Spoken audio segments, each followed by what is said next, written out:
Brought to you by Applied Innovation, Commanders 23, Buccaneers 20, and now the Lions have officially have an opponent. It was fun to get there.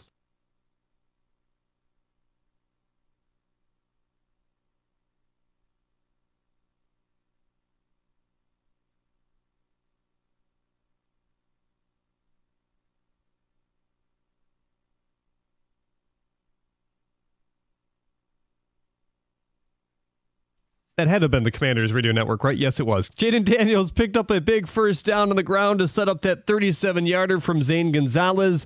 Daniels there for had 268 yards and 2 touchdowns in the game. Buffalo defeated Denver 31-7 as well. Green Bay lost to Philly 22-10. That game a bit of a slugfest. Despite the win, Jalen Hurts had just 131 yards through the air. Detroit avoids a rematch from their last game with the Vikings and another potential matchup with quarterback Matthew Stafford and the Rams.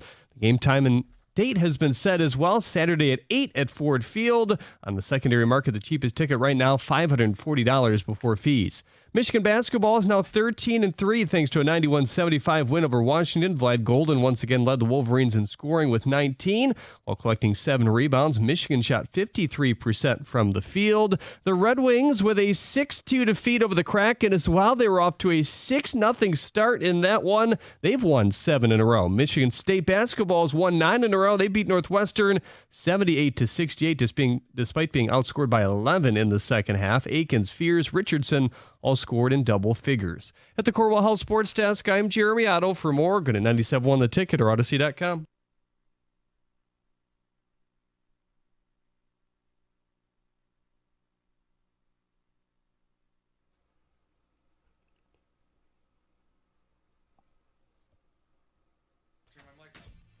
Good morning, 97.1. John, you got exactly what you wanted. That's right. Let's go. Take on the Commanders. Jim Costa, John Jansen, Heather Park, Gov, and Greg on a Monday where we know who's coming to Ford Field. It'll be Saturday night. It'll be the Commanders against the Detroit Lions. It's nice to know. It's nice to be back in game week. The bye week was fun to earn, and it was fun to talk about the fact that we didn't have to play. Hadn't had a bye week since week 5, but now, hey, it's from here to the Super Bowl. 3 games.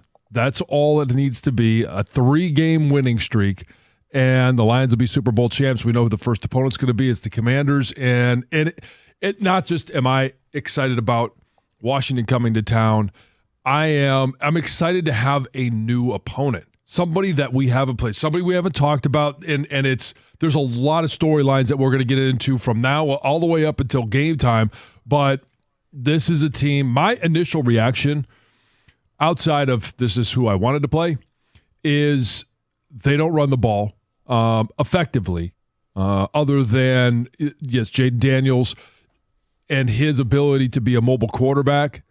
I'm really excited to see what Aaron Glenn does in terms of game plan. How much pressure, who's going to be the ones that are spying Jayden Daniels. How do they keep him in the pocket? How do they make him look like that rookie quarterback? And defense, I mean, this is good defense, a good defensive front. And so I like the matchup of the Lions offensive line playing this D-line. I think it's going to be a lot of fun. Bobby Wagner coming back to town. I think there will be people, and we'll take phone calls today, who are nervous about a mobile quarterback, right? And nothing against Jayden Daniels. He looks incredibly poised.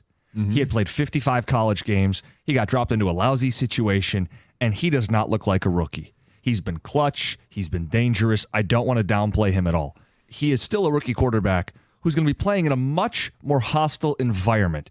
John, I was staying up late last night to see how that game ended, and I heard MVP chants in Tampa for Jayden Daniels. Oh, sure. I mean, you will not hear MVP chants for Jayden Daniels at Ford Field. I can guarantee that. Oh, yeah. They won't be loud enough for a few Washington fans to even muster a chant at all. No. It's going to be much more hostile than Tampa was. And I don't know if you noticed this yesterday. This is obviously the game ended with the field goal, and the ghosts of Dan Turk and Brett Conway can now come back from Tampa on the plane. But did it with the field goal that hit the upright at the end of the first half in the Denver game? Uh-huh. Did they put a mic on the field goals? Loud, on right? the goalpost because, first of all, that was loud. This was a ricochet, and it's going to be loud anytime, like if you're standing next to it, but you don't ever really hear it on the broadcast. Both of those were pronounced. They had to have that sucker mic'd up. I don't know if you picked up on this level of irony because I've enjoyed this Lions season so much. I also have enjoyed how frustrating Chicago has felt. You realize not only did they take Caleb Williams over Jaden Daniels, they have the epic playoff loss off of a doink.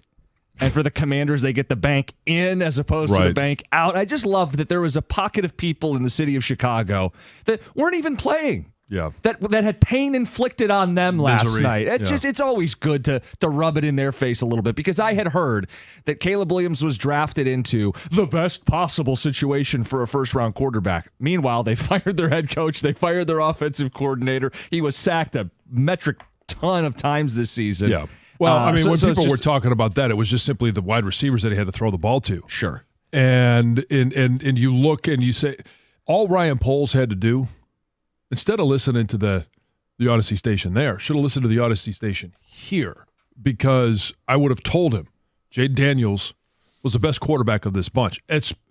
And I don't know what it plays out long term for both all of these quarterbacks. I do think, Caleb Williams is going to be okay. But Jaden Daniels was the one that was set up to come into an NFL career and hit the ground running. We said it at the time. And it's just, sometimes I'm not sure what I think a lot of the NFL GMs just get sold on hype, which amazes me. That absolutely amazes me. How does a general manager get sold on hype? Right, you should be above it. You should be, Shouldn't even be listening to it. No, it shouldn't be part of your decision at all. I think Caleb, like any rookie quarterback, went through his lumps. I just think there was way too much hot air coming out of the Windy City before the season, and they got put in their place. Yeah, and Southern California. Sure. And now for the Commanders, I mean, we're going to be talking about them all show today. We've got open lines, 248-539-9797. Your initial reaction to seeing who the Lions are going to play. John, you said this is who you wanted to play most. We asked people on Friday. This was the most popular answer. It wasn't just you. I think it was the vast majority of our listeners said, give me the Commanders. They'd seen the Packers. You clearly want Minnesota, 14-win team, to have a shot to knock out the Eagles, or the Rams to have a shot to knock out the Eagles. You get the Commanders, who statistically have given up the most points of any of the defenses left in the playoffs. Well, that's great, because the Lions' path to victory is to score a ton of points. Right. So, and specifically, the Commanders' run defense, 30th in the NFL. So if you're telling me I get David Montgomery back, I'm playing the game at home, the thing I need to be the best, I've got a great favorable matchup. I can dictate with the time of possession, with the fourth down conversions, with the red zone scores. I'm going to be able to move the ball up and down on this team over and over again and force a rookie quarterback to keep up in a loud environment where you're going to blitz. Like, John, the Lions defense has to blitz, and I don't want to blitz veteran quarterbacks. I want to blitz rookie quarterbacks. I want a defensive coordinator to throw a wrinkle that this guy hasn't seen yet. A little harder to do against a guy like a Stafford or, a more veteran quarterback in the Super Bowl like a Mahomes or an Allen or a Lamar. Jaden Daniels has played a lot of college football. Well, he played a little bit of NFL football, and you can definitely confuse him, especially if he can't get signals in because he's on the road. Well, yeah, pre-snap reads versus post-snap reads are going to be different, and we know Aaron Glenn is going to change some things up, and I'm excited about that. I already mentioned that, but here's the thing: is this what the Bucs couldn't do was play with a lead. They couldn't find a way, even though Mike Evans looked like an absolute stud and did some veteran things in that game. You still had Baker Mayfield, who, in the last couple of years, he's thrown the most touchdowns. He's also thrown the most interceptions, and he's had the most fumbles. Like, it's eventually you are who you are, and your reputation, your decision-making will come out in the most critical times. And the playoffs, everything is going to be highlighted. When you look at what the Lions can do, and if they win the toss, I really think that the Lions in this game will take the ball because you go down and you score a touchdown on that opening drive. You instantly put pressure on a rookie quarterback. Then Aaron Glenn comes out and throws a couple of weird looks at him, changes things after the snap, and then all of a sudden you get another touchdown on that defense, and then you're up 14. If you make that rookie quarterback, even though he's experienced now with having an entire NFL season, does not have the experience that he's going to have in 5, 6, 7 years. So you have to be able to play with the lead. You have to be able to get up, put the pressure on, and then make him go out there and be the reason that they win. So Tampa had 7 possessions last night. One of them was catastrophic. They gave him 7 points with that Baker Mayfield fumble in exchange. Tampa had 101 yards rushing last night. Tampa ran 44 total plays. Washington dominated time possession by 10 minutes, and that was with Tampa having a nice 5-minute drive in the fourth quarter that led to, a field goal. Yeah. So, to me, a perfect storm happened last night. Very little concern here, to be quite honest. It's the perfect matchup. It really is. And, look, this can be a jinx, whatever. I don't care. I've been confident all year. Yeah, I mean, the whole We'll jinx see you on the thing- 26th. Yeah. It's a favorable matchup for Detroit after and not only the favorable matchup, but how about, hey, they get the bye week and then they get to play on Saturday. So the Detroit's rested and it's a short week for Washington. It's and ideal. then it's going to be an extra day getting ready to play on the following Sunday. So, yeah, I mean, whether the NFL did it on purpose or not, they did throw the Lions a little bit of a bone by putting them on Saturday night.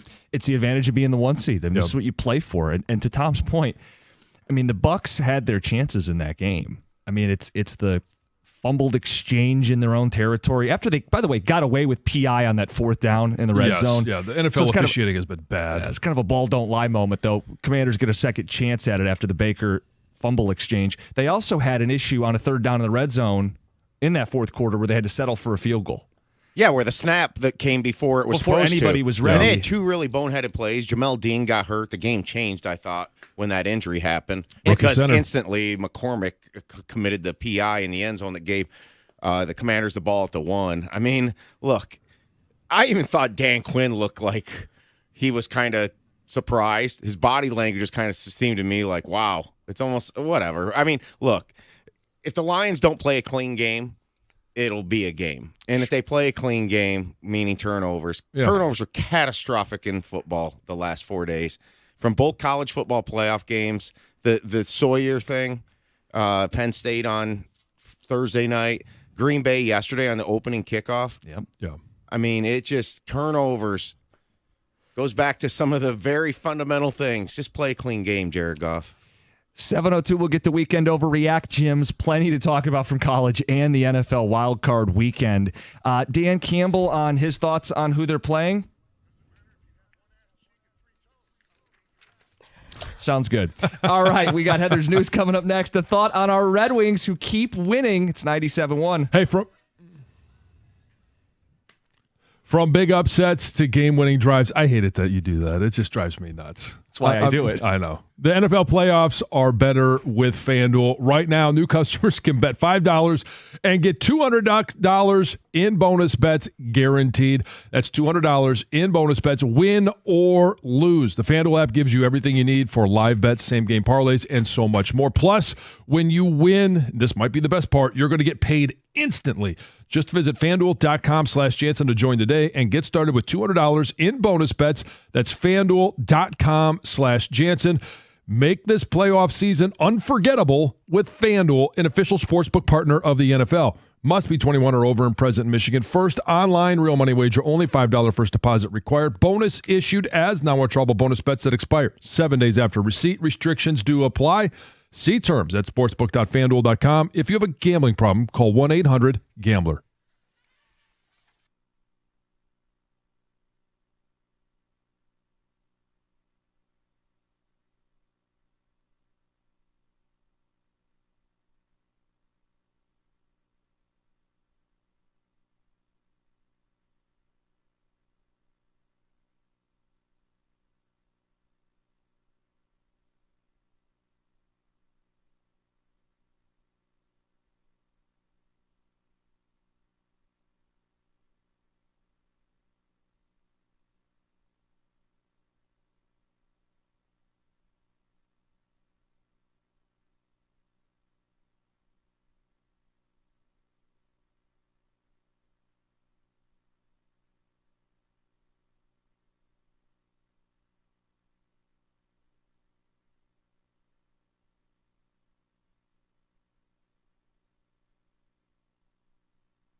One hell of a ride this team's on. 7 wins in a row for the Red Wings. And that was a 6-0 start yesterday at Little Caesars Arena, John. They scored 4 goals in like 8 minutes. I turned it on the radio because I was in between, NFL games and running errands and listening to that. And then and obviously the game at the beginning of the NFL slate yesterday didn't last long. And so I was listening to the Wings. I literally turned it on right as they were coming, or that first intermission. I'm like, wow, this is not your same old Red Wings. This is different, and it's been different now for 7 games. They completely flipped the switch. We talk about how big a difference can a coaching change make. I mean, this is as extreme a difference as we've ever seen, right? I mean, this team was listless. They were lifeless. And now, they're pumping in goals left and right. And they're fun goals. It was 6 goals by 6 different players. That feels a little more like last year when they got red hot and controlled their own destiny down the stretch. And I'd argue they're playing better now than they did at any point last season. And I think yesterday, not last night, was the first game since McClellan has been on the bench that they actually got outshot. You're right. It's been an anomaly. Obviously not outscored. No. But they did get outshot. But how about this win streak they're on? I mentioned they're hotter now than they were at any point last year. First time they've won 7 in a row since 2012. Their captain was Nick Lidstrom. Their leading goal scorer was Johan Franzen. They played in the Western Conference, and Dylan Larkin was 15 years old playing for Bell Tire. They are red hot right now, and I think a couple things have stood out. One, they're playing more confidently. They're possessing the puck. They're playing loose. They're creative on offense. And last year, the offense carried them. And it has to start in their own end. They were getting hemmed in too much with Lalonde. And now, all of a sudden, players like Gustafsson are moving the puck, transporting the puck, right? Albert Johansson is a rookie. He scored his first NHL goal on Friday night, and he assisted in a couple on Sunday. They're getting some of these defensemen to activate the offense. They're playing much better hockey, and it's why I do think we can start talking about the playoffs being back on the table. We can get back to where we were preseason about, hey, this team can do it. They can be in the postseason. They dug themselves a hole, kind of like they did last year. They're digging themselves out of it, and now that they're in the second half of the season, only a game into the second half of the season, they're only 2 points back of that final wild card spot. Can they work their way back into one of those wild card spots? They're only 3 back of the first wild card spot, and don't look now, but they're only 5 back of third place in the Atlantic. Yeah, there's no doubt they're going to lose a hockey game at some point. But I think they've shown that they can get back to where they were a year ago, and I think if they're even better than they were a year ago, they're a playoff team. And it feels like playoff hockey's on the brain. I know it's still some months and months away, but this is where we expected to be in January, in the thick of it, in the race with a shot. Well, if you want to be in the playoffs, that for where the Wings are in their build right now, you've got to start that fight now. Yep. You've got to start that conversation now, because you are going to have to scratch a claw for every single point all the way till the very end. Now, they did last year, and they got a 9-point buffer. They were 9 points above the cut line, and then it all fell apart. Can they get back into one of those 2 wild card spots and then scratch and claw to stay there? Can they do enough? And it's not about, is this team better or is that team better? Can they just be more consistent? If they are consistent, and I'm not saying, hey, win every 7-game stretch, but if you can just play more consistent hockey from here until the end of the season, I think this team is going to be a playoff team. 248-539-9797. The headline today, of course, we know who the Lions are going to play in their playoff game. We've been waiting all year for this. It kind of feels like the Wings. It used to be where you'd say, wake me up when we get to the playoffs, because the Wings have made it 25 years in a row. This whole Lions season has been a build-up to, all right, let's get to the real season. Let's get to the postseason. Everybody knew they'd be in the playoffs. And they kick off this week, Saturday night, against the Washington Commanders. Coming up at 6:35, the best and worst part about playing the Commanders. We'll take some of your phone calls on that, your initial reaction to the matchup. This is the opponent John wanted. I think this is a good matchup for the Lions. Let's get to Heather's news.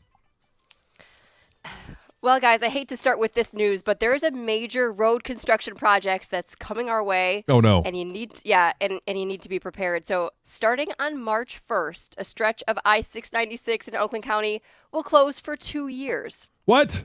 Yeah, so that's fun. 696. It's been under construction for 2 years.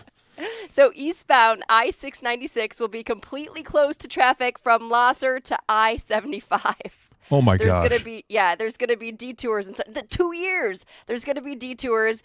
Construction includes like replacing the entire stretch of concrete, so they're gonna do that. Plus working on about 60 bridges. So that's cool. And you know what MDOT is saying? They're saying, you know what? We understand that this is gonna be frustrating, right? But in a few short years, you're gonna love everything that's been upgraded. 2 years is such a long time. This is my long commute. time. This is directly going to affect me every morning for 2 years now. So 696 from Lasser to 75. to 75. So Southfield Freeway to 75, basically. Yeah. Right, but no, from Lasser, like the 696 at Lasser was just redone. Well, they're redoing the pavement, John, and they're working on bridges. That's all I can tell you. Oh, my Plus, they're gonna like restructure the Church Street Plaza as well. This could be a pain in the ass. Yeah, it always is. No, I guess I'm thinking the Lodge. Never mind. They did. It's not the Lodge. It's the Lasser. Yeah, Okay. Yeah. they're right. Oh, there you go. Obviously. So there's a local school district that is taking measures to stop students from vaping on campus because vaping is a huge issue and very popular among, that age students in high school. And Dearborn Public Schools is now using vape detectors. They're being installed in the school's bathroom and can detect when a student is vaping, and then it will actually alert school officials who can then go and bust those students. And it all started as this pilot program at Dearborn High School last spring. Super successful, worked right away, and now they're being installed in the restrooms at Fordson High School and Etzel Ford High School as well. And students who get caught vaping face a 3-day suspension. So there you have it. 2 horses were rescued over the weekend after falling into an icy pond in Brandon Township. Happened on Thursday morning. The horses, named Walter and Indy, were seen wandering on this frozen pond. It was on some private property, and then they slipped through, and the owner found them there freezing. I mean, one of them, an older horse, had icicles hanging off of his face. I think it was Walter, and his mane, and was not doing very well. Indy, a little bit younger, was still like, had some life to it. But firefighters, police, they worked together to get the horses to safety. They got Indy, the younger horse, out right away. But Walter took 4 hours to get him out of this pond. He was so close to death that he couldn't even stand up. But thankfully, both of them did survive, and Walter is doing okay as well. So great news. Okay, so I love these stories. So first it was the home bakery, right, that went viral for creating this life-size cake of Amon-Ra doing his headstand. Well, now there is a man in, I think it's Harrison Township, that's going viral as well for creating his own Amon-Ra St. Brown snowman. I guess you could, snow sculpture. Yeah, Because it's not. I saw that. It's not an ice sculpture. It's It is a snowman. I mean, it's not your traditional, snowman, but this man, Jameson Agnello, and his wife and 3 kids built a 7-foot-tall St. Brown snow sculpture of him doing the headstand. And so it's not just, life-size. No, it's not. It's not Yes, at all. it's Larger way than life. oversized. Yes. It's impressive, though. Have you seen the photos? I have. It's I really have. cool because it's not just snow. Like he got, There's food detail. coloring out, Yeah. and there's details to the helmet and the jersey, and it's really cool. This is something he's done in the past. Never a sports figure, but he's done like gigantic snow sculptures before and has kind of gone viral. But he said this is really cool. People are coming and taking photos next to it, doing like the headstands next to it as well, and it's just fun to see everybody getting into the spirit. So Yeah, it's great because everybody's invested in this Lions team, but it's also cool that the Lions have become so good and so popular that it's let these really talented people show off. Right? Yeah, like it's we would really never cool. have known about some of this baker or this basically Well, this you sculptor. wouldn't. Those of us that partake in baked goods know about the home bakery. I'm saying there's a lot of people who are now learning about them Yes. because Yes. of their talents and because of the Lions, and that synergy's You're right. awesome. It is. It really is. Finally, I'm going to end with this. There's a Florida cop that is out of work after he rear-ended a stopped car, and he did that because he was watching porn on his phone. Oh, Okay? boy. So And to kick everything off, his body cam captured the whole thing. So this officer in the video, it shows this guy slamming into another vehicle. His airbag deploys. That's how hard he hit him. And then moments later, he's outside the car, picking up the phone from the floor, tosses it in the seat, and then goes and checks on the other driver he hit. And initially, this driver blamed the crash on his brakes locking up. Said, "Oh my gosh, the car in front of me stopped. My brakes locked up, and I crashed into him." But then later investigators saw the body cam footage and said, no, you were clearly distracted. So then he said, you know what? I was distracted. I was just I was looking at texts from other officers. And then he fessed up and told the truth and said, no, that wasn't it. I was really watching porn. So anyway, he racked up a ton of violations and he's looking for a new job. Oh, boy. Needs some work. Yeah. Come on.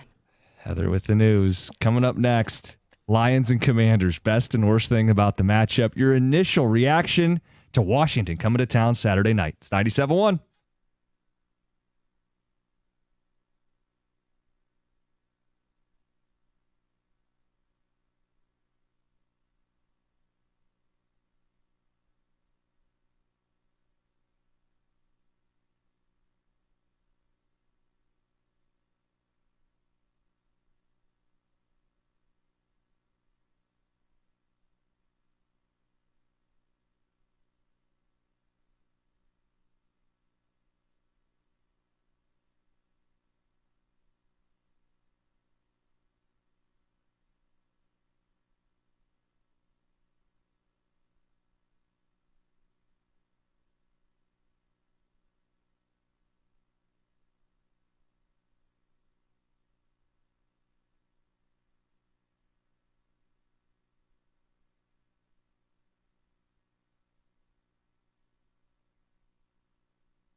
Yeah, that's the reaction of the Commanders, right, John? Doesn't matter who it is. Bring them on. Yep, let's go. And this is the team you wanted most. You got them. We'll get phone calls in the mix, but just why? Why did you want the Commanders? Why is this such a good matchup for Detroit? I love the fact that it's just new. Like, this is a team that we haven't played this year. So it gives us a whole new perspective on things to talk about, new team, fresh, talking points. This is a team I played for a decade. I can't wait to see them come in here and lose. I can't. And it's going to be a lot of fun. A lot of people coming to town. Everybody wants to talk about it. So, obviously, selfishly, it makes my life easy because it's going to be a hell of a lot of fun. Now, what makes it even more fun is watching Detroit win and watching the Commanders lose. Bunch of things are good about this matchup. One, this is the worst defense left in the playoffs. It's the worst run defense in the playoffs, 30th in the NFL. I mean, that's just, you're licking your chops if you're a Lions fan. I mean, if you're David Montgomery coming back, if you're Jahmyr Gibbs getting to that second level, if you're this offensive line with, multiple Pro Bowl, All-Pro guys, this is the matchup for you to impose your will, dictate, score a lot, put Jayden Daniels, who's an incredibly talented rookie quarterback. That's maybe the worst part of this, is having to face a mobile QB who just has this uncanny ability to make stuff happen.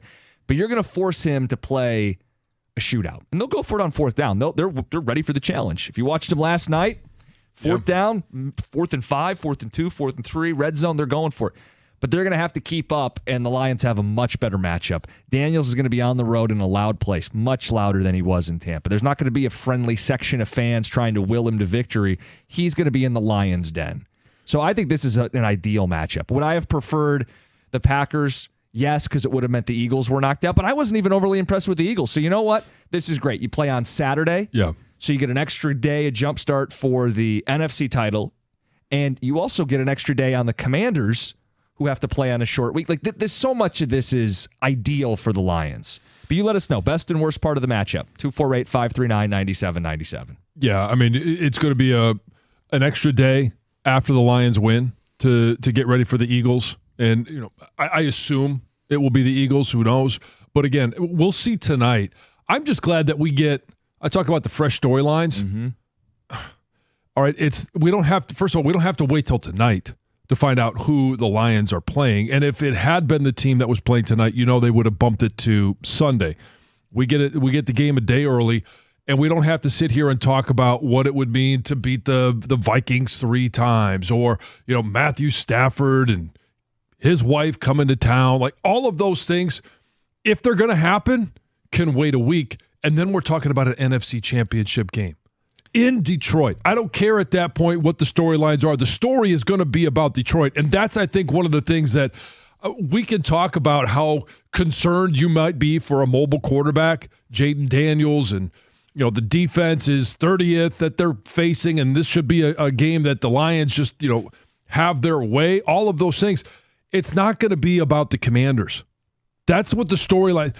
We could talk about the things that Washington does well, what they don't do well. But the storyline is simply going to be the Detroit Lions. If they come out and play Lions football, they don't turn the ball over. They're explosive on offense. They use all the different weapons that they have. David Montgomery is back. Defensively, it's Aaron Glenn. What type of game plan is he going to put together? How are we going to see him pair blitzes and zone coverage and man coverage? Like, that's the discussion that I want to have. It's not about the other team, and it really shouldn't be moving forward. This is a 15-win team. It should always be about what is it that the Lions have to do, because if they do it, they're unbeatable. It's well said. Ticket, text, phone calls, 248-539-9797. Let's get to Marcus in East Point. Marcus, always good to check in with you early in the morning. How do you feel about the Commanders? Man, I really appreciate you guys taking my call, but I really don't appreciate that every time I call, by the time you get to my call, you all have taken all my points. Hey, put a fresh spin on it. You're going to do it better. Go ahead. Every single time. John, I am really proud of your homerism. I cannot believe that you have put your 12-year career to the side for this team. I'm so proud of you, brother, and happy that you're on our side. Hey, they fired me. Who likes the boss that fired him? Well, I ain't going to say nothing, but they paid you for 12 years. But that's not my business. 10. My last 2 were in Detroit, so they paid me too. Okay. All right, I got you. But anyway, I think the best thing about playing the Commanders is, unlike the Vikings and the Rams and the Buccaneers, we've played them in the last season. We played 2 of those 3 in the playoffs last year. They know, they kind of have a feel for what our players can do. And John, you can attest to this. No matter what you see on TV or in film, it's not the same as having that guy standing in front of you. So that's a big difference for me. And the worst thing about playing the Commanders, obviously, is having the mobile quarterback that the Commanders have, to me. Yeah, what he's doing is impressive, and it doesn't happen often, where a guy goes on the road and wins as a rookie in the playoffs. In fact, it's only happened 4 times ever. He's the 4th to do it. And the guys who previously did it were Joe Flacco in 2008. He not only won his first road game, they won the very next game on the road, too. 2009, Mark Sanchez won his first game on the road and then won his second game on the road as well. And the third guy was Russell Wilson, who did not win back-to-back, but did go on the road in his first NFL start and win. So the guys who have done it, majority have actually done it twice. But I do think there's a big step up in playing in Detroit as opposed to playing Tampa. And I don't just say that flippantly because, we're in Detroit and we're the best. I heard MVP chants for Jaden Daniels last night. There were enough Commander fans in Tampa that they could loudly, in a close football game, cheer for that quarterback. And it wasn't the only moment in the game where Commanders fans were noticeable. John, I can't see a world where there are enough Commander fans at this game to do that. I think the Lions fans know how special these home games are, having not won them in 30 years until last year, and how special this team is. You're going to have to fist fight people to get into this game if you're a Commanders fan. You're not getting into Detroit. No. They're not getting into Detroit. It's a different environment, and here's what I know, having spent a decade in Washington. And this was at the beginning of Dan Snyder's tenure, where there was a 95,000 wait list for season tickets. Washington fans are rabid, and they have been dying for a winner. Literally, since I was a rookie, we won the division. We won a playoff game. We lost. That was actually happened to be against Detroit, and then we lost, ironically, in Tampa, and it was a field goal that went awry. So since then, they've been absolutely dying, and they have fought ownership, they've fought coaches, they've fought logos, they've fought everything. So I'm not surprised at all, because they do travel like Lions fans do. This is the first time Lions fans have actually had, last year and this year, something to travel and cheer about. And whether it's Lions games, whether it's Red Wings games, Pistons games, you're going to hear Jared Goff chants. Washington fans are very similar. They have been just starved for a winner. They can get behind their quarterback. He's by all accounts, seems to be not just a really good quarterback, but a great kid, a great individual that they can build their franchise about. So they're excited. I'm not surprised at all that would happen in Tampa. We're not surprised that anytime Lions fans show up at Levi Stadium in San Francisco, or at SoFi, or at Lambeau, that's going to happen. But it's not. I would be surprised if Lions fans, if this game was in D.C., that they would allow Lions tickets to be sold more than the requirement. Yeah, it's just the two fan bases are very similar in that regard. You're coming to Ford Field. You're not going to be allowed in. The only one that are going to be really allowed in are the 53 on the field, the coaching staff, some administration, and then whatever the allotment that those players get, 4 apiece. I mean, we saw Minnesota spend their own millions and millions to try to make a dent, and there wasn't a dent, and that was a game with so much on the line. I think this is going to be a great atmosphere. I think for Jaden Daniels to face a blitz and some disguise as a rookie in a loud place where you're not going to get all your checks in, where you can't hear yourself think, where you can't communicate. Yeah, it's a big edge for the Lions. And he's to pop a player, too. I mean, he's dynamic.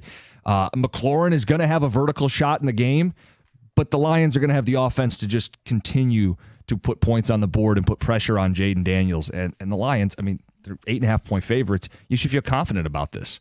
248-539-9797. We got pages of ticket text. We're going to read them. You want to jump in on the phones? We got some open spots. 248-539-9797. 702. We got a lot to react to from the weekend. It's the Overreact Gyms. Top of the hour. 97.1. All right, guys, when it's a new year, you start making your resolutions. And maybe it's a better diet. You're going to get to the gym more. But don't forget about your teeth. Brightside Dental, there's no judgment. If you put off seeing a dentist in 2024 or longer, it's okay. Make a plan to come and see him in 2025. And they mean that. There's no judgment. If you haven't flossed 3 times a day, they're not going to lecture you. And if you haven't been to the dentist in a little bit, it's something that happens to all of us. You switch jobs, you move, you fall out of it, you skip an appointment, and you got some anxious energy going back to the dentist. But with Brightside, it doesn't have to be that way. 1-800-PAINLESS, BrightsideDental.com. 9 Metro Detroit locations, including the newest in Trenton, servicing a new community with the same great personalized care, free of judgment. 1-800-PAINLESS, BrightsideDental.com. That's Brightside Dental. No judgment, just care.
Saturday night, Ford Field, playoff football returns. It's the Lions and the Commanders after Washington doinked a field goal in the final seconds. How loud was that doink? It was very loud. Same thing with the Denver one. I mean, it was like rattled the stadium. Sounded like, I don't know what it sounded like in the stadium, but on the broadcast, it was loud. I love this theory you have that they're miking up these posts and like really cranking up the. They got to be. Yeah. Or at least have somebody with a boom mic pointed right up at the post. I feel like it's much louder this year. A couple ticket texters. Your reactions to the matchup. John saying he's glad we're playing the Commanders. It's coming across a little arrogant. Are we not a good football team? On the verge of being a great football team? Are you kidding me? Another one says the storyline better not be you guys counting your chickens before they're hatched. Quit talking about future rounds. We got to get past Washington. Don't be scared. Quit being scared. That's the message right now. If you're reading those two ticket texts, quit being scared. This is a good football team, and I understand nervous because we haven't been the 1 seed ever. But damn it, this is a good football team. John, it's not indicative of everybody. Ray in Brownstown, all I wanted to say, I've waited 34 years for this game. Revenge on DC. Bring on the Commanders. Texter says, good morning. Tampa should have won that game yesterday. Baker fumbled late. It cost them. Cookies is right. We've struggled with mobile QBs in the past, but he's also right. He's still a rookie. Glenn and Macomb. According to the NFC games yesterday, I'm more confident in the Lions winning the NFC. The Lions appear to be on another level compared to the Eagles, Commanders. I do think the Lions end up playing the winner of tonight's game in the conference championship. It could be. I mean, the Eagles were not that impressive. No. They scored, I think, 2 touchdowns, and the first came on a gift of a field position to start the game. Well, and how about the broadcast at the beginning of that game talking about, they got A.J. Brown and they got Smith and they got, obviously Saquon Barkley and Jalen Hurts. How mobile is he? And Tom, I think one time said he was comparing him to Lamar Jackson, which I thought got a little bit out of hand. I'd take him over Lamar to win a game. Maybe in the playoffs. He's been in a Super Bowl. Yeah, maybe in the playoffs. But, when you start thinking about, okay, they get into the fourth quarter and Saquon's only got 80 yards. Like, what is it that strikes fear into you about the Eagles? I refuse to fall in this trap yet. I'll go back again to when they won it with Foles. They barely beat the Falcons at home in the first game. Football has a way. If we learn anything from this weekend with a few games take on a life of their own. Last night took on a life of its own, and Philly didn't have to do anything because Green Bay didn't make them do it. So I would reserve caution. They've got skill players, and I'm not saying I think the Lions would beat them here. I'm getting ahead of ourselves again, but I think don't overreact to yesterday with the Eagles. I mean, A.J. Brown is a well-read receiver. We learned that. He's got a book on the sideline. You know what? All of one catch. But that's next week's issue, Yes. all right? And on Twitch, all right? Again, you can join us on Twitch, twitch.tv/971 The Ticket. You can look at us, as John says. Yes. Here's a comment, and I am getting tired of all the Chicken Littles. Like, yes, I am. And I don't necessarily think it's arrogant that you're a 15-win team playing against a rookie quarterback with the number 30 defense coming into Ford Field. I think Vegas even said with 8.5 points, the way that this line opened up at 8.5 in favor of the Lions, I'm not ready to say on Monday we're going to be doing the double-digit disco, but we're right there. Some people are already there. Double-digit disco ticket texts have been pouring in already. That spread suggests it could be a 10-point victory for the Lions. Yes. Similar spread as the Ravens and Bills this weekend. Going into this past weekend. Oh, okay. So I think there's what's the list of rookie quarterbacks again, the one on the road? 3 all-time. 2 of them did win a second game, but it was Flacco, Mark Sanchez, and Russell Wilson. Okay, I do know Flacco and Mark Sanchez had great defenses. Exactly. Well, specifically, yeah, that Jets team had a great defense. And I think Russell Wilson did too. Yeah, with the Legion of Boom. Yeah. 2012. That defense isn't coming in here. I was going to say, this is the worst defense left in the playoffs. 8th of 8 teams and 30th against the run. Yeah. I mean, guys, they got to play the game. The team can't look past them. You as a fan can acknowledge what an ideal matchup this is for the Detroit Lions. That doesn't put them at a disadvantage if you wake up on Monday morning going, I like this matchup. Yeah. You shouldn't be afraid of that. And you should walk into that stadium, whether you're player or fan, with the expectation of winning. I just and watch. If you haven't watched the whole game last night, I know most people probably couldn't stay up for the whole thing. First off, the Buccaneers have been accused of being a team that plays the level of their competition this year. They did that last night. They had a catastrophic turnover inside the 20 after they had just stopped the Commanders on 4 downs. They had 7 possessions in the game. 7. You know how low that is? They had 44 plays. Guys, it was the perfect storm last night. Be glad the Bucs are out. Yeah, there's a little more pedigree there for sure. And people point out they've come to Ford Field. That doesn't mean it's easy, but Right. it means they would have an idea of what to expect. Daniels and the Commanders have no idea what they're walking into. And so when you think about, okay, Mike Evans, he can strike fear into opponents. And you think about Vita Vea or Kalijah Kancey. He was a beast yesterday. They can strike fear into opponents. Who is it that strikes fear into you from the Commanders? You got to respect what Jane Daniels has done, but I don't fear what he can come in here and do or not do. And defense, is it Bobby Wagner? I mean, like coming from, I'm not going to go full senior citizen home, but he's not in the prime of his career. He's still as smart a player as you're going to find in the NFL. Future Hall of Famer. Yes, but no doubter Hall of Famer. yeah. I mean, 11-time All-Pro, but he's not that guy anymore. Yeah. You have to acknowledge that. They got a couple first-rounders on the middle of that D-line, but again, they're getting pushed around. They're giving up 5 yards a carry. I'm looking But what at do they this- have on the edge anymore? Right. All right. Outside zone, little Gibbs on the outside. Ooh, he's gone. Good luck. It's going to be fun to see what Ben Johnson does with all the distractions of a coaching search and Aaron Glenn. What does he do with all the distractions? Like, I'm not going to feed into all of the negative narratives.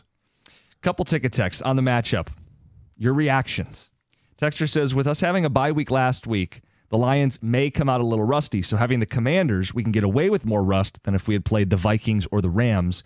Still thinks the Lions will win 35-14. John, I'm not worried about rust. The last time the Lions had a bye, you got to go all the way back to week 5. Do you know what they did out of that bye week? I believe it was a trip to Dallas. Yeah, they dropped a bomb on the Cowboys. No rust there. Texter says, playing Washington's a good thing. Daniels gives you an opportunity to test some things you may need to use against the representatives from the AFC in terms of defending mobile quarterbacks. I think it's a good test. Well, and I'm never going to sit here and talk about, in the second half you could pull starters. Like, this is playoff football. Right. I just don't think it gets away like that. But maybe there are a couple of reps that you could take off of David Montgomery later in the game. Or maybe there's some reps that you take off of Gibbs later in the game because you're going to need them in the NFC Championship game. Like, that's how close we are to the Super Bowl right now. And I don't think people understand the gift that has been given to the Lions by playing the Commanders in the divisional round. You're 8.5-point favorites at home against a rookie quarterback who has to hit back-to-back road tests, and it's a great matchup in the trenches for Detroit. You win the game, you're 1 win away from the Super Bowl. It's quick. That's how quick this is. And we've spent so much time talking about this football team and the expectations and the wins and celebrating all of it. The season really kicks off this week. I mean, they were in the NFC title game a year ago. They were the division favorites. They've handled business. They've been wire-to-wire first place. The season starts now. And it should come with a little extra adrenaline. And I think that place is going to be every bit as loud as it was last year for that reason. 248-539-9797. All right, 7 o'clock hour. We're going to keep talking about the Lions and the Commanders. We've got the open phone lines. We've got Overreact Gyms next, 97.1.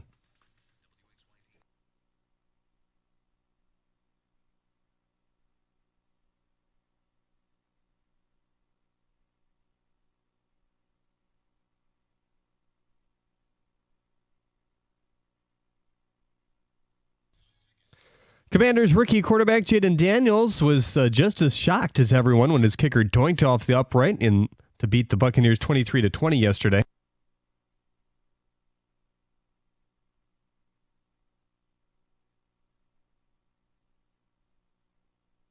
Next up for Washington is your Detroit Lions, Saturday at 8 p.m. at Ford Field. Buffalo defeated Denver 31-7. Green Bay lost to Philly 22-10. A second-half comeback fell short for the Packers, who came out quite hobbled as well. The Red Wings got off to a 6-0 lead versus Seattle Kraken yesterday. Dylan Larkin explains how they did it.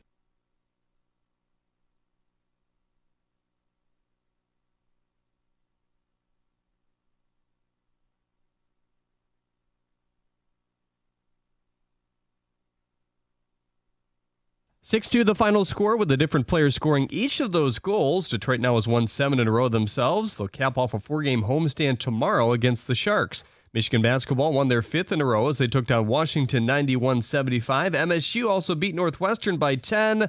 Those two squads, the Red Wings, Pistons, and Lions, are combined 18-1 to start the new year. At the Corwell Health Sports Desk, I'm Jeremy Otto from Oregon at 97.1 The Ticket or Odyssey.com.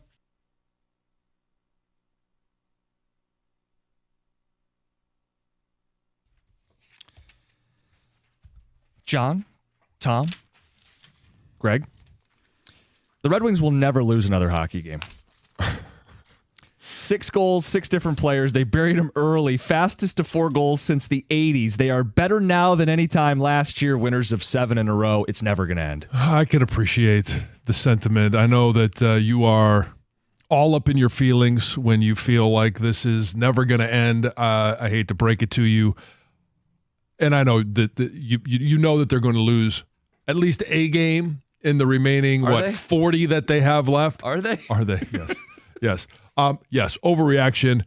Although I like the direction. It's fun. This is fun hockey. They're shooting the puck. They're scoring. They're winning. This is fun hockey. They're bringing the fans back to the LCA, back to the TV, back to just being able to watch fun hockey. And yes, Red Wings fans are well in the know that they will eventually lose a game. And then the question is going to be, how do they respond after that loss? This is silly, okay? Your better take here should have been, to where we at least could have maybe said the other thing, which is not, even though I wouldn't, was to say they are the Blues from 2019. That would be a Stanley Cup team. Yes. Winning every single game the rest of the way is more absurd than them winning the Stanley Cup. I think you would agree with that, right? Yes. Okay. Just a good tone setter. We got some football. He is jacked ones right now. Jacked up about the Wings. He should be. The Steelers need to part ways with Mike Tomlin. Hasn't won a playoff game in 8 years. Noel never had a deficit like that, a drought like that. Cowher never went 8 years between playoff wins. This is the Pittsburgh Steelers. They have standards.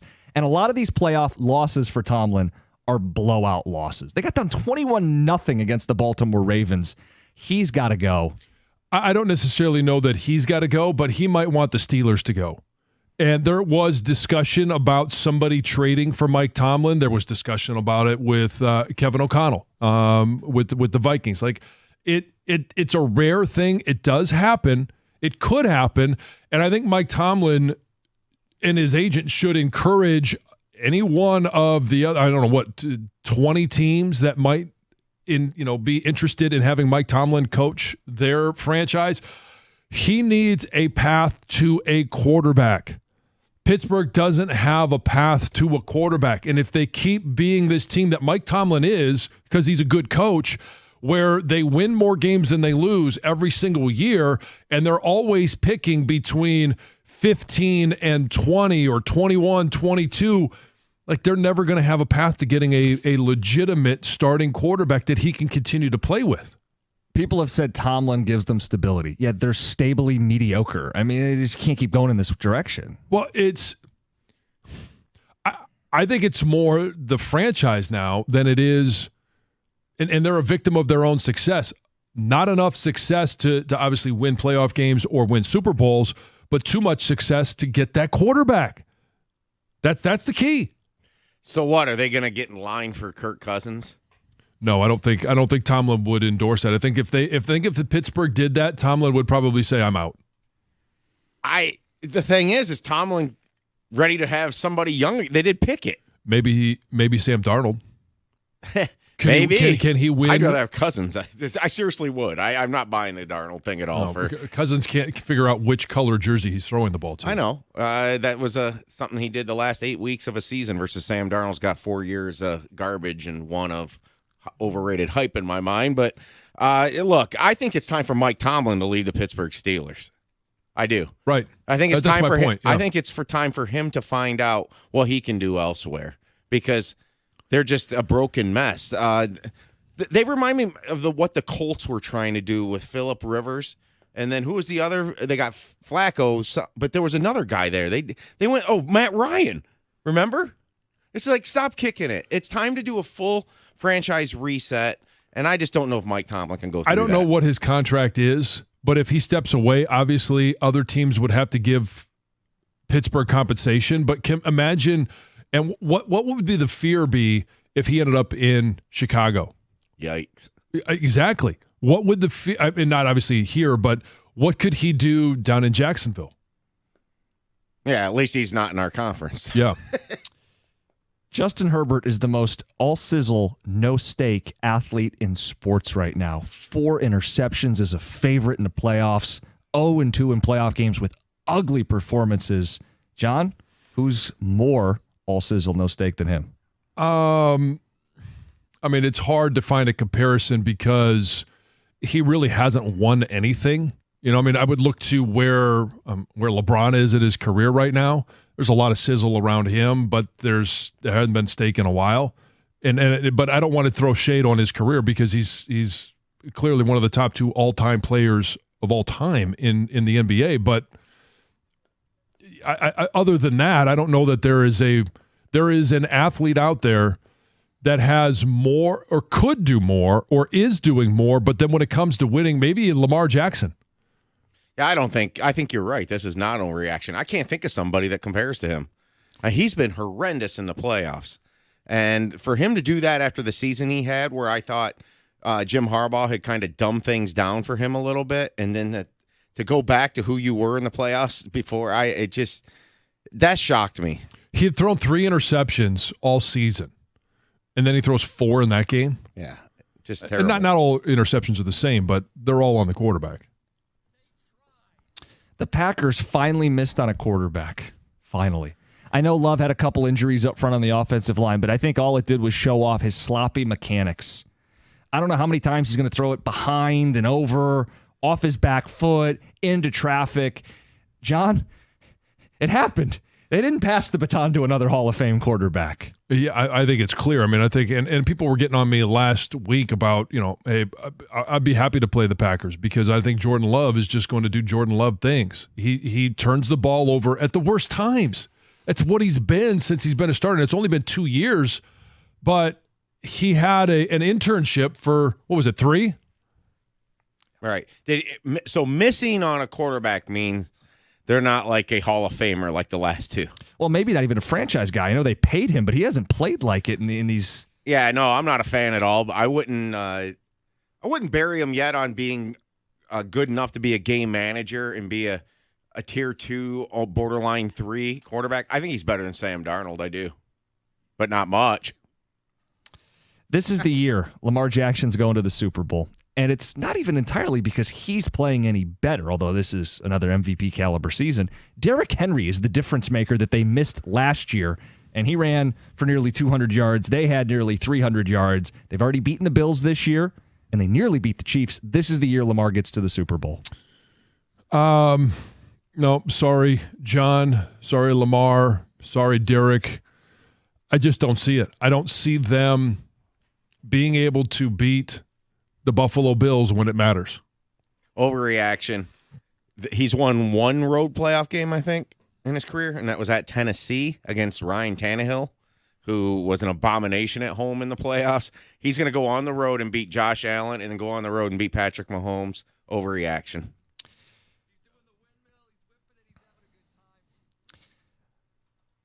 The SEC isn't special anymore.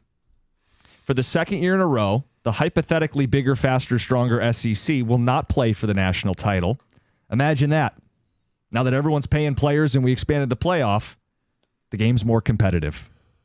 I think we're seeing a huge shift in college football. And the Blue Bloods should be shaking in their boots right now because, and I know Indiana's schedule wasn't great, but we're going to see, and it's going to vary year to year. Who is it that decides to go out there and just pour every single resource into 1 year or even 2 years to pay NIL and the transfer and invest in the transfer portal to simply win or just get to the playoffs and knock off some of the old misses and some of those other teams? Now, it could be an SEC team, but I think that's where we are right now is we're going to see a lot of what used to be not blue blood programs be able to invest money and win for a year. And then the next year it's somebody different. The next year it's somebody different. And you're always going to have a Big Ten team. You're always going to have an SEC team. But I don't think it's always going to be the same. And the parity in college sports is here. Not an overreaction. The SEC used to be the unicorn of conferences, most dominant in the game, right? It no longer is. That's what made it special. That's the word you use. Mm-hmm. Now the SEC is on par with the Big Ten. I still think the Big Ten is probably deeper, or the SEC in terms of team to team and talent, but the waters have been muddy big time. And so now it's 2 conferences instead of just 1 that are special, because the fact of the matter is the Big Ten and the SEC put the teams in the Final Four along with the best independent of all time. I'd love to know where the other 2 conferences are. So the SEC is still clearly ahead of those other 2. Ewers shouldn't go pro. He's talking the talk before the game about not coming back to college. He shouldn't go pro. But we know he can't go back to Austin because of Arch Manning. So he should transfer to Alabama. Milrose going pro. DeBoer worked wonders with Penix. I think Ewers to the Crimson Tide. It makes sense. I think Ewers to a lot of places outside of Austin makes sense. You agree he shouldn't go pro, right? Yeah, I agree he shouldn't go pro. I mean, you look at what Carson Beck going into the season, people were talking about him as a first round pick, as you know, he's gonna walk Georgia to the national title. And now people ask, why did he enter a transfer portal? Well, he's not going to be the starter at Georgia, so why not go somewhere else? He's going to make, it's been reported that he's going to make $4 million at Miami. That is more than every single rookie quarterback that was taken in the first round in 1 year, albeit not for a 5-year contract or a 4-year if they don't pick up the 5th-year option. But that's not going to be his future. He's not an NFL quarterback. So make as much money as you possibly can in college. Ewers, I'm not going to sit here and say he's not eventually an NFL quarterback. He's not there yet, and he's certainly not a first-round pick. So transfer to Alabama. See if they're willing to pay you Carson Beck money. Sure, I just don't know if he should transfer, but does it need to be Alabama? Why not Georgia? Is there going to be a fight over Quinn Ewers? I mean, seriously, I heard something about him going back to Ohio State potentially. What about Notre Dame? Right, you know, why not Michigan for a year? Seriously. You know, and the bigger picture here is this is showing you exactly what this stupid system is doing to the game. And you know what it's going to hurt long term? It's actually going to hurt the NFL. Because you have 2 guys right here that were mentioned to be potential first-round picks in the draft that aren't turning pro. And they're more pro-style type QBs. When you just hop program to program, you lose continuity. You're worried about you. You're getting your money right now because you might not get it in the NFL. And that is Overreact Gyms, 97.1. Hey, it's a wintry driving season yet again, and reckless drivers seem to be everywhere. They can't keep their cars under control. You're the victim. If you get injured in an auto accident during this or any other time of the year, you need an injury attorney that's going to be responsive to your needs and aggressive against the insurance companies. That injury attorney you need to hire is David Femininio. You can pick up the phone right now and speak with David personally by calling 855-65-CRASH, or you can always go to his website, getdavidgetpaid.com. That number again, 855-65-CRASH, or on the web at getdavidgetpaid.com.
Hey, we had some reactions to the overreactions.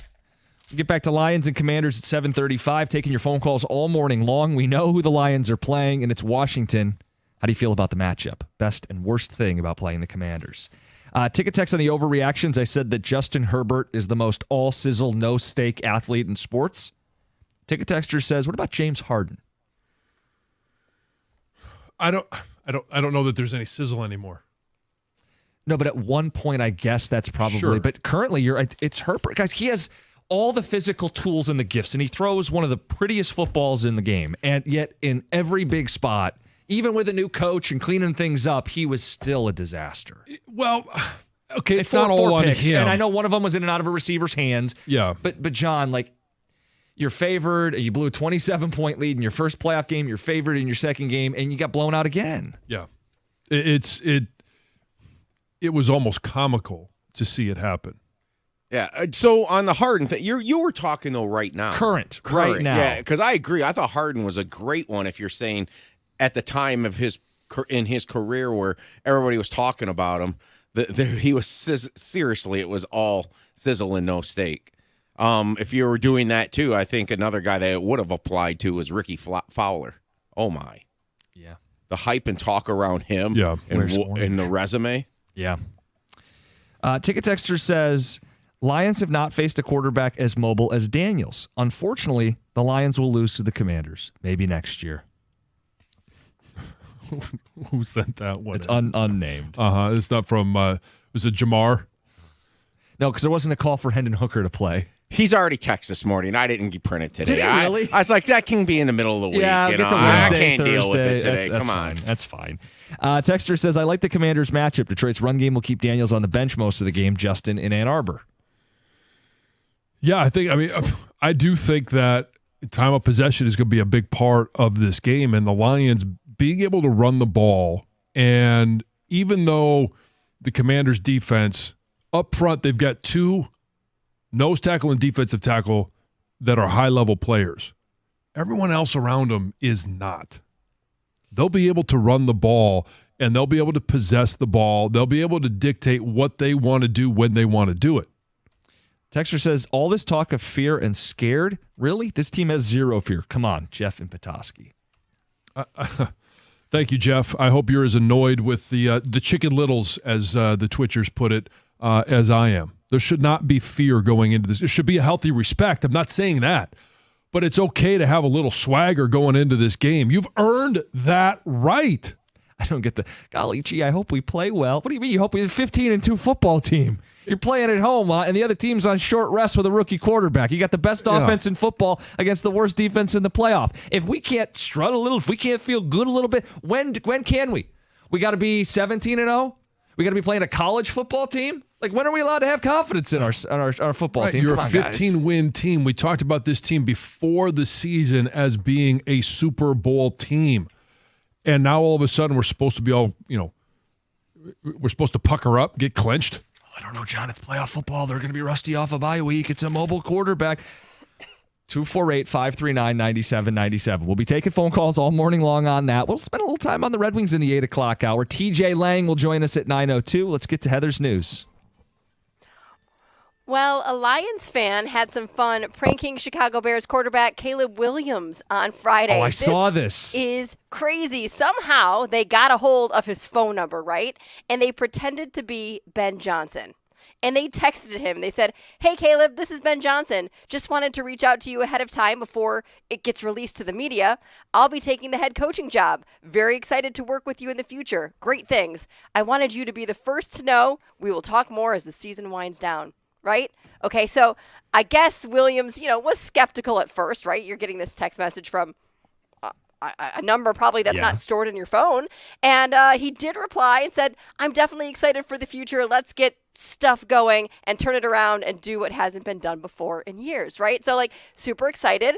But then I guess the prankster did FaceTime Williams and made it clear that, "No, I'm not actually who I said I was." Yeah, but Williams had fun with it, took it in stride, and obviously, who wouldn't be excited if that was a potential new head coach for you? So, kind of funny. Yeah, I think the first thing you do is call the boss's boss, and say, "Is this legit? Is this real? I don't know. Maybe he did, and he said, "Yeah." Da, da, da. Foreshadowing. Yeah. You could be the proud owner of a piece of the Mackinac Bridge. Oh, If you have room for this in your house, because just wait till you hear how large this is. The original steel grating of the historic suspension bridge will be auctioned off. The sections weigh about 2 tons. So you got 4,000-pound sections measuring 5.5 feet by 38 feet by 5 inches. maybe if you need a cattle pass, My God. maybe that you could use it there. I'm not sure. I mean, like- a driveway. It's not mantle size, right? Like, where are you going to put this Right. thing? Yes. It's Yeah. massive. Outside somewhere. They say their range and starting price will be anywhere from about $1,200 to $2,200, and then obviously you could go up from there. On your, but it's also, hey, you pick up and move on your own. No, they did say the buyer will have the option to have the grate cut into 2 shorter pieces for easier shipping. So it sounds like, how do you ship? I mean, you can ship anything, I guess. Yeah. But yeah, so Maybe if something you're to having a think deck about. made, you could make that Part of it. part of it. Yeah. I don't know. That could be Be a kinda little cool, uncomfortable to maybe. walk on. I don't know. Yeah. No bare feet. Auction ends on January 21st. So there is a 60-year-old man who almost got away with $1 when he tried to rob a Chase Bank in Taylor last week, but ultimately he got away with nothing. So according to police, this man walked into the bank, told the teller to give me the money, and he didn't have a note, didn't have anything like that, and the teller was like, are you serious? Like, are you being real? And he said it again, yeah, give me all the money. So the teller didn't believe him, took out a single $1, and then she put it out in front of him, and as he went to grab it, she took it back. Oh psych. no, she did the Yeah. Charlie Brown. Yeah, and then he left without anything. Oh man. Police did find him. He was driving a distinctive truck, and they caught him at a Red Roof Inn near the bank. Gotta be quicker so, than that. Yeah. Does that one go to small claims court? Man. It's just $1. Wow. Yeah.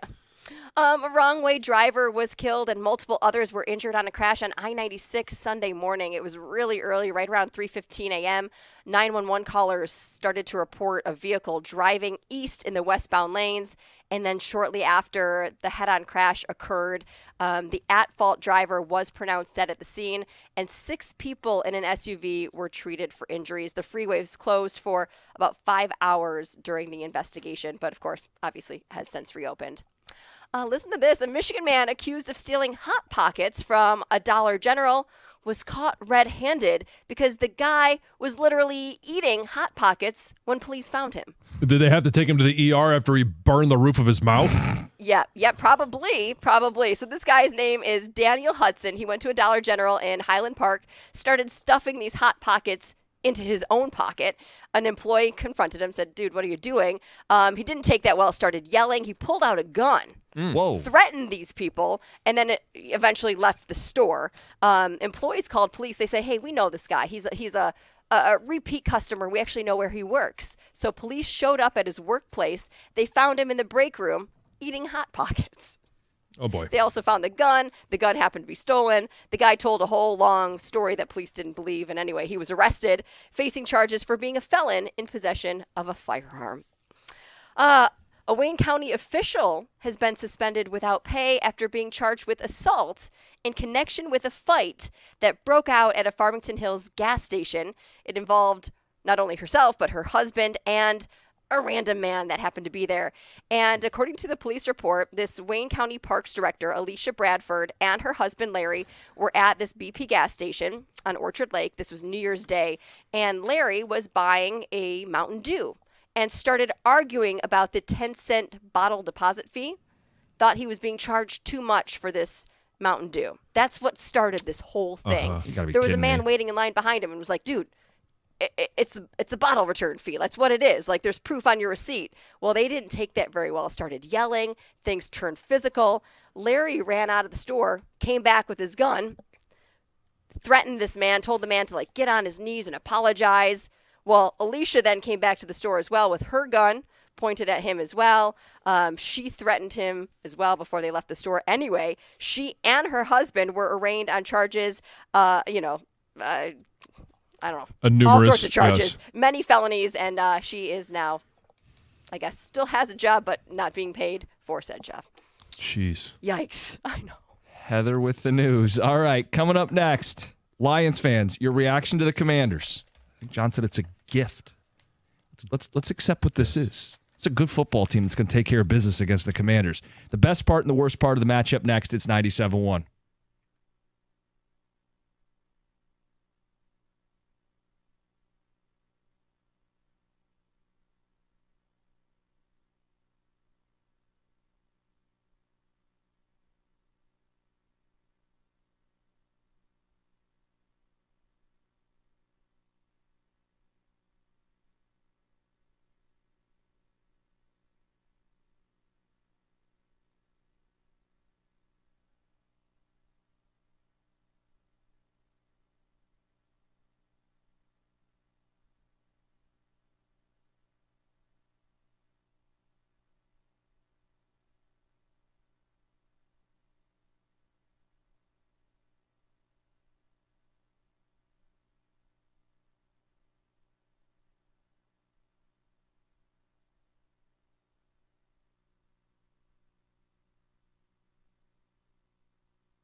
Divisional doink. What a great call. Tarico Collinsworth. Sunday Night Football. And the Commanders get a date with the Lions Saturday night on Fox, and we're getting your reaction to the matchup. We've given ours out. We'll reset that for you. 248-539-9797. John, this is who you wanted. It is who I wanted. I want to beat the Commanders. And it does feel like it's been a long road to get to where the Lions are with the 1 seed. And it really felt like because Philly was pushing them, because the Vikings were pushing them, that there was never anything that was going to go in their favor other than what the Lions did for themselves. Like getting here, they have been done no favors. Bye week at week 5. The amount of injuries that they have suffered through the course of this year, players that aren't and will not be coming back for the playoffs.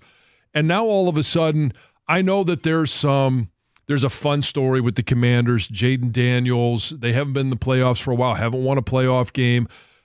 This is not going to be the year for them to get that monkey off their back. But this kind of feels like, of the teams, and I know Green Bay would have been fun, and Jordan Love doesn't worry, but it's a division opponent, right? And weird things happen against the division. I'm not worried about the Washington Commanders. It's a rookie quarterback, and their defense is, what did you say, 30th? Against the run, yeah. Yeah, and we know that this team loves to run the ball. Montgomery's coming back with a juicy matchup. It really feels like this has been, I don't want to say an easy seed for the Lions, but it kind of feels like a tip of the cap from the football gods. Like, okay, hey, you earned it. Now we're going to give you the Commanders. Go out there, have some fun, get yourself ready for the NFC Championship game. Yeah, I think it's an ideal matchup. This is how I would describe it. The fact that the Lions will be able to run the football. This is the worst defense of the field left, and it's the worst run defense of any of the playoff teams, which allows Detroit to rack up the score, help their defense, keep the defense off the field. And the defense, listen, I mean, the benefit is you're playing at home, you're playing a rookie. He'll make some plays. He'll extend some plays. He'll hit Terry McLaurin. But he's going to go up against a defensive coordinator who's shown his stripes, who can throw some different disguises. I would love to face a rookie quarterback. I don't want to have to blitz against the seasoned elite quarterbacks. Maybe you can get a takeaway, a turnover, a key stop.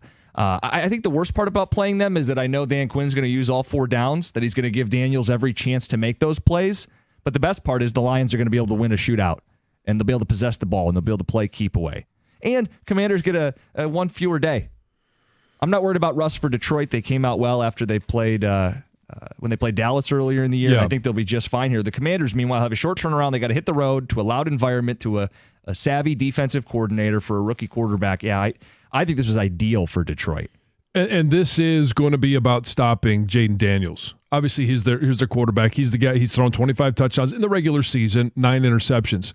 He's been sacked 47 times, but he's also their leading rusher. He ran the ball for 891 yards on 148 attempts. Now, Brian Robinson Jr. is their leading back. He's got the most rushing attempts, but he rushed for just under 800 yards. So there is, I don't want to underestimate the threat that Jaden Daniels is. Even though he's a rookie quarterback, he is a true dual threat quarterback. If nothing is there and they run the read option, we saw it a number of times, sometimes successful, sometimes not, but he is a guy that you're going to have to account for in the running game, and it's going to present problems. I feel fortunate that the Lions are playing against the Commanders at this time. I think I'll probably feel different next year. Sure. I mean, this is their breakout. This is all new for them. This is an experienced Lions team that's been here before, has played these home playoff games, has taken care of business at home in the playoffs. You mentioned Washington and some of the memories. John, Tirico mentioned on NBC last night that Mark Brunell was the Washington quarterback the last time they had won a playoff game. Were you there? Was that Yeah. The last time the Commanders / Redskins won a playoff game, you were playing. Yes. It's been a long time. Mark Brunell was also mentioned on the CBS broadcast yesterday as one of only 3 quarterbacks on the road to win in Buffalo. Oh, wow. A bunch of shine trivia going Brunell's way, as it should. There you go. Yeah. And I mean, even before that, like the last couple of times they've won home playoff games, or playoff games in general, but against Detroit in 2000, We got a win. That was Brad Johnson. It was Robert Porcher and Trey Johnson squaring off. An official got stuck to Trey's arm as he threw a haymaker. I got fined in that one just for being on the field during a fight. But, yeah, it's been a long time since Washington has had any playoff success. They're a starved fan base. Not quite as starved or, as skin and bones as the Lions are. Now we're starting to fatten up a little bit with the trip to the NFC Championship game last year and the expectations that this is a Super Bowl team, should be playing for a Super Bowl championship. The Commanders aren't there yet. I'm sensing two distinct messages on the ticket text. We have some that are saying, John, stop getting cocky. And then we've also seen some people say, stop being scared. Yeah. Like the two extremes today. Let's get to the phones. Sheldon in Highland Park, you're on 97.1. Hey, thank you for taking it. I wanted to say to John, I really appreciate your stance on the fact that the Lions should win and can win and are going to win, because over the weekend, since the Lions had this bye, listening to Rieger and all these other shows, all they're saying is stuff like, what could make the Lions lose? What scares you? What are your fears? Why are we talking about that? We are 15-2. We should be talking about kicking butt, taking names. We should be, as fans and as the radio and the media in Detroit, we should be taking the same stance that Dan Campbell is taking. Let's get big nuts like our coach and just say, we're going to win, we're going to play hard, we're going to do this, and quit being so scared like the old losing Lion fans that used to wear paper bags on our head. We're not wearing paper bags on our head no more. We're out winning, and we should talk about winning, hope to win, even if we lose against the Redskins. Going into that game, we should be excited, celebrating, and hoping to win. Yeah, I mean, the expectations that you're going into this game to win, the expectation is that you're going to go in there and not just win, but you're going to put it on a rookie quarterback against that you should be able to run at will on this defense. And if you can't, then you go to the air with Laporta, Amon-Ra St. Brown, J-Mo, and you put them in their place. This is a time to put the rest of the league on notice. If 15 wins didn't do it, then do it now. And it's not cocky to feel like you're going to win if you're 15-2, two-time back-to-back divisional champion, turning this franchise around. Everybody wants to play here. It's not cocky. These fans and the media and the radio station is driving me crazy. Get excited and let's move forward. And if we end up not making it to the Super Bowl, it was a great ride. Enjoy the ride. You're losing me a little at the end there, but that's the message. I'm with you. Yeah. Be confident. Be excited. Don't take this for granted. Be confident in this football team. Now, I'm not going to say if they lose this week, this is not some great season. You know, to his point, they got to finish the deal here, but they are built to finish this thing. There have been some fun moments along the way, and it's been an enjoyable ride, but it needs to end in a Super Bowl. 248-539-9797. Mike in Washington Township. Good morning. How we doing, fellas? Let's talk about this game real quick. I think it's great to be confident, cocky, a little bit arrogant. We're a 15-2 team. We're gonna walk into our home, the rowdiest crowd in the league, and Dane Daniels is not gonna know what to do. That defense is not gonna stop our number one offense. Yes, I'm not gonna lie. Washington's going to score on us. Our defense is a little bit Swiss cheese here and there, but they're not going to put up 50. We're putting up 50 in the playoffs against Jayden Daniels and this Washington team.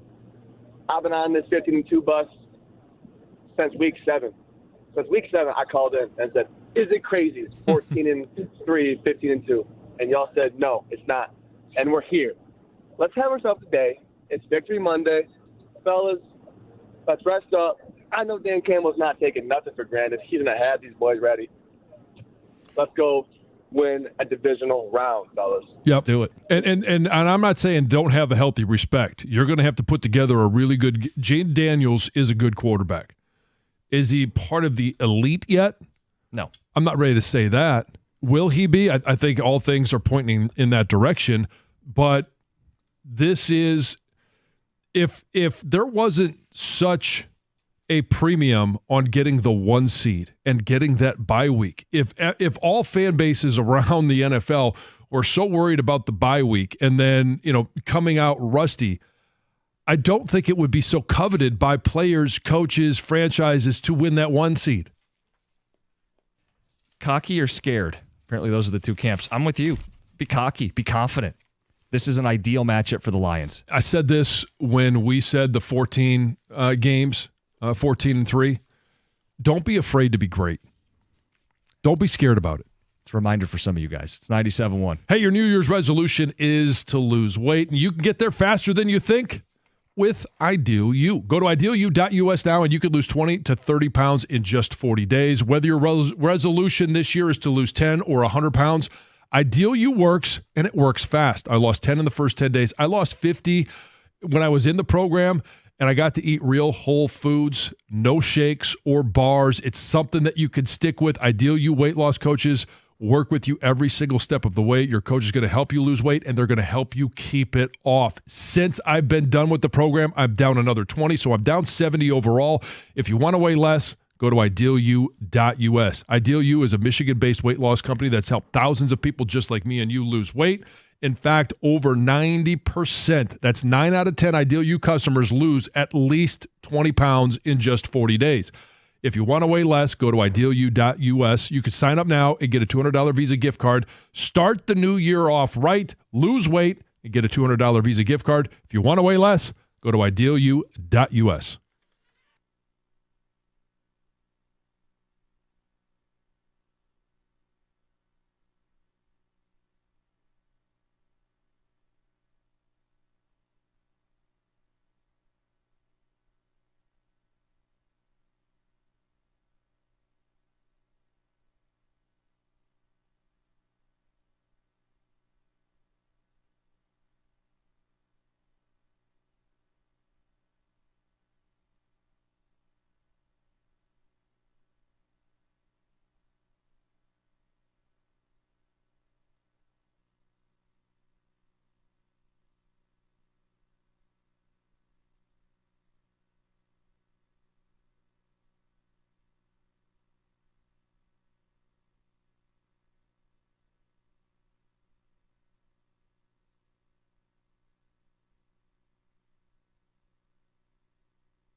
7 in a row for the Red Wings. We'll talk more about them in the 8 o'clock hour. Costa and Jansen with Heather. Good morning. The Lions know who they're playing. It's the Commanders, Saturday night, Ford Field. John, you said this was the team you wanted to play. This is the matchup you preferred. I think it's an ideal matchup. Yeah, I mean, selfishly, I wanted to play the Commanders because I just want to beat them. But also, I think it's more fun. This is the most fun matchup they could have had in the divisional round, because if it was Green Bay, you're like, all right, been there, done that. Same thing with the two teams that are playing tonight. And we don't have to wait for the results of tonight's game to think about who we are going to play. It's new, it's fresh. They've got an up-and-coming quarterback in Jayden Daniels. They got 2 defensive tackles that are really good players. And selfishly, Mikey Samerstill, one of the rookies that they drafted. He was on Michigan's national championship team. We'll get a chance to see him play. I know he's had a really good rookie season. But just in terms of the X's and O's, this is a team that the Detroit Lions should methodically beat. Now, they could come out and they could blow the doors off and get up 21-0 by the end of the first quarter or by halftime, whatever.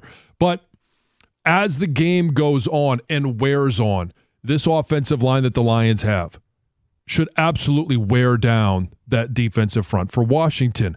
And Jayden Daniels is going to make some plays. We get a chance to watch a rookie that's had an historic season. First time ever a rookie has won 12 games as a starting quarterback. And you had this stat earlier about rookie quarterbacks in the playoffs. There's only been 3 that have won 2 playoff games. And it's what, Joe Flacco? No, the stat was just to win any, like a road playoff game as a rookie. It's only happened 3 times. Flacco, Mark Sanchez, and Russell Wilson. 2 of the 3 won multiple road games, which is what Daniels will have to do when he comes to Detroit. Like, I understand there's going to be a level of concern because he's mobile and because he's looked so good. He doesn't look like your typical rookie. And he's not your typical rookie. He's not. They scored 23 points yesterday and scored 35. The Lions are a team that's scoring 30-plus. They're an elite offense with a favorable, juicy matchup running the football against the Commanders, who have struggled 30th in the NFL against the run. They're the worst defense of any of the remaining teams. So again, these are playoff teams. None of them are bums. They're not bad. But of all the teams left, this is the most favorable matchup for a Lions team that has to win with their offense. Timely defense, but has to win with their offense. So it's there for Detroit to put up your 28, your 31, your 35 or more points. And then you look over to Daniels and you say, oh, I know you went on the road, but this is a different kind of road environment. They're not going to be chanting your name when you come to Detroit. It's going to be loud. You're going to face a team that has to blitz. So I like facing a rookie if I know I have to blitz as opposed to one of these more polished veteran quarterbacks. No, I think it's ideal. 248-539-9797. The emotion of it. We've got a bunch of ticket texts that are bringing up the past, but I don't want to steal their thunder because Mike in Belleville wants to make that point. Mike, good morning. Hey, good morning, guys. Good morning. Dude, what a final nail on the coffin. We get to knock Washington out after they did that to us back in the 90s. We've been knocking off so many things these last couple of years with the new Detroit Lions. This is just like, you can't even write a better story than this. How motivating is it they get to knock off Washington? Yeah. Just awesome, man. I'm just so pumped. We've all been doing this for so long. It's just, you just can't write it better than this. What a revenge tour that they've been on, and now they get to put the final stamp on it and knock Washington up. This is just so cool. Yeah, I think we had someone last week, Friday, point out the only 2 teams in, I think, the NFC that Campbell hasn't faced are the Commanders and the Eagles. And it might be checking off the final 2 boxes en route to a Super Bowl. And you just can't write it any better than that. It's just so cool, man. It feels like it's destiny, doesn't it? It does. It feels like this is a favorable matchup. It is a little bit ironic that they lost 41-10 in the 91 NFC Championship game to the Washington football team. And then in 95, they lost 58-37 to the Eagles, the Lomas guarantee. But that game at one point was 51-7. Rodney Peete threw a Hail Mary at halftime. Former Lion. I mean, it's like the stars that are aligning are a little bit comical. Yeah, I'll be honest. 91 doesn't do much for me as I wasn't alive, but I know for a lot of Lions fans, this has been like, Hey, it's the last cathartic. time we won a playoff game before last. I know, which is what Get made with last year so special for me. I'd never even seen it. It wasn't like, I remember when. It was, I literally have no memories to go back to. So I don't have that perspective, but I can respect fans who have suffered long enough and say, you know what? Put them on a tee. Put them on a tee and let's swing away because you feel like you got a really good shot here. And Dan Quinn's a defensive guy. He's had success in the playoffs and in other stops as a head coach. Atlanta. Yeah. And so I am curious as to I've got a lot of respect for him as a defensive play caller and coordinator. What type of defense does he try to put together to slow down this Lions dynamic offense who can strike at any moment, at any level of the field, whether it's passing or running? I am curious as to what type of game plan he'll put together because it could give you an idea of what you might face in the next round, the NFC Championship game against the Eagles, if they're fortunate enough to win. I think it's one of, like, we've made a list of all the reasons this is ideal. It's not near the top, but it is something to say, hey, you're going to have to face quarterbacks who extend plays, who you may blitz and not get home against, and you're going to have to find a way to kind of rally. Daniels is the first. He won't be the last. Because if it's Hurts or Lamar or Allen or Mahomes, those guys live not only in structure, but outside of structure. And that's going to be a tough matchup no matter when you play them. And it's a chance for Aaron Glenn to put together a defensive game plan to account for a mobile quarterback like a Josh Allen or like a Lamar Jackson. Texter says Glenn's going to own Jaden Daniels. Some sweet revenge for the 91 NFC Championship loss. Yeah, a lot of people are bringing that up. This one says, I remember the NFC title before last year. Paybacks are due. I remember losing by 50 to the Redskins when I was in 8th grade. I'm now 47 years old. Yeah. Like, wow, when you put it in that perspective. Mm-hmm. Ticket Texter says, tell John he's earned the cockiness. Have a good day, guys. Mm-hmm. Yep. Well, I haven't, but I think as Lions fans watching this team, the Lions certainly have. I mean, the older you are, the more skeletons you have in your closet as a Lions fan, right? And you got to knock off a skeleton in your closet with Stafford. Yeah. Now the old folk get to do it, to get them to buy in and see the SOL is done. Yeah. Ticket Texter's pointing out Campbell has faced both the Eagles and the Commanders. I think the stat was he hasn't beaten the Eagles or the Commanders. Oh, he's beaten the Commanders. Yeah, Carson Wentz played for him. Oh, okay. Yeah, so that stat Friday was completely erroneous and should not have been repeated. My bad. Yes. Erroneous. 248-539-9797. I know you love when we can get a Harbaugh quote in, so I had to do that. We'll get more phone calls on the Lions. We'll mix in the Red Wings and TJ Lang an hour away. It's 97.1.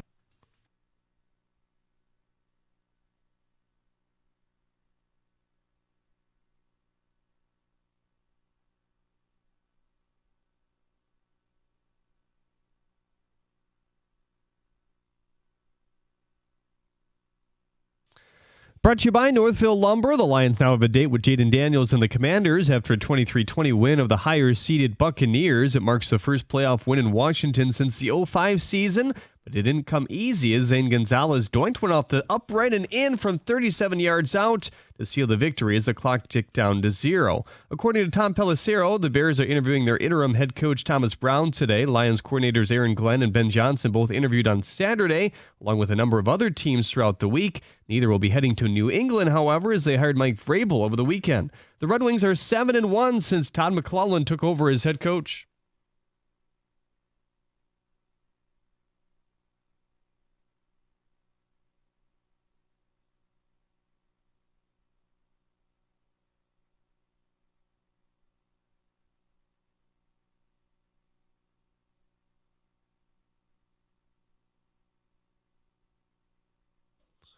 (6-2) the final score of the Kraken. Detroit now sits 10th in the Eastern Conference, but are separated by just 3 points from the 7th best team, the Bruins. San Jose on tap tomorrow. Dusty May kept it rolling in Ann Arbor as Michigan basketball topped Washington 91-75. Tom Izzo secured the team's 9th win in a row as they beat Northwestern 78-68. The Spartans kept the Wildcats shooting at bay for the game. They held a 36% mark from the field and 20% from three. At the Corwell Health Sports Desk, I'm Jeremy Otto. For more, go to 97.1 The Ticket or Odyssey.com.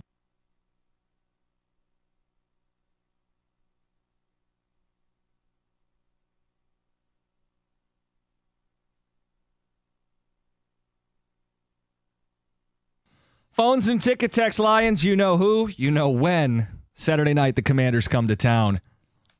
Best and worst part of this matchup and how you're feeling overall. The spread has the Lions favored by 8.5. And ticket texters are saying that feels light.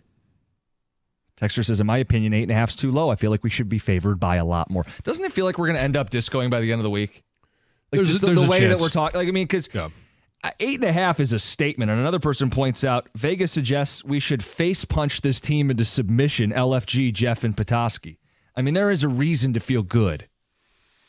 There is, and it's the body of work that the Lions have put together.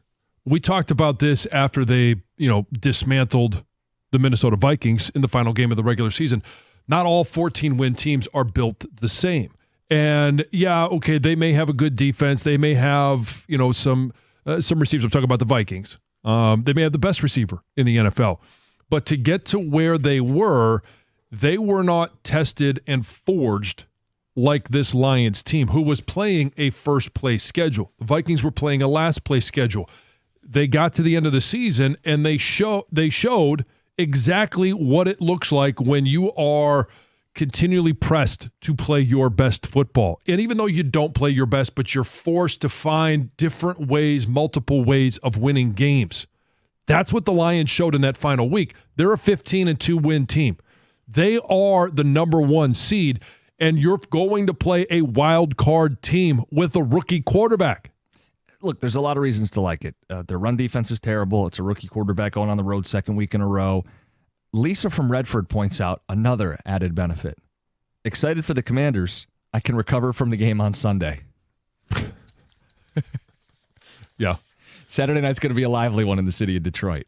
More ticket text, 248-539-9797, and your phone calls. Jim and Macomb, you're on 97.1. Guys, maybe it's PTSD. Maybe it's realism. Maybe it's negativity. I don't know. I think we can't just sidestep the Commanders. I think this has historically been one of those games where we get against a running quarterback, a dynamic quarterback, a team that has something to prove, and we need to step up. We can't just, okay, what's going next? The Eagles. Okay, great. I'm a little nervous, no lie. There needs to certainly be a healthy respect for any opponent you're going to play in the playoffs. They did enough to win, and they won 12 games. Let's not underestimate the fact that this is a Washington team that won 12 games. Now, they played Dallas twice, and their division, they played the Giants twice. So, again, a 12-win team built the way they're built and having played the games that they played, not the same as a 15-win Detroit team. I agree. And they just knocked off Tampa with a field goal, right? I mean, it was a close game. Yeah. Tampa's owned us too a little bit, right? I mean, it's one of those things where I feel like we're going into this just thinking about the next game. And I feel, again, PTSD had been around a minute. This is one of those games where we really can't just overlook it. I think we really need to buckle down.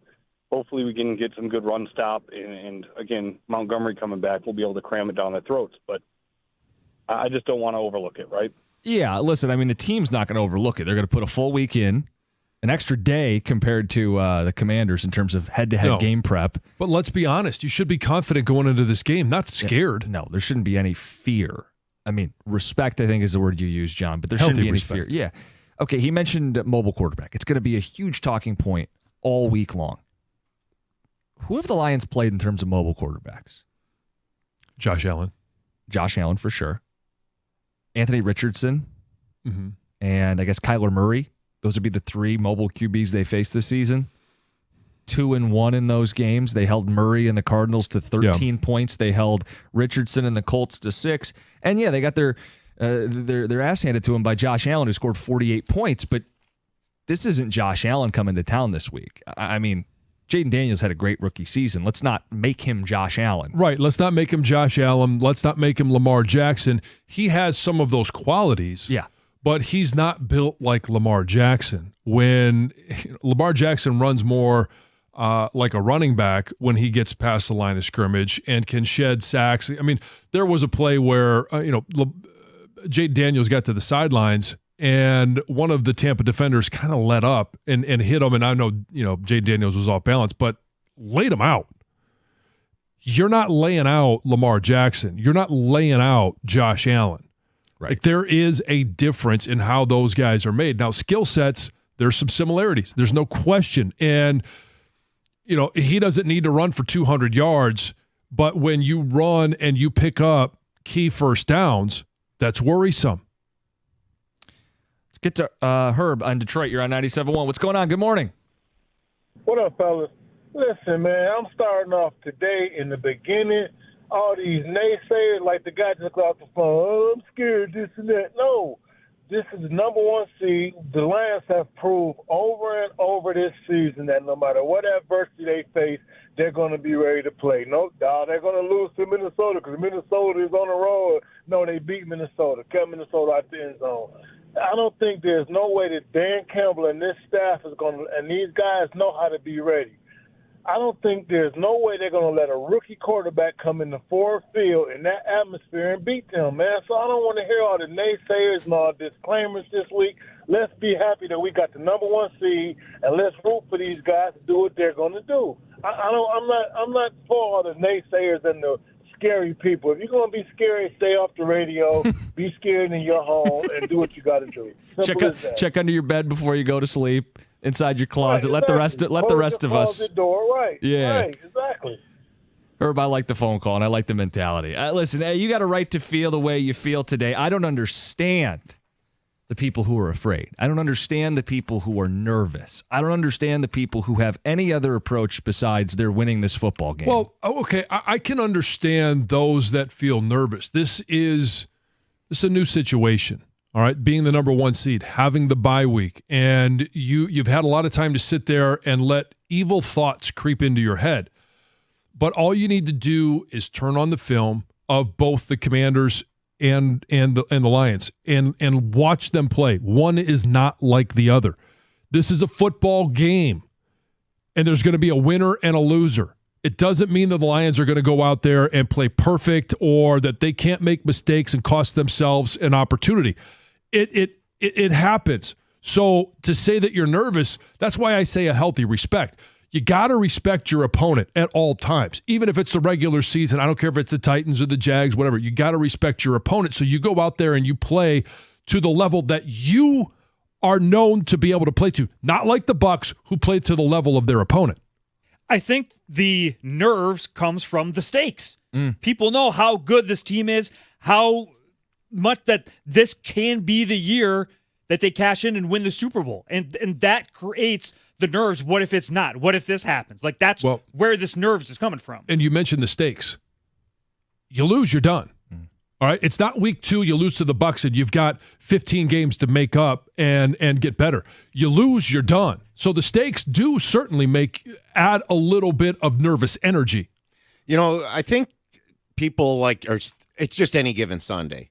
That they think it can happen. The Lions, because of their dominant season with 15 wins and having the 1 seed, this is all new to them. Like, I think, people will go to the Packers in 2011, the team TJ played on, that was 15-1. Well, they were coming off a Super Bowl, and they played the Giants, who had a propensity and a track record from 2007 of beating New England and all that. Like, I just don't see the track record here for the Commanders to do it. But there are examples of this occasionally where you have this dominant regular season team that loses this game. And I think those maybe are some of the people out there. Yeah, but this is actually perfectly timed to take a text. You brought in, it's the top of the sheet. Nick in Livonia addresses this. He says there are only 9 teams to ever win 15 or more regular season games. The Lions are one of 9.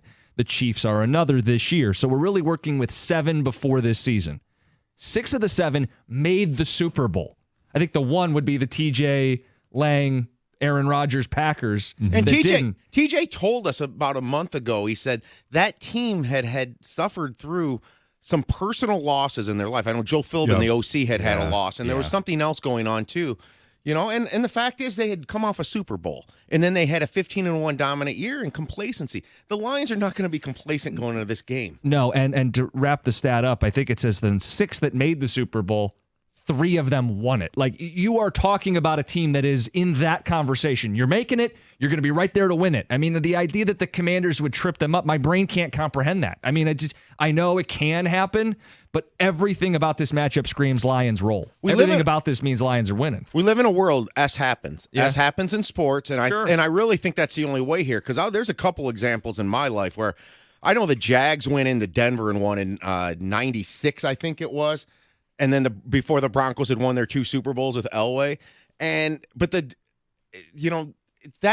Jags went on to be a good team those few years. They went. Greg referenced earlier. They'd gone into Buffalo. That stat you had earlier. Yeah. I know the Niners back in Montana's heyday. They were 15-1, and the Vikings, an 8-7 Viking team, went in there and beat them. So stuff happens, but you're talking less than 10% here.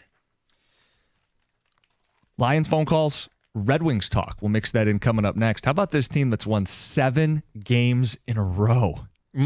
It's the best win streak the Red Wings have had in more than a decade. Are the playoffs on the brain? We'll mix in the Wings this hour. TJ Lang coming up at 9:02, and we've got Overreact Gyms before the hour ends as well. It's 97.1.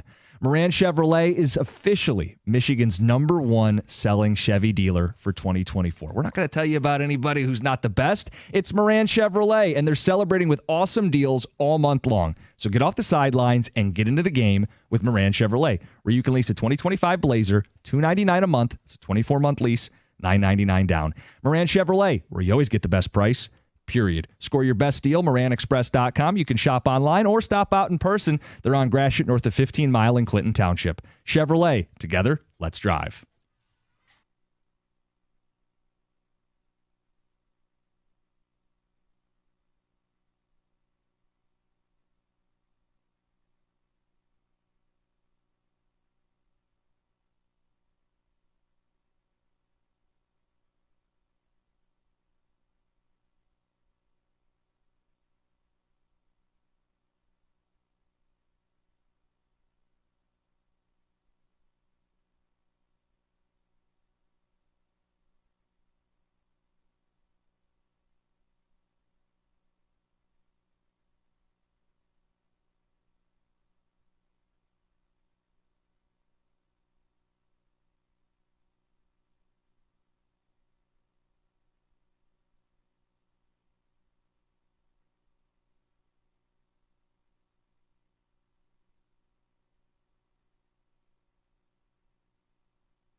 This is so much fun. This hockey team is so much fun. New life for a new year. And it feels like the playoffs are very much on the table. Playoffs on the brain. This team's playing better now than at any point last season. And John, they've undone. They've dug themselves out of what was a catastrophic start. They fired the coach, and McClellan has come in. They're 7-1 since the change with 7 straight wins. Yeah, and that one was, I mean, what was he on the job, 24 hours? Yeah, and he said, I'm not making any changes. I'm just observing. I'm going to take notes. Mm-hmm. And it's amazing how much he observed in one day. Listen, he's a guy who's won a President's Trophy. He's coached as an assistant in Detroit before. He's coached a ton of hockey. He's experienced, and he came in and gave him a kick in the pants. And I think they wanted that, by the way. This team has responded with, yes, please, give us structure, give us coaching, get on us, make some tweaks. And I guess our question to you guys today is, do you have playoffs on the brain? Well, we could wake up Wednesday morning, and they could be in that final wildcard spot. That's how close they are, or at least tied for that final wildcard spot with a game in hand. Have you bought all the way back in? I mean, you know where I'm at. I'm all the way bought in. Oh, sure. Hook, line, and sinker. Well, okay, I'll ask you a question in a minute. See how much are you willing to put your money where your mouth is? You're going to test me? I'm going to test you. Okay. But yeah, I'm bought in. It's and I'm bought in for maybe different reasons, maybe some superficial reasons. Other than the fact that we have a team that is just winning, we have a team that is now fun to watch. They're doing things that are just fun. They're skating better. They're putting the puck in the net, but they're at least putting shots on goal. Yeah. Like before, we had talked about 11 shots on goal and they win the game. Like it was a painful, boring watch. And now it's fun. They're skating with energy, and it feels like there's purpose. And when we see periods, they're not going to be perfect. And I know, in coming up in the overreactions, you have one that seems a little ridiculous. And I know it was just somewhat to create a conversation. But they will lose games. Yeah. They're not going to play from here to the end of the season undefeated hockey. But when they do have a period that is subpar, they fix it, they address it, and it doesn't mean they're going to win every game. I don't even know if they're going to be 500 by the end of the season, but at least they're addressing things that seem common to some of us that aren't, hockey nerds, but they are addressing what needs to be addressed, and that's what McClellan has brought to this team, and accountability. People want to know, when does the new coach bump end, and when does the real hockey team cement themselves? Like, is this who they really are? I'm not going to put lipstick on a pig, but I also don't think they were as bad as they were back in November and December. Yeah. There's this thought it's Yzerman's rosters to blame and Lalonde. Well, I think Yzerman could have been more urgent in the offseason. I thought it was a flat summer. They were basically a playoff team last year, so if you have a flat summer, should be a playoff team again this season, and it felt like they underachieved at the end of last year. So if McClellan coached them a year ago, they may have been a playoff team. So even if they didn't get significantly better, even if there are still some roster limitations, I feel like he's going to get the most out of this group, and that means playoff hockey back in the Motor City. So under Lalonde, they scored 88 goals in 34 games. Since then, they've scored 33 goals in 8 games. That includes McClellan's first game. They lost to the Maple Leafs 5-2. They were down 5-0. And I think, first off, I'm going to say something about the coach bump. You know what the coach bump does? The first thing about the coach bump is you're supposed to bet on the team that hires a coach for the very first game. And I think maybe McClellan, what he did in that first game was he sat back and watched what he had in front of him. So the goals, I brought them up. Under Lalonde this year, they averaged just under 2.6. It's like 2.59 something. Yeah, bad. Under McClellan so far, it's 4.1. They're averaging scoring more than a goal and a half per game. How did that change? I think it's almost indicting of Yzerman of keeping Lalonde that long. It's like, what was it? Anything other than patience and respect? Yeah, I mean, because to see this vicious of a turn, you know how much a goal and a half is in season. Sample size might be too small. Well, that's right? the thing. We're 8 games, but eight games is starting to get, and the offense is noticed. That's the other thing. Use your eyes. You don't have to be a hockey savant to watch what's happening right now. They had 6 goals yesterday from 6 different players. John, that's what we were talking about last year. Was how deep their scoring was. It wasn't like one guy had to be the engine of the team. And Larkin really did have it on his shoulders early in the year. And he's scoring, but it's not just him. It's Kane. It's DeBrincat. You know, it's also some of these defensemen. They lost Gostisbehere, right? Yeah. Eric Gostisbehere. I know. I still remember jumping up and saving the puck at the blue line. They lost Gostisbehere, right? And the idea was you're going to lose some puck-moving defensemen. They also lost Wallman. Well, recently we've seen Gustafsson activate the offense a little bit. And we've seen Albert Johansson, a rookie, activating some offense. Scored his first career goal on Friday, assisted in a couple on Sunday. If you're getting a little more out of some guys that you weren't getting anything out of, you can replace Wallman and Gostisbehere, keep the scoring going, get this team back in the mix. They still don't have a solidified number one goalie. They still don't have a great up-the-middle, deep center group, but they've got enough scoring. They're lethal on the power play, and are they at least a playoff team? Guys, realize what that says. That's 16th. Are they one of the 16 best hockey teams? No one's saying they're hoisting the Stanley Cup, but it's Top clear half. they've saved their season. Well, they were 15th in the East, though. So we have to applaud what they've done. Oh, no, in I'm not taking away from it at all. They weren't the worst team in the league either. They're second worst, like they were trending as. Yeah. I honestly, the night and day switch here, I think there's enough of a sample size. Like, I'm scratching my head. I don't know if I've seen something like this around here, whether, I guess we have. If Tigers baseball. Yeah. Well, they're not doing some crazy pitching thing, It just clicked. And it's also like the Lions in 2022, where all of a sudden it just clicked. And it was that simple of just changing the voice and the style you play. They look completely different. They look they don't look at all like the team that they were. But do they not look like the team that they looked like last year when they were a playoff team? I think they look slightly better than last year's 6-game win streak in February or whatever it was. And now this is 7. They got San Jose on Tuesday. That's a very winnable game at home. That would be 8. I think the franchise record, and guys, I might be wrong on this. I thought I saw 9 in a row is the franchise record. Like, they are tracking to do something very special right now. By the way, you were going to test me with something? Yes. We all live by a certain set of rules in our daily lives, but also in our sports lives. And I have a question for you, because you're a Red Wings season ticket holder. You were, pounding the drum of need to move on from Lalonde, and now that they are 2 points back of the cut line with so much hockey to play, 7 games in a row, and let's face it, a home game against San Jose should be 8. When does the car flag fly? When do you dust off and bring it out of mothballs? They're still in the car, by the way. They're not obviously on the car. Oh, that's something that just stays in the car. It's part of, it's like the ice scraper leaves in the summer, but you put it back in the winter. These stay in year round? They stay year round in the car. So for such an occasion. When?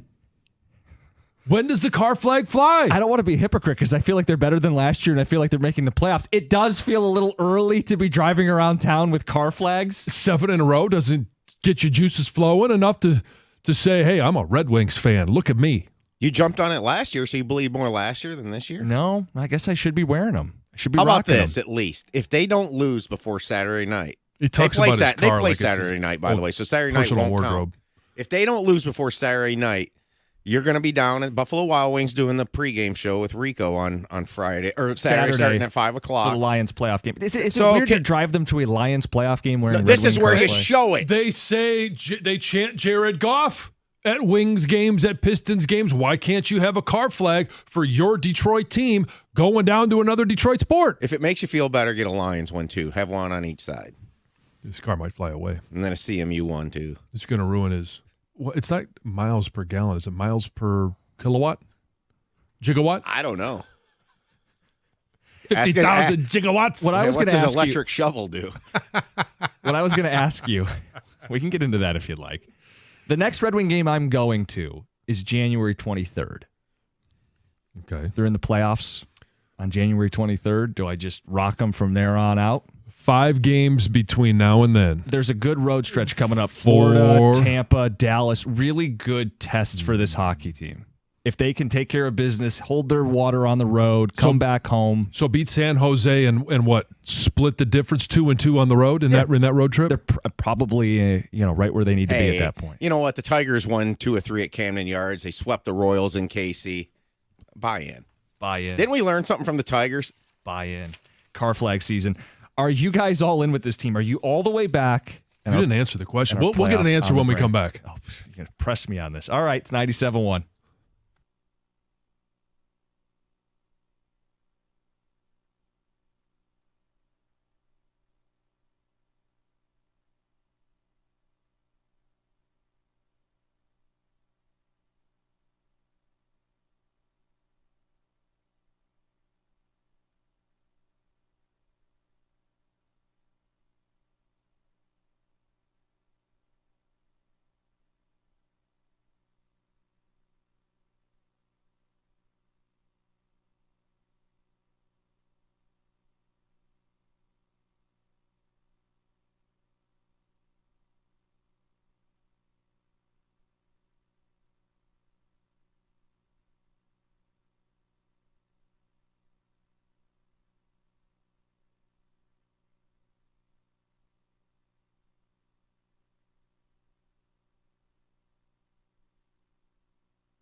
Talk a little Red Wings hockey on a day that is dominated by Lions football. TJ Lang coming up at 9:02. We've talked a lot about the Commanders. If you just can't wait, you can go back, use the Odyssey Rewind.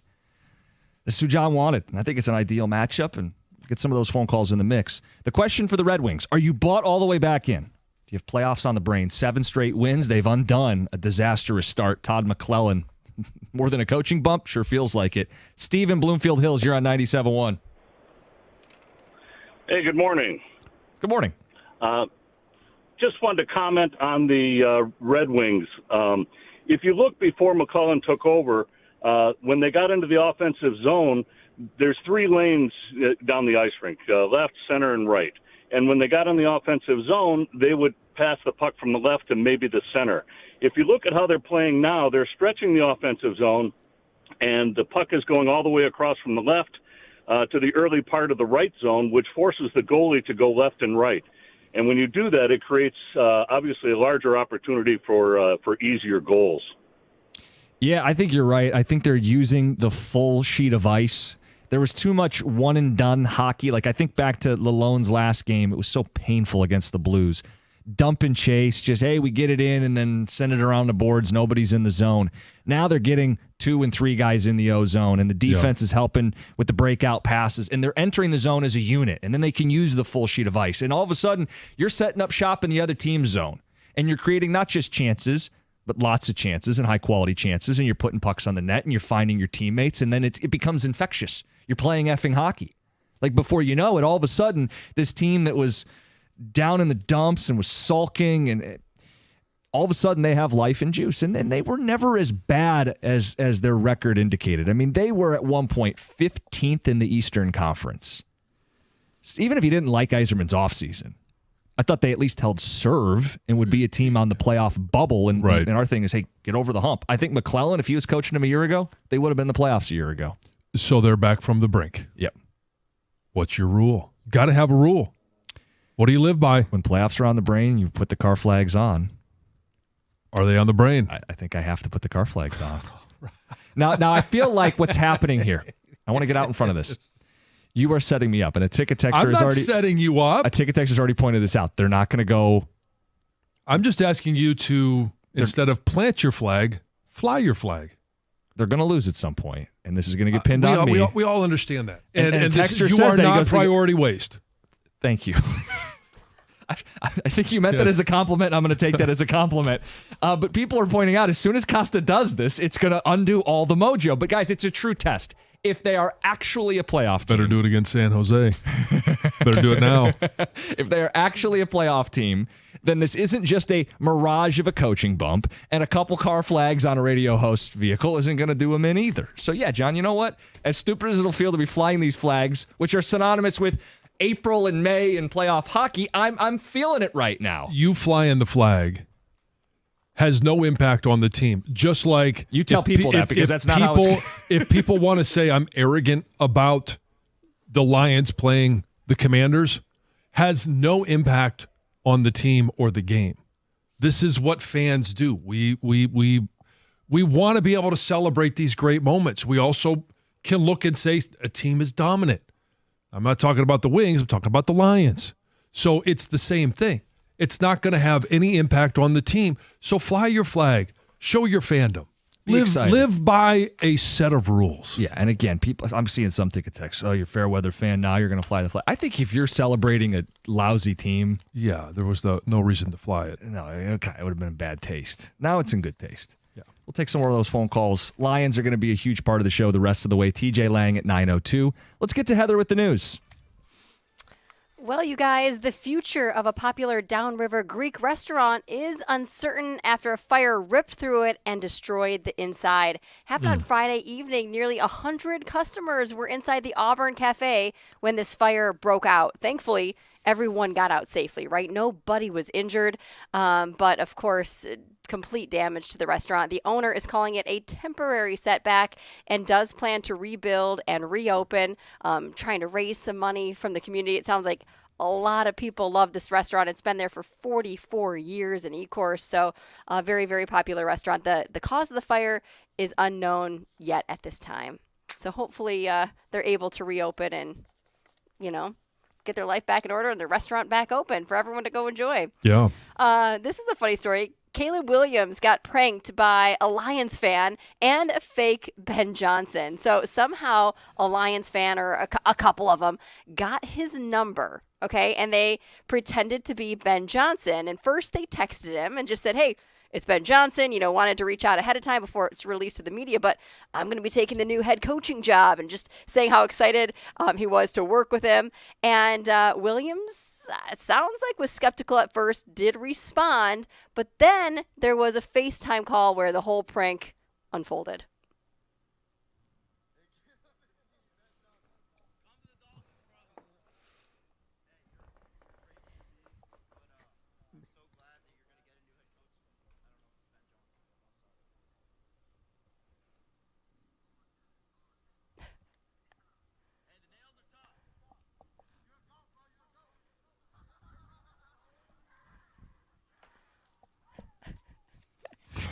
Clearly excited that they actually got to FaceTime. Yeah.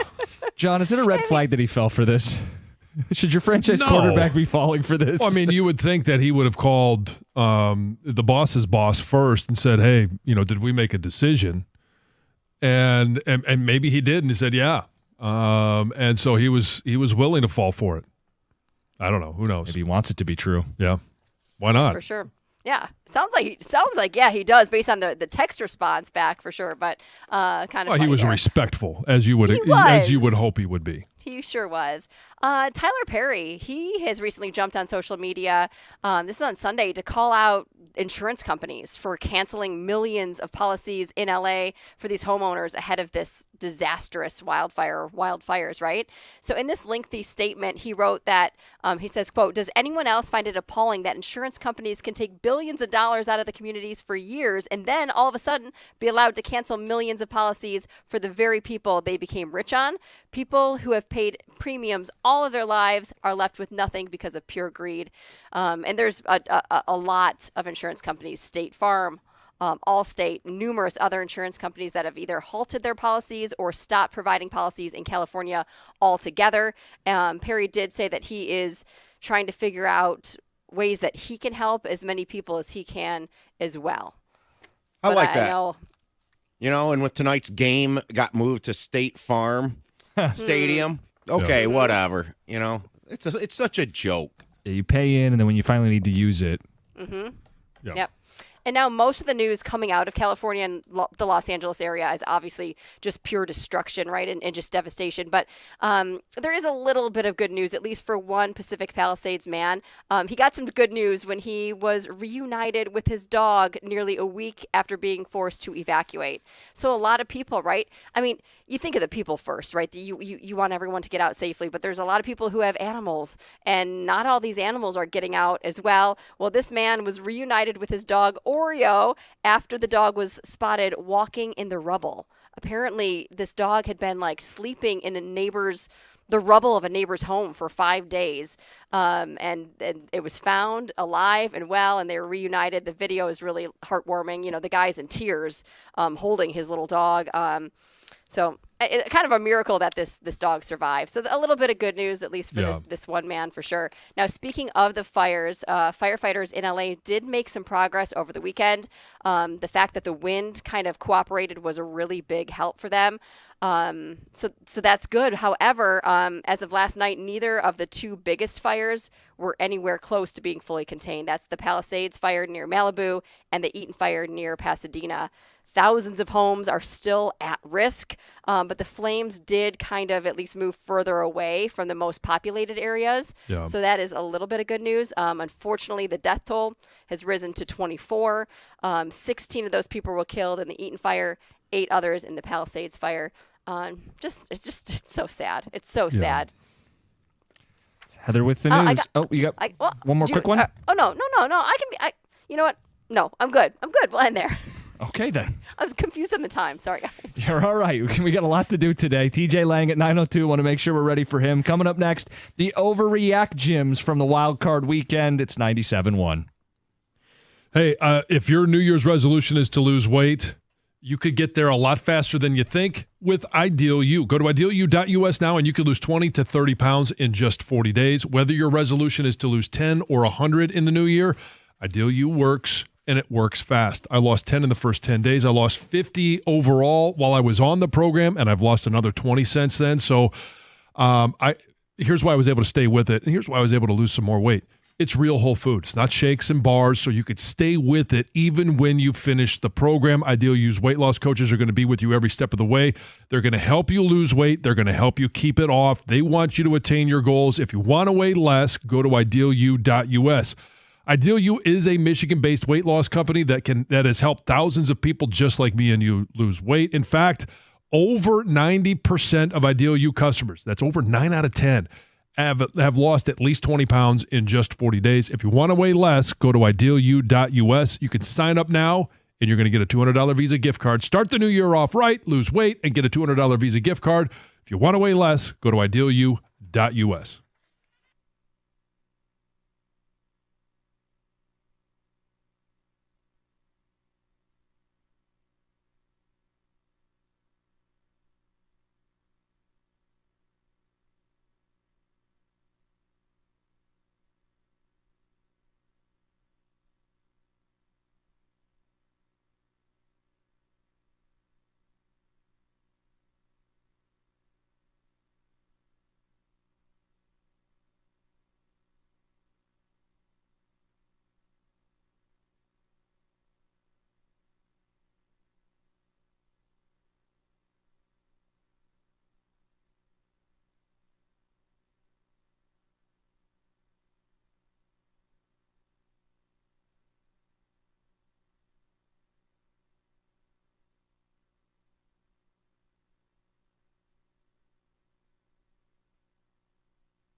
John, Tom, Greg, the Red Wings will never lose another hockey game.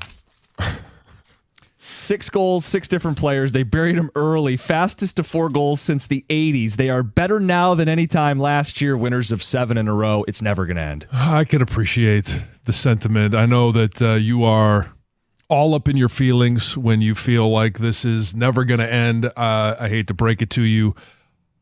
And I know that you know that they're going to lose at least a game in the remaining, 40 that they have left. Are they? Are they? Yes. Yes. Yes, overreaction. Although I like the direction. It's fun. This is fun hockey. They're shooting the puck. They're scoring. They're winning. This is fun hockey. They're bringing the fans back to the LCA, back to the TV, back to just being able to watch fun hockey. And yes, Red Wings fans are well in the know that they will eventually lose a game. And then the question is going to be, how do they respond after that loss? This is silly, okay? Your better take here should have been, to where we at least could have maybe said the other thing, which is not, even though I wouldn't, was to say they are the Blues from 2019. That would be a Stanley Cup team. Yes. Winning every single game the rest of the way is more absurd than them winning the Stanley Cup. I think you would agree with that, right? Yes. Okay. Just a good tone setter. We got some He football is jacked ones. right now. Jacked up about the Wings. He should be. The Steelers need to part ways with Mike Tomlin. Hasn't won a playoff game in 8 years.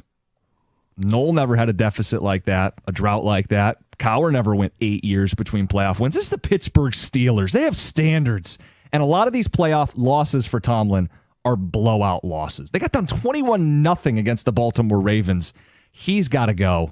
I don't necessarily know that he's got to go, but he might want the Steelers to go.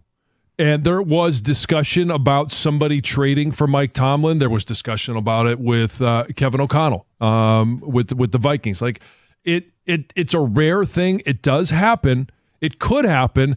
And I think Mike Tomlin and his agent should encourage any one of the other, 20 teams that might be interested in having Mike Tomlin coach their franchise.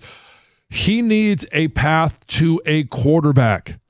Pittsburgh doesn't have a path to a quarterback. And if they keep being this team that Mike Tomlin is, because he's a good coach, where they win more games than they lose every single year, and they're always picking between 15 and 20 or 21, 22, like they're never going to have a path to getting a legitimate starting quarterback that he can continue to play with. People have said Tomlin gives them stability, yet they're stably mediocre. I mean, they just can't keep going in this direction. Well, I think it's more the franchise now than it is, and they're a victim of their own success. Not enough success to obviously win playoff games or win Super Bowls, but too much success to get that quarterback. That's the key. So what, are they going to get in line for Kirk Cousins? No, I don't think Tomlin would endorse that. I think if the Pittsburgh did that, Tomlin would probably say, "I'm out." The thing is Tomlin ready to have somebody younger? They did pick it. Maybe Sam Darnold. Maybe can he win? I'd rather have Cousins. I seriously would. I'm not buying the Darnold thing at all.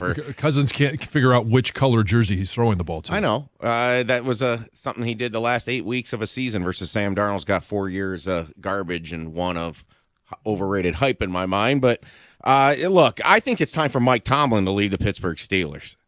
I do. Right. I think it's time for him. Yeah. I think it's time for him to find out what he can do elsewhere because they're just a broken mess. They remind me of what the Colts were trying to do with Phillip Rivers, and then who was the other? They got Flacco, but there was another guy there. They went, Matt Ryan. Remember? It's like, stop kicking it. It's time to do a full franchise reset, and I just don't know if Mike Tomlin can go through I don't know what his contract is, but if he steps away, obviously other teams would have to give Pittsburgh compensation. But imagine, and what would be the fear be if he ended up in Chicago? Yikes. Exactly. What would the fear, I mean, not obviously here, but what could he do down in Jacksonville? Yeah, at least he's not in our conference. Yeah. Justin Herbert is the most all-sizzle, no-steak athlete in sports right now. 4 interceptions as a favorite in the playoffs. 0-2 in playoff games with ugly performances. John, who's more all-sizzle, no-steak than him? I mean, it's hard to find a comparison because he really hasn't won anything. I mean, I would look to where LeBron is in his career right now. There's a lot of sizzle around him, but there hasn't been steak in a while. But I don't want to throw shade on his career because he's clearly one of the top 2 all-time players of all time in the NBA. But I, other than that, I don't know that there is an athlete out there that has more or could do more or is doing more. But then when it comes to winning, maybe Lamar Jackson. Yeah, I think you're right. This is not an overreaction. I can't think of somebody that compares to him. He's been horrendous in the playoffs. And for him to do that after the season he had, where I thought Jim Harbaugh had kind of dumbed things down for him a little bit, and then to go back to who you were in the playoffs before, that shocked me. He had thrown 3 interceptions all season, and then he throws 4 in that game. Yeah, just terrible. And not all interceptions are the same, but they're all on the quarterback.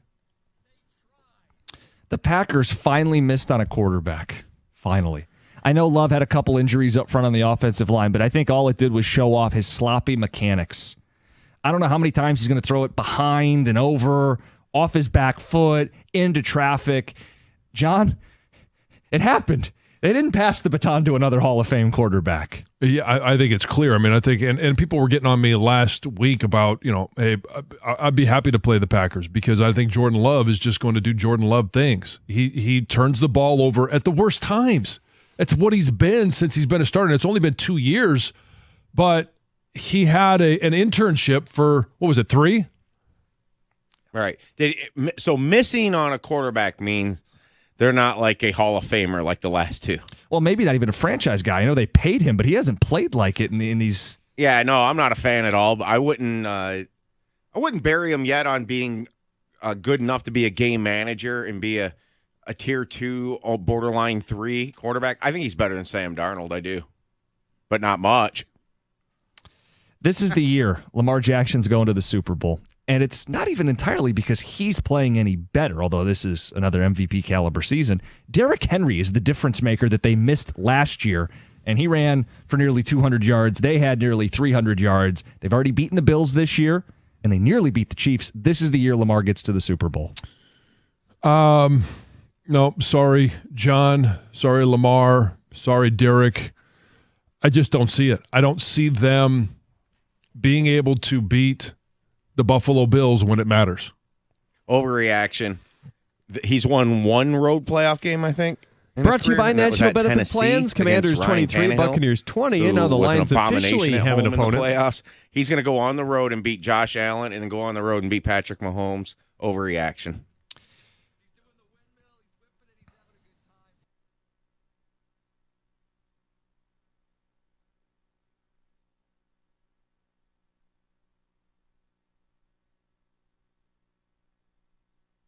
That via the Commanders Radio Network, Jaden Daniels picked up a big first down on the ground and set up that 37-yarder from Zane Gonzalez. Daniels threw for 260 yards and 2 touchdowns in the game.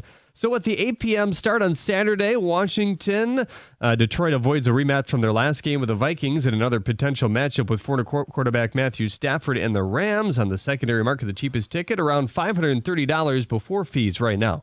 Buffalo defeated Denver 31-7. Green Bay lost to Philly 22-10. The Packers coming out quite hobbled in that one as well. Michigan basketball now 13-3 thanks to a 91-75 win over Washington. Vlad Golden once again led the Wolverines in scoring with 19 while collecting 7 rebounds. Michigan shot 53% from the field. Michigan State winning their 9th in a row, beating Northwestern 78-68 despite being outscored by 11 in the second half. Akins, Fears, and Richardson all scored in double figures. At the Corwell Health Sports Desk, I'm Jeremy Otto. For more, go to 97.1 The Ticket or Odyssey.com.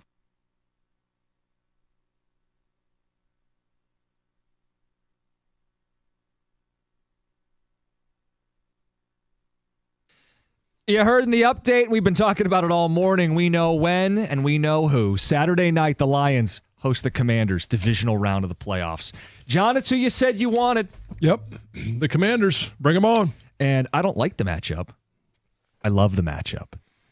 We got TJ Lang in studio. TJ, how do you feel about Washington? Yeah, I mean, we broke it down Friday when I was in with the afternoon guys and kind of ranked, 1 to 4 who we want to play. Washington was my number one, just because, like you guys said, you match up well with them. I think your offensive line has a massive advantage over their D-line. I think your run game has a massive advantage over Washington's defense. So, and I know that the talk all week is going to be, oh, my God, running quarterback, blah, blah, blah. Which, yeah, I mean, they're definitely going to have their hands full with Jaden Daniels, no doubt, right? Especially a guy that's playing with house money. I mean, he could be dangerous. But I like the matchup. I mean, Detroit is a tested team. They've been through these games, for not only the last half of the season, but going back to last year as well. So I'm with you, man. John, are you torn this morning? I know you were you said you were still rooting for the Lions. I know that. But yeah. Are we supposed to ask you this every time that the well, Lions I do get asked it every time the Green Bay Bay Packers play. I'm glad they don't have to this year. But no, I do. I do think it is a good matchup. And you look at Washington, and, yeah, it's been great what they've done this year. I think yesterday made it 7 wins in the last 30 seconds, that team has had. So, props to them. They're finding a way to win close games. I just can't help myself but to think that it's not going to be very close next week when they come to town. I don't feel like it's going to be either. And we've both had experiences as, our first time in the playoffs. You were there with a very experienced quarterback. How much do you think the experience that the Lions had last year pays dividends this year in not just getting the NFC Championship game, but finding ways to get over the hump, whether it's the divisional round, the NFC Championship game, and just getting to the Super Bowl? Yeah, it's huge because you know what it takes, right? Yeah. And I think we saw that experience pay off the last game of the season versus the Vikings. The Lions didn't look like the moment was too big for them. They looked like a team that's like, yeah, we know what it's like to be in a must-win game. I've got to have a game. We know some of the mistakes that you can't make in those games, and you understand. You kind of lean back on those memories a little bit to kind of remind yourself, okay, like, let's not panic. And that's why I said all year long with Dan Campbell and some of the decisions that he was making going forward on fourth downs and some of like the high stressful moments, I think a lot of that was by design because you're going to have to rely on those plays come playoff time when you need a big fourth down. Look at last night. I mean, I think Washington was 3 of 4 on fourth downs, or 3 of 5, I want to say, on fourth downs. But the Lions have that experience, whether it's high stress play, got to have it play. Hey, this is a big drive. We have to get points. They've had that experience, not only from Dan being so aggressive this season, but you're right, John, going back to the run that they had to the NFC title game last year. When you were playing the first playoff game that you played in, yeah, was there an eye-opening moment because there's different speeds of the NFL season. Obviously, preseason is different than the regular season. You get to the end of the season and you're playing against Minnesota for the division. For the 1 seed, there's a different speed. There's a different speed when you get to each and every round of the playoffs. Yeah. What was your initial reaction to, holy crap, this is a lot faster? Because you could see it on it comes across the TV. It's more intense, it's more physical, it's faster.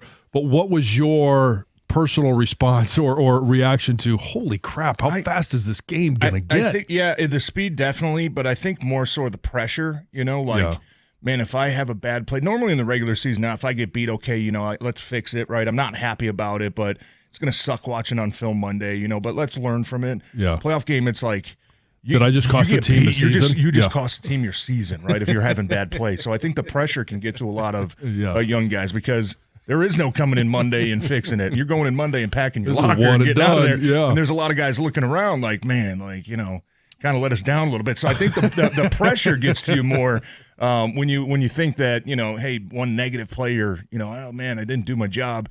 Does that cost you the season? But that's why, and I remember being a young player. I mean, my rookie year, I think we went out to Arizona in the wild card game, ended up getting into a shootout. Our left tackle got hurt, so I had to play like the whole fourth quarter into overtime. Yeah. And it was like, oh my goodness, like you guys are flying. Like I don't want to be the guy to let up a big sack or something. We end up losing that game. But the more playoff games I played in, the more you started to get accustomed to it. You get used to what it. Playoff football is. Yeah. And I think that obviously that run last year that they had to the NFC Championship game and getting out to a 17-point lead, they understand what it takes to be successful in those moments. And they also understand what it takes to be consistent and keep it going, right? Because I think they know just as well as they built a lead last year, they understand in the playoffs how quickly it can disappear too. Yeah. So I think that's a valuable lesson as well.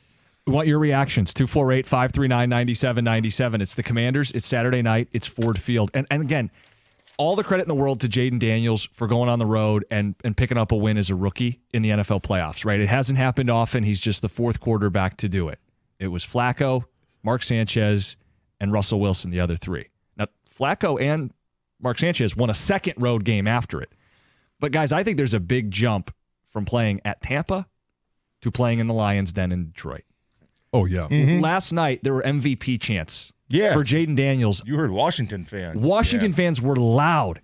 Guys, they're not going to have a presence at Ford Field. This is going to be a true hostile environment for a rookie quarterback. It's a completely different environment. And I do think Aaron Glenn's going to have to blitz to get pressure. I'd like blitzing a rookie quarterback. I don't want to have to blitz a veteran quarterback. I think this is a good matchup. As much as Daniels is going to make a play or two in this game, I think it's a good matchup for the Lions. Yeah, and you're going to have to, kind of your recipe all season is, let's get out to that early lead. Let's make the other team uncomfortable, right? You can't afford a Buffalo performance where the first two drives are 3 and out, and then you're down, 21-7, whatever it was, Buffalo, and then second half coming out. I think in that Buffalo game it was punt and then it was a fumble or interception, I want to say. So you can't afford that against good teams like this that can give them any sort of hope. So I think that you're right. A big key too is you mentioned it, Aaron Glenn. I mean, I think he's going to have to be a bit of a chameleon these playoffs, right? I don't think you can afford really that, hey, we're going to rush 4-man coverage.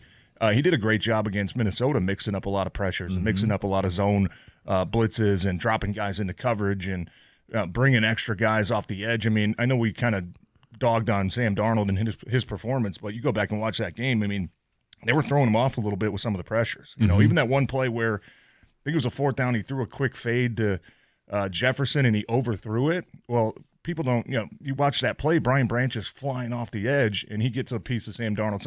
So you know what I mean? You're going to have to be timely with some of these blitzes, and I think you can confuse some rookie quarterbacks. I think that's the last thing that comes with some young quarterbacks sometimes, John, is identifying all the protections. A lot of guys now, they just rely on, okay, if I'm wrong, I'll just use my legs to get out of it. So I think there is going to be an opportunity, especially being at home with the noise, to try to confuse that offense a little bit for Washington and get some free runners at the quarterback. Now you got to bring them down, right? Because we all know with quarterbacks like that, you miss. And it's like, oh, boy, watch out. Well, there's a lot of grass. The end of that game, Kalijah Kancey, he makes a play in the middle. Yeah. He's got the quarterback, right, but he gets a little stiff arm, a little speed from Daniels, picks up the first, and they can kick the game-winning kick with 0 seconds on the clock. If Kancey makes the play, you force him to kick the field goal, and at least you have like 30 or 40 seconds to try to respond, but you can't whiff there. Yeah, and I'm curious as to how Aaron Glenn does things post-snap. Because there's one thing to get up the line of scrimmage, right? Hey, you get your basic checks, and you're looking at the defensive front, you're looking at the coverage, you put a guy in motion, all of a sudden, okay, you're trying to identify man or zone. But then and that's easy at that point to be able to make calls, make some adjustments. Yeah.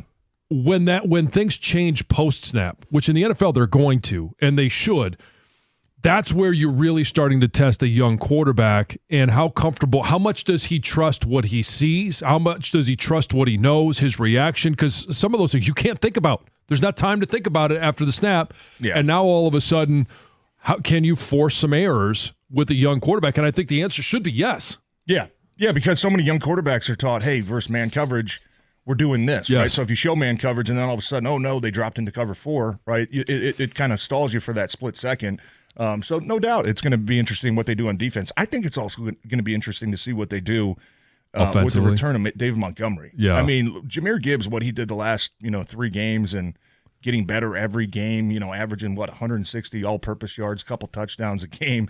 Like, are they going to go back to split time with him and Montgomery, or do you kind of ride with like, hey, Jahmyr's more of our bell cow lead guy. Let's get David kind of mixed back into things, on some third downs or some, some power runs, second and short. But or do you that's going to be interesting Montgomery, to me because Jahmyr Gibbs has been so damn good over the past three weeks. And you don't want to underestimate a defense, right? They still got Daron Payne in there. They still got Jonathan Allen in there.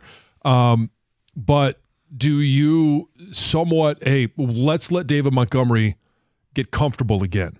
And maybe instead of 12 or 13 carries, he only gets 7 or 8. The other ones are given to Gibbs. But on the flip side, you want to make sure that you don't overwork Gibbs because you know you're going to need him against Philly or the Rams or the Vikings, and then obviously in the Super Bowl. Like there's kind of a juggling act. It'll be interesting to see how they do play that, that relationship, that ratio of runs to carries to touches with those two guys. I know. I'm with you. And Jahmyr Gibbs, since being the lead guy, he's taken over. But he's been a huge threat out of the backfield as a receiver, too. Yeah. I mean, averaging, 4 catches and 45, 50 yards, whatever it is, too. So that'll be interesting to see what the game plan is. Obviously, going to be a big storyline come Saturday night. I was kind of surprised that, the schedule. I thought they were going to put both NFC games on Sunday, especially with the Rams and Vikings playing tonight.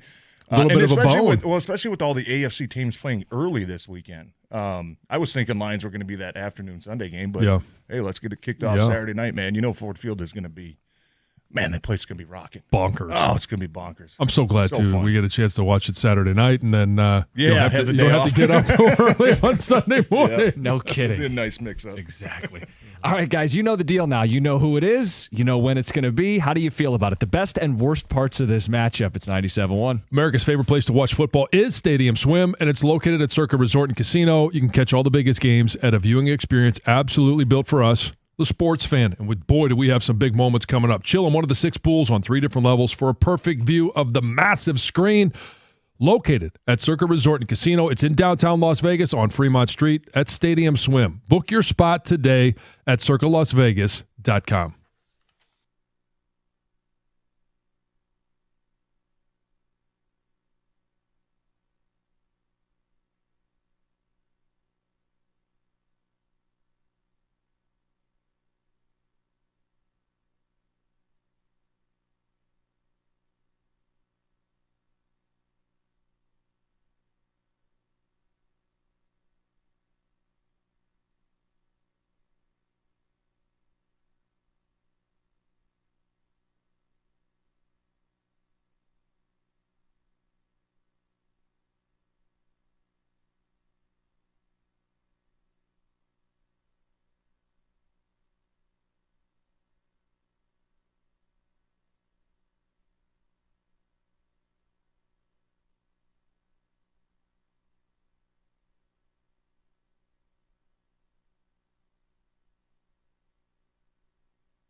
We're going to get to the phones. Want to hear from you guys. Ticket text open as well. TJ Lang in studio for the final hour on Monday. It's game week. We've been waiting all year for this. We knew the Lions would be in the playoffs. Real season starts now. And they'll host the Commanders on Saturday night at Ford Field. 8.5-point favorites. It's exciting that we're finally here because this is something that we have talked about.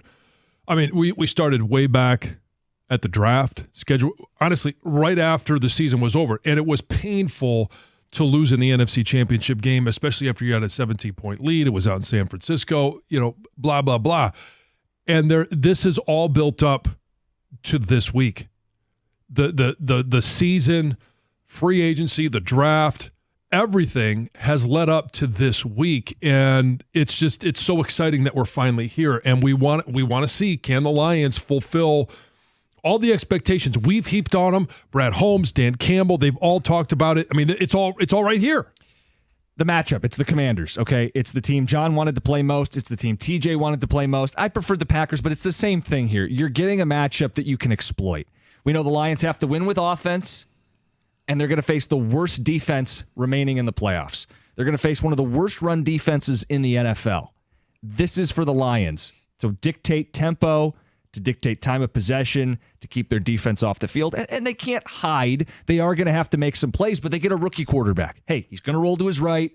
You're going to need him to make a mistake or two, but it's at your house in a loud, hostile environment. Like, this is an ideal matchup. TJ, I don't want this to sound like I'm undervaluing the Commanders. There's a reason they're an 8.5 the Lions are an 8.5-point favorite in Vegas. That's how they opened up. And there's a reason why, the Lions were a 15-win team. They were 12, the rookie, all those different things.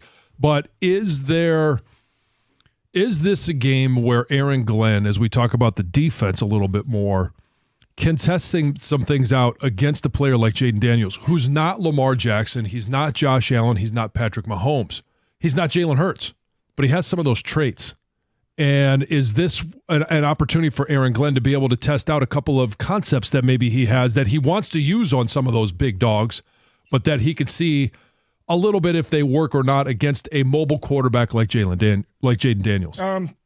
Yeah, maybe. But I think when you get into the playoffs, it's more, hey, we got to, you know what I mean? I don't think right. that's the time to say, trust me, it's all about the win. No. But right. he's going to have to come up with something better for Josh Allen than he did when they played at Ford Field. Yeah. Does it cut both ways, though? Like, if you have to put some of that on film to stop Daniels, now teams have an idea of how you're going to attempt to stop? Well, I think you're going to have to do it naturally. Yeah. Like just by game plan going because he has those game. traits. Right, yeah. Because he is that type of player. And we know that Aaron Glenn hates the word spy. I think early in the season he's go watch when teams spy. Tell me how that works out. So he hates that. Well, and I know that linebacker coach Kelvin Shepard feels the same way. And he has said, because you got to have a flat-footed linebacker who has to try to stop on a dime side to side with some of the most dangerous athletes in the sport. It's silly to tell one guy, hey, you got Lamar. Good luck. And I think that having Anzalone back is going to make a massive impact as well. He didn't play that Buffalo game where things were just all out of sorts. I mean, everybody was like, just stop Josh Allen, right? So I think that they got some valuable experience. The other guys that played in that game against going against a guy like Josh Allen, that hopefully they can, we did this against. We don't have to do that this time, but I think your edge guys are going to be crucial this week too. Zadarius Smith and whoever's on the other side, whether it's Pascal or Muhammad, can those guys kind of press the pocket and keep Jaden Daniels contained? Because that's where guys like that get scary when you say, okay, I think I can win on the inside. I can beat this right tackle, with an inside rip. But if I miss, big play over the top. We did see that a lot in that Buffalo game. So I think those guys are going to be huge. How can they kind of compress the edges? And then guys on the middle too. DJ Reader has been improving, in my opinion, as a run guy. Or I'm sorry, even when it comes to defending pass plays and rushing the passer. What I saw yesterday just from Washington's offensive line is like, man, if you can cover those guys for the first couple seconds, there's a lot of chances to get some pressure up the middle and at least force Jaden Daniels off platform to hopefully give you a couple mistakes, because that's what it's going to come down to, right? Third downs, turnovers, who can punch in touchdowns in the red zone. Washington was great at it yesterday. They did a great job of keeping Tampa Bay off the field. I think Washington was 50+%, 8 of 15 on their third downs. They controlled the ball. I think they had the ball for 36 minutes to Tampa's 24. They only had 44 offensive plays. So if it does turn into a game like that, you're going to have to score every possession for your offense. But your defense, you got to get just one, two stops, and let your offense get out to that two score lead to really start making things uncomfortable for the guys on the other side. Yeah, make it snowball. Yeah. Let's get to Kevin and Warren. Kevin, you're on 97.1. Hey, good morning, guys. Hey, my take on it is, when we listen to the callers call in, and they speak collectively like, we can't be overconfident. We can't be cocky. The fan base are not the Detroit Lions players. So we can feel however we want. And the Lions are going to feel totally different because you know what? They're not going to be overconfident. They're going to be prepared to win. Campbell is going to have them ready. They're not going to look past this team. So to all the fans out there, you can be as nervous as you want. You can be concerned. It doesn't matter to the Lions. They're going to perform. A couple other things, too, is like objectively, the Lions are a better team. Mm-hmm. And we wanted Washington. If you would have given us our druthers before we started the playoffs who we wanted to play, we would want to play Washington because we are objectively better. And you know what? A slightly easier road to the Super Bowl is a good thing. So I'm thrilled that they're going to be playing Washington. And I know Dan Campbell and that coaching staff is going to have this team ready, and they're going to come out and they're going to perform. And the other thing, too, is we talked about the fourth downs the Lions go for consistently to build up that tension. They've also been in primetime games all season long. I've lost count if it's been 4 or 5 between Sunday nights, Mondays, Thanksgiving. They are ready for the shining spotlights, and they're going to step into that spotlight and take a bow by the time that game's over. So go get them, Lions, and God bless you guys. You're doing a great job. Oh, they Thanks, need Kev. to, because that would be an massive – look, you don't want to make it seem like we're overconfident, like, this is the greatest matchup they could have ever had in history, right? Like the Washington, they're still they won 13 games this year, yes. right? I mean, so you don't want to discredit them, but I think it would just be such a massive letdown, right? In this matchup. You know what I mean? Like if you were playing the Vikings again or Packers again in its division, obviously we expect to win those games, but when you're going against a third matchup, weird things can happen, right? You're going against this Washington team. It's like you need to establish your dominance. You need to kind of send a message to not only, other teams that are still in the playoffs, but kind of your team as well. Like what Dan Campbell said after that Minnesota game, it looks like you guys remembered who you are, right? Oops. That's apparently that got what are you over. doing over there? That's the wrong drop. That drop is labeled. You guys look like you remember who the F you are. I'm gonna try that not again. The right one. Yeah, that's not the drop. So wrong one. Wrong button. Yeah, but I think they need to, Yeah, exert some dominance and send a message. Like, okay, the regular season sends a message. And I think the way that they played against Minnesota definitely set a message. They played with violence. They played with aggression. And not just offensively, but defensively. They set the tone so that anybody coming into Ford Field, now that the Lions did attain that 1 seed, knows exactly what they're up against. And it's not an enviable position for Washington looking at Ford Field, looking at everything that Detroit does offensively, looking at what they're doing defensively, trying to figure out what's the defense going to look like, what's Aaron Glenn going to be calling. But the fact that you've got Kirby Joseph in the back end who, was an all-pro but not a Pro Bowler. And, how much of a chip on his shoulder is he going to have? Brian Branch, same thing. Like all of these different guys that and you're also playing against a team that was knocked out of the NFC Championship game last year. They were one step away. I think Washington will be very aware, even though they got a lot of young guys. Dan Quinn is going to be very aware of the hornet's nest that he is stepping into. Mm-hmm. To the caller's point, I do think there are fans who think they're on the team. Like if they overlook the Commanders, somehow that means it's going to infiltrate Dan Campbell's game prep. And I don't mean this as a diss. It's a compliment. Like that's why we're fanatics. Dan Campbell's got this. Yeah. Right. I know it's cut both ways. When the Buffalo game happened, there was a lot of animosity and negativity, and people were going, you can't. We're not on the team. The team's not going to think that way. We can ride the roller coaster a little more as fans because we're not doing film study tonight. We're not putting pads on Saturday night. We're not going to be held accountable or responsible if we blow an assignment because we looked past the Commanders. The team will take them seriously. Dan Campbell has this team as a well-oiled machine, and the bye week, I don't think it's going to slow them down. The last time they had a bye week, they came out and throttled the Cowboys. This team needed to get off their feet for a couple days. I think the offensive line is a veteran group that was getting beat up a little bit. I look to see them establish immediately, the way they did the first playoff game last year, the tone. March up and down the field and make them keep up. Jim, I agree with you that there are people obsessed with this team. I don't think there's anybody out there that thinks they actually are playing on the team. The way they act. No, certain fans, fans, obsession, yes. Certain fanatics fans, like Jim. They think John their mentality. said yes. They think they're on the team. I really think there are people out there who act Text like us if you know somebody, or if you actually think yourself is on the team. Like if you actually think. I'd love to hear the story. We'll share it. I got your point. We'll get those stories. And I want to get more of TJ's thoughts from the weekend, John. Why don't we get some of TJ's takeaways from the NFL Wildcard Weekend beyond just the Lions? We'll do that next, 97.1.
Tom, let me know if we have any texters that think they're on the team. Oh, he gave me a thumbs up. We'll get to those in a second.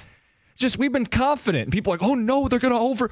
John's not overlooking them because John's not playing on Saturday. Neither am I, neither is TJ, and neither are you. You can feel confident that the Detroit Lions got a good draw and will handle their business on Saturday. I don't understand the being afraid thing. It's a 15-win football team with a great matchup. Well, I want to make sure that everybody understands that there still needs to be a healthy respect. These are playoff teams. This is divisional round. You've got to respect your opponent. You've got to respect the process of preparing. If you don't, then you're going to be one of those cautionary tales. Well, I don't have to respect the process of preparing. That Dan Campbell does, and I trust Dan Campbell and Ben Johnson and Aaron Glenn and this veteran group of players that played in the NFC title game to treat this as a playoff football game. Right. And I you think got to respect atmosphere, it so that we don't sound like idiots in regards to proclaiming that this is going to be a 40-point win. And I haven't said that, but can we say this is the worst playoff team remaining? Right? I mean, they're the worst defense remaining. Yeah, you could say run defense. Yeah. And what are the Lions built on? Running the football, possessing it, play action passing, time, like all of it is built on running the football. Yeah. If Detroit's going to win, it's going to be led by their ground game first. Well, they just drew the 30th ranked rushing defense. Like, are we allowed to bring that up, or are we overlooking that? No, it's fine. I think it's fine to, like we all been talking about. We like the matchup. Yeah. Right. We like the way we match up on them. Now we don't want to get. I'm with John. We don't want to get overly confident by any means, but you look at Washington and what they've won 1, 2, 3. They've won their last 6 games. So you also can't win one of those. Beating Philly. The other 4, not very impressive, but that's a team that's a young team. Probably no expectation to be here. Wow, man, look at what we're doing. They're playing with house money. They got nothing to lose. You go play free. You don't have any pressure. Teams like that can sneak up on you sometimes, but I'm with you. We both can be true. We can be confident about the Lions and the matchup that they have, while also kind of saying like, and we know I'm with you, John, or 2 cookies, because I know they're not doing it in that building, saying like, oh hell yeah, we wanted to play Washington, yeah, like bring it on. You know what I mean? You can't have that overconfidence. You can't think that way. No, not as a competitor. And Dan Campbell doesn't allow him to think that way. No. Their mentality is as important as anything else that's made this team so good. They don't even make it about the other team most of the time. No. They make it about themselves. As long as we play our style of football, we know exactly who we are. It's a hallmark. Doesn't matter who's coming in. A hallmark of a great team. 15-win teams. 5 of the 7 made the Super Bowl before this season. Yeah. You're really good. You're in rarefied air. Yeah. A couple ticket texts. The best part of this matchup is it's a rookie quarterback. The worst part of this matchup is that the rookie quarterback is Jaden Daniels. Well, it's the best rookie performance that we've seen in a long time. And, there's something to be said for gaining confidence, knowledge, experience as the year goes on. A lot of that is just, as an athlete, when you go out there, you learn something, you play different the next time you're out there. His big jump is going to come when he has a chance to look at the film and actually study it versus just living it in the moment and trying to make a few corrections from week to week. Dan Campbell's not going to let them going in there thinking they're going to smash them because that's just not how they do things. That's correct. Another one says Washington just beat the team that beat us. They struggle with Daniels. This game is going to be closer than people think. He's not a rookie anymore. Lose the cockiness. Again, I'm not sure. I don't really feel like we're being cocky. I think there's certainly a confidence that we believe the Lions would take the field with. And here's part of why I think that we're confident about it. And TJ, you just mentioned this. I don't know that I've ever been a fan or covered a team that is as focused or that has a leader that is so focused on the details, so focused on the process, so focused on the task at hand more than Dan Campbell. And I don't think he breaks character this week. I don't think he breaks character next week. It'll be interesting to see if they do win the Super Bowl, how he handles that. But it's not in his DNA to look past Washington or to take them lightly. Yeah. Well, and you combine that with the players' experience, too, right, of the playoff run that they had last year, right? And guys like that portraying the message to the young guys of what it takes, right? Hey, we can't afford – we're good enough in the regular season where if we play a bad team and we play we saw it this year, we play a B-, C+, we're still good to win, we're good enough to win by 10, 17 points. Yeah. You get in the playoffs, though, you play that B-, C+ game, anybody that you play in the playoffs can beat you. There were 5 playoff games this weekend. 4 of them double-digit wins, right? Yeah. Okay, and those are playoff teams. First 4, yeah. Yeah, so like stinkers. It was kind of disappointing. Yeah, I was all jazzed up for a really great day of football, and I don't know. I mean, even the Eagles and Packers game, it just didn't feel like it was high quality football. Yeah. Like there was just mistakes on both sides, and you kept thinking, well, at some point the Eagles are going to pull away, and they won the game, but it never felt like they dominated Green Bay like they should have. Yeah, and the AFC games were all stinkers. Yeah. I heard you talking about Justin Herbert. My goodness, what a putrid performance. Good Lord. And they were favored, too. I know you're going on the road, you're the lower seed, but we thought, emphasis on thought, that they had buttoned everything up. That was like old Chargers. We thought like Harbaugh's going to come in and avoid the stupid mistakes. 4 interceptions for Justin Herbert. Not all on him, but I mean, just some bad throws, bad decisions. Didn't handle the moment again in the playoffs. Yeah, TJ, what did you take out of the weekend? Besides this whole Lions-Commanders thing. I mean, I kind of with John, like it kind of felt like a letdown a little bit. And starting with Saturday, I mean, both games were blowouts. Pittsburgh, I was kind of surprised by their just like lack of urgency. They just looked like a bunch of guys that were like ready to go home. And Baltimore probably should have beat them by more. Yeah. The Buffalo game yesterday, I mean, that's, you punish a rookie quarterback. That's what we're hoping the Lions can do, right? You look at that Denver Buffalo game yesterday. Denver was riding high. Hey, rookie quarterback, man. This guy come in first drive. Boom. Buffalo said, you know what? We're the top dogs. Like, let's establish our dominance. They go out and kick their ass, right? That's what I'm thinking. Yeah. Our message kind of is about the Lions, what they're going to have to do to Washington. You'll take their best shot. Yeah, we'll take your best shot, but hey, we're built to sustain, right? We're built to get better as the game goes on.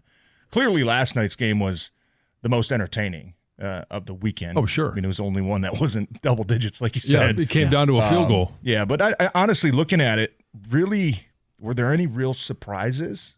Like, I don't think so. I mean, maybe you could say the Chargers. I thought some of the games were going to be closer, but the teams that won were kind of like, okay, mostly chalk. Not really a surprise. The higher seed won the first 4 games. I think I'm curious to Green Bay looks like Jordan Love. I can't put my finger on it, but he didn't really play good football at all this season. No. You know what I mean? Like it was kind of that sophomore slump, second year full starter. Maybe teams have figured you out. I know he had some injuries, Christian Watson, but he looked like a guy that's like, man, if he's going to be their quarterback for the next 4 or 5 years, like, are they as scary as we thought they were kind of coming into the season? And I know they played us tight both games. Well, first game was, got a little out of hand, but that was kind of one of those like, man, that's the performance you're going to have in a playoff game? Like, it just, to me, it wasn't the questions Thanksgiving arised Day out of performance that we saw one. from him last year. Yeah. Yep. Ticket Texter says, have TJ or John ever played a team where they thought they were overconfident playing another team, Kyle, at work? Has that ever happened to you? Yeah. I mean, regular season, I don't think playoffs, because you understand everybody in the playoffs there for a reason. Yeah. I remember a regular season game, I think we were 13-0, and we were going to play Kansas City, who was like 2-11. And it's like, okay, we're going to 14-0, man. Like, we got a chance to go undefeated. And we walked in there probably a little overconfident, got punched in the mouth. Mm-hmm. So, yeah, I think it rarely happens, but I think it does.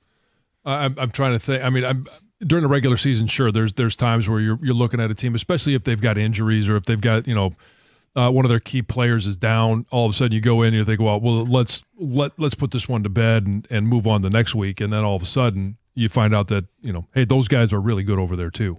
Yeah.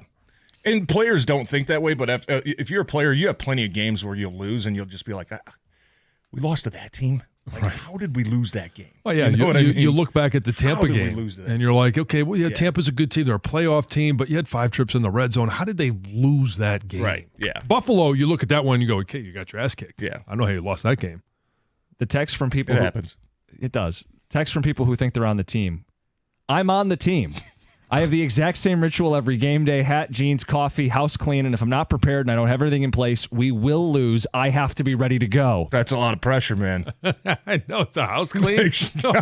Don't throw that one in there. Another one says, yes, there are people who think they're on the team. My friend My group of friends have season tickets. They live and die through every snap. They think they have to be as drunk as possible to, quote, defend the den. They're on the team. Another one says, there are people who think they're on this team. I was at the game last year, and a guy walked down to the front row in the end zone and was doing the stretches with the players, Matt in Livonia. Well, the best part of that is when you do something like that, and then they win. Everybody thinks that they've got to do the same thing again. Right, yeah. It's like that one texter said, I got to do all of these different things, the checklist. If I don't do everything on my checklist, then they won't win. I don't know if I even meant it as literally as these people have taken it, but I've just experienced it. When they lost to the Bills and we were critical, there were people that thought, you can't think that way. It's going to seep into the locker room as if they are on the team. And then when we come out and say, actually, I think they're really good, they're going to kick ass this week, you can't say that. That's going to seep into the locker room. We're on the team. Give this team credit that they can insulate themselves from the noise, that this team is plenty good enough to get this thing done, no matter what we say or you say or anybody says on the outside, good or bad. This Lions team is built for it.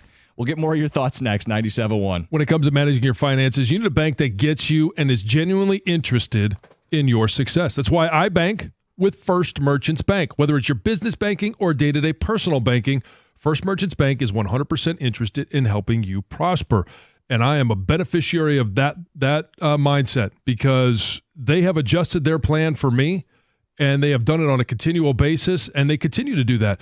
First Merchants bankers are attentive. They're going to get to know you and build a unique financial plan that is built for you. And when you make the switch to First Merchants Bank, you're also going to get access to their highly rated mobile banking app with innovative personal finance tools. Plus, they're deeply connected to the community's needs because it's their community as well. They volunteer and donate to local causes to ensure that we all prosper together. This is the difference of a 100% interest in you. For a better banking experience, visit firstmerchants.com. That's firstmerchants.com. First Merchants Bank, helping you prosper. Member FDIC, equal housing lender.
Karsch Anderson coming up in 10 minutes. Their full Monday show. We know who the Lions are playing.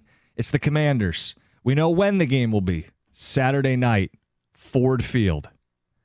Ticket texter says Lions alt line. Lions by 20 points. Eric in Clarkston. Lions by 20? I'm not sure I'm going to go that far. Is that where we go from confident to cocky? I mean, they're 8.5-point favorites. We saw double-digit wins for the majority of Wild Card weekend. I don't think it's out of the question the Lions thump them pretty harsh. Yeah, but I think Washington they're just a scrappy enough team to be able to stick within a couple of scores. And Jaden Daniels, here's the thing. They're going to give him 4 downs. They're going to match Campbell's aggressiveness, and they convert more of them than anybody in football, and it's because Daniels gives you so many issues. No, I think they will have some big plays. I think there will be frustrating moments where he extends a 3rd or a 4th down, where McLaurin makes a great play down the field, where they finish a drive that you thought you had them. But at the end of the day, I feel like the Lions will just keep moving it methodically up and down the field and pounding them into submission. This is the matchup to do it, one of the worst run defenses in the NFL. Speaking of the Lions offense, Mark in a car says, it'd be a real shame if Ben Johnson remembered all the Washington executives who were bad-mouthing him to Schefter after he turned him down. Be a damn shame. Yeah, I mean, that was odd. Yeah. Obviously, they didn't get what they want, because that was weird. I mean, wasn't Ben on the flight out there and was like, turn it around? No, I think they were on their way here. Oh, is that what it was? Yeah. And he was he texted him mid-flight and says, I'm not interested anymore. Hey, when you got the power. If you can use it as a chip on your shoulder, we know Sure. We know the Lions like to hold grudges sometimes. TJ, let me ask you, how do you want to see this game start? I know that it's only Monday, game's not till Saturday, but if the Lions win the toss, you want to see the offense or defense first? Ooh, good question. I think I would say offense. And go on attack mode, put the pressure on them, put 7 up. Get out to an early lead, make them uncomfortable on that side, make them start pressing a little bit earlier than they have to. Only because I do think, and once again, not trying to get overconfident, but I do think this is a game you could win by double digits. If we thought it was going to be a close game, I'm normally in favor of, hey, defer, let's try to double up. Let's try to get some points at the end of half and then get the ball coming out of the second half. Can you get some of those double-wide sunglasses for next Monday morning? I was going to say, we still have the disco gear, TJ. Will you wear that Still got your Elton John shirt? I do. Hey, if I get you a sized up version, will you wear it Friday with the guys? No, I will not wear it before the game. It sounds like you're getting into the double-digit mindset here. Nope. Can we get you in sequence? I just had a visual. Gotta see it. I just had a visual. I just did the up-down on TJ. Not a good visual. Yeah, I don't want to see that either. Oof. Yeah, I'm glad you said no. Yeah, no, I don't want to get my head. You're talking double digits for a second there. I didn't know. All right, tonight, who wins and who gives the Eagles a better game? Oh, man, I thought I picked the Rams on Friday, but I'm 0-5 this weekend with the picks, so I'm kind of leaning Minnesota.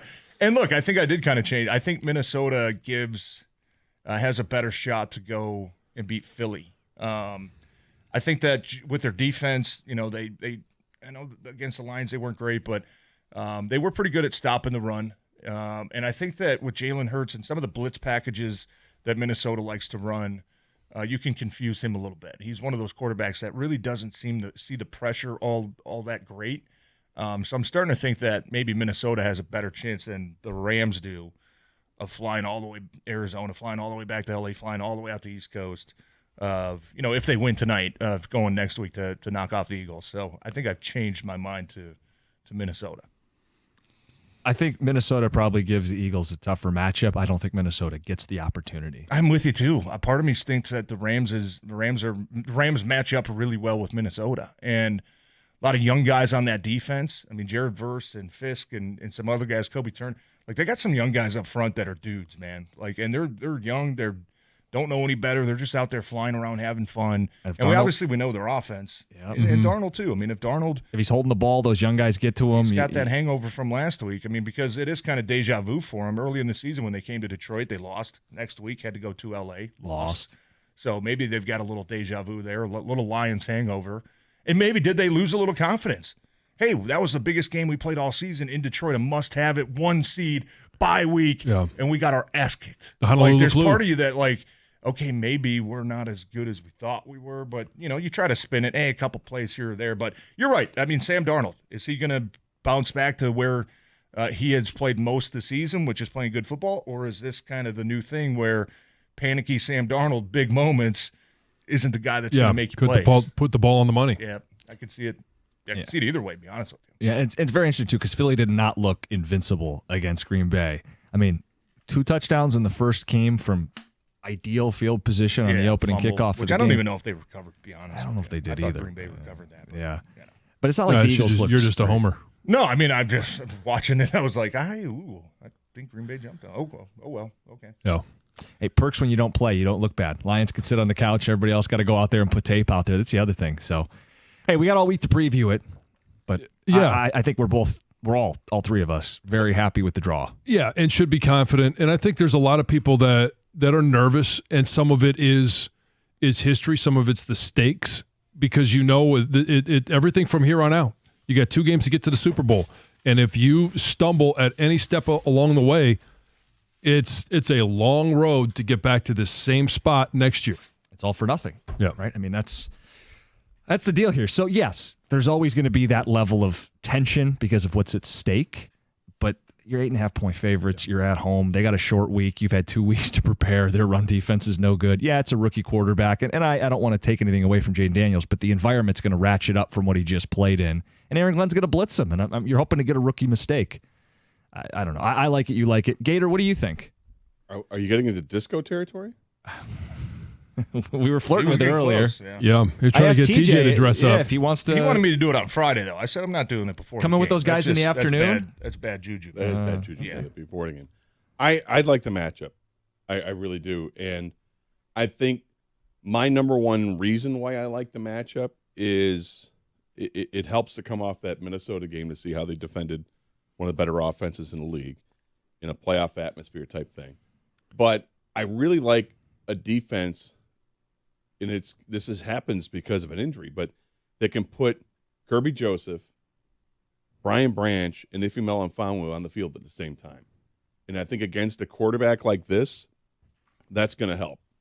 Have more speed out there, and to contain what he does. I'm not really concerned with the offensive weapons that Washington has.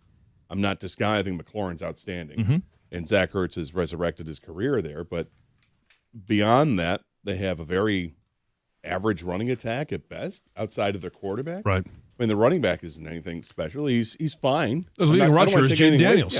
Right.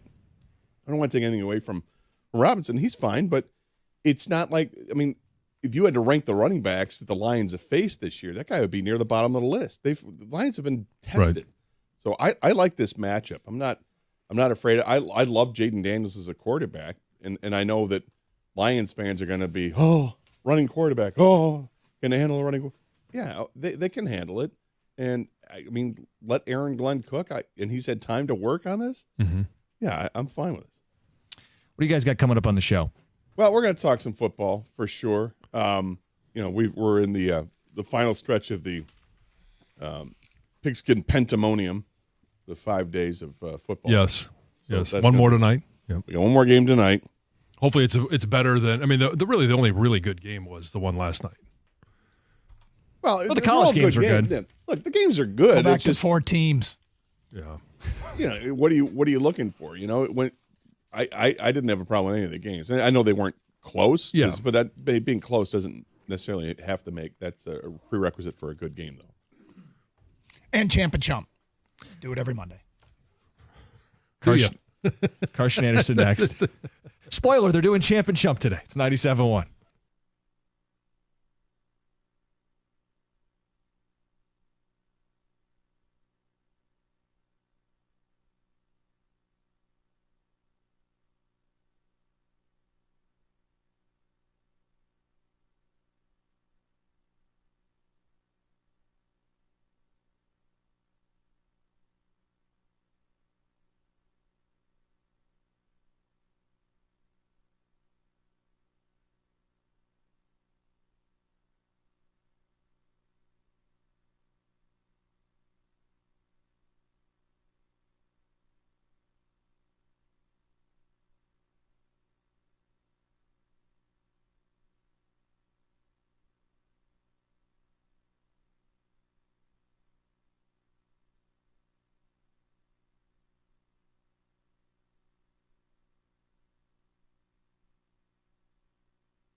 What a way to start the week. Someone's got a big opinion of himself. Well, what's really funny is that last Friday, and this will happen every once in a while, you accidentally on your computer hit one of the F keys and something happens and you're like, uh-oh, which one did I hit?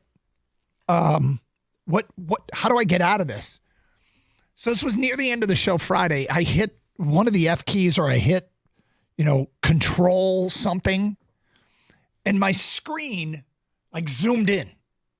It's totally zoomed in. Just in that window, though. Yes, it's just on our Twitter page. And I thought, no big deal. I close it out, logged off.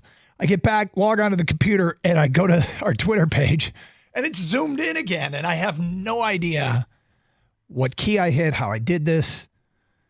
And let me ask you a question. Mm-hmm. Does anybody actually use the F keys, or are they just get in the way? I think that I think there's a percentage of people that are really skilled with the computer and understand, probably took a class on Windows and all this stuff. They were quizzed on the F keys. That they understand it and they use it because they're probably pretty good shortcuts. Do you ever use the F keys intentionally? Oh, hell no. No, I never use the F keys. Okay, people are saying control scroll up. I'm looking at the Twitch feed now. Control scroll up. Oh, that's it? Yep. Who was this? Control scroll up. That's Bugsy is alone. Thank you, Bugsy is alone. Oh, I'm sorry, Bugsy. Yep. Bugsy alone. Come here. You are a absolute legend to me for knowing how to do that. Legend, he says. Legend. Because I'd sit here all day hitting random keys. Why did I hit control and scroll down at the same time? I don't know. Anyway, good Monday. Thank you, Bugsy. Getting the week off on a good note. How are you, Scott? I'm well. Lots of football to go over. Mm-hmm. Watched hockey, basketball. Watched it all. Yeah, it was a good weekend of sports. I dined on everything in the buffet over the weekend. It's really interesting because this weekend, as Gator called it, the pigskin Pentamonium. Five, and he named it after what sounds like a classic heavy metal concert with 5 bands, which is it checks out for Gator that he would do that. But we'll go with it for now. I so want this weekend to be part of something we can count on moving forward with the college playoff games, NFL playoff games, 5 straight days. It's really cool. I just suspect that the college calendar is going to change and that they're going to try and that's not a reason not to change the college calendar. The college calendar should be changed, but it was a fun weekend, man. A lot of football. I did not watch every snap of every football game. I probably didn't even come close, but I watched snippets of all 5.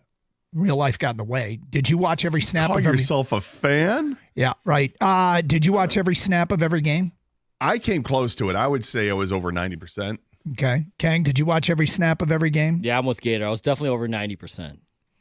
I can't say I was 100 because I do have the 2 little ones at times, but it was a strong weekend of football, Doug. So great.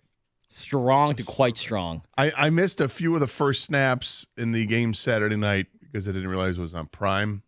Oh, you didn't? Yeah, and I was not in my house, so I had to commandeer the remote and let me just put something on here and put it on to the game. But outside of that, I really didn't miss much. There was a lot. It was just a lot. I missed the entire first half of Ohio State, Texas, because I was at my kids' game. But that was probably the game that I missed the most of. Mm-hmm.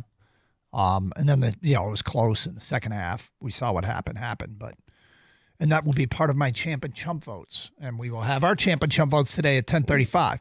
For people new to the program, the way Champ and Chump works is it's somebody from the weekend you think was awesome and somebody for the weekend that you think deserves to be called out. We tally up the votes of who the people want to vote for Champ and Chump of the weekend, and we post on our website on Tuesday. It's really the people that decide, but we have our votes, and we'll have our Champ and Chumps today at 10:35. But let's get to yours. 248-539-9797. But here's what we know. Today starts what I would deem 20 consecutive hours of Carson Anderson Lions Commanders pregame coverage. Because we have got an NFL playoff game in Detroit for the first time with the Lions as a 1 seed. And Lions an 8.5-point favorite Saturday night, Ford Field. And you know what's funny?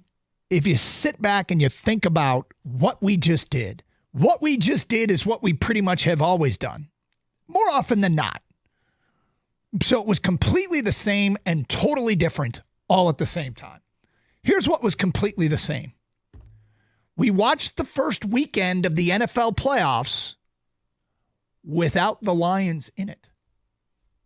That was very similar to what we've done. Yeah, we've been there before. No playoffs for the Lions.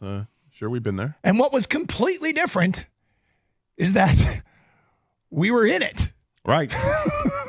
The reason we didn't see the Lions in the playoffs is because they earned a bye because they were the number 1 seed in the NFC. So it was completely different and completely the same at the same time.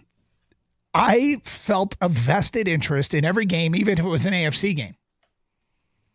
I felt like our fate is somewhat being determined. And you sit there and you watch this and you're like, all right, it's weird, but I want Green Bay to win this game. I want Green Bay to do some of the heavy lifting. You know, you watch the AFC, and when Denver goes right down the field and scores, you're like, is Josh Allen going to be out? Right. Here we go, Bo Nix. And then Denver doesn't score again the rest of the game. Yep. But you're watching these things, realizing that our fate is determined by the outcomes of these games. So how were you watching last night when it came to Tampa Bay and Washington? Did you have a rooting interest as the game was going on because of the implications for the Lions in the second round of the playoffs? Without question. I was rooting for Washington. And I know we get into these things, and I understand the careful what you wish for. Mm-hmm. Oh, it's dumb, man. They could beat us. Yeah, got it. Yep. They're a quality team. It is a quality team. They have some things that we need to be concerned about that we will discuss throughout the day, throughout the week as we get set for this one. But yeah, I mean, you are definitely, were you watching that one rooting for Washington? Yes. Yeah, I was. Because at that point, we knew it wasn't going to be Green Bay. We knew that if Washington wins this game, we knew at that point it's Washington. Yeah, and I'm with you. I've got fatigue with the whole Rams thing. The storyline. Yeah, and Vikings, face the Vikings. If we have to face the Vikings, I'm not really concerned about that. But Washington, and it's by a narrow margin, by the way, that this was how I wanted to play out. Once we found out that the Green Bay didn't beat Philly. It's just, and I said it to the guys in the during the crosstalk, I like the matchup. I think there's a favorable matchup there, and I think it happens by mistake, or it happens by just coincidence here. But when Carlton Davis went out with the injury for the Lions, with the broken jaw, and he's out probably for the whole playoffs, what had happened is that at the same time, Melvin Fowler got healthy. Mm-hmm. So now what we have on the field, and knocking on wood, Terry Arnold is healthy enough. Amik Robertson played just fine against the Vikings. That those are your starting corners. And now on the field at the same time, you get to have Kirby Joseph, Brian Branch, and Ife Melifonwu. And I think having those three guys, those safeties on the field at the same time with Branch playing, slot corner or whatever, gives the Lions a little bit of an edge because there's more athleticism out there now. And if you're trying to contain a quarterback that can get outside the pocket and take off, I think it's nice to have these three guys patrolling that they can maybe limit that. Does that level the playing field at all, having those guys back there where you're not necessarily relying on linebackers to get the job Well, done? I think there's give and take, right? I mean, you're not as good in coverage, but maybe you're better in terms of run support. But it's a fascinating Commanders team because they're probably one of those teams that would be described as way ahead of schedule. Like they have an offense where they only got one starter over the age of 30. There's only two guys over the age of 29. I mean, they're a rookie quarterback. This isn't expected. And what Daniels is doing, don't be fooled, is incredible. No, I mean, he's linked up it's like what he's doing this year is what C.J. Stroud did last year. He's hooked up with his guy, right? He and McLaurin are in lockstep. They're awesome together. It's like Nico Collins and C.J. Stroud last year with Houston and coming in as a rookie last year. It's been impressive. And this kid can make plays with his legs like anybody else in the league. And they've got designed run plays for him, just like Baltimore does for Lamar, just like Buffalo does with Josh Allen. So it's a different kind of challenge. And this is the first time since I guess Buffalo, they've had to face a running quarterback. But is this the only time other than Buffalo they really had to do that? 248-539-9797. Champ and Chump, we want your votes. It is Lions and Commanders pregame prior to Saturday night's game between Detroit and Washington in round 2, divisional round of the NFL playoffs. I have our Champ and Chump at 10:35, 97.1 the ticket.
Our Lions Commanders pregame coverage continues here on 97.1 The Ticket. 248-539-9797. Let's get to your phone calls on this Monday as we go to Chris here on 97.1 The Ticket. Hi, Chris. Hey, good morning, guys. I just have to share. I'm from Columbus, so normally I'm listening to 97.1 The Fan, but I'm working in Ann Arbor this week, so definitely it's 97.1 The Ticket. Great. So my champ this weekend was the Ohio State fourth quarter defense, and my chump, unfortunately, was Cameron Dicker. Fourth quarter D, Cameron Dicker. All right, is that it? That's it.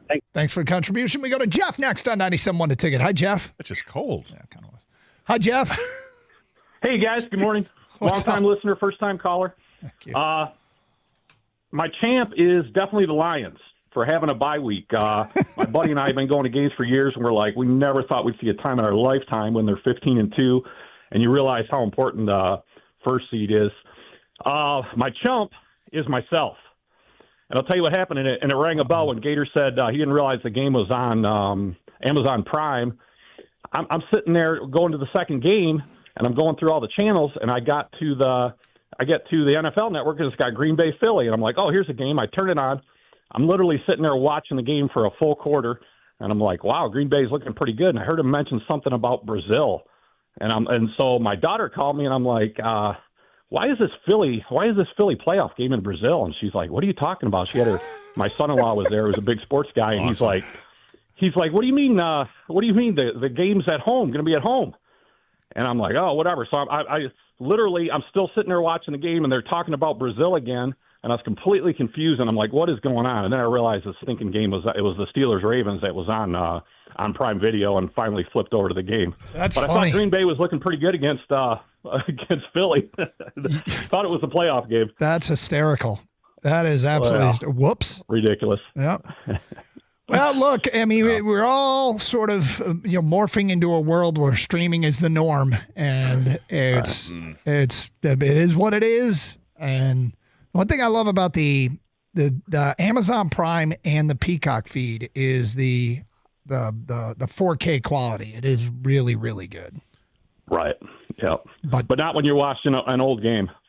No. Right. Well, that was. Or if you don't have 4K on your TV. It was user error. Well, this is true. You were one of the first I know that had the 4K. Yes, but the TV I was watching it on at a friend's house was not 4K. No.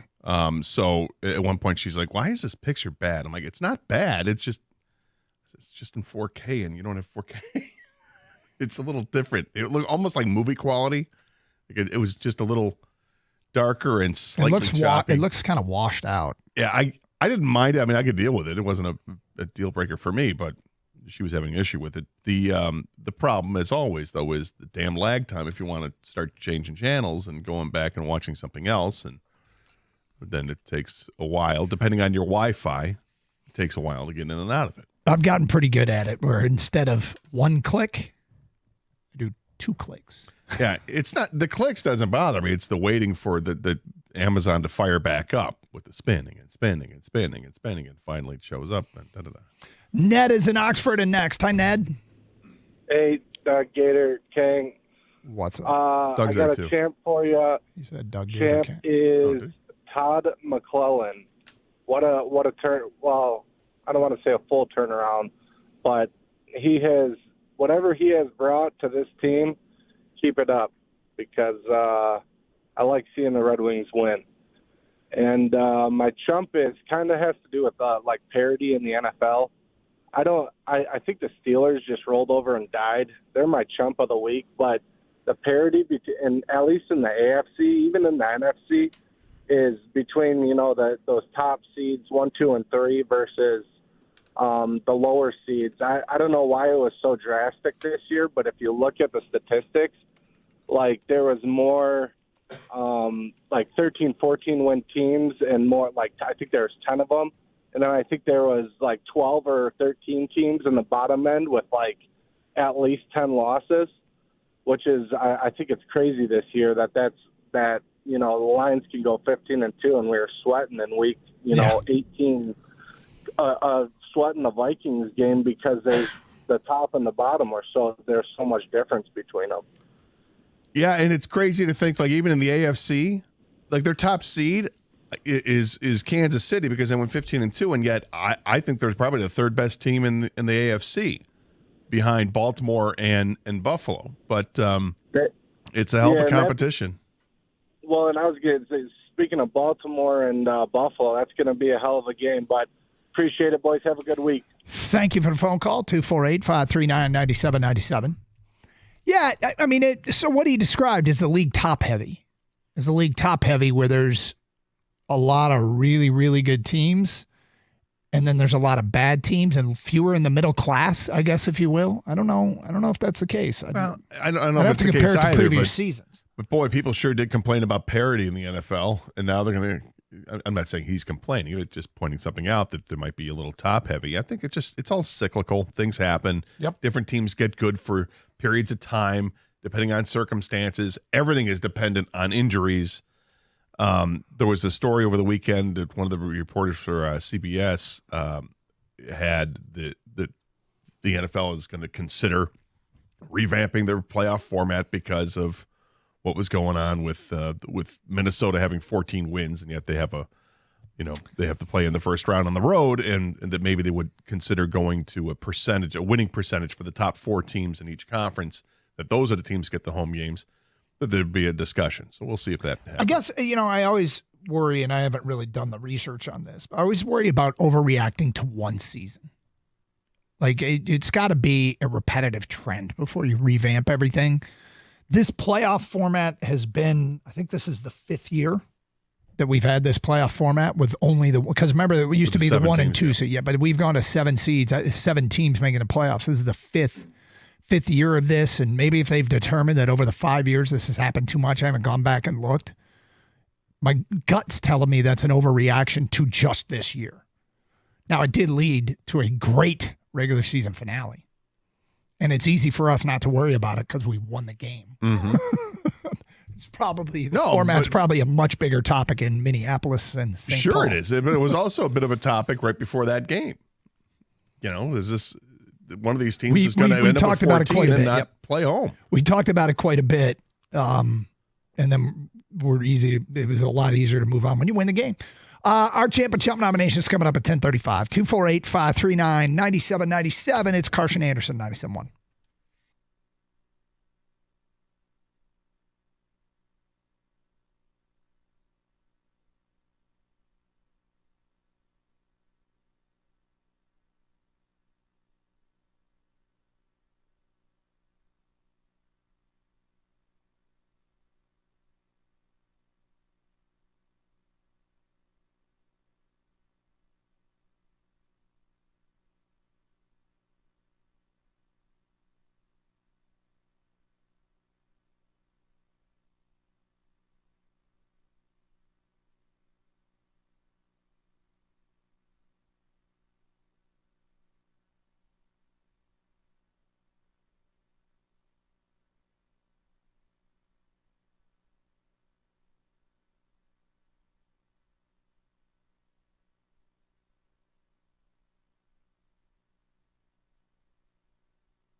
You know, it's interesting. If you're looking for a trend in this postseason, the 5 NFL playoff games this weekend, 4 of them went under the total.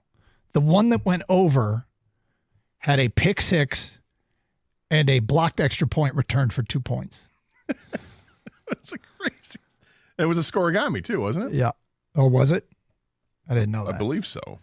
And the Cameron Dicker play, the first caller said chump of the weekend, he's 100% right. The fact that a special teams player, specifically a kicker, tried to bat the ball down instead of, if he wanted to just catch it and fall on the ground, which he easily could have done, but he's 100% right. The kicker either not knowing the rules or choking under the moment, that was weird. Yeah, well, he treated it like it was a batted pass. And Yep. that maybe I should just bat this thing down. And instead, no, it's a kick. It's not the same thing Blocked. as a pass. Yes, exactly. And was a hell of a play and was just strange beyond all get out. Turns what should have been a 7-point play into a 4-point play. The 4-point touchdown, Gator. It was a touchdown that resulted in the Chargers getting a 4-point advantage instead of a full 7-point advantage. It's inexcusable in my mind for the It's kicker not to really know the weird. rules, It's honestly, because really- there's only so much you do over there. You should know every single rule when it comes to the field goals, right? And extra points. You'd think. You would think. I don't care if you're under pressure. I know things happen. That's part of being a professional athlete. You got to know the rules, man. What you just said, too, I don't know how many people know this, and I guess I'm not familiar with how the Chargers do things necessarily. But, Gator, I don't know how many football practices, like from beginning to end, you've been to, because typically you're not allowed. I have had the good fortune of being able to go to some full practices. Kickers stand off to the side for hours. Yeah. They have all the time in the world to be aware of the rules. So the Cameron Dicker, I look, it was a quality vote because it doesn't really impact us necessarily, but for a kicker or any specialist not to have a full grasp of every scenario is really kind of inexcusable. Well, it would have been horrific if it cost them the game, but it didn't have any effect on the game. So it is what it is. But you're right, 100%. I've been to a bunch of practices in my life, more back when I used to cover the Lions as a reporter, when they were at the Silverdome, when you had more access to them. But yeah, 100%. The kickers and punters were off to the side, and they would just kind of invent games with each other to keep themselves busy while they were waiting for the special teams portion of the practice. All the time. But they were also diligent in what they did. I mean, they were kicking the ball and trying different techniques and all this stuff, but there were also lots of times where they're spent bouncing the ball off the ground and finding the perfect bounce to come back, like dribbling it like a basketball. These guys were wizards with it. fact, Why? Because they got to work on it an hour a day, every day during the football season. It really is, I think, every kicker and punter, the skill set that is really not useful, but they all do it, and that's bouncing the football like a basketball. And Maybe that's what he was trying to do, guys. Finally, the skill comes Finally, in hand. yes. All those hours of doing this on the sideline when I should have been learning the rules. Don't act like you're not impressed. Dude, he's running it back the other way Dude, for 2 points. It's inexcusable. It really is. I mean, stop doing Sudoku or Words with Friends and whatever you guys have time to do. We're reading a book on the sideline? Oh, Well, sorry, it's another different player. story, yeah, right. But no, yeah, for a Dicker not to know that, hey, catch the ball, go down in a playoff game. Dude. I know, and it didn't matter in the end, but what if it did, you know? Right, but it didn't. He's 100% right. Then he got a chump vote. 248-539-9797, which is really the least of his personal concerns, is that he got a chump vote in Detroit. But, I mean, you got to know the rules. Like, it's inexplicable. Kickers and punters and long snappers and specialists, they have the luxury of time. Chris in Flint, you're next. Hi, Chris. Hey guys, how's it going? What's up? All right, so my champ and chump. My champ is Coach Marcus Freeman for the win and shutting down that first black coach in the national championship question that Molly McGrath tried hitting him with right there on the spot. And my chump is Saquon Barkley for totally screwing up the floor leg parlay I had yesterday. And by not I was running for the happy with touchdown? I needed a touchdown. Yeah, I had a Jacobs touchdown, Eagles win, 25 All right, yeah, rushing but you yards didn't for win. Jalen Hurts. Sorry about that. Nope. But, whatever. It is what it is. And, so go Lions, go Irish, and you guys have a great week. Thank you. Do we have an embargo on champ calls or chump calls that involve parlays or gambling, just for that matter? Should we do that? I mean, we've talked about it, and we can talk about it. We can do it on the air or off the air. I mean, there's a reason why parlays are difficult, is because you have to win them all. And people ask me all the time, what do you think of this parlay? And I'll look at it and I'll go, well, I can see every one of the 9 things you bet coming true. Every single one of them I can see coming true. There's a chance. However, your issue is that they all have to come true. They all have to come through for you. And I get the intoxication of looking down and seeing, I only bet $5. And I can win $5,493.17. To be in the room with somebody like that who had that bet, all they need left on the parlay is for Saquon Barkley to run for a touchdown. And Anytime TD. Anytime TD. The game's done. Yep. They're just killing the clock. He breaks through for what should be like a 70-yard touchdown run or 60-yard touchdown run. He goes for 20 and then slides. Oh, I feel the pain. But you have to remember, there aren't. If that affected the under, like, does that affect?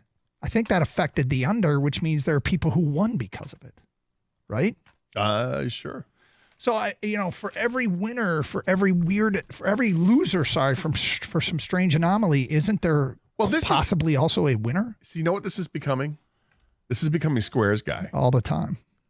If they don't make the extra point, can you imagine the Square guy if that Dicker mishap happened in the Super Bowl? How awful that would, that guy would be thrown out of a window if he starts describing all the permutations and ramifications of that play.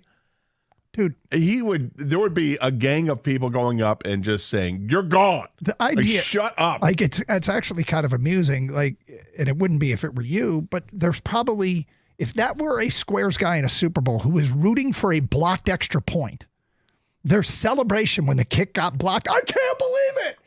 And then the ball gets scooped up and goes the other direction for a 2-point conversion. Guys completely screwed up their square. I don't know, man. Look, the problem is we could do it all day. This is why I think it would get. I think it's where we try and guard against his radio for one.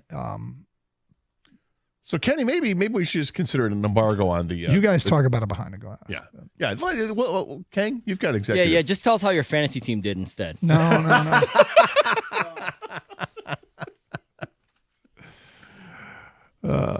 All right, Champ and Chump. Let's get to our Champ and Chump of the weekend. Gator, my Champ of the weekend is Derrick Henry, 186 yards rushing for Baltimore on 7.6 yards per carry. Decent day, one might say. I'll go with Derrick Henry as my Champ of the weekend. Yeah, it was a good day for the good running backs around the league in the playoffs. My champ is Todd McClellan. I mean, the Wings have gone 7-1 since he took over for Derek Lalone. The power play is 3rd in the NHL. They've scored at least 2 goals. I think it's 6 straight games now, while operating at nearly 50% efficiency during that stretch. Just Play Effing Hockey looks and feels genuine. My Chump of the weekend is Gunnar Helm from the Texas Longhorns. Texas had a game-losing inability to get the ball in the end zone late. Jack Sawyer had the scoop and score. Right before that happened, Gunnar Helm caught a pass for Texas down to the Ohio State 25-yard line. Stiff-armed Caleb Downs to the ground and taunted him, pointed at him. It cost his team 15 yards, took him back to the 40. The next play was a 27-yard reception to Matthew Golden. Now, what play would have been called from the 25-yard line? I don't know. But Texas on the same drive made it down to the 1 first and goal, and 4 cracks did not get in. We don't know for sure that personal foul cost Texas the next play, which would have been into the end zone. But if I were a Texas fan today, I would be kicking myself. And that is a totally unnecessary penalty. And if I were a college coach, I would be showing that on a loop to my locker room about how a personal foul for taunting perhaps cost his team in the most critical of moments. Well, that's on brand for you. That's 100% on brand for you. But the fact that they had, 4 cracks starting at the 1 yard line, I think kind of erases all that stuff. But nonetheless, it's your chump vote, and there you go. My chump, Justin Herbert. The Chargers quarterback was absolutely putrid in the loss to Houston. He went 14 out of 32 in the game and threw 4 picks. Now, one of them was a tip pass, but still 4 picks, and he had just a lone touchdown pass. They were favored on the road, and they didn't even show up, aside, of course, from Ladd McConkey, who was absolutely amazing. But I'm not sure what the hell Justin Herbert is. Is he the best bad quarterback, or is he the worst good quarterback? I don't know what the hell's going on with him in his career. He seems to put up really nice numbers, and you'd think he's a really good quarterback, and then he's not. It's interesting because he had a year where he was top 10 in yards, top 10 in QB rating. He threw 3 interceptions all year, threw 4 in the playoffs. It's a conundrum if you are a Charger fan and trying to figure out what you have. And they've got the quarterback whisperer there now, too. He thought that maybe this is the chance for Justin Herbert to take his game to the next level, and the next level just got flat on his face. Yeah, it was not good in the postseason, and that's where it matters. Everything's multiplied. Hit the times 10 multiplier. All right, key player out for one of the key playoff teams that's a threat to the Lions. We'll get to that today at 10:48. Plus more of your phone calls, champ and chump votes. It is Carson Anderson here on 97.1 The Ticket. Hey, Michigan Auto Law Auto Accident Attorneys. They specialize only in auto and truck accidents, and that is why if someone in my family needs a lawyer for an auto or truck accident, I will recommend our guy Steve and his crew at Michigan Auto Law. They have the largest auto accident settlement and the largest truck accident settlement in the state of Michigan by any lawyer or law firm. They care more, so you win more. Michigan Auto Law, Auto Accident Attorneys. Visit autolaw.com. That's autolaw.com.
Champ and Chump of the weekend. Get your votes in. Lions taking on Washington on Saturday night. How about that? We had a weekend that we're familiar with, watching the playoffs without the Lions in it, but completely different in that the Lions were in it, but just not playing in week one as the 1 seed. Lions 8.5-point favorite for this game on Saturday night at Ford Field. And here's one thing we know. Ford Field will be electric.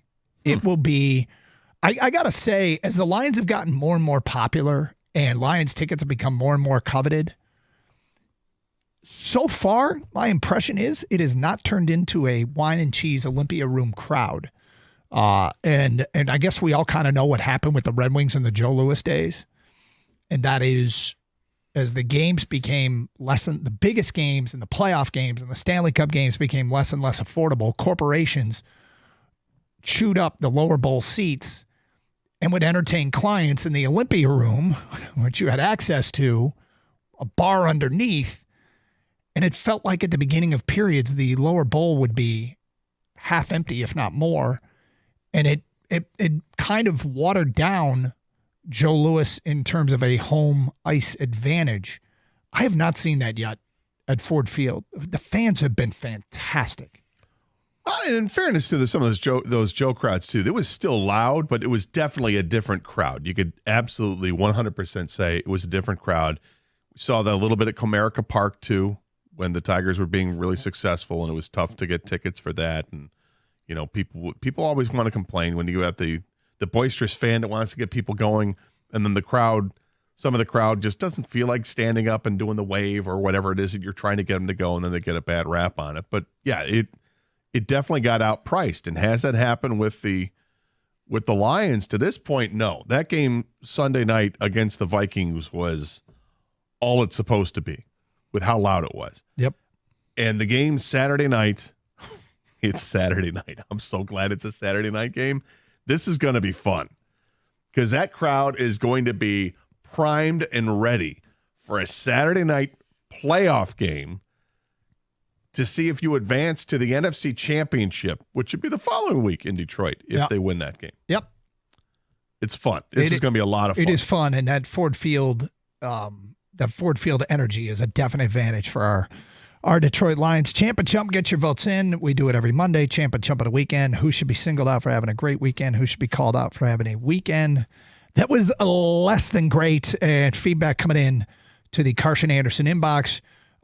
From Scott. Champ, Notre Dame, and Ohio State, because they are not in the SEC and yet still somehow made it to the NCAA championship. Wait a minute. You mean the SEC is not going to win a national championship for the second year in a row? Apparently. Oh. Chump, Justin Herbert, 14 of 32, 40.9 rating, 4 picks, just a mess. Why do people think he's good? Well, because his regular season was really good. Pretty impressive. Jeff, my champ is the Washington Commanders for taking care of Tampa Bay. I did not want to face the Rams or Vikings again. My chump is Steve. I suck as a play and made the same calls he did all game, and now we have to watch the top 2 teams Michigan fans hate. Okay, I don't understand. Huh? All right, whatever on your chump. Champ is the Detroit Red Wings, which are on a complete heater. Chump of the week is Jordan Love. He just isn't the guy. So I've talked about my paranoia regarding Jordan Love. I am less paranoid than I once was. Yeah, I was getting that feeling as well, and those thoughts were going through my head about, okay, what are we seeing here with Jordan Love, and what are we seeing here with Green Bay? And as much as I want to go ahead and say it's less of a worry, I'm not sure it's fair because I don't think Jordan Love was anywhere near 100% playing. I mean, he couldn't throw a football at the end of the game the previous week because his elbow was so bad. And they thought he gave him the best chance to win this game. That's why he was in there. And he clearly wasn't throwing the ball like he has.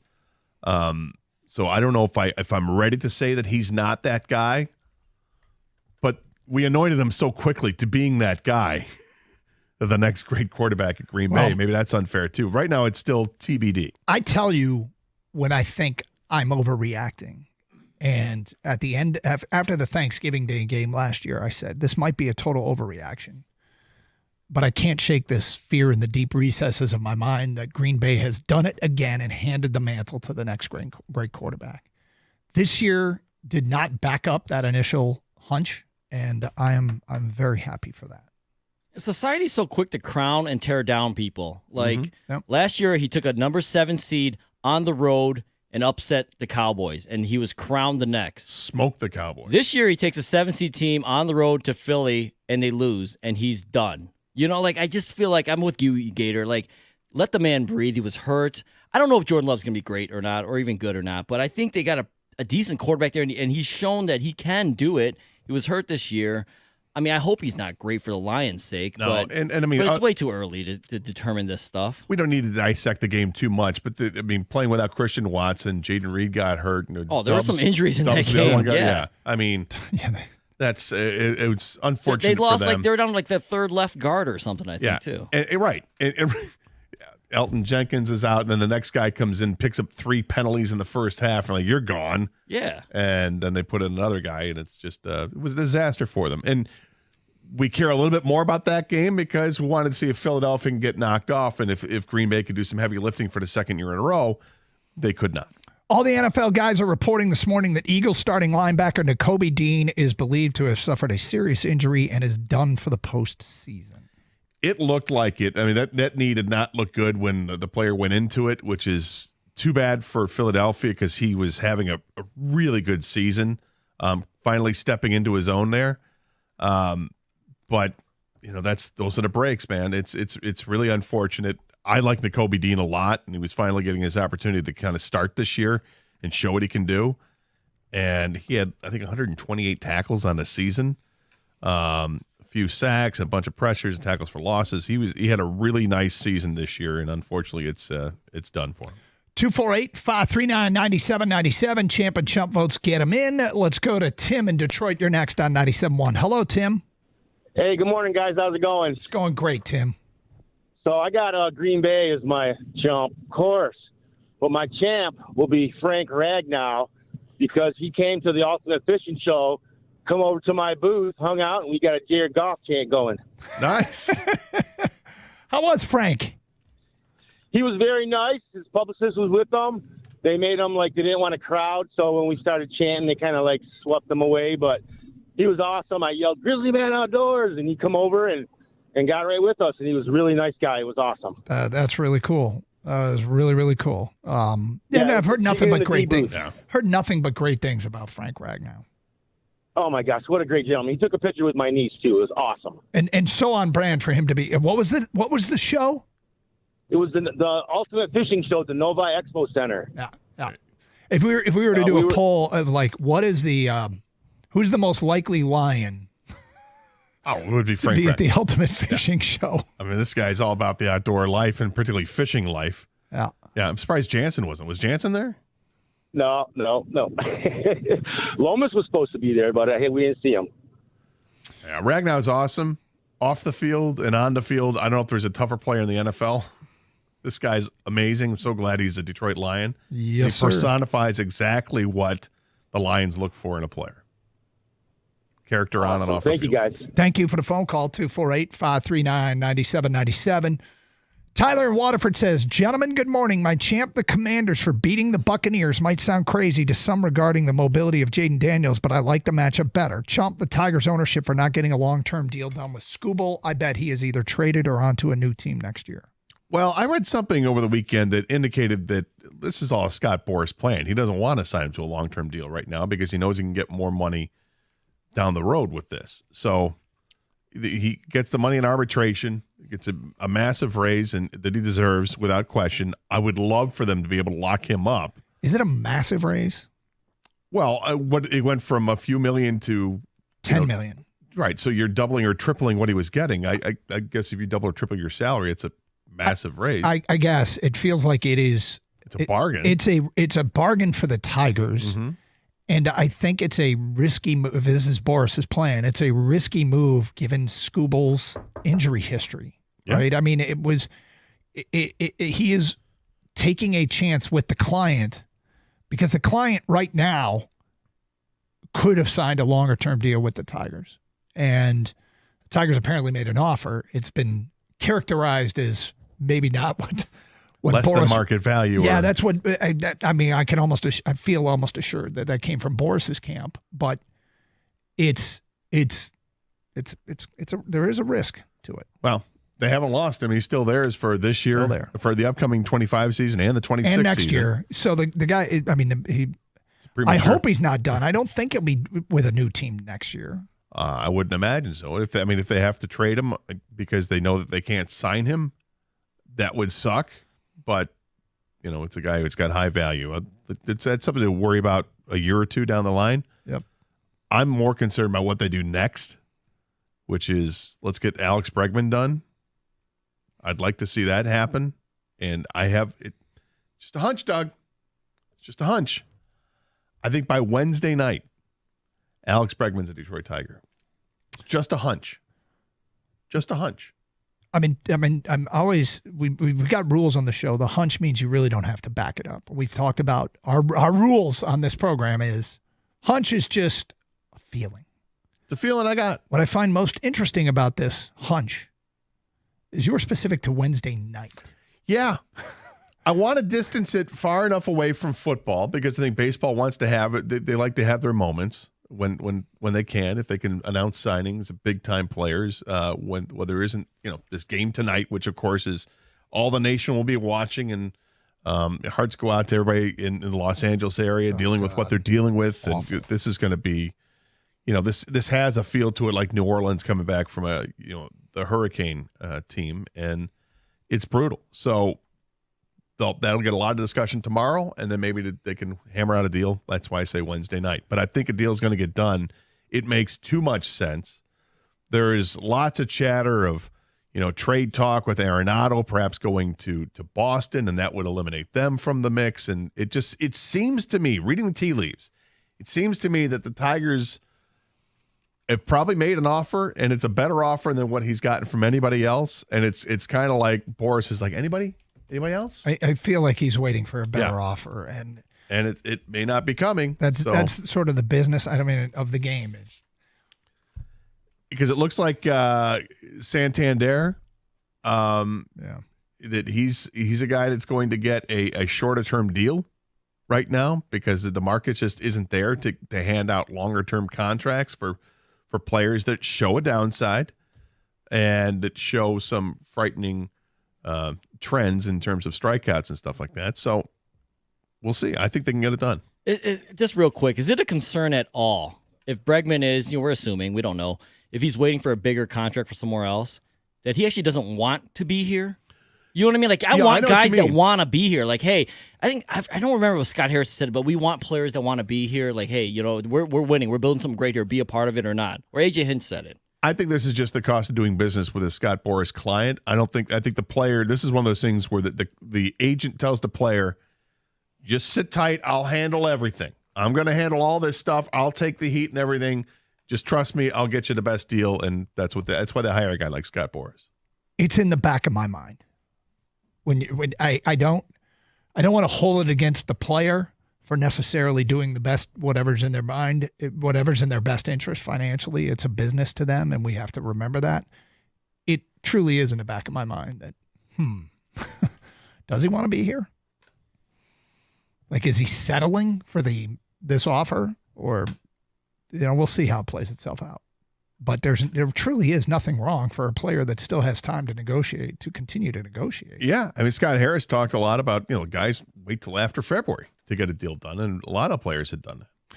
It's Carson Anderson, 97.1 The Ticket.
Brought to you by Hamilton Chevrolet. After their walk-off win last night, the Commanders will head to Ford Field Saturday to face the Lions in the divisional round at 8. Washington beat writer Ben Standig offers something to watch this week.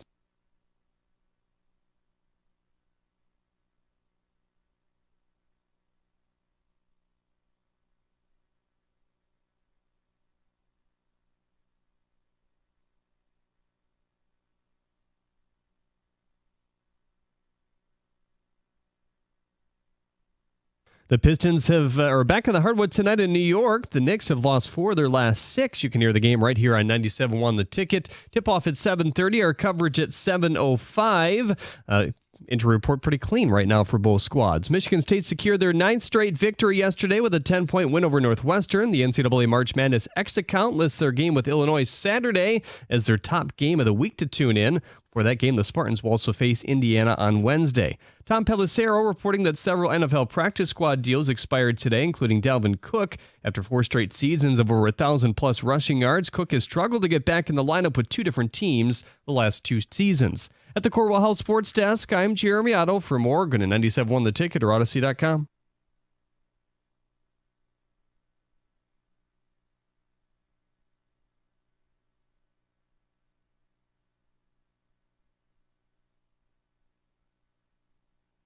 Happy Monday, everybody. Good Monday in Detroit as we get set for the Lions.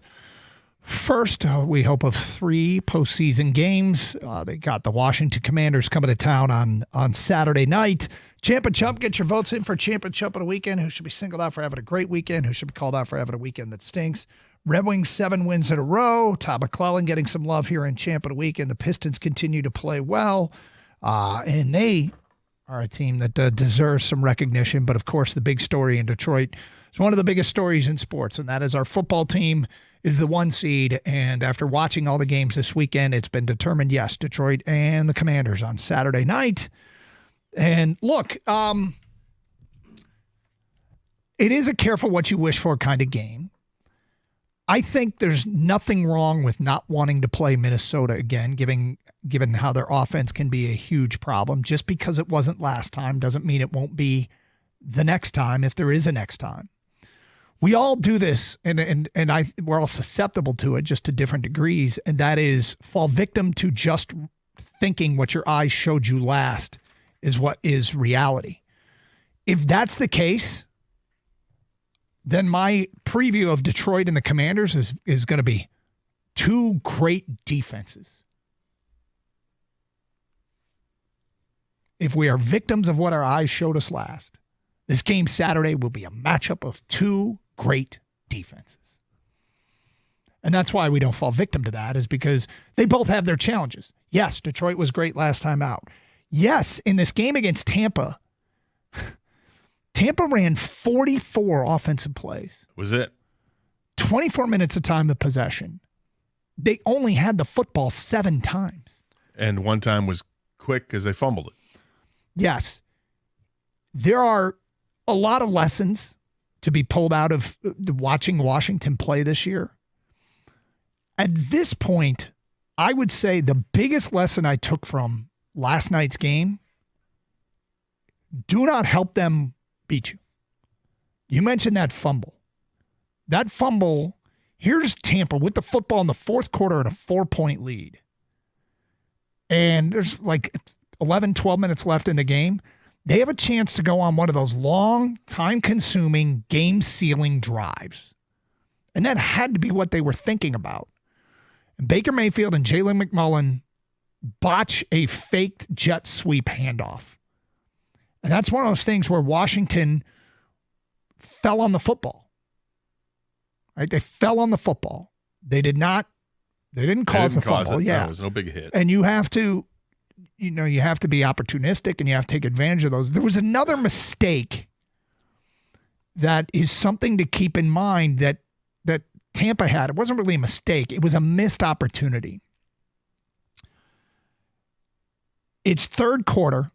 It's 3rd and goal from the 4 for the Commanders. And Jaden Daniels, to a degree, telegraphs a pass. I think it was McLaurin, got into the end zone and broke to the pylon. And the defensive back was Jamel Dean, who broke on the football. And as he made his break, his foot that he planted slipped under the turf. You saw him slip. But he still got in there to break up the pass. If he doesn't slip there, I think that's a 100-yard pick six. I think he jumped the route. He saw the route. Daniels either didn't fool him, with looking off the receiver, whatever. If he doesn't slip, that's a pick six. And you think about, okay, the Lions formula has to include don't help the Commanders win this game. Well, something else that was abundant throughout the games over the weekend, but also particularly in that game last night, it's the Dan Campbell effect. Going for it on 4th down, 4th and 2, 4th and 5, 4th and 3, whatever it is. There are points to be had on the board by Washington late in that game. I mean, it's in the fourth quarter. There's like 11 minutes to go. Kick the field goal. Take the points. Get yourself in a position where next time you get the ball, you might take the lead with a touchdown instead of, just trying to extend it. And, it comes with varying degrees of success, but that's the Dan Campbell effect. Everybody's going for it on 4th down now. Feels like it. And it felt like last night that Washington passed up on points that they shouldn't have passed up on. And one of them was that instance where they passed up on the points, they get stopped, and then Tampa Bay fumbles and gives it right back to them, and all of a sudden they get exonerated.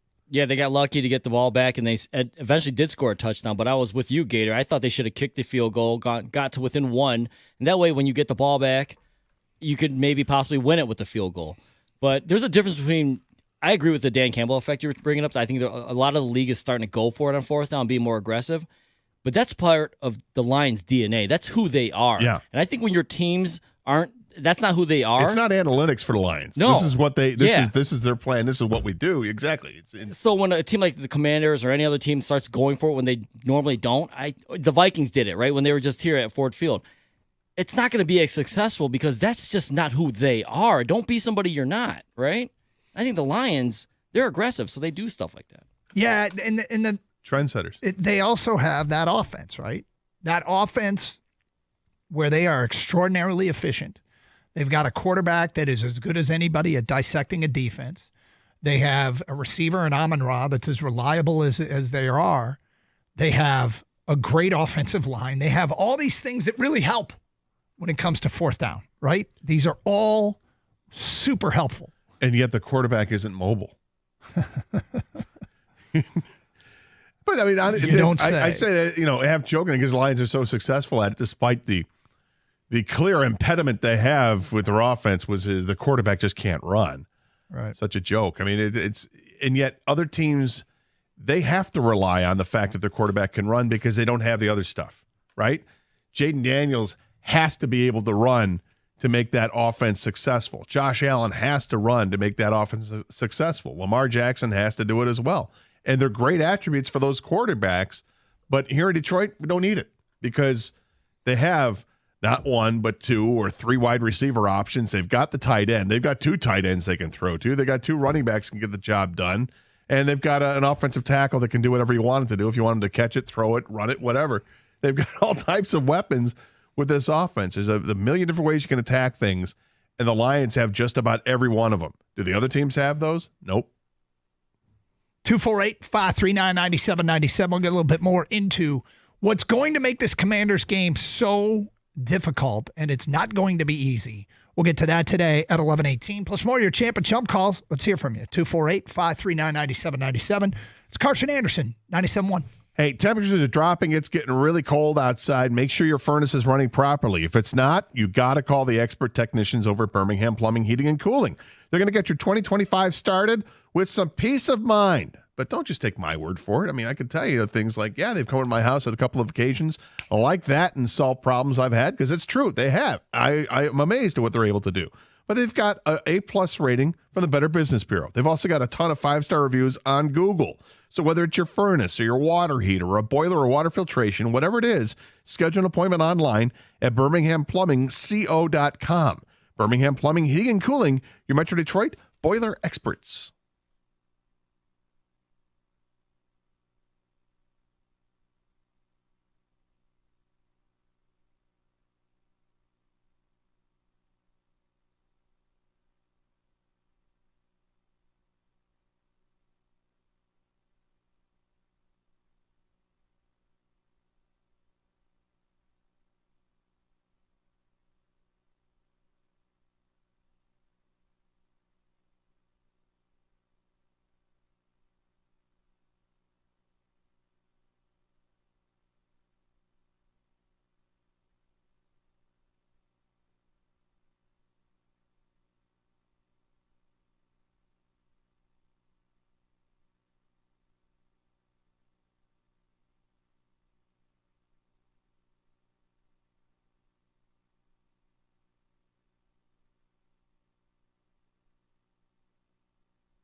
Hey, thanks for being with us on this Monday. It is Carson Anderson. What a fun week this is going to be leading up to a huge football game Saturday night. Lions and the Washington Commanders. Gator, I want to start with just what does it mean to be the 1 seed? What does the 1 seed guarantee? What is the 1 seed? Well, nothing is guaranteed. How much does the 1 seed help? So this is the 5th year of this playoff format. You got some data you're going to I have some data. break down? So in the previous 4 years, how do you think the 1 seed has fared? I think well. Yeah, I did think back to last year, San Francisco, number 1 seed. They went to the Super Bowl. So I'm going to guess it's fared well. You had that stat the other day about number 1 seeds and MVPs. Yeah. But I would imagine it's gone pretty well for the number 1 seed. So out of the previous 4 years, 1 seed has won a Super Bowl. And 4 1 seeds have made the Super Bowl. So being a 1 seed definitely helps get there. Only once have both 1 seeds made the Super Bowl. This isn't really enough data to really draw any conclusions. I just thought I wanted to look because this format, anything that happened prior to this format is different because you had 2 teams with byes, and that affects, I think the byes have positive and potentially negative effects. But, you know, the first year of this, Kansas City was a 1 seed in the AFC. Green Bay was a 1 seed in the NFC. Green Bay won a game and then lost in the NFC Championship game. Kansas City won 2 games and lost in the Super Bowl. The 2021 season, the 2 1 seeds were Green Bay and Tennessee. They both lost their first game. Green Bay was the last NFC North team to be a 1 seed, and they lost against a 6 seed, which is what the Lions are. They're the 1 seed facing a 6 seed. The last time an NFC North team was a 1 seed, they lost to the 6 seed. That year it was San Francisco that beat Green Bay. Tennessee lost their first game to the 4 seed Cincinnati. In 2022, the 1 seeds were Philly and Kansas City. They both made it to the Super Bowl, and Kansas City won it. And then last year, the 1 seeds were San Francisco and Baltimore. Baltimore won 1 game, lost in the AFC title game. San Francisco won, as we know, 2 games and lost in the Super Bowl. I don't know if this is particularly helpful in any way. I just thought it was kind of interesting because it feels so good being the top seed in the NFC, getting the bye, a chance to health up, all feels like a massive advantage. And I don't know if we can draw any conclusions on the previous 4 years. I think it says you still have plenty of work to do and there's no guarantees, but I would still take it 10 times out of 10. Yeah, I would too. And I think if you're not seeing a definitive trend and it's a short sample size, then what I do is look at it absolutely individually and what it means to Detroit, what it means to us as Lions fans, what it means to that team that's going to play at Ford Field on Saturday. And even though they lost 2 games at home this year, I think that advantage in a playoff game is massive when it's played here in Detroit because this fan base is so starved. Regular season, they're going to lose a game here or 2 here. It's fine. But when you get to the playoffs, this team doesn't get to host many playoff games. They did last year. Hosted 2. They went 2-0. And knowing that they have this home field advantage is an advantage. I think it's a pretty big advantage when you consider they're going against a rookie quarterback who hasn't seen it all, hasn't done it all. He's having an awesome year, and I'm a huge fan of Jaden Daniels. But they're about to go up against Aaron Glenn. And I'll take Aaron Glenn's mastery over Cliff Kingsbury's any day of the week.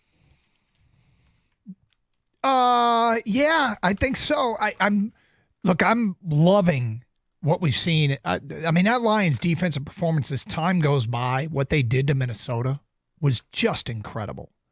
Absolutely incredible. So impressed.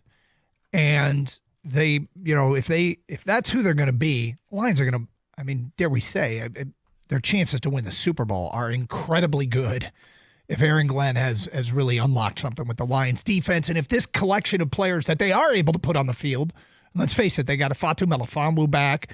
Darius Smith made a huge play in that game. Like, there are some guys that are coming into their own here a little bit. And guys that are able to get some rest here also. Like Alex Anzalone busted his ass to be able to compete in the final game of the regular season despite having a broken arm and a surgically repaired arm.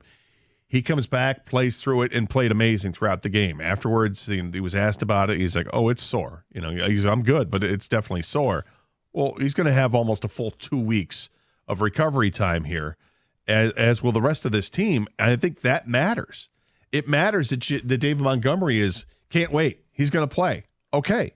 Now, is he 100%? I don't know how close he is to 100%, but the fact that he's ready to go and ready to play tells me he's going to be a better option than Craig Reynolds or Jamar Jefferson. And then you look at Ennis Rakestraw, who is going to be coming back. That's good news for the depth of the secondary. When you need to give guys, they need to take a couple plays off, throw in Rakestraw. And I'm curious to see how he responds to that. My gut tells me that he is a better option than, say, Kindle Vildor. No slight against Vildor. Yeah, Vildor's made a couple plays. I've really tried to back off the Vildor slander because, honestly, last year, when the ball went off his face mask, it feels like one of those plays that will live in infamy with Lions fans. But they brought him back. Like, they value him as CB6 or whatever his role is. And he's actually he's made some big plays and hasn't been torched. And so he does present some value to this team. But you're right. I mean, if it's Rakestraw or Vildor, it's probably going to be Rakestraw. I think it's going to be Vildor. I disagree. Well, really? I'm just throwing it out there that looks like he's trying to be on this roster. There's nothing official with that, though, right? With Rakestraw. He just has the windows open. Yeah, they started the window open, and now he's got a full week here. And the other thing is interesting to look at that they started the window on him so he could be activated, and they basically shut the window for Emmanuel Moseley. And we don't really know why. Was it Moseley just he wasn't healthy enough to do it, or was he not going to be good enough for this team? So if whatever it was, they shut him down, but they're ready to promote Rakestraw. So they think that would be the better option, which again is better for the overall depth. It's not a starting thing, it's about a depth thing. And you know how I feel about the secondary. You can't have enough healthy players in the secondary because it's a position of attrition. Guys always get hurt. Yeah, they literally can't have enough players healthy, right? That's why we're reaching here. But I think they honestly just trust Vildor more because he's been there, he's done that. Rakestraw, he's a rookie. He's played 8 games this year. He hasn't played in 2 months, so who knows what he's bringing to the table. Hopefully, we don't have to go that deep. Hopefully, it's Arnold, it's Robertson on the outside, Branch playing the nickel again. If he playing a lot of safety, I think with Aaron Glenn being as good as he has been this year, Jaden Daniels has had an amazing year. But like you mentioned earlier, Doug.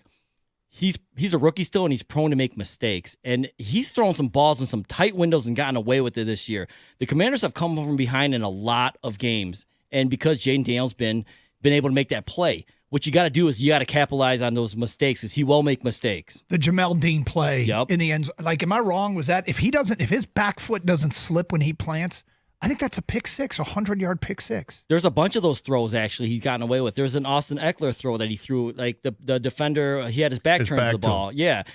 But those are great plays by Daniels, don't get me wrong, but there's a time when you do it against Kirby Joseph or Brian Branch, it might cost you. Well, it was also a great play by the defender to recognize that this is happening. He's got his back to the play. And he ran. Yeah, I mean, I don't know if every defensive end is going to do what he did. But that was a heck of a play. Ended up being a monster play for Washington at the end of that game. Well, let's be fair to say, when those opportunities present themselves, they've got to capitalize. The Lions have to capitalize because if they don't, they are letting a rookie quarterback off the hook. Now, let me say this about this rookie quarterback. He's been unbelievable. Yeah. He has been unstinking believable. I think that this is a team defensively that is opportunistic, though. They do take advantage of these things. I mean, you got Kirby Joseph back there with 9 interceptions in a regular season. Mm-hmm. That doesn't happen because, he's lucky. I mean, he's in a position to make those plays. When you've got playmaking defensive backs, in addition to that, like Melifonwu, who hits like a truck, Brian Branch, who covers and also hits like a truck, both of those guys are fantastic in supporting the run. And this is where I think the Lions had this advantage with all 3 of those safeties on the field at the same time. They can fire off at different angles coming and attacking at Jaden Daniels when he's going to decide that they're going to run him or if he's going to try to escape the pocket or if they want to bring blitz pressure, which apparently Daniels isn't all that great against the blitz. Would I rather see Melifonwu coming on a blitz or Jack Campbell coming on a blitz? I think I'd rather see Melifonwu because I think he's more of a heat-seeking missile with more speed, and he's going to get home. 248-539-9797. Gator, I've given you a hard time. I think collectively the listeners have given you a hard time. I think Kang has given you a hard time about something, and we've piled on over the years. But I'm going to reverse it and give you a ton of credit, okay? Because what you called isn't as easy as people think. We'll get to that today at 11:32. 97.1 The Ticket.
Doug Carr, Scott Anderson, 97.1 The Ticket. Open lines, 248-539-9797. All right, so right before the break there, I brought something up. Gator, in the past, he made a call. He backed a guy who, before the draft, was getting quite a bit of love, but you were an early adapter to this player and sang his praises. And because you made this call, you have taken an endless amount of guff. I went guff. You've taken a lot of crap over Zach Wilson. A lot of abuse. Quarterback, went in the first round, number 2 overall. And, look, an NFL team took him that high. It's not like you were picking somebody completely out of the blue. But that was, as guys do, when you're an early adapter for somebody, that's your guy. That becomes your guy amongst your group of friends. And in our case, amongst the audience, Gator is a Zach Wilson guy. And then when he flames out in historic fashion, what happens? Listeners bring it up all the time. Why do you got to say historic fashion? It is one of the worst calls you have ever made. It is embarrassingly bad. However, You also were an early adapter to Jaden Daniels. You were on board early. He also went first round, number 2 overall, and this is a win for you. And when I see Jaden Daniels play, I always think about Gator when he was still in college saying, somebody to keep an eye on. I'm becoming a huge fan. God, I love Jaden Daniels. I think Jaden Daniels is going to be a great pro. That was sort of your progression, and I want to give you your credit today because as you know, when you get something wrong in this program, they don't forget. They don't forget. And we have taken our share of grief over bad calls. And so I am giving you credit today for the Jaden Daniels call. Well, thank you. You're welcome. I'll That's take why the we credit. went with a guitar riff just to. But I feel like you're selling me a little short. I need some Bo Nix love too. Okay, don't get carried away. I'll give you the Bo Nix love because I think the Jaden Daniels thing is like, yeah, a lot of people saw he was going to be good. He was the 2nd overall pick. So was Zach Wilson, though. That's my point. Even if somebody goes that high, it's not easy. No, it's definitely not easy. But that's why I want to give you credit on the Bo Nix thing, though, Gator, because you love Bo Nix. I wasn't so sure. I was worried that was the offense that he was running. And it was actually surprising that Sean Payton and the Broncos loved him so much that it took him that high. And the first quarter, maybe half of this year, he did not look that good. But the second half, he's been actually really good. And I think they got something special possibly in Denver. So I'll give you credit for the Bo Nix call. Thank you, Kang. Thank you. And I will say this, because the other 2 quarterbacks, the guy that Doug latched onto and the guy that you latched onto, Kang latched onto Trey Lance.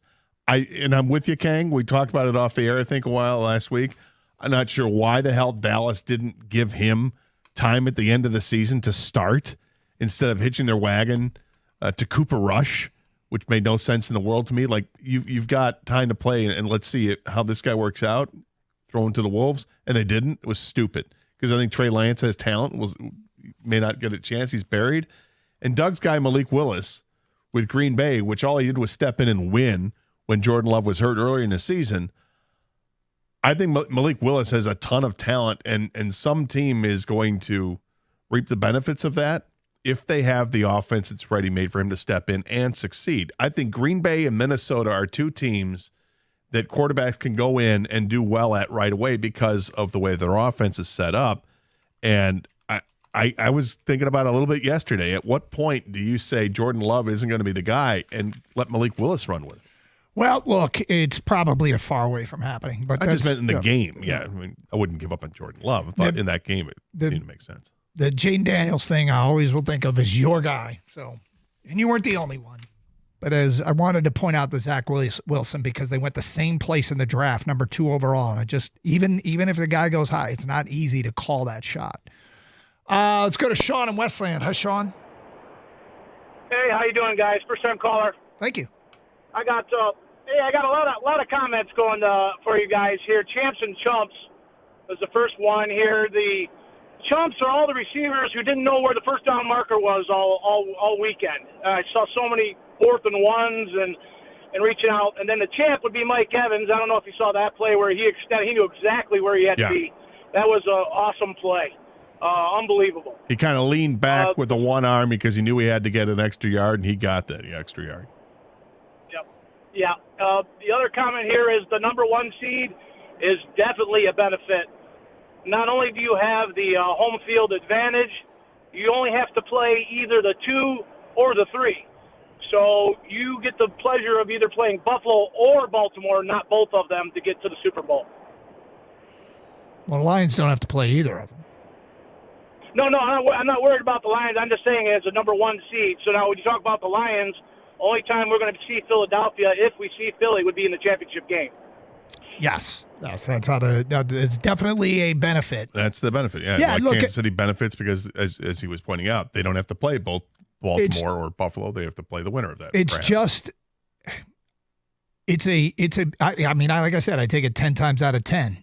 In this format, 1 team that's been a 1 seed has won a Super Bowl, but 4 teams that have been 1 seeds, it's a 50%. There have been 8 1 seeds in this format. 4 of them have gone to the Super Bowl. 248-539-9797. And I don't know if that's encouraging or discouraging or even enough, of a sample size to really draw a conclusion. I just figured, all right, let's take a look at it and see what it means. And it might be over the course of 10 years, over the course of 15 years, if this remains the format, it might turn out to be an incredible advantage. Might turn out to be no advantage at all. But so far, 50-50 on one seed's getting to the Super Bowl. We go to Chris in Ann Arbor. You're next. Hi, Chris. Hey, fellas. I wanted to talk about a pretty glaring weakness that I've noticed in Jayden Daniels' game. So, Gator, like you mentioned, he's not that great against the blitz. When I looked at it, when he's pressured off of his throwing side, so if you force him off the spot to his left, over the course of the regular season, he went 7 of 15 for 3 touchdowns, one being a Hail Mary against Chicago, and check this, 16 sacks.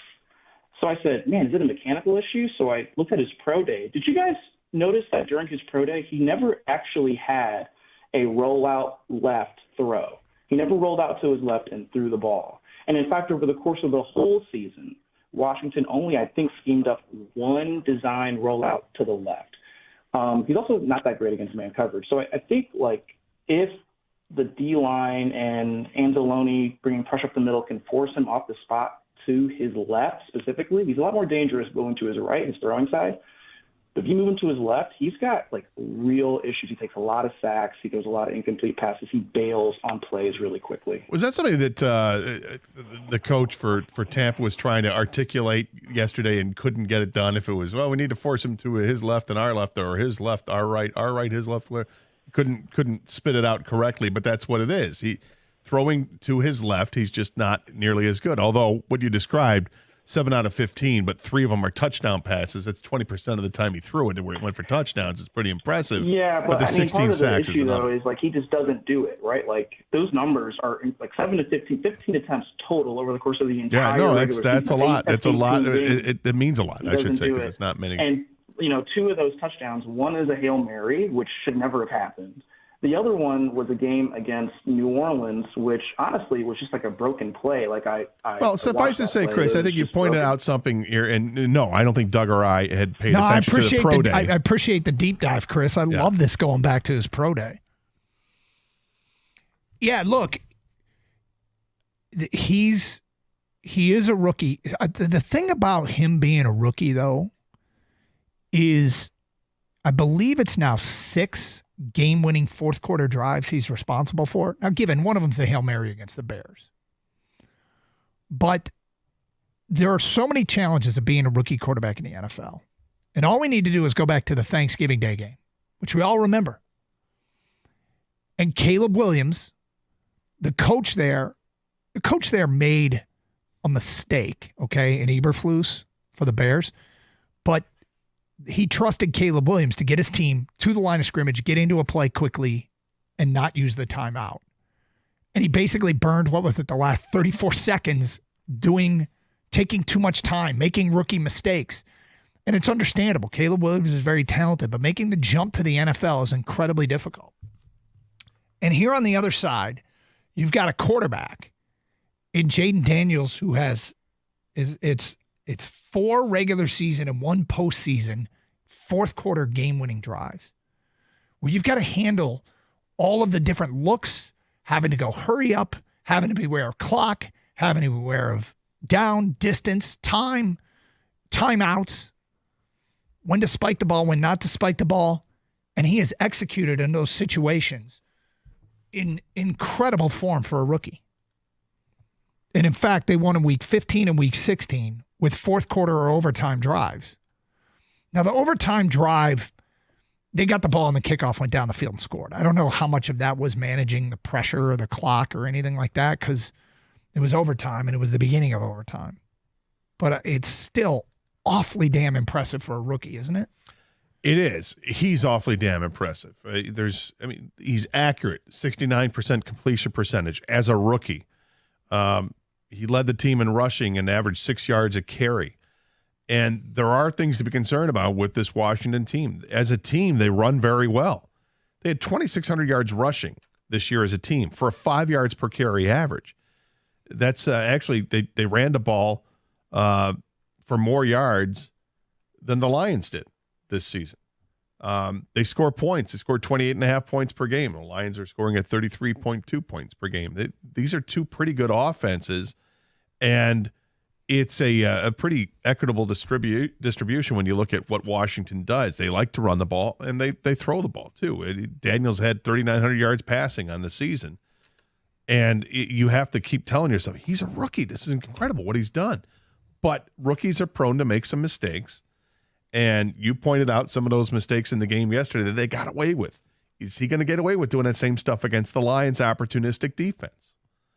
You know, are they going to coach the same way? Are they going to go for the points or go for the fourth down? Or are they going to take the points that are there with field goal situations? The Lions are kings at bend but don't break when it comes to their defense. What Jaden Daniels is doing in the fourth quarter and the end of these games is impressive for anybody, let alone a rookie, like you guys have mentioned. But it shows to me that he's fearless. You know, these are some tight windows he's throwing the ball into. He trusts his receivers, and he's comfortable. I mean, if you're fearless, you're comfortable with the offense, you're comfortable doing what he's doing. What Aaron Glenn and the Lions have to do, and I suspect they want to do, is make him uncomfortable. Now, if the listener brought up that he doesn't like going to his left, I don't think most quarterbacks like going to their offhand, all right? But maybe more so for him. I expect him to rush, his strong side arm, making him go to his weak side. I expect him to make him get off his spot and, not necessarily get out of the pocket, just get off his spot because you don't want him scrambling. I think you just want him off his mark. I think one thing I was worried about Jaden Daniels coming into the league, Gator, is that when he takes a hit, they all look like career enders to me. Yeah, like literally every time he gets sacked or he gets hit out of bounds, he's like, is he going to get up? Did his leg go this way? Did his arm go that way? So not only make him uncomfortable, hit the guy, hit the kid, make him think about it, make him, I'm not purposely injuring him, but you got to let him know you're there, And the Lions do that. They do that as a defense. They come very close to getting roughing the quarterback penalties. I think about, in particular, linebackers hitting that quarterback late or just after he throws it, and they haven't been flagged for it, fortunately. Let's hope that doesn't start. But, yeah, I agree with you. He's wiry. He's not built like, some of the bigger quarterbacks that you would look at, like a Josh Allen or even a Justin Fields for that matter. Looks like he is an injury waiting to happen, yet, he stayed healthy this year. He stayed upright, and he's the major reason why this team's where they're at. Offensively, the other thing they do is they utilize the tight end. It's an aging tight end in Zach Ertz, who played for a cup of coffee here with the Lions. Former Lion great Zach Ertz. That's right. But they targeted him 91 times during the regular season. The number 2 targeted pass catcher on the team was their tight end. Is that an advantage because the Lions have always had this issue covering tight ends, but it's, Zach Ertz, this advanced in his career, would it be a clear advantage as opposed to like when they face a George Kittle or, Travis Kelce? It's crazy that it's Zach Ertz. I remember earlier this year, I was like, there's another Ertz? No, it's the same guy who signed here last year during the postseason, right? Yeah. And everybody got all excited because it's a name, but he was inactive, wasn't he? I forget if he was. He wasn't even active. Yeah. Yeah. How does he go from that to this? Being completely healthy. Yeah, I guess. It's Carson Anderson, Open Lines, 97.1 The Ticket.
Hey, there's all kinds of ways you can take in all the programming here at 97.1 The Ticket.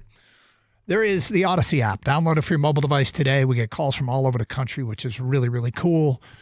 Detroit fans everywhere, and now what a great time to be a Detroit fan. And all that you get to listen to, which includes all the Lions coverage. Truth is, the Pistons and Red Wings are playing so well. Michigan State basketball playing so well. And yet, we got one of the biggest stories in the country going on right now with the Detroit Lions sitting back and waiting in week 1. We got a chance to scout, different and the same. Different in that we were in the dance, the same in that we watched the first weekend of the playoffs and the Lions weren't in it. But this is way more fun, clearly. And now they got a matchup with Washington. Feedback coming in all kinds of ways. But anyway, Odyssey app, 971theticket.com is another way you can stream to our website. Then there is the 2 video feeds, youtube.com, where more and more people are watching the show. Go to youtube.com and go to the search bar and type in 971theticket.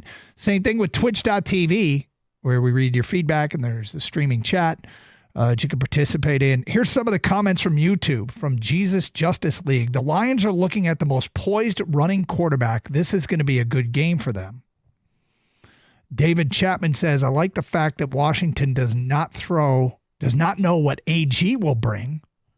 Skywalker 30 says, Demo and Gibbs will be big for us in this game. Go Lions. There's 30 Skywalkers?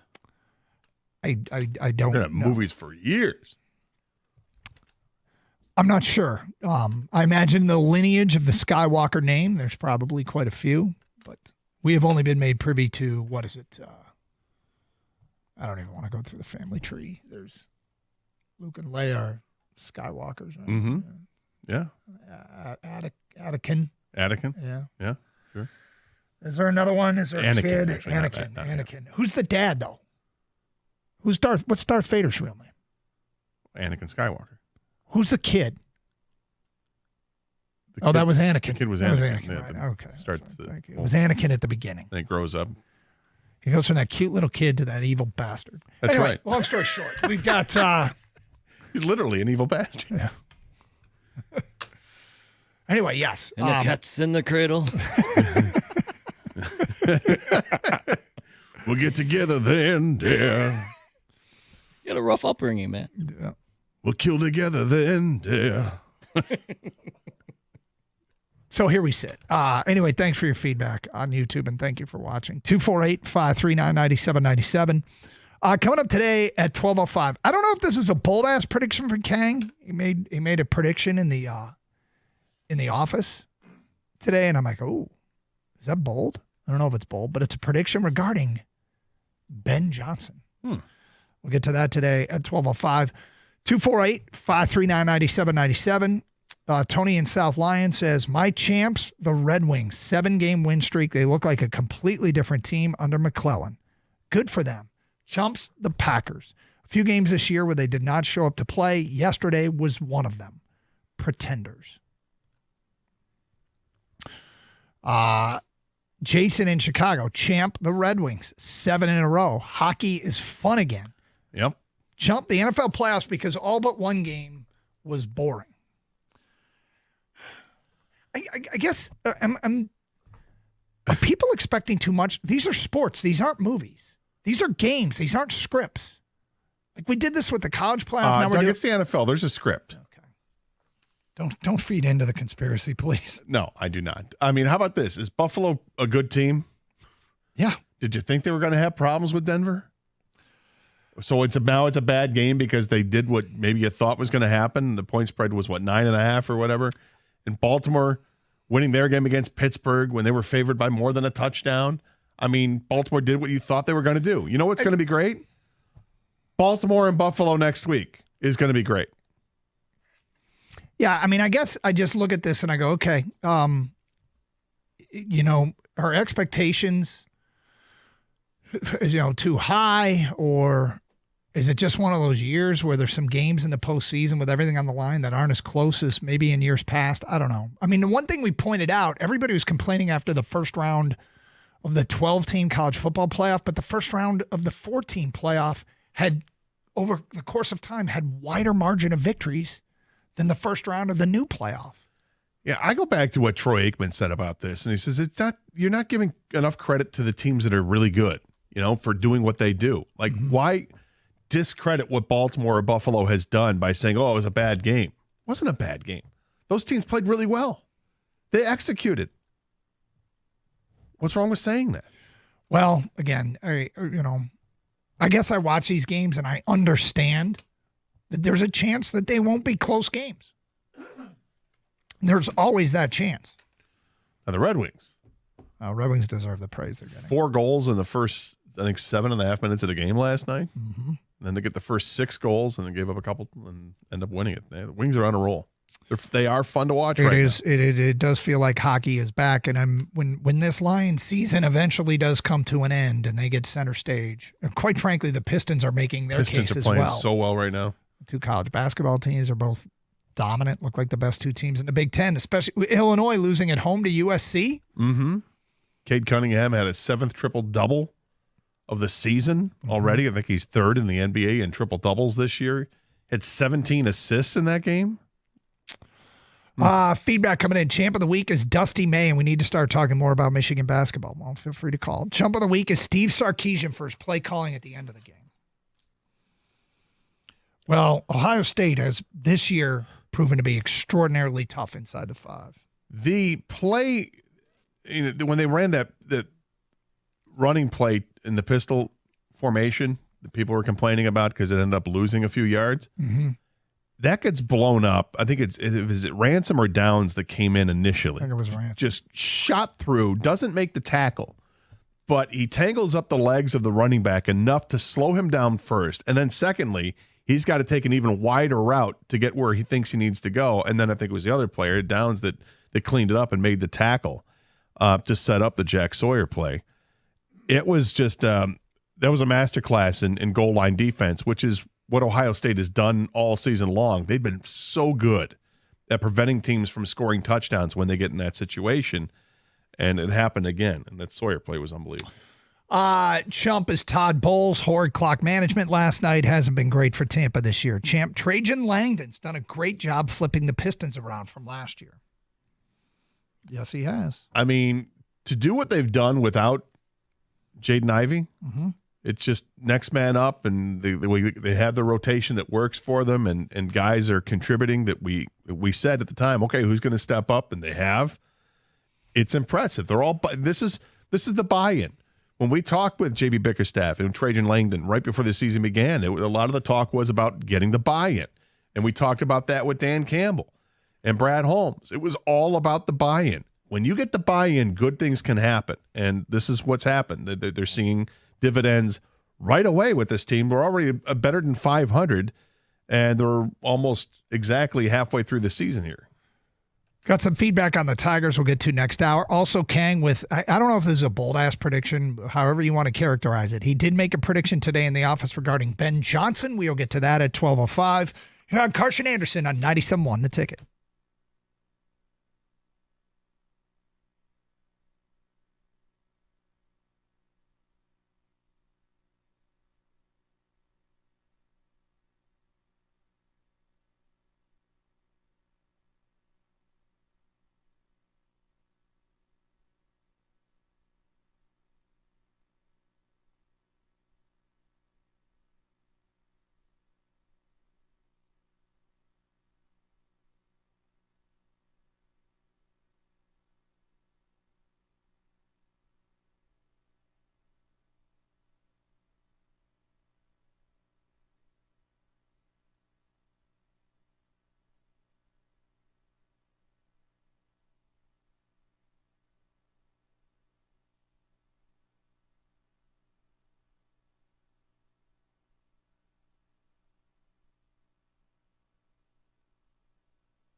So it's something that might be just us, Gator. I always am cognizant of the fact that sometimes we care about stuff that the fans don't. Do you think the fans wanted to see Stafford again in the playoffs or not? I don't think so. And yet I think that they would relish the opportunity to celebrate another victory over Matthew Stafford. But I think even the fans are tired of the narrative and they'd like to move on to something else. Because the fact is that I hate that storyline. A, because it's been done, and I don't know that it needs to be revisited. And B, I think it takes away from just getting to talk about the game, because the game is what matters. Winning and losing this game on Saturday is what matters. If you are playing Matthew Stafford, there's this sidebar TMZ, Real Housewives aspect of the game that I don't want to get into. And so I'm extraordinarily grateful that we don't. Maybe we will have to down the road. But I also wonder if the fans enjoy and like the drama. I don't. I don't like the off the field drama. And it feels like Kelly's always going to be a story. But I'm just disappointed we can't boo our kids again this round, at least. So, I mean, other than that, right. I'm over it. It's refreshing to play a new team. I want to be clear that some people understand that Kang is not some evil bastard that's in favor of booing kids. When the fans booed at Kelly when she was entering the stadium, she went on social media and said that the fans were booing her children, which wasn't the intent at all. No. None of those kids give you Anakin Skywalker vibes? Again, Kang is being facetious. I don't... Those poor kids actually, I think, were sick. Didn't they have to go to the hospital recently with I don't know. Something going on? It was ridiculous to think okay. that we were booing her kids. Come on. Booing the kids. Even I'm not booing your kids. Yeah, if Gator's not booing the kids, none of us Nobody are. is. Come on. But I guess I'm glad we're not doing that storyline at least yet. And I think that there's such buy-in right now for Jared Goff. I think for the Stafford hater, losing to Stafford in a postseason game would be almost unbearable. Now, when the Lions fans show up in Arizona tonight wearing the Jared Goff jerseys and then they start booing, then that's different. Because we know there's a bunch of Lions fans that live in Arizona, just like there's a bunch of Viking fans that live there too. It's going to be a Vikings home game. All right, so one of the sidebar stories is the Lions, we hope, go on a long postseason run that culminates in the first Super Bowl championship. One of the sidebar stories here is that the Lions the organization is possibly going to be pillaged for all our talented people in the front office and the coaching staff. But Kang, you made an interesting prediction today as it pertains to Ben Johnson. And I'm like, ooh, is this bold ass? I don't know if it's bold ass or not. But you said what? Yeah, it might be. I just, started looking up, all right, what happened over the weekend because Vrabel got hired by the Patriots. What openings are out there? What could be possibly still open? And, I kind of mentioned this a little bit last week, but I in my mind was watch out for the Raiders and Ben Johnson. And then what I said to you this morning was, if Ben Johnson doesn't get the Raiders job, I think he might come back to Detroit. And I think the dreamy Tommy Brady, who, by the way, who's done a lot of Lions games this year because they're Fox's number one crew, right? And I think they're going to be doing it's on the game. It's on Fox this Saturday night, isn't it? Yeah. Tom Brady and crew are going to be here, and he just loves the Lions offense. He's mentioned it many times how he would love to play for Dan Campbell and Ben Johnson. And there's the reports now that Ben Johnson is a candidate for an interview with the Raiders. And I think when you look at the scope of everything out there, the front office, the team on the field, I think if Ben Johnson doesn't land with the Raiders, dare we say one more year with Ben Johnson as Lions offensive coordinator?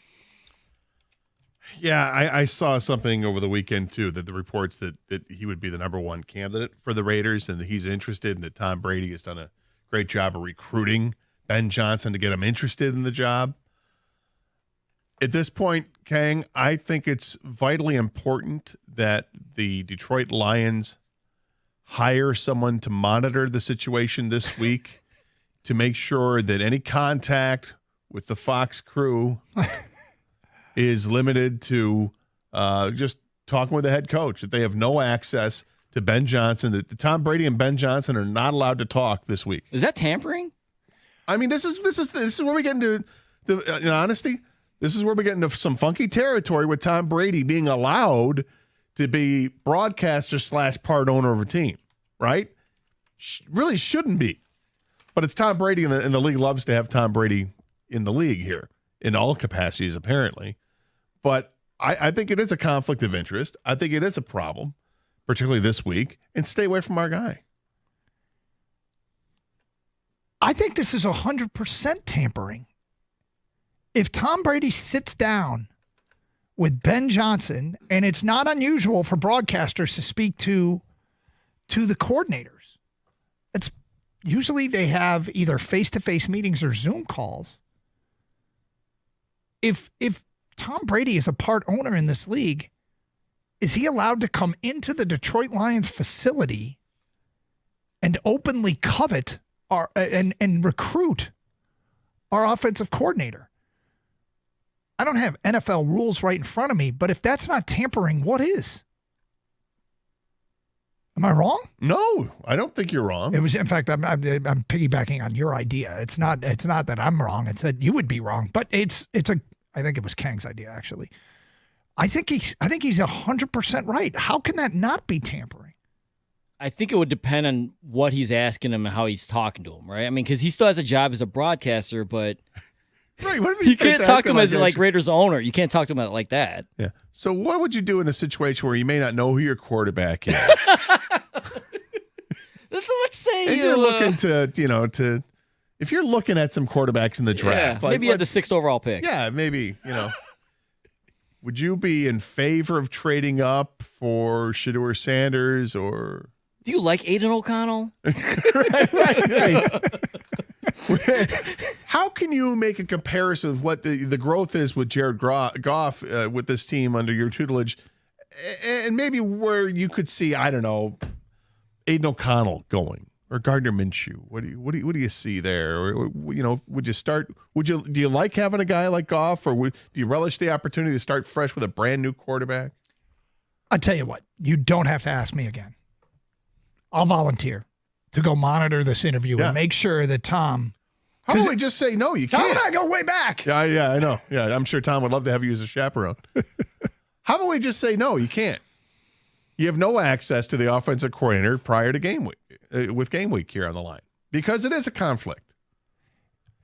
Right? You can send Kevin Burkhardt all you want, EA, the rest of the crew, they can't, but Tom Brady can't. Sorry. I don't think what we're asking is unreasonable. I don't think so. Honestly, the more we talk this out, the more I'm adamant about keep Tom Brady away from Ben Johnson this week. We're putting our foot down. Yeah. Carson Anderson we put our foot down. We don't do this often. We don't ask for much, and we don't get much. However, we're putting our foot down. Hey, you had the opportunity to talk to him last week. I hope you got a lot out of it, because it's the last time you're going to be able to talk to him until the end of the season, which might be in second week of February. I want one of the beat writers to ask Dan Campbell about this. I'm fishing. I like it. Yeah. Hey, guys. Do it.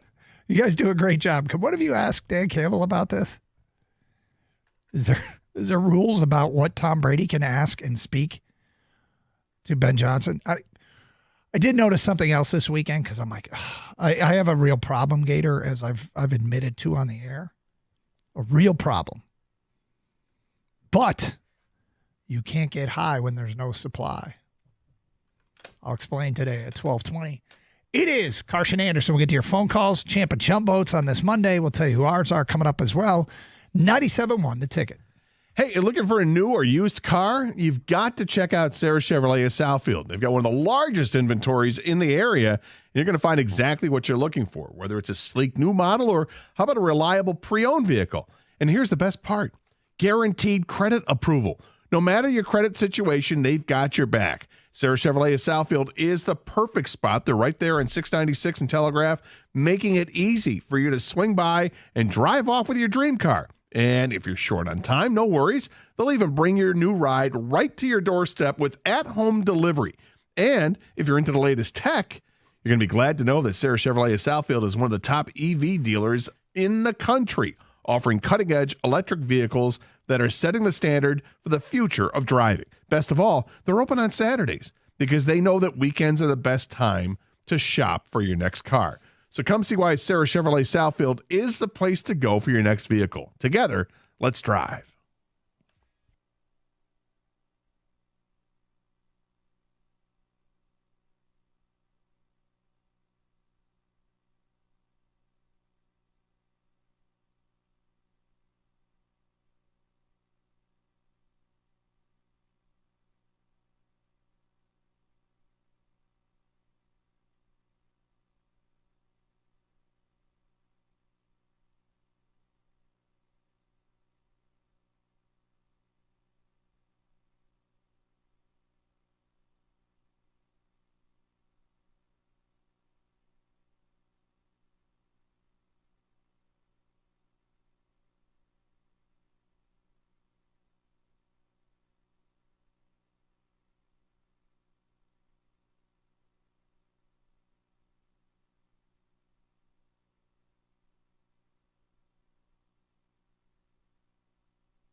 All right, Kang looked it up. Sports Business Journal's got this. Tom Brady is under rules prohibiting him from attending pregame production meetings with coaches and players, visiting team facilities, and egregiously criticizing officials, rules common to other owners, but notable given his work as a Fox broadcaster. Those rules will not change. This is according to Sports Business Journal. Yeah, he was also held to rules that say you can't deflate footballs. Right? There. No, we know that penalties. He's going to talk to Ben Johnson somehow. He's just not going to be with the Fox crew. Yeah. He can't openly do that with Ronaldo's going to have to tell him what happened in the meetings. Here's the thing. This is a direct message to Tom Brady. We're watching you. Well, you've got the direct link. I mean, you and him are like this. No, not like Jansen. I want Jansen to send him a text this week. See if we can get Jansen, because Jansen and he they still actually talk. I want Jansen to send him a text. Hands off, buddy. Back off, big man. Yeah. Yep. We're watching you. 248-539-9797. By the way, King, just following up on your prediction real quick, because he made the prediction that if Ben Johnson doesn't take the Raiders job, you think he'll stay in Detroit. He interviewed for the New England job. That has been filled. He interviewed for the Bears job, the Jacksonville job, and the Vegas job. Why don't you think he will take the Jacksonville job or the Chicago job? He doesn't like London. He didn't want to go. He didn't want to move to London. So there goes Jacksonville. Right. And obviously, no, I just think there's some ownership issues there. And there is the rumors of if there ever was a team to go overseas, it would be Jacksonville. They play like 4 games over there every year. I'm not even kidding, right? Mm-hmm. So I think that might be out. I mean, this is all hunches kind of stuff. Yeah, this is what I think. But I still can't get on board with the Bears because, Kevin Warren, Ryan Poles, I don't know what they're doing. I don't think they know what they're doing. But the Raiders, listen, they have a high pick. They got Tom Brady. They got Vegas, right? And that could be luring to anybody. So if he really wants to take that next step, I think that might be the target. Otherwise, I think he comes back, which is crazy to even think about, but there might be a chance. I think it'd be really interesting if he does take the job, because that tells me that he's really up for a challenge, because what are you working with Vegas? Young receivers? Nah. You got this great running game? Yeah. What do you got a quarterback you can't wait to groom? Nah. What do you got there? I mean, that's a total restart. So I'd be amazed if he took a job that's that much of a challenge. The Bears job still, to me, seems like it's the one, and yet doesn't sound like, by accounts, that he's the guy that really is coveted for that job. And then Adam Schefter came out with a report like an hour ago that said Mike McCarthy still hasn't gotten a deal done with Dallas, and that window is open only for like another day or whatever it is before he becomes a free agent on the market. If they haven't signed him to a deal. And by his report, it didn't sound like it was encouraged that it was going to get a deal done with Dallas. So it would either open up a Dallas connection, or does it close a Chicago connection if the Bears want Mike McCarthy? All right, 248-539-9797. Dante's in New Baltimore and next. Hi, Dante. Hey, guys. My son and I were talking about this very thing with head coaches and coordinators over the weekend. And it's getting to the point, maybe you guys agree with me, that head coaches and coordinators could be becoming as valuable as players in our league today. And it's like I'm surprised the owners aren't putting their heads together. It's not – I don't feel – as a fan, I'm one-sided. I don't think it's right that I know an offensive coordinator or a coach can decide whether they want to further their career. But as owners, it's like you can't build a dynasty anymore or try to build a dynasty anymore with the coaching staff because you just get pillaged. And it's like they should really look at contracts and hiking the pay for coaches and coordinators to make it worth their while. I know you want to become a head coach as a coordinator, but if we get you in a 3-year deal at so many million, blah, blah, blah, blah, blah, I'm surprised they haven't been turning their wheels on that. Well, to because be able to have some type of protection. Because you'd be preventing guys from moving up the ladder. It's one thing to go coordinator to coordinator, and that's why you have contracts. It's another thing to go from coordinator to head coach, which is a clear move up that ladder. And they don't want to prevent anybody from bettering themselves. So if I'm understanding you correctly, Dante, there's 2 things. One is I don't think the league wants dynasties built.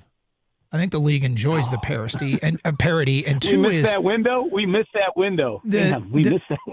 The second part of it, Dante, is that there is no cap on what you pay coordinators. An owner can go above and beyond to pay their coordinators. And if Ben Johnson and Aaron Glenn actually don't leave, I would like to see them 1 and 2 in the NFL in terms of what they're getting paid. Oh, for sure. And for sure. It's just like as fans, we're like, the owners, the coaches, the team, the support, all that is just, it's built to this magnificent level. We've never seen it before. We're happy as fans, and all of a sudden we're hearing pillaging the team. Yeah, but that's been going on forever. It feels like that's gone on forever. Yeah. And again, it's Dan Campbell couldn't be happier if Aaron Glenn gets a head coaching gig. And I think he'd feel the same way Yeah. about Ben Johnson. He wants those guys to succeed, and you don't know what's inside, their hearts and their minds and what truly their goals are. If that goal is to be a head coach in the National Football League and they've got opportunities to take it, you encourage them to take it. We have breaking news. According to Tom Pelissaro of the NFL Network, there's another head coaching position open. Mike McCarthy out as Cowboys coach. According to Pelissaro, the sides couldn't agree on length of a contract, and McCarthy will pursue other opportunities. He leaves Dallas with a winning record and 3 playoff appearances, which sounds really attractive in Vegas. Or not Chicago, just Vegas. Vegas in particular. I mean, it sounds attractive. Go for it, Chicago too, if you want to. I guess, yeah. So that also opens up the Dallas job, and how coveted is that job? It is a job where they've got a lot of talent. I like their talent. They're top heavy with their contracts, and you have to deal with Jerry. But you better be on the same page with Jerry, because if you're not going to get anything done. But if you believe in what Jerry believes in, you can be successful in Jerry's eyes. Yeah, I was about to say, Until you're not. Am I wrong in thinking that basically Jerry wants somebody he can boss around? I don't think you're wrong in that. But maybe at this point in his life, maybe he'll see that he has to change things up, go a different route. Although with Mike McCarthy leaving, they didn't win a playoff game with McCarthy, did they? Ever? I don't know. I thought they did. So, obviously working for Jerry's a different type of owner. He's also the GM and president of the That's team, the so problem. he does all of it. I mean, legit, does all of it, and he leans on other people, of course. I've said this before, and I don't want to be mean about it, but he wants to win now for many reasons, Jerry Jones. Time isn't on his side, I would say. So, although I think it's an attractive job to win now, I'm not sure Jerry wants to bring in a rookie head coach. I think there's a reason why they wanted McCarthy back, because they trust him. He's been there before. Jason Garrett was the coach before that. Wade Phillips. I think he wants to bring in, if Belichick was available, a guy like that. I don't know. Pete Carroll is making the rounds for some reason. Maybe I think Jerry goes that route, the experienced head coach, and not the new guy who's never done it before. Well, you talk about situations to go to. Obviously, working for Jerry is the challenge. But is working with Dak Prescott the best thing you have going for you in terms of all these quarterbacks for all the job openings? I mean, Trevor Lawrence is right? We talked about Oakland or the Vegas Raiders. There's not a whole lot there. You got a rookie in Caleb Williams, who there's something to work with, but it's raw at this point. Would working with Dak Prescott, is that enough? Because that's clearly the most polished of the quarterbacks. Hey, Dak's good. Dak hasn't had the success in the postseason that people would want, and he's gotten banged up a little bit, but he is probably the best quarterback of the teams that have head coaching over. He's clearly an established quarterback, and he can do things in this league. Doug, I bring this up because he's your guy. What if the rumors are true that the Steelers don't want Tomlin anymore, or the fan base doesn't want Tomlin anymore? What if Tomlin goes to the Cowboys? I'd hate that, because it's a guy I really like and respect going to an organization I can't stand. But that would be a huge win for the Cowboys, if you Sure. ask me, if they could land Mike Tomlin in a trade or whatever. So, yeah, McCarthy did win a playoff game in Dallas. First, after the 2022 season, they went to Tampa and beat Tampa. Then there are the rumors that the teams are interested in Dion. That Coach Prime would leave Colorado. Would he leave Colorado to take over the Vegas Raiders? I wonder, for all the things that we think we know about Jerry, would a Tomlin go work for a guy that wants to be as involved as Jerry does? That is as involved. It's not that he wants to. He is as involved. 248-539-9797. We'll get to more of your phone calls and feedback. I did not get to why I can't get high because there's no more supply. I'll explain that today at 12:38 here on 97.1 The Ticket.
Doug Carr, Scott Anderson, 97.1 and Ticket. Open lines, 248-539-9797. Let's get back to your open line calls. Champ and Chump, get those votes in as well. Tons of voting today. We do appreciate everybody listening and all of your feedback. Thank you very much. Those watching on YouTube and Twitch, great to have you with us. Those listening on the Odyssey app from around the country, you're awesome. Let's go to Will in St. Clair Shores. You're on 97.1 and Ticket. Hi, Will.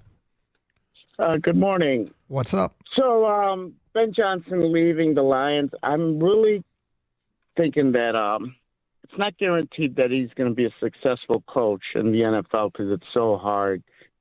But my opinion is he's going to stay if we lose the Super Bowl. He stayed last year. I think he wants to stay if there's unfinished business. But if we do win the Super Bowl, he's gone. But it's just my opinion. I just believe he's going to stay. So that's all I got. Love your show. Thank you. Hey, look, Will. I mean, I speak of try my best, and not always successful to be as reasonable and level-headed as I could possibly be. But it doesn't mean I don't have panic moments and paranoias. One of my panic moments and paranoias is that the Lions have turned into the model franchise of the National Football League, and there's no guarantee that they win the Super Bowl. There is a ton of work to be done. We've talked about, since we've gone to this format, 50% of teams that are 1 seeds have made it to the Super Bowl, and only one has won a Super Bowl. Now, given this is only the 5th year of this format, so it's not a great sample size. But one of my paranoias, since I'm moving off the Jordan Love paranoia, my new one is that this organization is going to get raided, lose multiple coaches and front office minds. It's going to impact on the field, and that all might happen, and we may not win this Super Bowl. And before we even get it up and running and operating at the highest level and reaching the mountaintop, we take a massive hit in terms of people that we have here. That is a paranoia that I think is unreasonable because they still will have Dan Campbell and Brad Holmes. They still will have a lot of the elite players that they have. But I think everything matters. It's just a matter of how much does it matter. Yeah, looking at the teams offensively in terms of points scored this year in the NFL, the 6 teams that have openings for head coaching positions, so I guess it's 5 now, although no, it'd be 6 now that Dallas is open. They're all in the bottom 12 in the NFL in scoring. There's a clear issue. These teams aren't scoring enough. Mm-hmm. And Ben Johnson is an offensive coach. You would think that would make a lot of sense for all of these teams, and the Cowboys appear to be in the best shape of all of those teams because they have a quarterback, they've got a receiver, they've got an interesting running game, and defensively, they've got some star players on defense too. But the hang-up is, do you want to work for Jerry Jones? 248-539-9797. Doug, you're worried about people poaching the Lions. It's kind of happening. We're going to see a little bit of it firsthand this weekend with the Commanders. The Commanders took a couple of guys from the, I think, the scouting department already, that's from the Lions, to their organization.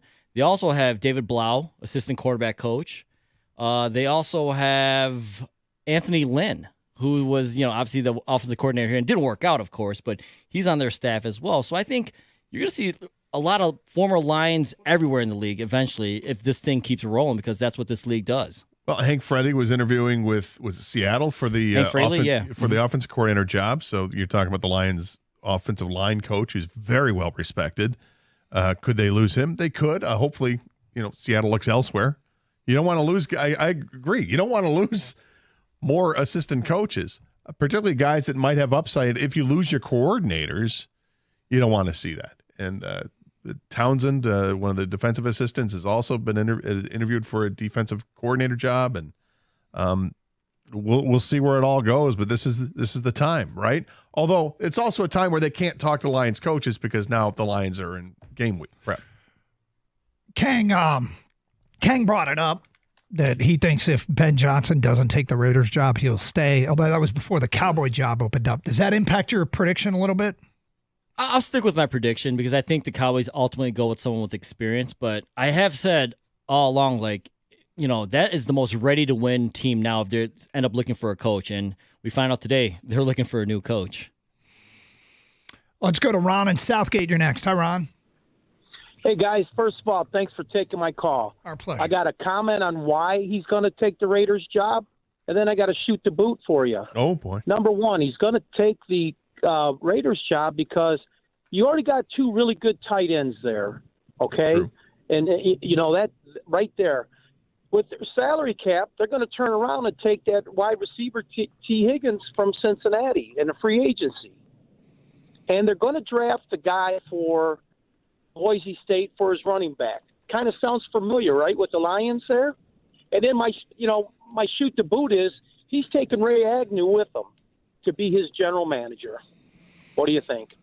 That's a strong shoot the boot. And that is a strong shoot the boot, considering that. Guys, 2-1. 2-1. I'll do 2 boots. Wow.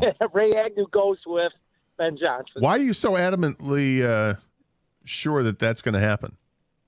I think because, number one thing with Ben Johnson that I think that he's going to go somewhere where he can bring his guy that knows what he wants into that organization. If he can't get somebody like that in his organization, I don't think he's going. That's why I don't think he goes to the Cowboys, because Ben Johnson's going to want to be in charge. You know, he strikes me, when you look at him on the sideline, he's adamant with what he wants to do with the ball, and he makes his decision. And I think that's why him and Campbell get along, because Campbell, he knows what we're going to do, but Ben Johnson is calling the shots, and I just can't see him going to an organization that doesn't have somebody that knows what's going on in the organ. You know what I'm saying? What he wants to draft. Hey, thank you for the phone call, Ron. Yeah, I mean, look, it's if he's looking for the perfect situation, for me, working for Jerry would not be perfect. But everybody's different, right?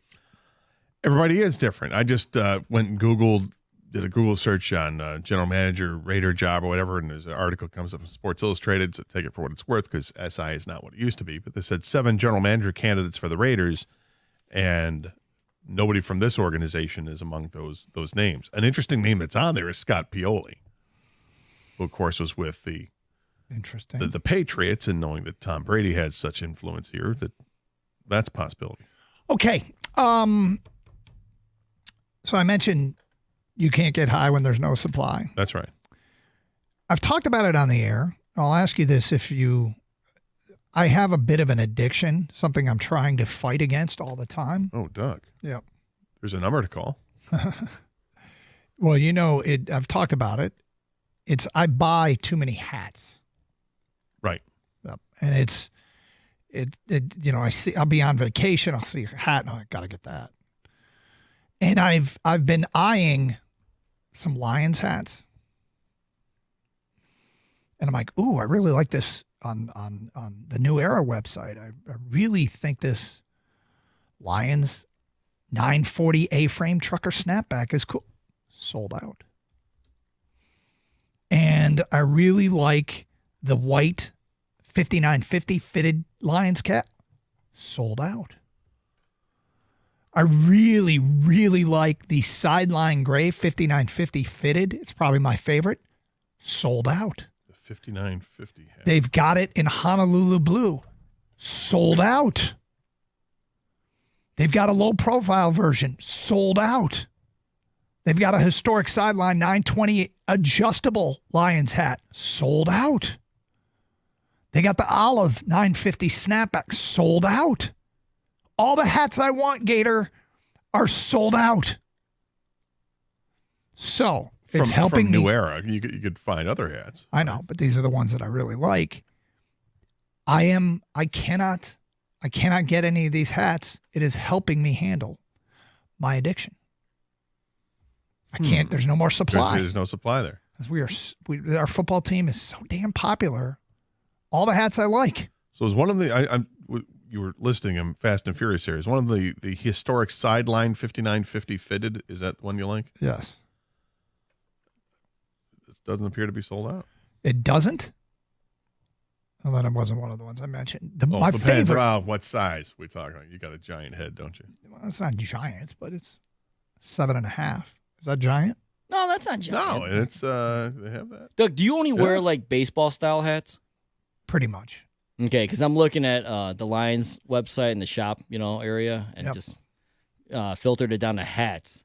And they have other style of hats. I just didn't know if you were only locked into the baseball. Like they have go ahead. They have a bucket hat. Are you into bucket hats? I'm not into bucket hats. Okay. You answer with a straight face, and then you turn your head away from the microphone because you're even laughing. All right. Are you into the Peaky Duckbill fitted hat? Probably not. That sounds a little weird. Are you into? How about snow hats or like the the knitted stocking hat? Yes. No, not really. No. No. Okay, I'm just trying to. I'm No, trying to help you it's out. okay. No, you're trying to make me get back and feed the addiction.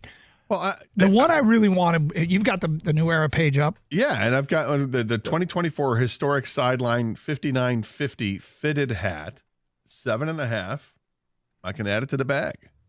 If you want it, go for it. Well, I don't want it. I'm looking out for you. The one that I want the most Yeah. is the gray 5950 fitted. It's an all gray hat with the lion on the front and the 3 stripes. I absolutely love that hat, but it is sold out.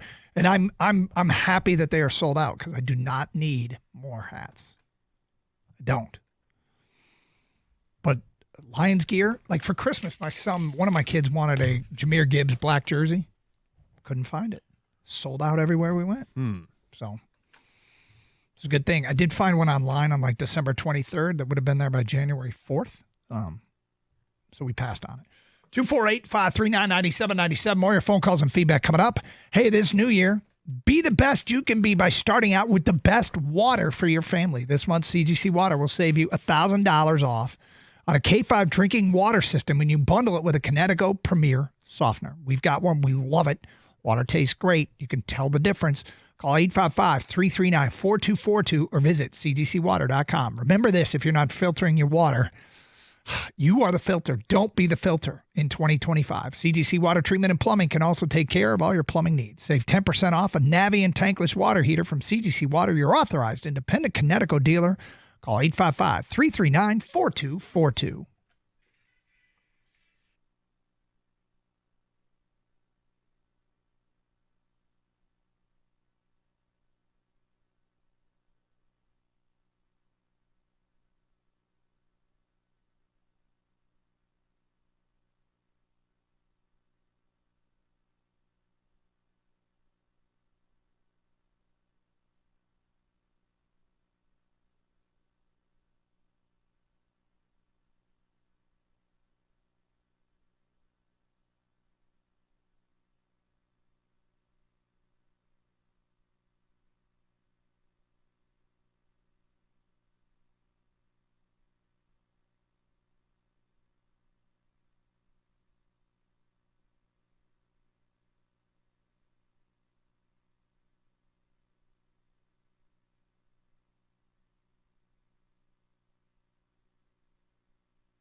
Get to some of this Tigers feedback we've been getting. Red Wings making a strong run at Champ of the Weekend. Lots of people sounding off in the NFL playoffs as well. A lot of chump votes rolling in on that. 248-539-9797. Thanks for all your feedback here on the Carson Anderson program. And let's get back to the people. Derek is in Chesterfield, and he is next. Hi, Derek. Hey, how you guys doing today? What's up? Hey, what I was saying is that Campbell and these guys in the front office got to recognize that Ben Johnson and everybody else is being interviewed. They're looking at the next man up, the offensive line coach, those guys, looking elsewhere or within the organization to find the next guy and working with the next guy and having that guy lined up because, they know they're not going to keep these guys forever. They're sought after. They're doing great jobs and everything else. So I would hope and think these guys are smart enough to be doing that right now. I would think that there's absolutely a succession plan in place for their coordinators. They have to be looking at guys on their staff, and they have to be paying attention to coaches around the league that have been fired or members of their staff. In Dallas, I haven't looked at Dallas's assistant coaches. But for people just joining us, Mike McCarthy, it was announced at this hour that he is out. Well, is there anybody on that staff that would make a good replacement for an Aaron Glenn or a Ben Johnson? Exactly. These guys know everybody around the league. They've been with these guys for years, coaching, playing, whatever. So they have their hands in all these different teams. So they've got to be reaching out to other people, knowing that they're going to probably lose Ben Johnson and stuff. So it won't be a surprise, Derek. You're right about that. No, I think that they're well prepared for it. I'm not terribly concerned about losing the coordinators. I'd rather have them here because you like to keep the continuity. But I think they're in a good place right now. They know what they're looking for. Offensively, I'm less concerned. Losing Aaron Glenn, I think, would be the bigger loss for this team because he's done something special with these guys this year. But there are candidates out there. I'm keeping an eye on it. I expect Aaron Glenn to get an NFL head coaching job. I think he's going to coach either New Orleans or the Jets. I think he's going to get one of those two jobs. And if he goes, I'm hoping that Robert Saleh does not get a job in the NFL as a head coach because that would seem like a nice guy, a nice backup plan to losing Aaron Glenn. Robert Saleh's got a great pedigree in terms of defense and would fit in nicely. I think Saleh's destined for the Niners gig, though, just going back. But that's not guaranteed or anything. That's just my guess, Gator. So yeah, it might be, but he's getting interviewed for Jacksonville and for other places, and we'll see what happens there. What's so funny, man? You just sent me the listing of the Lions' peaky duckbill fitted hat. Oh, should I send it to Gator too? Yeah, you should. This is a no for me, dog. What? Come on, man. It looks like one of those. I should be driving an MG with the top down, like a 1960s MG. Now I got to see this. I'm sending it to you, Gator. Thank you. I think Ferris Bueller wore a hat like this. It looks like you should be yelling or selling newspapers on a corner. Yeah, extra, extra. Exactly. Yeah. Oh, are you a newsie? Derek Alone's back in town? No. Don't even joke, man. Yeah, dude, too soon. Oh, let me see this. Yeah. Oh, come on. And what do you think? What? Yeah. Doug, you want it? No, I don't. You can do. You can pull it this off, man. But you have to move to Boston. And you have to wear it backwards. Isn't that one you have to wear backwards? No. Oh, no, you wear this forward. You have to wear this forward. Actually, this is. It's got the very short front bill on it. All right, yes. you guys have to tweet out a picture now, okay? The only reason Doug It's a wants lot to of wear it work. backwards is because the logo is on the back of the hat. Well, it's one of the reasons, but yes. We'll tweet out the picture. All right. What a horrible hat. I like the way Kang's trying to sell me on this is the hat you want. Yeah, I know. Yeah, this is good. Actually, you're doing it too. It's not just Kang. Here's what's funny is I have to go into my email and then go to trash. Because the first thing I did was delete it. All right. You talk while I tweet this out. It's only $43. Hats are expensive, man. Dude, that's what it is now, Gator. They're That's getting crazy. standard, man. And these are just like size medium, large, extra. This isn't even the fitted one. Well, I mean, is it? Yeah, it's not a snapback or anything. No, it's not a snapback. I feel like you only can wear this when the Lions are wearing their throwbacks. It would make more sense. Not a hat I would choose.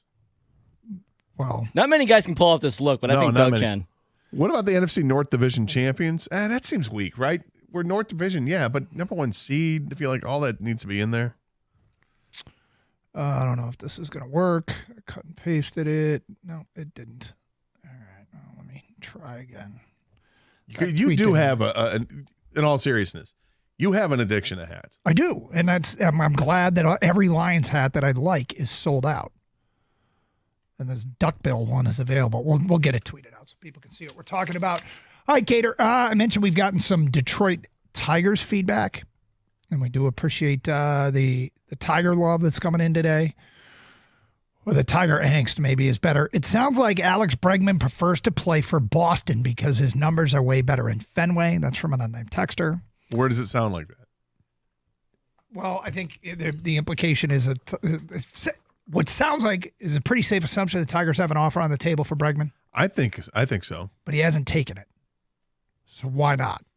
Because I think this guy's his agent concluding. is trying to get the most money for his client, and I think that's why I think this is going to come to a head real soon because it seems like it's been a while. Make something happen here. The problem with going to the Red Sox for Bregman is he would probably have to switch positions. Does he want to play second base? Is he open to it? There have been conflicting reports on that. Because they've got Devers, and Devers would play third base. So here in Detroit, there's no question you'd be the third baseman here in Detroit. One would think. All right, more on the Tigers, and this one cracks me up a little bit. Greetings. I saw a journalist on ESPN, and he picked the Tigers to finish 4th in the division. Questions at third base and shortstop. Do you guys possibly see this as happening? 4th? Here's what I'm not going to do. And I wouldn't do, and I'm surprised that, I guess nothing surprises me anymore, but we don't even know what the offseason final roster looks like. We don't know what. It's not done yet. We got to wait for Kansas City and Cleveland and Minnesota and not so much Chicago, but we got to wait for those teams to see what their rosters are like. I'm not anywhere close to making any predictions on what the Tigers are going to be. See what shakes out in spring training. Maybe somebody looks great. Maybe somebody looks terrible. You don't know. Mm-hmm.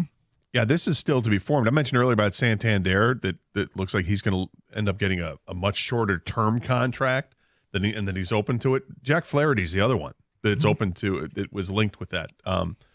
Both Flaherty and Santander, it looks like the market for a long-term deal is not there.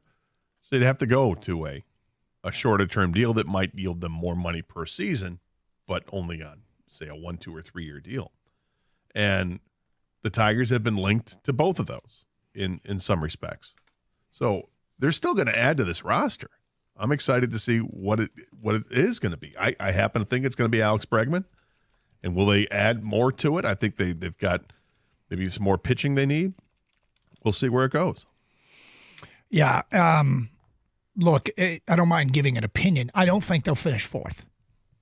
I don't think they'll But finish 4th. I'm far from having a strong opinion on what they're going to be until I see what the totality of the offseason work is. Yeah, I think the division is going to be very competitive with those 4 teams, the Tigers, the Gribe, the Royals, and the Twins. I think it's very competitive there. You know, the White Sox still a long ways to go, and it looks like they're still shaping their roster and shipping guys off, and it could be mired in rebuild mode for several years. You never want to be mired.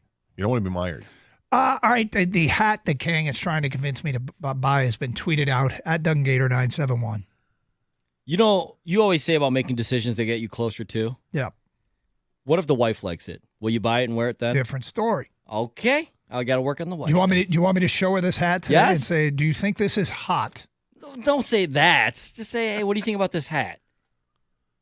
And if she doesn't say she hates it, I think you got to buy it. I mean, it's a hat that looks like you could actually wear out in a formal event. Yeah. Because it doesn't scream that it's a Lions hat. It's got a No. small Lions logo on the Yeah, back. Otherwise, yeah. it's like this, It's kinda nice, sleek. nice knit. Yeah, uh-huh. It's not houndstooth, but it's something. It's a little more upscale. Yeah, a little formal. It looks like it's wool. Why don't you guys get one if you love them so much? I don't wear hats that often. We're not trying to. You're the one who's complaining about the addiction, the supplies Yeah. down, all that stuff. And you're the one that's feeding the addiction. Well, we found the supply. At DunGator971 on Twitter if you want to see it. The first 2 responses, Edward, sweet. Kevin, no. 50-50. Check it out at Doug Gator 971. It's Carson Anderson, 97.1 The Ticket.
You just talked about something.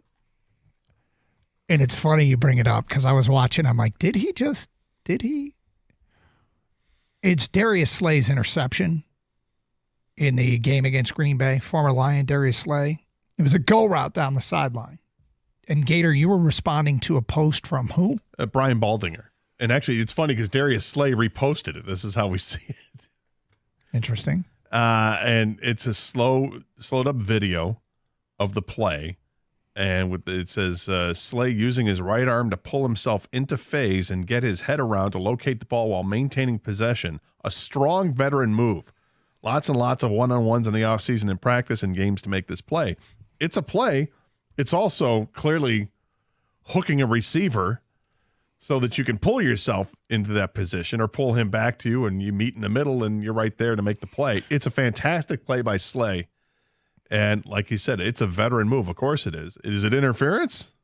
So what's funny about it is Slay makes the catch and goes to the ground.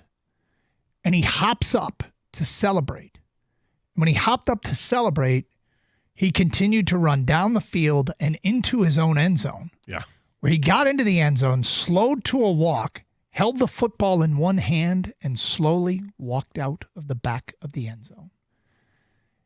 He sprinted to the end zone and then walked through his own end zone and stepped on the back line. Am I the only one that wondered out loud, was he down? Did he get up to celebrate and cause his team a safety? Because I wasn't sure that he was touched by the Green Bay receiver. I can't remember who it was. Number 13. And when I saw it again, I was like, yeah, that's a tackle. That would be deemed a tackle. But my first thought, I thought he got up to celebrate and sprinted back into his own end zone and walked through the back of the end zone. I'm like, if I were on the Green Bay sideline, I'd be paying close attention on whether or not we need to challenge if the the person who intercepted the ball, in this case Slay, had committed an unfortunate self-safety. Yeah, Wicks was the receiver.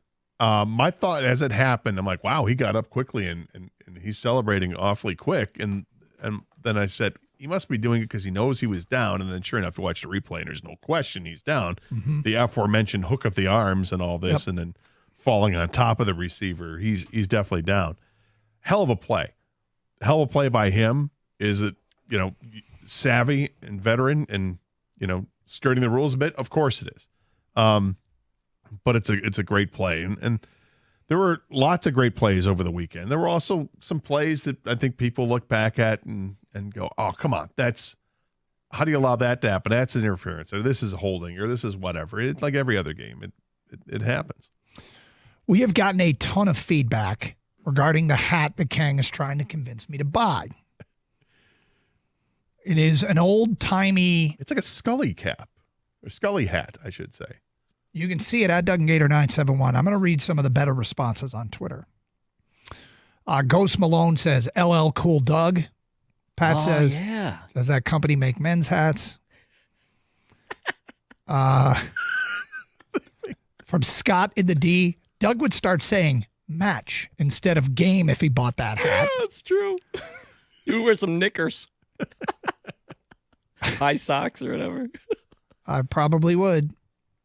Jason Colthorpe says, only if you plan on start smoking a pipe and solving mysteries. Yeah. Oh, Sherlock Karsh. Yeah. Hounds of the Baskervilles. I can't read this guy's name, but he said, hat to remind me of the days when my boat sunk. And there's a picture of the Titanic. You do love Celine Dion. Well, she sang the soundtrack for that. Yeah, I mean, near you and know far. That, we don't have to tell. You know that. Yeah. Wow. Gary writes, wow. Okay, once you go that route, there's no coming back. Pip, pip, cheerio. It's better than I thought. Doug Karsh, brought to you by London Fog. Will says, makes you look smarter in it. Well, I don't think it makes you look dumber. CG says, why is this a Lions hat? I don't know. The Lions logo on it? Whatever logo you want on the back. Villain says, is Doug trying to solve a mystery? Dude, you like true crime. You do. You going to go out to Manitowoc and figure things out? Wow. What about a pipe to pair with it? That's from Michael. Dan says, totally a newsboy hat. Yeah, you put this thing on, you definitely automatically have patches on your elbows. I was just going to say, yeah, you can't have a sport coat without the patches. Olivia Rose says the wife will say no because the ladies will be all over Doug if he wears that hat. Yeah, that's true. I didn't think about that. Too much. You would be wicked. Greg writes F to the no, but he wrote it out. Dave, Doug will be selling special edition newspapers. And then some I can't read, and I'm not going to read. Oh, I'm not reading that. Anyway, well, the thing is, at Dungator 971. I mean, I don't know when you've got the trip scheduled to Turkey, so you've got a finite time where you can wear this hat before the hair is just too much, and then you can't wear the hat. Thing is, you don't go to Turkey for a weekend, so maybe I will go for like a couple weeks. Maybe, just maybe, I'll look into a procedure that I don't want. That, or spend some time in Gloucester. I'll be in County Kent if you need me. Yeah, go to Dorchester, figure things out there, Cap. Wow. Yeah, Kang, thanks for the suggestion, but it's a no for me, dog. What? I retweeted and wrote, "Who says no?" We got a new addition to the Wahlberger family. Hey, Dougie, come on, Dougie. Show us what you got. Did I just see this hat's only available in medium? Is that true? Is that popular? All the other sizes are sold out? That's right. Dude, everything Lions is sold out. It's great. Yeah, this is only in medium. No, is that too tight? It's not going to work. Damn, we're guess so close. Guess I have to say no. Well, if you wear a medium, it's still available. You can check it out for yourself at DunGator971 on the Twitter. 248-539-9797. Okay, so Lions taking on the Washington Commanders Saturday night in Ford Field. Gator, you're not going to get over this, are you? No, I was going to get the train back on the tracks. Get it back on the track. Go ahead. I just saw another hat that looks like it, but it's very decorative. It's like, is it fancy? Oh, I don't know if I'd say it's fancy. It's very decorative, and the Lions logo is prominent. Detroit Lions Jeff Camp, a driving cap, golf cap, it says. A driving golf cap? Yeah. Okay. Are you getting it? No. All right. But I'm done looking. Okay.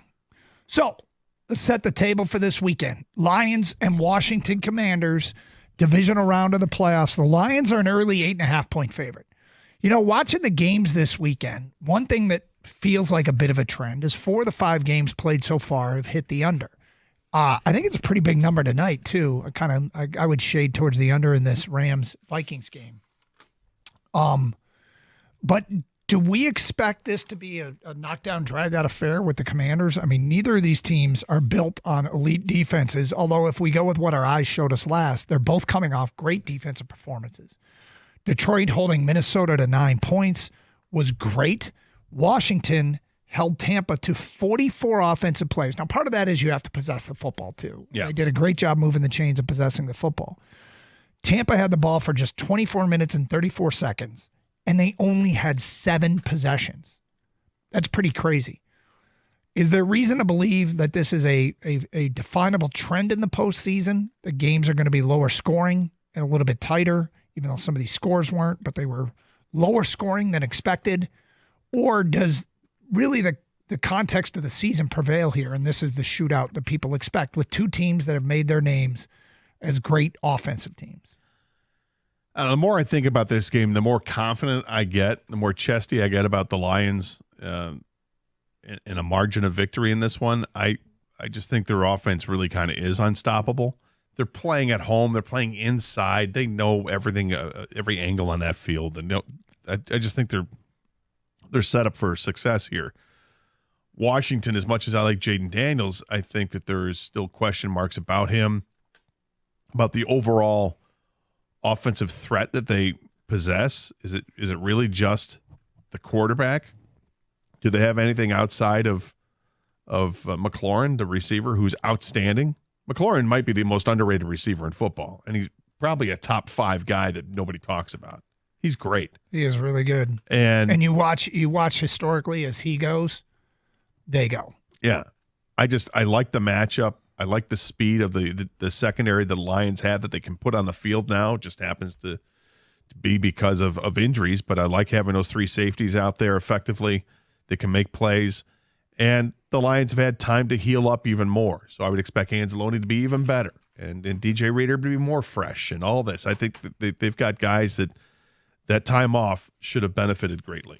All right, what would best characterize your feelings, Lions fans, going into this game? Are you more chesty, confident, just excited to see this game? You fired up? It's the first step of what we hope is a Super Bowl run, or are you just nervous? Are you nervous that Jayden Daniels becomes the story of the postseason, the rookie quarterback, that he becomes what everybody is talking about? Are you nervous or are you confident? It's Carson Anderson, 97.1 The Ticket. Everybody wants to get great customer service, so I'm going to talk to you about great customer service from the awesome folks at Precision Garage Door. I've had them over at my house a couple of times. A few years ago, the garage door was making some weird noises. They came out right away, which was awesome, and talked me through all the issues I had, and we fixed some of those issues, but the underlying problem was going to be I was going to have to get new doors eventually. So a few years later, fast forward, I needed the new doors. What did I do? I called Precision again, and they came out right away. Jeff and his crew, they were at my house to assess all the issues I had. The technicians there are knowledgeable. We went over all the options for all the new garage doors out there, and they weren't overselling anything. I didn't get the hard sell at all. I picked out what was perfect for me and my situation and my house, and I couldn't be happier. If you need new garage doors or you just need maintenance on the garage doors, maybe they're making some weird noises, call 1-800-DOOR-REPAIR, or you can visit their website at precisiondoormi.com.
Are you chesty or are you nervous? 248-539-9797. Gator, Lions Commander Saturday night. Are you more chesty or are you more nervous? I'm more chesty. Okay.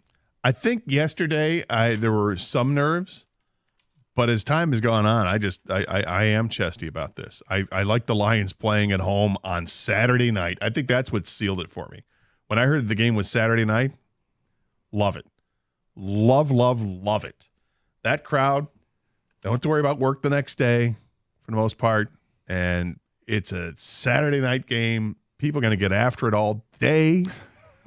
They're going to be ready and primed for this game. It's going to be an incredible electric atmosphere downtown. The early weather I saw showed like temperature high in like at 30 or something like that, but it didn't look like it was supposed to be any kind of crappy weather. Of course, it'll be colder by the time the game starts and when you're getting ready to leave and walk. But hey, you get down there in the afternoon, hang out all the bars down there, wherever you want to be to do your pregame stuff and just enjoy the downtown atmosphere. It should be fantastic and absolutely electric inside. We saw what it was like for the Minnesota game, playoff-like atmosphere for that one. It was as loud as I've heard, maybe even as loud as that Bears game was. This one Saturday night, it's going to be loud, and it's going to be great. Kang, you more chesty or nervous? I'm more chesty. This is the matchup I wanted, and I know be careful what you wish for type thing, and anyone can beat anyone in the playoffs. I agree with all that stuff. But with that being said, I'm chesty because the Commanders don't really do a good job of stopping the run. And the Lions are getting David Montgomery back, and I don't think they're just going to get him back for like a couple plays. I think, they'll ease him into his rotation, maybe short yardage stuff. But with Gibbs doing what he can do by himself and now getting some rest with Montgomery coming back, I think they run the ball pretty effectively on offense. And on defense, Jayden Daniels has been spectacular this year. But this is the playoffs. Aaron Glenn's done such a good job of confusing quarterbacks in this league with experience that I give him the advantage to do the same thing against Jayden Daniels. Get him off his spot, keep him in the pocket but off his spot. That way, he makes errant throws. He takes chances and risks that he probably shouldn't at times and gets away with it. I think it might burn him this weekend with Kirby Joseph back there. I'm feeling chesty, Doug. 248-539-9797. I agree, actually. I feel pretty damn confident because the Lions' offensive performances have been so consistent. They've been so consistent. I think we know what we can count on. The Lions' defense is the best version of themselves, and they force Washington to try field goals. I think they'll win. I have no doubt that they will win. If they have problems stopping Washington in the red zone, I still think they'll win. I just think it'll be one of those games that make us damn nervous because we'll be in the fourth quarter of a 31-28 type game. Yeah, and how much confidence does Washington have in their kicker? That's a whole nother topic that we'll probably get to tomorrow. The doink for the win is one thing. The nervous twitching with the hair beforehand. I am so honest glad to God, you brought that if up. I were a Washington Commanders fan, I'd be like, who's going to kick for us next week? What the hell was that? Like, dude, put the helmet. Nope, not going to put it on. Put the helmet on. Nope, not going to put it on. I'm going put to the fix helmet on. my hair that's too short to fix. I don't even need to do this. I'm not going to put it on. So apparently put it on. he has like an OCD issue, but it was on clear display, obviously, for the national audience to see that those that don't watch Commander games, for the first time. But he hasn't kicked. He's not been their full-time kicker all year, and that was a big moment. And it was a 37-yard field goal. Had it been 37.5 yards, they would have lost the game. Well, they would have gone overtime. Oh yeah, gone overtime. Sorry, but yeah, that was odd to see. It made me uncomfortable. Like, I was nervous. I was really uncomfortable. Was it Michael Penix was the guy in college who would stick his head in like the equipment trailer or whatever it was because you couldn't watch the game at the end when it got nerve-wracking? I don't remember. But let's get back to your phone calls. Caleb's in Detroit. Hi, Caleb. Man, how you guys doing today? We're great, Caleb. Man, I would say I'm more chesty, but I do worry about Jayden Daniels because there has been no moment that's been too big for him that we've seen so far this season. But I do think our offense is a lot better than their defense. But I just feel like in the moment, he's. I would rather have played Tampa, to say the least. You would rather have him playing Tampa? Is that what you said? Yeah, I feel like we matched up with them better just because we struggle with the quarterbacks that are mobile. Even though our defense has been playing lights out, Baker's mobile. That's the main thing. Baker's absolutely mobile. Yeah. I mean, first of all, there was no scenario where they could actually play Tampa in their first playoff game, but that doesn't mean that they wouldn't play him eventually. I mean, Baker beat Detroit. Baker and Tampa beat Detroit this year. So that's something that is that is just a fact, and they're out. So that's kind of nice. Is that they've got that behind them. They don't have to worry about him. But he was Baker was a problem for Detroit. And the other thing is that day the Lions were terrible in the red zone offensively. Right. Yeah. So, but I mean the mobile quarterback thing, I find it to be very, very interesting because I think you can listen to sports talk in any town. In the NFL, and the fan base will say the same thing. Mobile quarterbacks give our defense problems. Well, apparently Dan Campbell speaking with the media, they were asked a similar question about that, and his response, Dan Campbell, on the perception that the Lions don't handle running quarterbacks well. His quote was, "Tell me who does." Yep, that's kind of it. They give people problems, and that comes from Corey Woods from MLive. Yeah. 248-539-9797. Are you're confident? You think you know what's going on here? You're very chesty about this one, or are you more nervous? Lions and Washington Commanders. So I think one of the things that people get nervous about is they get nervous about people liking the matchup. They get nervous because this matchup seems to be better for Detroit, and everybody's saying it. You know, this defense can't stop the run, and still a rookie quarterback on the road, and what's going to be a more hostile environment than what he just was. It feels like the kind of thing that will burn. You don't want to be burned by what you wanted, what you asked for. Right, you don't, and it goes both ways too. And the Commander fans after the game were saying, "We want Detroit. We want Detroit." Okay. Yep. Fair enough. Guess what you've got? You got them. I mean, it's the number one. They're the number one seed in the NFC for a reason. It's a damn good football team, man. Mm-hmm. I mean, they really are. This is a great football team. You don't win 15 games by accident. You don't. And I'm so impressed with how they've been able to do it all season long, overcoming every obstacle that's thrown at them. They meet it head on, find a way to get past it, and they do. And Washington is the next team on the schedule. Here we go. Okay. Are they scary? I don't think they're scary. I think the quarterback presents more challenges, and they have to address that. And so does every team when they face Washington or you face Baltimore and you've got a quarterback that's this good. What Washington doesn't have that Baltimore has or that Buffalo has is that Robin to go with the Batman in terms of somebody else in the backfield with him. Now, Austin Eckler is a very good running back, and Robinson's a good running back, but, I mean, they're not James Cook, and they're not Derrick Henry. So I'm not terribly concerned about their ability to run the football, even though this season, statistically, Washington has been able to run the football very well for 5 yards per carry, which is very good. Now, a lot of that is their quarterback. Can they keep him bottled up?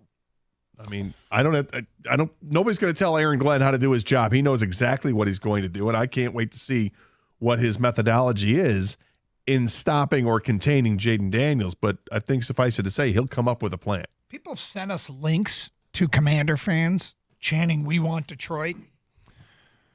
And I don't know if we can get the sound at any point, but it reminds me back of 25 years ago. I'm watching Holy Cross beat Lehigh in the Patriot League championship game. And the Holy Cross fans start chanting, "We want Duke. We want Duke."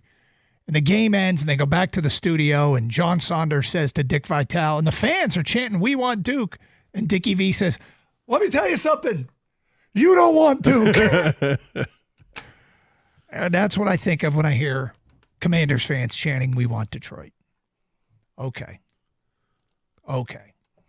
It's Carson Anderson Hey, you got something on the Dallas or the New Orleans job Yes.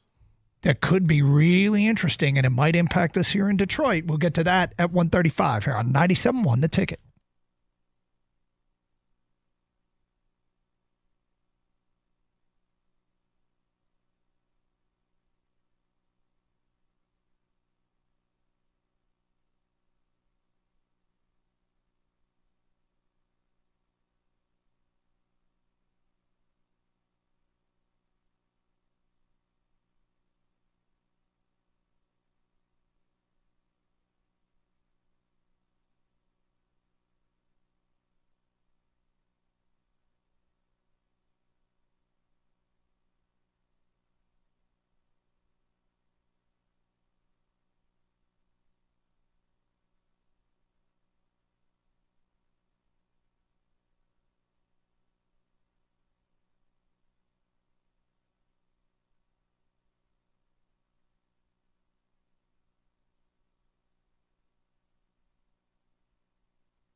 T Rock and Roll says, I thought the same thing, Doug,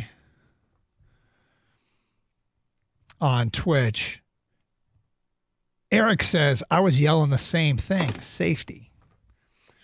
I don't know, man. When Darius Slay picked off that pass against the Green Bay Packers, he went to the ground. He was running towards his own end zone when he picked it off, got up and continued sprinting to his own end zone to celebrate, put the ball in one hand, and I'm watching and I'm thinking, is this a live football? Because I wasn't sure he was brought to the ground by a Packer or was touched when he was down. And what happened was he got tripped up by the Packer receiver, then hit the ground, wasn't touched while on the ground, hopped up. But I think the motion of being tripped up by the receiver is what made this official tackle. The ball was down. Did he land on him? I Yeah. didn't think he was technically down until I don't think it was touched while he was technically until like an elbow or knee hit. But anyway, he runs back into his own end zone and walks out of the back, and I'm screaming, is that a safety? Is that a safety? But alas, it wasn't. The Crispy Tater on Twitch says, I'm glad to see the Washington matchup. I do think we better match up with them than the Bucs. The defense will handle the rookie quarterback just fine. AG's got this. We have a 12th man. JD, though finishing 12-5, Jaden Daniels, though finishing 12-5, got mollywopped by Dallas, and 2 wins were with the Giants. Lions will win 35-17. Points for Mollywop. Yep. Now, Oh, they wow. couldn't, we have to repeat, there was no scenario in which the Lions would play the Bucs had the Bucs won that game. Right? No. Once Green Bay won. Because then the they Bucs just are played a the higher winner. seed than Yeah. the Rams. Yeah. And Vikings. So it would have been the winner of the Vikings. Yeah, Rams. there was no scenario where they could play the 3 seed. What am I talking about? Didn't matter who won. There was no scenario that they were going to play 4, 5, 6, or 7. But still, he likes the matchup. Now, the thing about the matchup that's scary is somebody called earlier, or maybe it was you, I apologize, that said nothing's been too big for him. And if you look at the number of fourth quarter comebacks or overtime wins, 5, including yesterday. He took them on. Look, Baker Mayfield, veteran quarterback in a team, had the ball with 12 minutes to go and a chance to have a knockout punch drive, to go the length of the field and score a touchdown and end the game. And they promptly fumbled deep in their own territory on a missed jet sweep fake handoff. And it was right after Washington decided to go for it on 4th down instead of taking points, and they came away with nothing. So it was compounded. Meanwhile, Daniels gets the ball back with 4:41 to go, tie game, rookie quarterback, do or die. Not really do or die, I guess, but a chance to put the game away, and he takes him down the field for a last-second doink to win it. So, all right, you found something that could impact us here in Detroit. Who is this reporter? So Albert Breer, familiar with his work? Yep. He said Mike McCarthy changed agents, hiring Don Yee ahead of his hiring cycle, knowing a complicated situation was ahead. And it's been complicated for sure. So the Cowboys move forward, and so does McCarthy. There have been rumblings he could land in New Orleans for weeks now. So this has been talked about for weeks, according to Albert Breer, that if he becomes available, that New Orleans would be in the mix and that they'd want to hire him. Now, why does this affect the Lions? Well, because Aaron Glenn is rumored to be interested in the job in New Orleans, along with the Jets and some others that he's interviewed with. But it would make sense because he used to coach in New Orleans. So if this takes away a job for Aaron Glenn, okay, I want Aaron Glenn to stay with the Lions. I feel even so though guilty doing right, this. Exactly. Let's do our best to undermine our guys' chances to improve their lives. I mean, it's of course we're being very selfish as fans right now in doing this, but just looking at it realistically, does this shut that door that may be open for Aaron Glenn? It might, if there's real interest. We don't know. This is just what Albert Breer has said. Again, there have been rumblings he could land in New Orleans for weeks now, is what he said about Mike McCarthy. So McCarthy to the Raiders or McCarthy to New Orleans works for us. Now, Aaron Glenn played in Dallas, though, right? So does Jerry favor bringing back a former Cowboy? Well, if I were Jerry, I wouldn't be looking for a defensive-minded coach. When your offense scored 20 points a game and you've got weapons to work with, you'd kind of want to do so. Now, a lot of that probably because Dak got hurt, and there goes your season, I guess. But I would think you'd want to have an offensive-minded guy. And as Kane points out, is Jerry – if the clock's ticking on Jerry to win a championship, does he want to take a chance on somebody that doesn't have head coaching experience? No, he does not. I can say with 100% degree of certainty. That being said, it's often that when you have head coach openings come, that they go the opposite direction they just went. So they just went with an offensive-minded coach with a ton of head coaching experience. Does that mean they'd go back and do the same thing, or would they try something different, which would be a defensive-minded coach with no head coaching experience, which would be Aaron Glenn? You got me going in circles, Scott. I know. I'd like to confuse a cat. I'm confused. And you like the word cat. Like you I think you use that occasionally. Look, if he buys that hat, he can. Right? He can Oh, yeah. You'll be saying cat a he'd lot. be a hep cat. Yeah. Cool cat. Cool cat. Will I? You get street cred right away. I don't even want to wear hats because it'll cover up my hair plugs from turkey. Well, until they grow in, you need something to cover your head, man. And they're not plugs. Right. It's your own hair. That's right. Whatever it is. Engineered to grow. They just, put it in a different spot. Jerry Jones is a wild card, though. So, I mean, I think personally he'll go with an experienced coach because he just wants someone he can trust to win now. Then go with, going with a young guy that's never done it before. I don't know if he wants to experiment with that. I think that's one of the reasons why he kind of wanted McCarthy back when everyone was saying, like, hey, they got to move on. But he's like, no, he's a pretty good coach. I think we could. And they didn't come to a contract, terms or whatever. But yeah, and it feels terrible trying to eliminate jobs for Aaron Glenn. Because I think Aaron Glenn, he really wants to be a head coach. I know, and I just, it would be so much easier to say, like, if we could fast forward and find out that the Lions win the Super Bowl, they do, okay, take whatever you want, But if they don't, then you'd want to have the band together and keep going. Yeah, and I feel like we're doing our guy dirty, but you know what I like to say? If I don't speak on my own behalf, who will? That's right. And so I'm trying to recruit anybody to New Orleans. Well, let's give these teams a reason to drag out the interview processes by continuing to win. Well, yeah. Or force them into a situation. We got to hire somebody because we can't afford to wait for these guys. We got to hire somebody now, and then they go ahead and hire somebody else. Okay, people are asking. Someone asked for the link to the hat. It is on New Era's website. Yes, I believe so. I just went to the line. Oh, I'm sorry, no, can't find it somewhere else. Lines.com. Yeah, and then and then you just go to the shop tab and you can click on hats. Yeah, it's pretty easy. DetroitLions.com. But it is a New Era hat. It is a New Era hat. Yes. Saw a headline here from the Palm Beach Post that I don't know if it has anything to do with anything. I'm just reading the headline.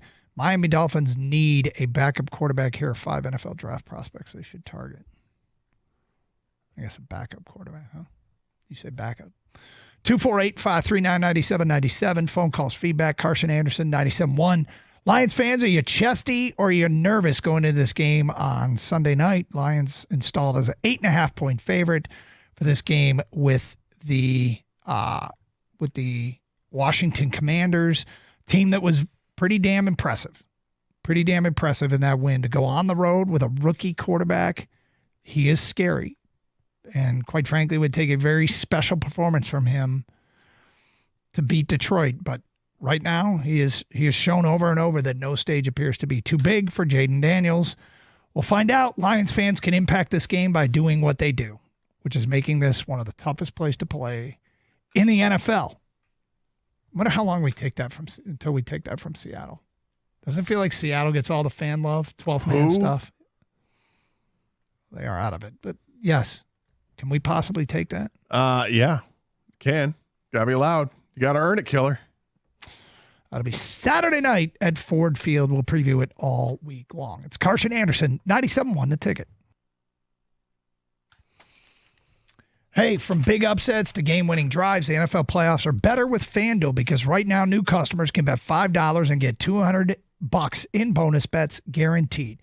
It's $200 in bonus bets, win or lose. The FanDuel app gives you everything you need for live bets, same-game parlays, and so much more. Plus, when you win, you'll get paid instantly. Just visit FanDuel.com/Doug to join today and get started with $200 in bonus bets. That's FanDuel.com/Doug. Make this playoff season unforgettable with FanDuel, an official sportsbook partner of the NFL. Must be 21 or over and present in Michigan. First online real money wager only. $5 first deposit are required. Bonus issued as non-withdrawable bonus bets, which expire 7 days after receipt. Restrictions apply. See terms at sportsbook.fanduel.com. Gambling problem? Call 1-800-GAMBLER.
Doug Harsh, Scott Anderson, 97 a ticket.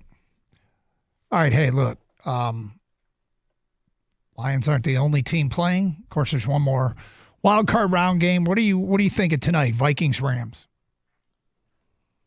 And I guess, are we doing this the same way we did it with everything else? And that is, do we root for the team that is the least threat to Detroit? You know what I mean? Like who would be more threatening to Detroit should they get through this game? Vikings or Rams? Now, one you would have to play perhaps a third time, another you have to play for a second time. It's kind of a lose-lose. But it's almost like a third time in a roughly calendar year. Yeah, you're right. Exactly. Good point, Doug. I don't really care. Don't you? No, I don't have a strong feeling one way or the other which one I'd rather face if you're the Lions, if the Lions get past to the next level.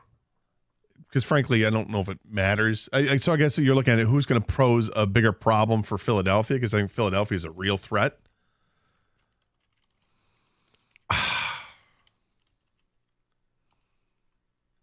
Would it be the Rams? I don't even know. Rams they've got the offense with a couple really good receivers that we've seen have beaten the Lions. You know, those receivers have beaten the Lions defensive backs a lot. We've seen that. But Kyron Williams did not, if I recall, he didn't have a big game against the Lions. You got the Stafford factor. I mean, you want to avoid that narrative just from a broadcasting standpoint because we're tired of it. Mm-hmm. But, you know, he's obviously a good quarterback. He's better than Sam Darnold.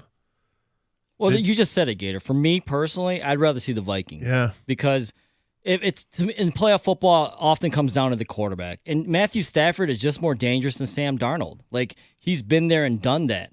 Sam Darnold, this is finally the year he put it all together. And this might be like Haley's Comet. It might not happen again for Sam Darnold, right? And they've been winning these close games throughout the season. And are they a good team? Are they not? You don't want to tempt fate and try to beat the same team 3 times, but basically my choice comes down to who would I rather face, Sam Darnold or Matthew Stafford? I'd rather face Sam Darnold. That's a good call. I think that's what I'm rooting for. And if Darnold doesn't play well, and if he has back-to-back bad games at the most critical times, I think Darnold might be done in Minnesota. Yeah, these are huge games, right? Yeah, of course. If he doesn't show up tonight, if he has a less than average game, if he throws another stinker like he did against the Lions, then the bloom is off the rose, so to speak. So if I were the Vikings, I wouldn't want to give him a big time extension. It might be like, we'll give you a 1-year deal, or do you? Can you do something like that with him? Of course you could, but I wouldn't want to hitch my wagon to him. Now, on the other side of it, if he comes through and has a monster game, then he just made himself a ton of money. Seems like that's possible. But when you look at it, it doesn't affect the Lions unless you get to the NFC Championship game. And again, it doesn't affect the Lions unless whoever wins the game tonight can go out and beat Philadelphia. All right. On the AFC side, the matchups are set. Texans will play at the Chiefs. Texans, in that game against the Chargers, the Texans looked awful for a quarter. Listless. And the Chargers were moving the ball up and down the field. They just didn't end drives in the end zone, which turned out to cost them when it was all said and done. But do the Texans take some momentum into Kansas City, and do you give them a shot against Patrick Mahomes and the Chiefs? I give them a shot because the Chiefs have played teams close all year long. And I know that spread is like 8.5 points or something at this point. I mean, if I had to bet the game, I would take Houston in the points. Do I think the Chiefs win it? Yeah, I think home field advantage means something if there's this playoff time for them and they know it's time to pick things up. But I don't know if they win by a ton. What helps Houston out is they've got that pass rush. They've got the 2 guys, Danielle Hunter and Will Anderson, that can get after the quarterback. And as long as they're smart about it, don't let Mahomes make plays outside the pocket, you get him off platform, Patrick Mahomes can kill you. But if they keep him in that pocket and watch it collapse, and then those guys end up with the sack totals, then they've got a real chance there. I like the Houston Texans. They still have yet to play like the Houston Texans we saw last year for most of the season, but maybe now they've got this renewed spark in them. These 2 teams played earlier in the year, and Kansas City won. I believe that game was in Kansas City. Let me double check that. Yeah, it was in Kansas City, and Kansas City won 27-19. The other game in the AFC is a wow matchup. Buffalo is hosting Baltimore. This is a wow matchup. This is the game everybody's going to want to watch. This could be a record-setting viewership game. We're talking about the 2 quarterbacks that people think are going to finish 1 and 2 in the MVP voting. And, there's really 3 elite teams in the AFC: Buffalo, Baltimore, and Kansas City. And, all of them would present challenges to whoever comes out of the NFC, whoever it might be. But, man, the first big showdown of the postseason is this game. It's a big one. You look at the 4 quarterbacks involved on the AFC. So 4 pretty good quarterbacks, and Stroud is the weak link of the group, and he's good, and he has flashes where he's great. But it's that matchup is just so much fun to think about. It really is. Baltimore and Buffalo, and that game is played. Is it played in Buffalo? It's in Buffalo, yeah. So that crowd is going to be nuts there. Well, the crazy thing is you got a team in Baltimore that under Lamar Jackson has got a reputation for losing in the playoffs, and he's 2-4. I mean, that's not the worst record ever, but every time they go to a playoff game, the topic of his playoff record comes up. And you got a team in Buffalo who've lost. What did I say? That last week, the last 3 seasons they've lost in the postseason when they were favored. Yeah. It's a good. Both are really good teams and should provide an entertaining football game. I don't think that one ends up being a blowout, but both teams have something to prove. Buffalo is dying to get back into a Super Bowl so they can win one, as opposed to being the punchline for a lot of jokes or trivia. And certainly Lamar has a lot to prove himself, for people that doubt him. And if people don't give Lamar Jackson the MVP vote, it's probably linked directly to, well, he's great in the regular season, but I mean, it's about the playoffs, even though the voting's already done. And the awards for the regular season, so that would just be a stupid reasoning not to vote for him if you think he's the regular season MVP. I know, that's a prejudice that will come to people's minds. Yeah, it's unfortunate. There's a reason why this game's the last game of the weekend. Yeah. This is the main event. If this was a fight card, this would be the main event. All the other games are on the co-main event or the undercard, because Lamar Jackson versus Josh Allen at night, oh my God. It's supposed to be epic. We'll see. Sometimes these things disappoint, but the buildup is going to be fantastic. In Buffalo, those fans are crazy as it is. I cannot wait. This is, like I said, this is the main event of the weekend. Did you guys see the point spread on this game? I did not. I thought I did. It was like a 1.5 or something. Who's favored? Buffalo, I think. No. Are they not? Baltimore's favorite? Baltimore is favored. Baltimore is a favorite on the road. Vegas is backing Lamar Jackson on the road. Look, I think that whole Lamar Jackson storyline is ridiculous, because when you get to the playoffs, everybody's playing good teams, right? Yes. Everybody's playing good teams. So it's not like these are unbelievable that he lost playoff games. It is frustrating when you're a favorite. And look, coming at it now that we're here in Detroit, unbelievably sitting in the favorite's chair. I now am like super sympathetic to favored teams. I don't know why, but that makes me think, well, that's sort of what we are now in Detroit, is a team that's supposed to win a playoff game, and it's a far cry for what it was. Like I said at the beginning of the show, this postseason is everything we're used to and nothing we're used to all at the same time. We're used to watching the first round of the playoffs and not being in it. We're not used to being in the playoffs and watching the first round of the playoffs and not being in it. So the same and different all at the same time. But yeah, I find myself now watching these games thinking about how the fans of the favorite feel when these games are closer than expected or when their team is struggling a little bit. Because we're gonna have to deal with that. It'd be great to see the Lions just get out to a big lead and be able to run and hide. The weird thing is again, we keep talking about Jayden Daniels and all his come from behind and fourth quarter wins. They're comfortable playing from behind. They're comfortable playing from behind. Well, they got a track record of doing it. Yeah, he's a hell of a quarterback. This is a team that's not going to go away anytime soon in terms of being good. When you hit on a rookie quarterback, you feel like things are set for a long, long time, and there's no reason that they shouldn't feel that way. And just keep adding to it. But I think it's a big ask for them to go into Detroit on a Saturday night and take down the number 1 seed in the NFC. FBG25 on Twitch says winning 2 road games in a row is historically a tough ask for a rookie quarterback. It's been done, but usually with the backing of a much better defense. Well, look, I watched that game yesterday going, Bucky Irving should have 200 yards in this game, and he finished with like 80 yards rushing and receiving. Got to take your hat off to Washington's defense for all the grief that they have taken, and understandably so. They played pretty damn well in that game. They did, and there are weapons that Tampa has, and Mike Evans. They took advantage of that matchup, which against Lattimore, which Lattimore has owned him over the years, and this was not the case in the game last night. So they were able to overcome it. Yeah, so Detroit gets the Commanders on Sunday. We'll have more preview of that game as we get closer to it. Lions and Commanders divisional round of the NFC playoffs. Rico Beard has just sauntered into the studio, and these guys are on deck. Hello, Rico. Douglas, Gator. Rico. How are you, sir? Commanders in town. Yep. Oh, yeah. What is your thoughts on this game? Yeah, see, I was one of the ones, I said that you wanted to see the Packers and the Vikings. Commanders were third, Rams were fourth. Look at you. They're you because they go for it all the time. Mm-hmm. And to me, Daniels is like a Lamar Jackson light, half the calories.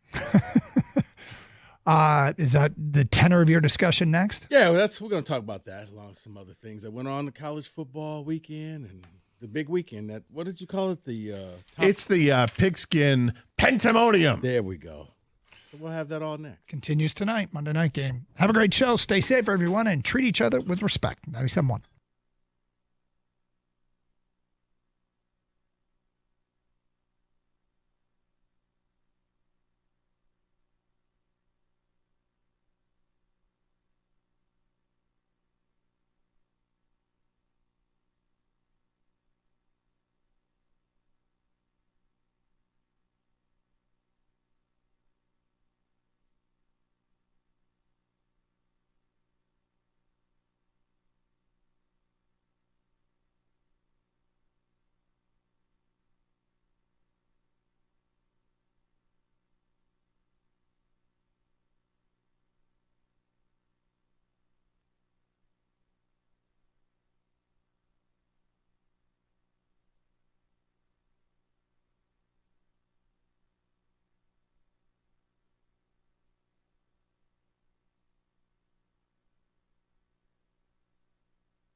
You know, although we're not starting with the Wings, we are going to get to them today. Kenny, at what points does it go from a new coach bump to like new coach eruption or some form of like replacement surgery or penile enhancement? I mean, what on earth? Eruption is a great word. It's a new coach eruption, 7 in a row. What on earth? We're going to get there because Rico and I have questions. 3 minutes in, did not have that on the bingo card. That's what we're here to do, Rico. Surprising moments. We're going to get to it. I promise, because I want to know who I get to blame, and I can't decide. But it's awesome what the Wings are doing, and certainly the Pistons are relevant. But let's start Wild Card Weekend, Rico. How do I do this? I can't arrive like where the morning show does, where it's just like they should put down rubber sheets. And hey, the Lions won again. They didn't play. I know, but they won. Right. But my point is, if you were rooting for optimal outcomes, not that there are free rides, I don't believe in that. The optimal outcome is bring us the rookie quarterback. Now, that was good. I think it has more to do with I didn't want to play the Rams or Vikings. I just didn't. No, I didn't want to. Your microphone needs to be on to speak. I get the Rams. Curious. I get the Rams. Not the Vikings? Just because it's in division and they played so poorly against you 2 weeks ago. Kind of a bounce back thing. Look, it's also I don't want to play a team a third time. The point is we don't have to worry about it. So you get the rookie quarterback. I also thought, you know what? Predictably, you and I talked about this. Eagles looked rusty. It's almost like if your quarterback doesn't play for a month, your passing game might not be sharp. Mm-hmm. So the whole weekend, and by the way, not that you're like, you know what? I'm just going to say it. Fans do root for injuries. Like, I know that the PC police will be out there, be like, oh my God, you can't say that. I just did, okay? If every Eagles head could fall off, I would root for it. But the point is, oh my God, yeah, my heart bleeds. No, I don't want grown-ass men to lose their career, but I do want the Lions to win a Super Bowl. Nakobe Dean is out for the year, which I know hurt you because you loved him. I did. And I don't know why teams passed on him, but he's a star with the Eagles. He blew out a tendon. No one knows which one. I just know it'll keep him from playing against you in 2 weeks. So look. Yeah, he's captain of the defense. Like, wait, but nobody liked him. No. Bottom line, I think everything you could have asked for as a Lions fan took place. Now, here's the question. I don't do, like I got upset with Cookies on the podcast. I don't do this double-digit disco crap. I don't, like, winning in the playoffs is hard. This is a really difficult thing to do. You know what your job is? Win. 1-0 each week. You got 3 games left in your season. Win. I don't care. It could be by 1. What I'm not going to do is call for blowout victories and nonsense. But my question was this. This is a rookie quarterback, or is it? Because what Jaden Daniels is doing is not what rookie QBs do. Now, I'm not going to – here's my point to you, Rico. Look, only 4 rookies have won road playoff games, okay? Now he's going to go in the divisional round. He's got to come here.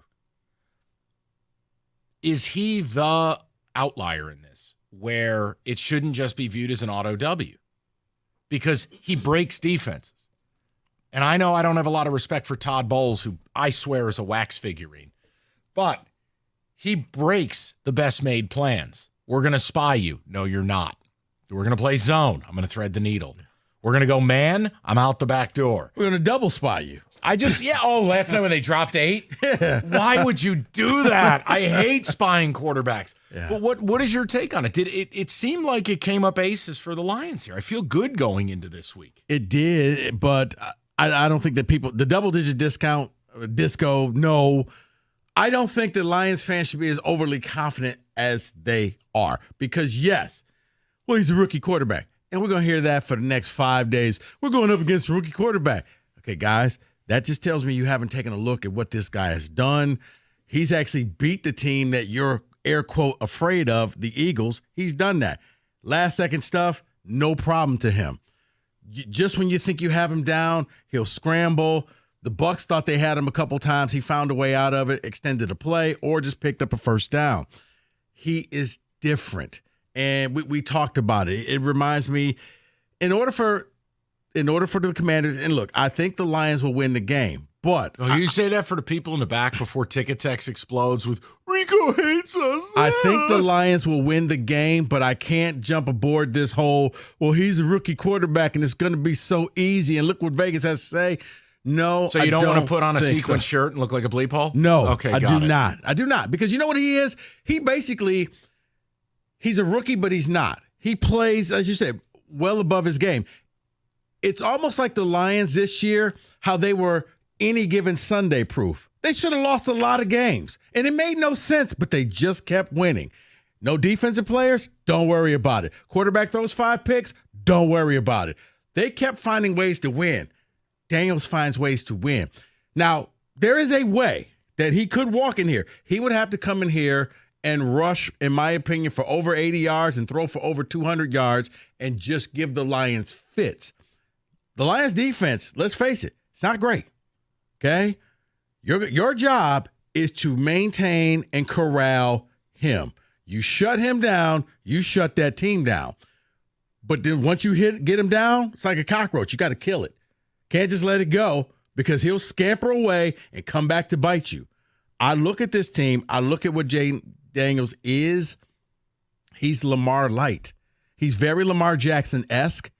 And Lamar Jackson is probably the one quarterback that I don't think this team wants to face. It's interesting because the Commanders are almost like government cheese version of the Lions. Yeah. They go for it on 4th down. That was about, yes. Their offense has these moments. You can't stop it. I mean, if you throw the ball up to McLaurin, he's going to come down with it. But the Lions are just a better version, a more built version. Look, to me, the Lions are winning. But what I'm not going to do is, Lions 50, Commanders 2. I can't do that. Jesus, let's have a little respect. I mean, in this game, Mike, we could honestly set the prop bet casino over under 3.5 total punts in the game. Why? Because much like the Lions and how we love the grit and Dan Campbell and Dan Gamble, he goes for it. What do you think the Commanders are going to do? They play 4-down football. They know they can't kick a field goal. And the over-under in the game, by the way, if you care about stuff like this, you'd think this is Texas Tech versus Colorado, 56.5. So, look, I think the Lions should be able to move the football. I think the Lions offense, it's kind of a non-negotiable. I don't know that anyone will shut them down except for themselves. Correct. With mistakes. Defensively, we've put it in Aaron Glenn's hands. How do you come up with a plan for Jaden Daniels? I'm sure they're at the facility all week to figure it out. I don't have a great answer, right? No. You and I just said this. Spy him? No. Blitz him? I think. You better get home Well, if you do. listen, if you maintain your rush lane integrity and you don't run by the guy, yes, you can't just sit back. So I'm going to be interested to see what Glenn does. But look, of all the teams, this is who you wanted in the NFC. So you got it. And I do believe you're going to win the game. Yeah. What I wanted to start the week with is, look, I've seen this play out before. I think Rico has a point. I've watched a young Michael Vick go on the road to Green Bay or go to Philly and he's the best player on the field. Mm-hmm. Colin Kaepernick, his first debut in the playoffs, go to Green Bay, rush for 140 yards, best player on the field. The only pathway, the Doctor Strange pathway, if you will be nervous Sunday, if you're going to be nervous, is that Jaden Daniels is going to have to be the unicorn. He's going to be the best player on the field and break you. Now, is that going to happen? I don't think so. Not enough. I think there'll be moments. Mm-hmm. But I would like to think the Lions will win this game, and no, you won't be bleeping yourself with about 2.5 minutes to go. Because, look, the only way the Commanders can win, control TOP, are they going to be able to keep the Lions off the field? You can't kick field goals. And look, no disrespect to our friends down in Disneyland or whatever the hell Tampa is with their stupid pirate ship, Ford Field ain't that. No. Ford Field is a whole different animal. So, yeah, that's great that Jaden walked into, Epcot Center. That's not what we're bringing. Lions fans are going to bring the heat on Saturday night. Well, here's the thing, too. And, Lions fans are looking at, look at the Minnesota game and the defense is back. You force Minnesota to play a game that they are not comfortable playing, that they're not used to playing. Minnesota's going for it instead of kicking field goals because they're trying to match the Lions points for points. That's what the Commanders do. Yeah. They go for it all the time. It's a year from now, I'd be afraid of the Commanders. Now, no. Next year, no, I think there'll be a distinct problem, which is such a great thing that the Giants won enough games not to take Jaden Daniels.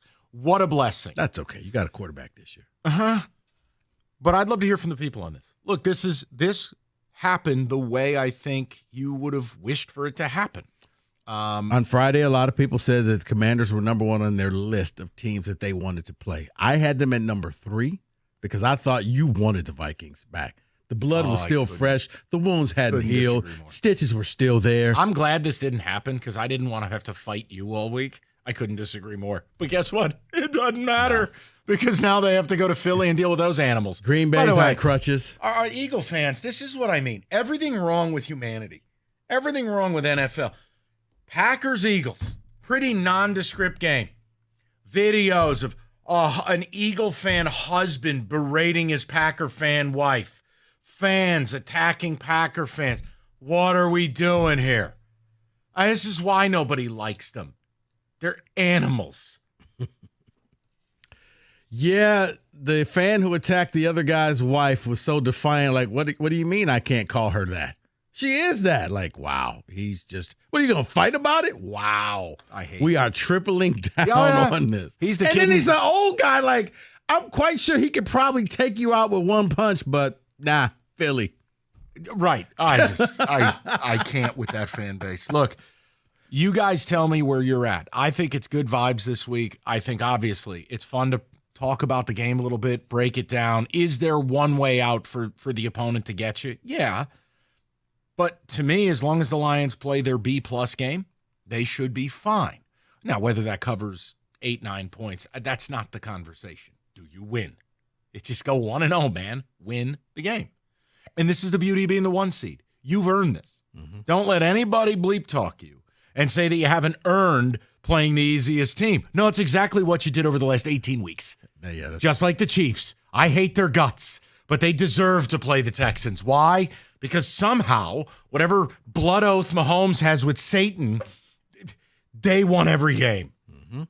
But no, vibes are good, man. And the pathway is there. Now, you don't even have to watch tonight. No. It's perfect. Plus, I love the Saturday night time slot. I do too. I love it. I don't know why. I dig it. I don't want it. I don't want to have to wait till Sunday. I'm waiting all day for Saturday night and play the damn game. Just want Tom Brady in town. No. The dignitary. Brady's going to be. Magic's going to be here. They're all going to be here for this game. You can keep Magic. Have Magic write a check once in a while, will you, please? You're tired of seeing him up on TV and you don't get any of his money. Listen, the Brady thing has to stop. I need Brady to walk away at the end of this offseason.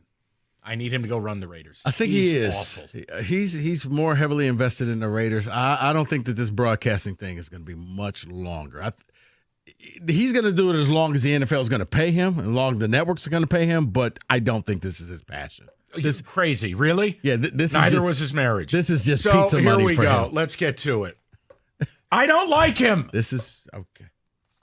Be curious. That roast was amazing, by the way. If you haven't watched the Brady roast, incredible. If you want to see Tom Brady almost puke on himself, watch that roast. Holy mercy. My God. Go ahead. Sorry. Hey, have you ever thought about a career doing this? No. All right. Hey, we're talking about the playoffs. Action is heating up in the playoff season at ESPN Bet Sportsbook. How about this parlay for tonight's game? Aaron Jones over 60 yards rushing, Kyron Williams over 80 yards rushing, and Matthew Stafford to throw 2 or more passing touchdowns. Parlay that together plus 525. Yes, new ESPN Sportsbook customers can bet $10 to get $100 in bonus bet and unlock 30 days of ESPN Plus. Download the app and sign up with promo code Radio100 to get started today. Odds and lines subject to change. You got to be 21 or older. If you have a gambling problem, call 1-800-GAMBLER. Terms and conditions apply. See app for details.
your furnace isn't running right, well, yeah, you're screwed. So let's get that fixed, huh? Call Mastercraft Heating, Cooling, Plumbing, and Electrical immediately. They've got you covered 24/7. Locally owned over 40 years. They back their work with a 5-year warranty.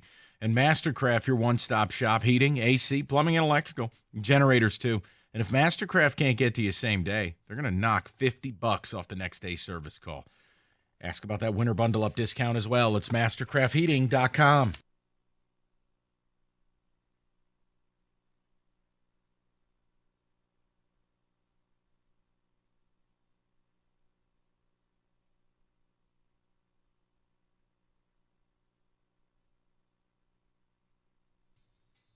Wow, we're doing Sounders congratulating the team? Good heavens. Okay, we'll leave that alone. David, ticket text as we get started today. Yes, we're going to get to the Wings. Yes, we are going to get to Wild Card Weekend, but wanted to at least start the week. Lord knows, we're going to finish the week exclusively Lions. This worked out pretty well. Commanders, there are no freebies in the playoffs. If you want to call up and get validation on fantasies that there are freebies, call a different show. I just don't believe in it in the playoffs. Everybody can beat everybody. Is it likely? No. I think the Lions are going to win. But I'm not going to do this. You know, we're not going to dress Rico up in sequins and sunglasses and call it the big wiener disco. We're not doing it.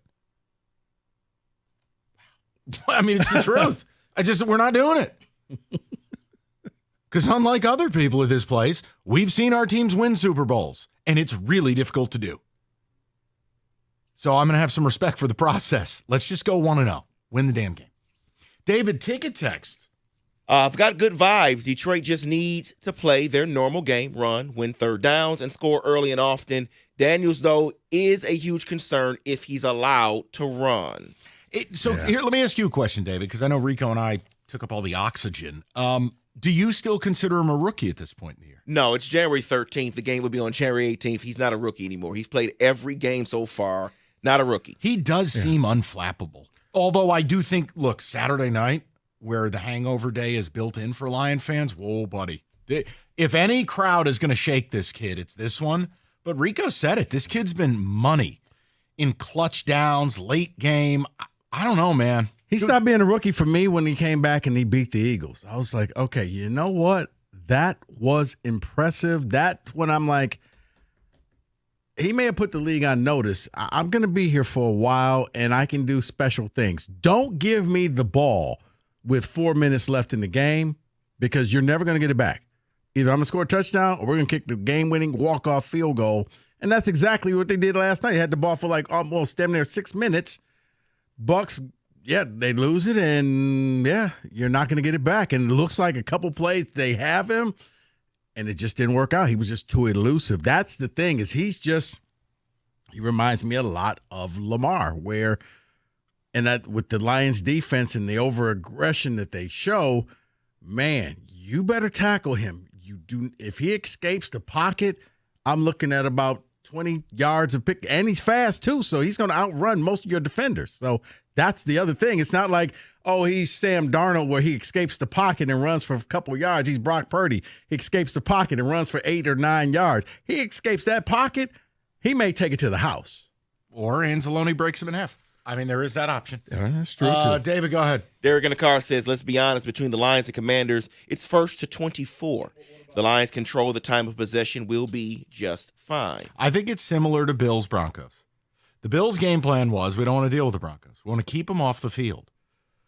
2-1 TOP, run the football, let's get this thing done, force them to be one-dimensional, and away you go. And again, you're good enough to execute that game plan. I thought it was, do we have the Campbell audio on David Montgomery? Or do you just want to read the quote? I thought that was interesting because this would be a Montgomery game if he's healthy. I didn't know what to make of what Campbell said, where he said, well, there's a role for him. I mean, am I to take that he's limited? It's what it sounds like. Dan Campbell says there'll be a place for him in this game, so it's good to get him back. This would be a Monty 20-carry special if he were right. Because the physicality, move the chains, burn another 2-3 minutes. Look, that's the other thing. That is Washington's game plan. They want to hold the ball. I think the best thing you can do is get them in a shootout. Mm-hmm. Now, could you build in rust? Could you say, let me see it. I think Campbell's as good of a coach as there is in the league. I've got infinite trust in this offense. I think the rust may come in the first or second series because you sat around for 14 days. But other than 13 days, Trick but other play, than that, touchdown Glasgow. But that's just it. Both teams, where the Lions are going to go 4 downs and run trick plays, they're just going to go 4 downs, and their trick play is we're going to run the option, and we're going to play 3-card Monty. Who has the ball right I can't wait to see Glenn's game plan because there's only one place to go from perfection, which is downhill. Like what he did against the Vikings was perfect against that soulless ginger goofball. This is why you wanted him back. God, I want Minnesota to lose tonight so bad. Really? And then I want Darnold homeless. Nobody pays him. He's got to go to Canada. He's playing for the Ottawa Red Blacks. You know how this is setting up, don't you, David? That Darnold's going to go nuts, drop his nuts, score 40, get paid $200 million. And the team that pays him. The Giants. Oh, I know. My football, real life is wonderful. My football life is a hellscape. I haven't bought a jersey in a long time. You will. I would buy it for you. I would get that jersey. I would buy it for Football Friday, every Friday would be me in a giant Sam Darnold jersey. I may get to the white jersey and the blue jersey. You got to color your hair red, though. You know every what? Friday. Every Friday, you have to color your hair red. You got to basically, do they make it just for men where you can become a ginger? Do they got a ginger kit? I'm sure. We can figure it out. I'm not trying to look like my cousin. Benito? No, Dexter. So much to learn about. Yes, it is. All right. He's a ginger. Let me go to Morris. 97.1. Morris, what's going on? Hey, how's it going, guys? Great show. Thanks, Morris. What's on your mind, buddy? Best case scenario yesterday, by far. Washington coming in got no chance. Defense is very average against the run. Who do you fear on Washington besides a running quarterback? No, it's not. It's not fear. I don't fear. I just have respect for opponents. But no, I don't fear them. Yeah, well, we could respect him, but he's not going to hit the lotto twice. They're on their 7th kicker that hit the pole with 20 yards out. Come on, man. This was by far the best case scenario. LA is going to win tonight. Then they're going to go into Philly. It's going to be 20 below. They'll lose to Philly. Then we're playing Philly to get to the Super Bowl next week. Yeah, that's plausible to me. So Morris, that's why you see no way how he can come out here and defeat this team. No chance. He's coming into the den, right? You can do whatever you want to do as a rookie, but it's going to be loud, right? And I think we're in good shape. They're not going to stop our running game. Our running game is going to smash them. Okay. All right. Good talk. 248-539-9797. No. I think they're winning the game, but I do too. I don't use the words no chance. I'm never comfortable with it. And I've seen too many 1 seeds get dumped off the bye week and come out and look lost. You know what it is? I've watched too much football. Yeah. So I'm sorry that I just try to I just want to win the Super Bowl. I don't want to do this no chance crap. Yes, I think it's the best case scenario. That is reflected by a point spread that's the better part of 9 points. There were 2 teams I thought you had no chance. This isn't one of them. The Packers are done. Okay, now that one, I know we don't do Green Bay radio. I'll have this for you in my wild card blitz. Talk about all-time fraudulence. The Packers, if you look at their losses, it's basically any good team they played. Hi, I'm Indiana. You may as well have Kurt Signetti coach the Pack. I thought you were going to say, hi, I'm Penn State. You could be the same. What are you doing throwing the ball on your own 15 with 47 seconds to go and Stevie Wonder's your quarterback? Why do people think Drew Aller's good? They had the game won with him being bad. They had the game wrapped up. I can't. James Franklin, man. He is the Key and Peele sketch. All I know is when I saw that interception, I was just like, lunch is going to taste so good. I know. No. You know where it was? It was when Penn State's DB fell down, allowing Notre Dame to complete a forward pass. Not just him falling down, but then the safety decided, I'm just going to slide here. I'm going to sit right here and watch the celebration. Yeah, he did the cha-cha slide. Are you not going to get up, son? No, and what kills me, and you know it, you watch the game. Penn State, the game won. They were destroying Notre Dame at the line of scrimmage. But Notre Dame could not score or even, when they had to punt the ball late, I'm like, and you've just lost the game. Exactly. Listen. Because I thought James Franklin was an idiot. Like, You're going to have to call timeout. You're going to have to coach Caller Rob, though. Tell him to save his money. They ain't beating the Buckeyes. I don't want to see Rob put that HELOC on his house to do the luxury trip. You may as well stay home and cry in your pizza. Rob, you may want to go to that game. Are we going head-to-head again? Do you want to upgrade from lunch to dinner? No. They are not beating Ohio State. Now, they may cover. They shouldn't beat Ohio State. They shouldn't beat Ohio State. Oh, it's going to be Ryan Day and his ruler, isn't it? Mm-hmm. Okay, I see. It's a big game, and we all know when that happens, Ryan Day gets very close to the vest. Collar gets tight. All right. Well, that team should not have lost a game this year. But somehow or another, you played down to Texas. That segues into FanDuel. Maybe you've got a big opinion on a game. Good. Tell FanDuel. You can get $200 in bonus bets guaranteed if a $5 bet wins as a new customer. The app gives you everything you need. And whether it's live bets, futures markets, whatever you want, FanDuel's got it. Nobody offers more betting markets than FanDuel Sportsbook. It's FanDuel. 21 and up. It's FanDuel.com/ticket. 21 and up, present Michigan. First online real money wager only. $5 first deposit required. Bonus issued as non-withdrawable bonus bets that expire 7 days after receipt. Restrictions do apply. See terms. Sportsbook.fanduel.com. You got a gambling problem? Call 1-800-GAMBLER.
All right, we're going to get to the people. I got a wild card blitz. I've got a question about every single game played this weekend. And we're going to go around the room. Fast paced, though. We're not going to have time to dawdle around. Triple word score. Let's get to the people, knock out a couple of ticket texts. And I do want to get to the Red Wings today because it is a story worth discussing. Kenny, you can't make that hand motion on camera. It just cannot happen. Let's go to Q, 97.1. Q, what's going on, man? How you guys doing? Happy New Year. I ain't speak to you guys all year. Happy New Year, Q. What's up? So, look, I got the Lions, of course, but it's not going to be easy by far. But it gives us that experience to learn how to handle a running quarterback. We don't know if Lamar going to make it, but I got the Ravens and the Lions in the Super Bowl. So why not start off right now out the gate against a running quarterback to see how we can do against them? Now, hopefully we can prevail and win that game and figure out something to try to stop a running quarterback. And I know Lamar and Daniels is two different levels, but why not learn how to, at least contain a running quarterback so we can have an idea of, knowing what we're going to face in the Super Bowl. So I think it was God that gave us this opportunity to face a rookie quarterback, but it's going to be interesting to see how they, check him. I'm going to let David weigh in on the God portion here. I'm not qualified. David, did Jesus have a light weekend? I don't think he cares about. Okay. No, see, I just thought, you know what? He was happy. Notre Dame won. Oh, sure. got it. Yeah. Oh, Jesus was giving BOGOs out. I got it. No, Q. Guys, Mike. I hear you, Q. Okay, now it makes more sense. And I'll tell you, that is the game this weekend. Q referred to it with his Lamar Jackson thing. That's the game. If I had to get rid of every other football game this weekend, just give me Ravens and Bills. Lamar is going to write his story one way or the other. If he goes up there and loses to the Bills, oh, my Lanta. Well, I think both quarterbacks, this is kind of your legacy right here. Josh Allen, can you make it to the Super Bowl? But the difference is Josh Allen is viewed as he doesn't have help. They But did you're an everything MVP for Lamar. candidate. It doesn't matter. I'm telling you, Lamar's going to win his, 50th MVP. Well, I'm saying this game is to who's the real MVP, who's at the end, who's going to be left. And here's the beauty of it. This is another reason why I'm glad the Lions are playing Saturday night. I can watch this game. Don't have to worry about, you know what, I got to see what's going on with the Lions. Their game's already over. Now I can watch this. Lamar better win that game. I think he's on a different level. Lamar? Yeah. He better win that game. That's all. No one here cares. I'm just saying as an NFL football fan. I don't want to be mean to Lamar. If he loses that game, I have to call him Dexter Manley forever. It will mean he literally can't read a defense. He's going to run down the field 60 yards. And if you zoom in closely on the soles of his shoes, it's going to be F.U. and Mike. All I've done is compliment him. But look, you ain't playing a Rudy Poo Steelers Mike. this week. I can read. Steelers are great. What are you talking about? Your team sucks, but we're going to get to you momentarily. Go to Juan, 97.1. Juan, what's going on, buddy?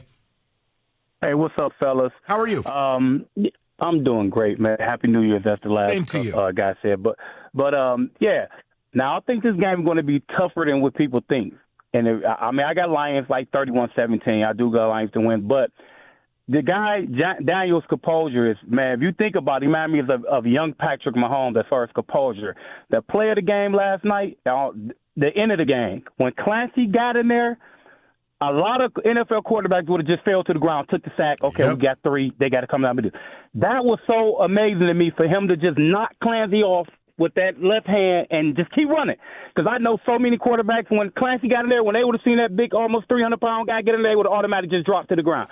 So when I seen that composure, I said, if they win this game, Brian Branch, they'll have to use him in a lot of different packages, and our linebackers got work to do because that guy, man, his composure didn't. What scares me how nice the guy is. He helped people up. He's like Patrick Mahomes. He get hit and he helps guy up, and I'm like, no, you don't supposed to do that. I'm like, that's the guy you'd be scared about. That guy like that. That guy eyes. I looked in his eyes. I said, oh yeah, his composure is unchallenged.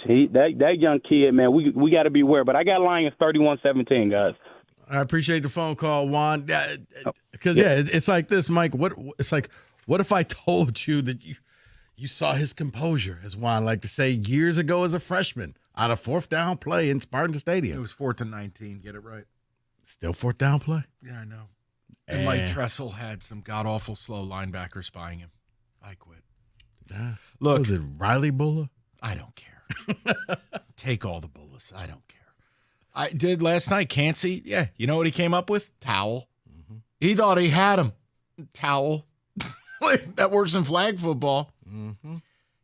Listen, if the game is going to be close or scary or anything, Rico's outlined the game. It is going to have to be a legendary once-a-decade performance by a mobile quarterback in a playoff game. Kaepernick at Lambeau, Vic in Lambeau. It's got to be something of that nature. Otherwise, I think the Lions should be just fine. And look, we got all week to break this down, but I do think as of now, the magical number is 50. You keep him under 50 yards rushing and all the double-digit discos that the Lions fans want to have, it'll work. That's the magical number. You got to keep him under 50 yards. That means he's relying on his arm. He's not leaving the pocket. And maybe you got a chance. And your blitzes are hitting home because he doesn't have a ton of rushing yards. But do you like the Jared Goff chant? Bro, when you texted me saying you had full lines on that, I'm like, you know what? It's good I left town. Good heavens. Because it symbolizes a city. No, it doesn't. Let's go to Manny, 97.1. What's up, Manny? Hey, Mike. Hey, Rico. How are you guys doing? Hey, man. Good. What's going on, man? Man, nothing. Just wanted to talk to you guys about this Lions-Commanders game. I do think that the Commanders are going to be a little bit tougher than a lot of people are thinking. We always struggle. The Lions always struggle with a running quarterback. It's always like that. It's always been like that. Even last year with Lamar Jackson, he ran all over us in the playoffs, and even Josh Allen earlier this season. It's just I don't know if it's our defensive scheme or it's just I know that we're hurting on defense a little bit. We got Anzalone back, which is huge, and it's been helpful with that Minnesota win. But I don't think that it's I think Jaden Daniels is going to give us some problems. I do think the Lions will win, but I don't think we'll cover. I think it'll be a closer game than people think. It's once again, it's a playoff. Was it Dan Quinn goes for it a lot on fourth down as well? Well, and look for the fans who are going to say it's Lions 50-3. Yeah, I mean, is there a pathway to blowing this team out? Sure, there is. I mean, if Washington decides we're going for it on fourth down and they go 1 for 5 on those and they pass up on points or they hand you the ball, of course. Up, Mike. Can you hear me? Yeah. Yeah, Mike, is your phone good? Yeah, my phone's good. I think we're good here in the studio, Manny. Mercy. David, a couple of ticket texts, and we're going to get to the Wild Card Blitz. I've got something for you guys. We have a response from Robin Brighton. He says, gents, flight is booked. Hotel room is reserved. Game tickets solidified. I can't wait to see my Irish in Atlanta. Revenge Monday. Rob, do yourself a favor. I want you to go get that money from the bank, soak it in kerosene, and strike a match. Hopefully you get a good dinner. Wow. I mean, I love Rob. I picked Notre Dame 2 out of the 3 games. But Rob is not being honest with himself. No. If he actually thinks they deserve to win that Penn State game. Now you're going to go against Ohio State. Please, you know what? I'll tell you what. If everybody blows out their ACL in unison in OSU secondary, maybe you got a shot. Come on, Rob. No, you're right. You're thinking with the wrong head, Rob. No, it is. You're like Kenny at the bar. It's the Ohio State coach. It's the Ohio State. Which Ryan Day shows up? The Ryan Day with a good game plan who just says, I got NFL talent. There's Rob's Dr. Strange. Here's the one scenario? Yes. Rob's one scenario is it's Michigan Ryan Day. Michigan Ryan Day, yeah. You don't get to say Texas. They covered. No, I was going to say the first Oregon Ryan Day. Where Will Howard lost his mind. It's just like, what are you doing? Okay. No. Poor Rob. You're better than this. God, man, that's such an amount of money to light on fire. The Michigan Ryan Day, there's a lot of pressure, and Ryan Day doesn't do well under pressure. Pretty sure that Rico just called Ryan Day a cat enthusiast. I don't know, Kenny. We'll have to check the tape. So listen, winter can be brutal on your roof. It might be doing something to your roof right now. Why don't we find out? So, no, you don't want to wait until you see staining on the ceiling or massive icicles like from A Christmas Story. Let's get somebody up there. Victor's Home Solutions, they're open 52 weeks a year, no matter the weather. They can be at your home within 24 hours to do a 21-point roof inspection, go over the findings, and then get to work. And they offer you a 50-year leak-free guarantee Anything goes wrong, they fix it for free. Make sure your roof is ready for another brutal winter. Schedule that roof inspection today at 734-773-1100, or you can make an appointment online anytime at Victors.com.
Okay, so we've had 8 games, 5 days, all important. I've got what I deem to be the big issue coming out of each one, plus a bonus question. It is a wild card college football playoff thingy. Here are the rules. I'm going to ask a question or give you a statement. This is Jeopardy, baby, except we don't have buzzers. Whoever raises their hand like it's 3rd grade, we're going to you first. Okay. Let's do it, David.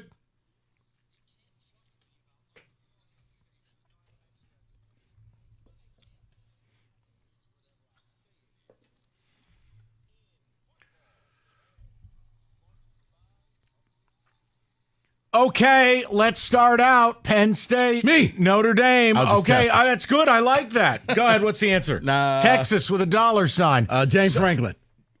Drew Aller. Can we stop with people telling me he's an NFL quarterback, he's a first-round pick? I must be missing it. I think he blows. Drew Aller. Rico. No, he is not an NFL quarterback, Mike. He is a guy who is a product of a system, and that system is the tight end and a running game, because when you can't throw the ball to your wide receivers, that's kind of in the quarterback's job when you get to the NFL. Stinks. You think NFL receivers are going to sit there and let that happen? Oh, my goodness. You think A.J. Brown's reading the book now? Huh. He'd be hitting him with the book. Let's go to Kenny Cott. This one's up your wheelhouse there, brother. Carson Beck is set to make $4 million at Miami. I want to know, am I a boomer and out of touch? Will Levis was a second-round draft pick who makes $900,000 being an NFL quarterback. Carson Beck is getting almost 5 times that. He could be drafted into the NFL right now and make less money than he's about to make. So am which I is wrong? wild Okay, to say. Am I wrong to have a problem with that? No, you're not. Well, you're not wrong to have a problem with that. I find that crazy. Miami, good luck to you. Will it work at Miami? No. It almost never does. Okay. I want to go to Texas and Ohio State and have the Aller conversation with somebody else. Now, we talked punchable faces last week, and Quinn Ewers, man alive. What is Quinn Ewers' next move? I want to go around the room with this one because I don't think it's staying at Texas. What's the move, Rico? Transfer to another team, possibly Ohio State, and going back to the Buckeyes. Kenny. Well, I see an article on ESPN that's talking about him being drafted, so I don't know. Where? In Ottawa? Exactly. That's my point is, all right, enter the draft and then do what? Who's going to pick you? Who actually thinks that you're a valuable commodity? I think he's a day 3 pick. Am I being too hard on him? I would call him a day 3 pick as well. Day 3 pick. I think he goes back to college. I think he realizes I need another year. Okay, David.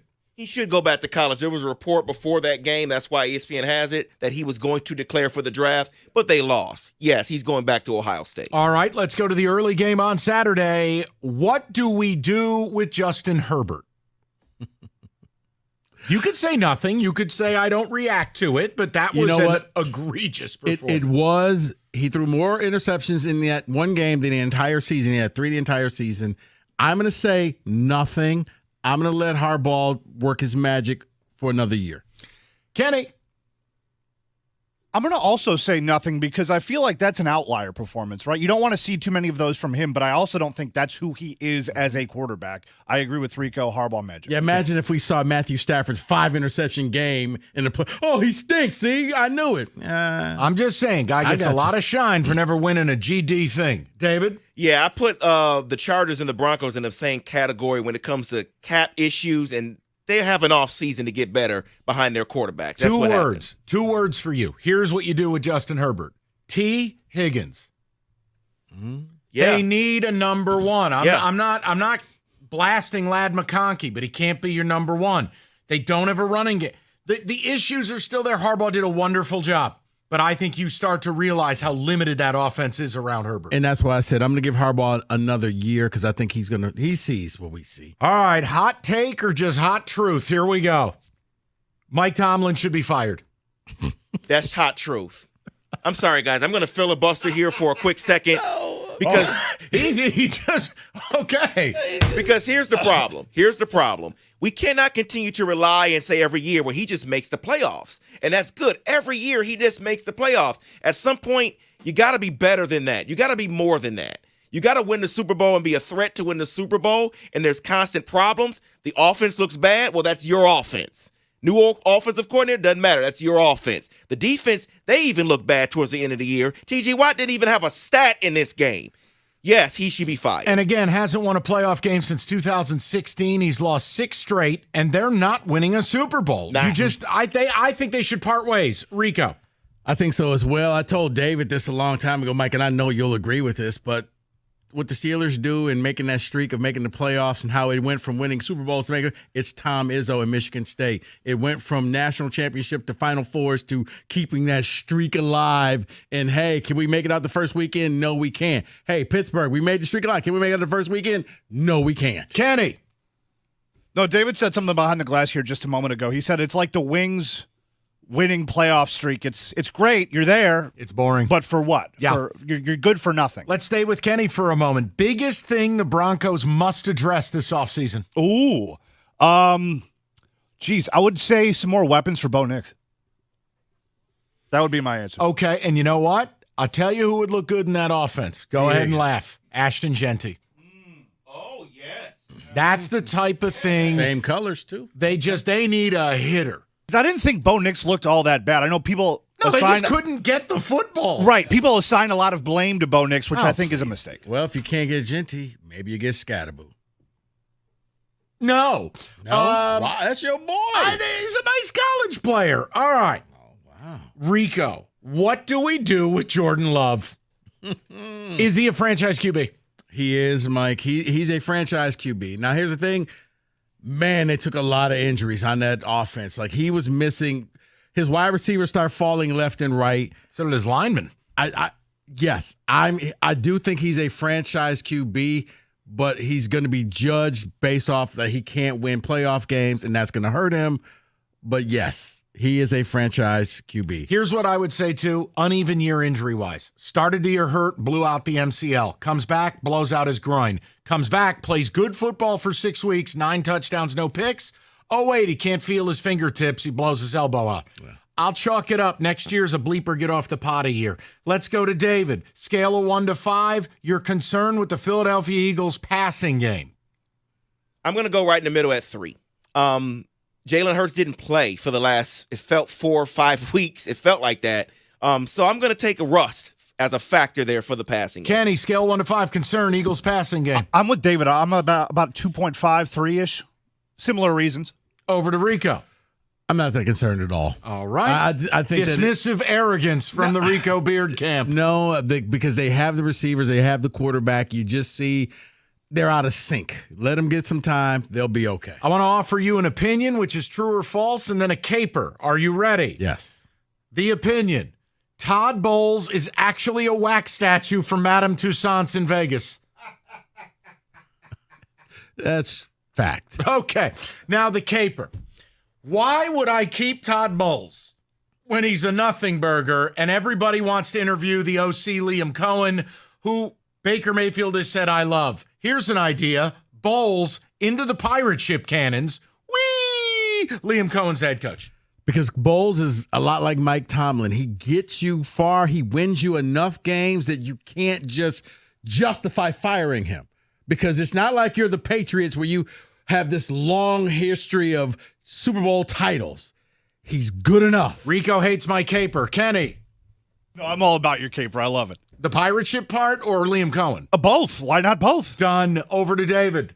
Yeah, Todd Bowles is a defensive coordinator. He's really good at that. Is he? Cannot be a head coach. Is he? Because I saw a rookie go orbital ram and go right down the field on his vaunted defense. Well, there's an old defense, though, so. Okay, here's the last part. Conspiracy theory or truth? Mike McCarthy's contract talks breaking down in Dallas was actually McCarthy breaking them down because he's going to take the Bears job. Think about it. If you want out, maybe he asked Jerry for $20 million a year. Maybe he asked him for his bond yacht. Also, he could just get out of that hellhole and go to Chicago. I'm going to say, Mike, that's a conspiracy theory. Damn it. No. Here's the thing. It makes sense, but when you look at the history of Dallas, what did they do last year? They didn't know if they wanted to pay their quarterback or not. Are we going to get a free agent? Yeah, we are, until free agency closed, and they were like, wait, it's closed? They're knocking on the door. It's closed. So this is how Dallas does things. All right, Rico chalks it up to senile owner. Kenny. I also chalk it up to senile owner. He puts the Jerry in geriatric. Come on, man. All right, over to David.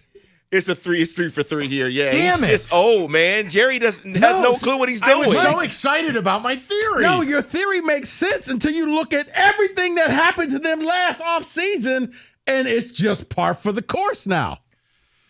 And that is football today.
All right, 3 o'clock hour. We talked a lot about the Lions and their opponents this Saturday, the Commanders. And basically, look, I think the Lions are going to win, but there is a possible way that this game may not go the way that people think it's going to go. Mike, real quick before we move on. What?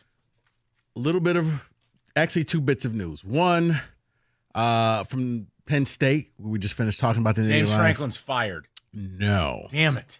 But both running backs are coming back for another season. Great. Super. So maybe they'll complete a pass to a wide receiver next season. And what else? And the Japanese pitcher, Sasaki. He has crossed the Yankees off the list. Doesn't surprise me. So. I've crossed the Yankees off the list. Okay. All right. So, by the way, Rams have no shot to win tonight now. Did you just see Stafford? No. He looks 1,000. That beard is terrible. Can't win that way. Because he's got to, he had to travel. He's worried about everything going on. Awful lot of things coming down to hairstyle here. We got gingers. We got people with bad beards. You're noticing that, right? It's a trend. It's all about the hairstyle with Mike. No, listen, I'm just telling you can't win with a ginger. So look. He'll dye before the game. Let's discuss this because I'm not going to sit here and do 4 hours of Lions today when they don't play for 5 days. And they didn't play this past weekend. We just gave you an hour. You wanted Odyssey.com rewind. I want to talk about the Red Wings.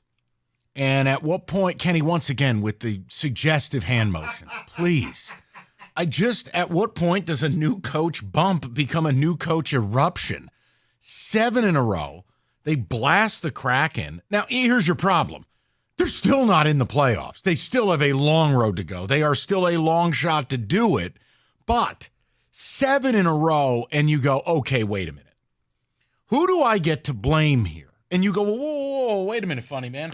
What do you mean? Who are you blaming for a 7-game win streak? No. You should be happy. I want to know who I get to blame for why it's happening. Meaning, why did Yzerman wait this long to pull the ripcord on Lalone? But then there's the other question.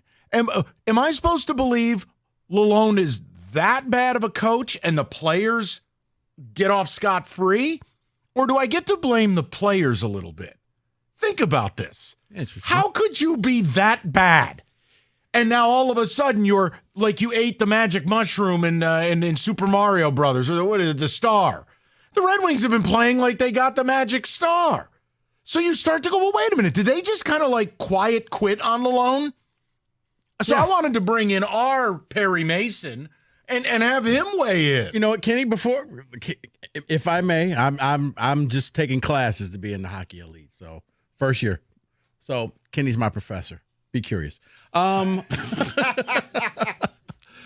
I see it as, especially in the NHL, that they hold on to coaches for so long that it is a quiet quit. Your message is no longer in the locker room, and by the time they leave, you're so happy this guy is gone that the next guy walks in there and he's not your old coach. So you're excited to come to work, you're excited to go out on the ice, and you win. And I think that for the players, a lot of players. That's why you see the new coach bump all the time, because I think they hold on to coaches way too long.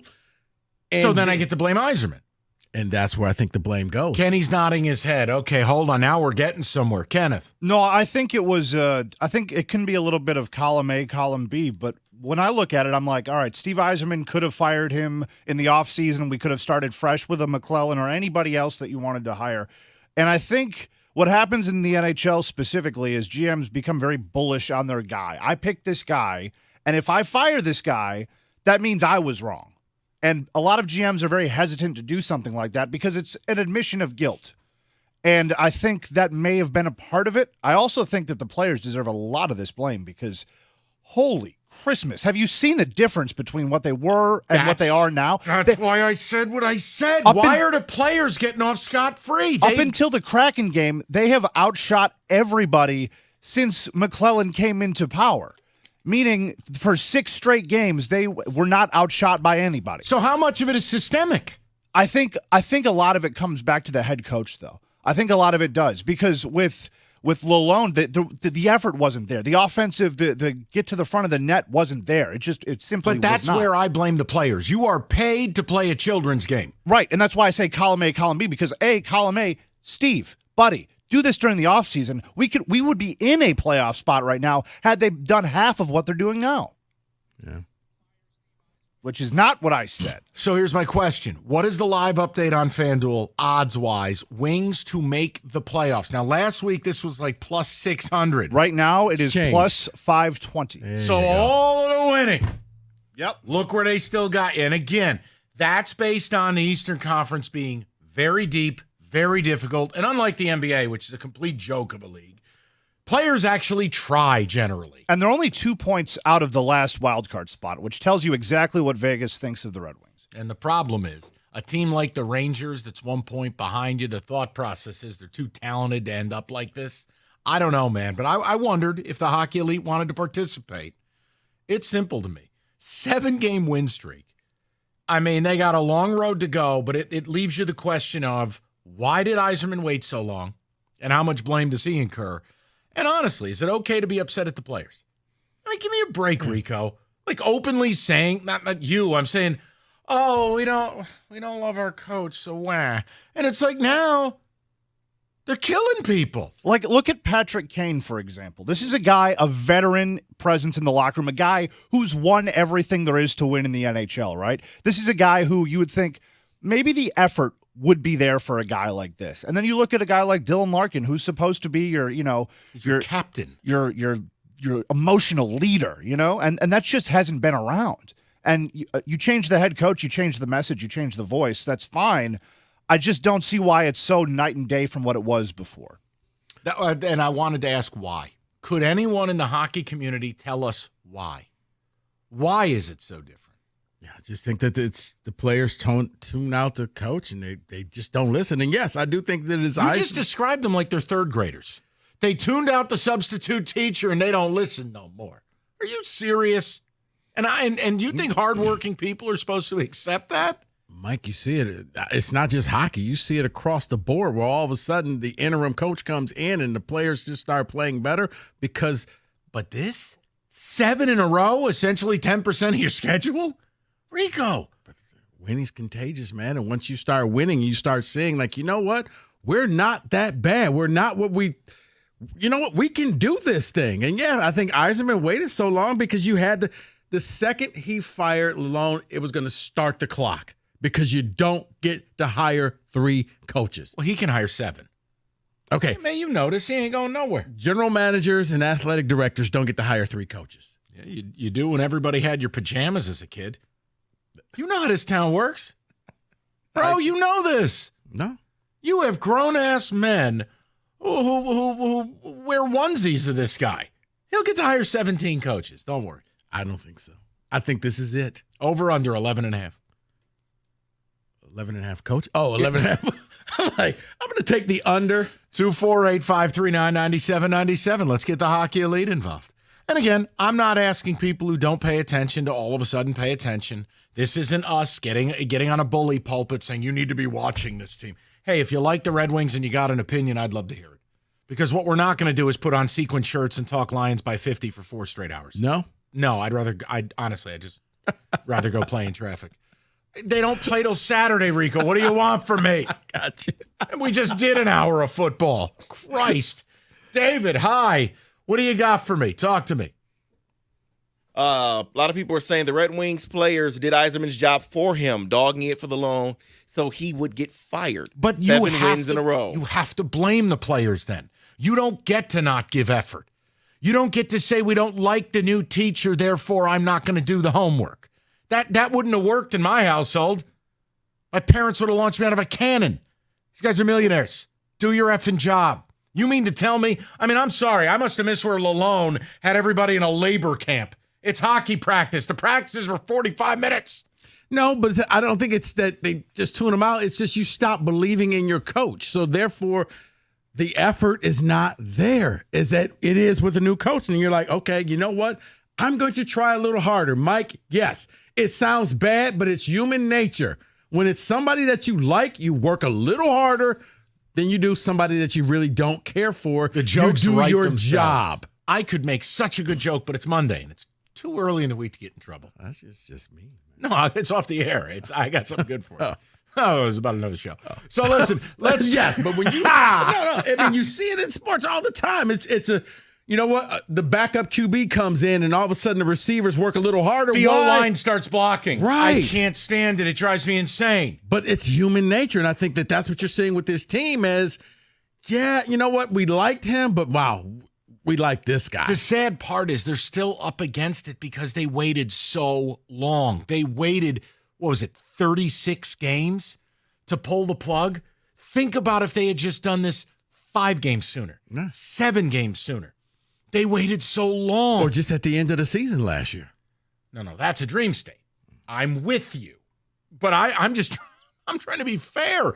This guy could have been gone at any point. Correct. It could have been a different path because right now we're coming from the very bottom of the East when we didn't have to. We could have been in that rotator of now we're the AFC, now we're the second wild card. Instead, we have to fight. But see, gentlemen, and I think that's where Steve Eisman walked over to the glass and said, I got to break this. All right, you're fired. Let's do it over the holiday. The problem I have is when general managers, and I don't care if it's in this town, somewhere else, Eiserman or not, you have to be proactive, not reactive. I get so sick of everything in this town being reactive. Because nobody likes to be wrong. Well, too bad. You're paid too much money to have that type of ego. Understand, Do but the that's job. But that's how you got your ego. It's the trust me, I know what I'm doing. No, you got the ego because grown men walk around bricked up because you are the GM. And you know what? And this could be, maybe I'm out in left field. I think also he was allowed a little extra time because the Lions got good and the focus was more on them than on the wings. How effing pathetic. I mean, that you know what that is? If that's the case, that is the Corey Ballantyne of sports opinions, a.k.a. the guy Dallas Goedert punched 3 times in the face on his way to the end zone yesterday. You've got to be kidding me. Oh, the Lions are running cover for us? It took a little bit of pressure off of him. Sweet Jesus. Okay, honestly, I'm not mad at you. I'm mad at the situation. Right. It's like nobody was upset about the Pistons. Why? Because the Lions were winning. The Lions were winning, and it covered everything. This is because most people don't even know the Pistons exist. I get what you're saying. I know. But it did. Yes, they did run a little bit of cover for them. Listen, 7-game win streak is something else now. I mean, I'm not asking them to keep that going, but if they can somehow, in totality, stay hot, whatever your definition of hot is, stay hot through January.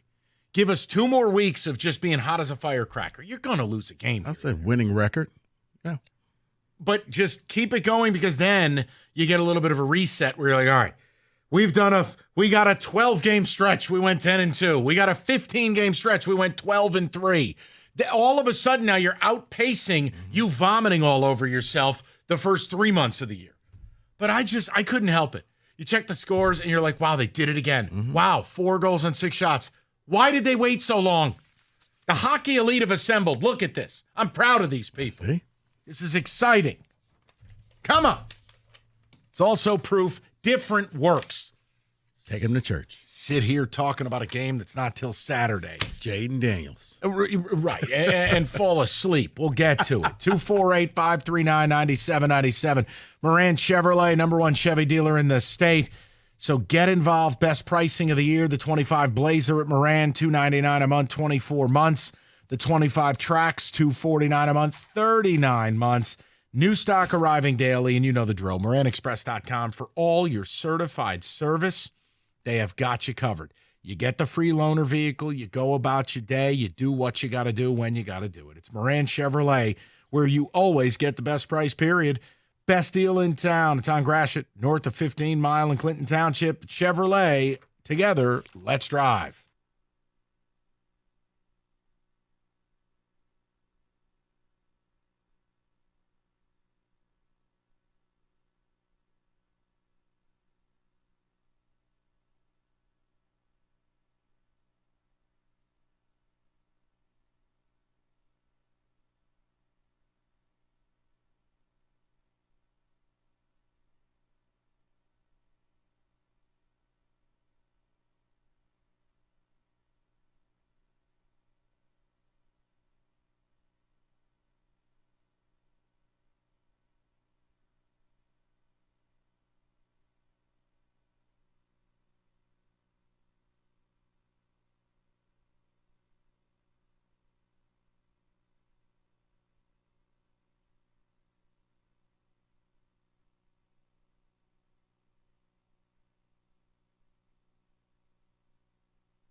All right, let's get to business. If you want Lions talk, you can use Odyssey.com Rewind. Also, don't forget our YouTube channel, Lenny Show with Rico. It is separate from the station. If you'd be so kind, subscribe, because Evan tells me I should say that. But it's all our videos, all our stuff. You don't feel like using the Odyssey app? That's fine. Just go watch a video. I don't know. Red Wings, people are here. The hockey elite is assembled. Let's get into it. You want football? Use the Rewind. We did an hour of it. Jay, 97.1. Jay, what's going on, buddy? Not too much. How are you doing today? I'm good. I'm pumped up. People have responded to this. I mean, the Wings are on fire. I want to know why. Well, first of all, Todd McClellan was coaching the Kings at the beginning of the year, and he got fired. And they wanted to hire him sooner, but they had to get the contract done with L.A., and I think that was the man that Yzerman wanted, and it's why it took so long.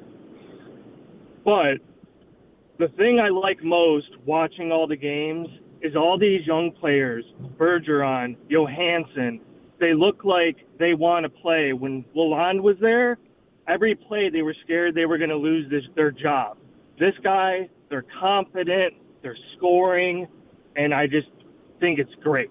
It's something I really wanted to see. So you put this, how much do you put on Lalonde? How much do you put on the players? Lalonde mainly. I think some of the vets like Kane, Larkin, some of those guys could play better. But if you have one bad manager and his system's not working right, it's not good. I heard Patrick Kane say he likes playing under McClellan because he's aggressive. He wants to attack the net instead of trying to protect the net the whole time. So maybe it is the players trying to get him bad, but this new guy has Kane being offensive and using the players the right way. And I believe it is up to the coach to use the players the right way. You think the Wings are going to get this done? I really hope so. It's going to take a hot streak and a lot of luck, and they got to stay healthy, and they got to keep believing. Yeah, they've got and I know it sounds crazy, Jay. It's not negativity. It's just it's going to take more than winning 7 in a row. That's how far out of it they are. That's how difficult the East is. So, I look, they're just earning the right to be relevant. But better than not, right? Christ. Go to Bob, 97.1. What's up, Bobby?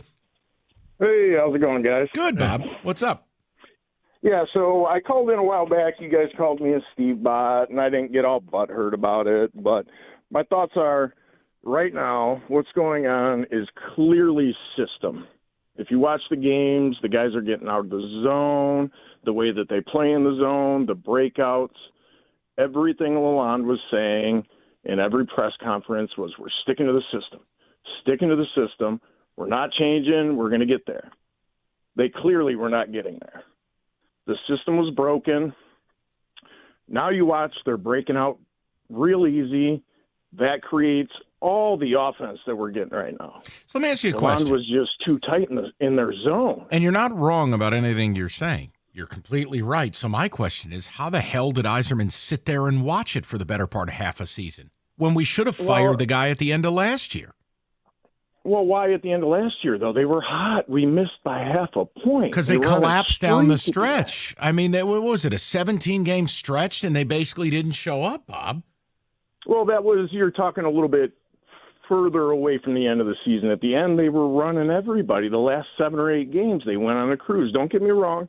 You're correct that they kind of bleeped the bed a little bit before that. Big time. That was still the system. You watch the system now, and they're clean breakouts. They're not even in their own zone for 20 seconds, and they come right out. You can just see that the players have more confidence. And that's what it is. You get guys like Patrick Kane, who's completely rejuvenated. You get Lucas Raymond passing the puck to Larkin for an empty net goal that gets him off the schneid. Now he's on fire. Well, Bob, here's the problem I have. If what you're describing is true, and I tend to agree with you, then the players basically did what young employees are doing these days and quiet quit. I also don't take kindly to that either. I don't disagree at all. I think that Lalonde's system broke them.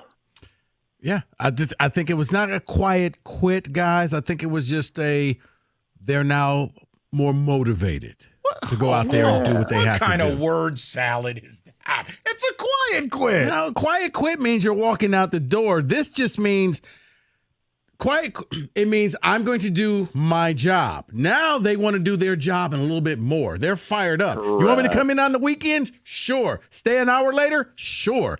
Because you feel more invested And now. as Bob put it with Lalone, they didn't even show up to work. They were There is late. come on. Traffic was bad. Look, bottom line, they're on it. Bob, you think they get it done?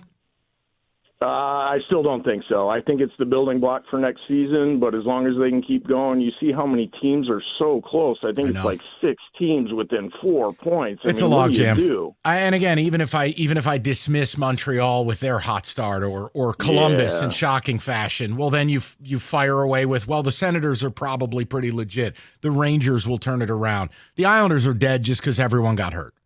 The Islanders season is basically the Lions defense. Everyone's dead.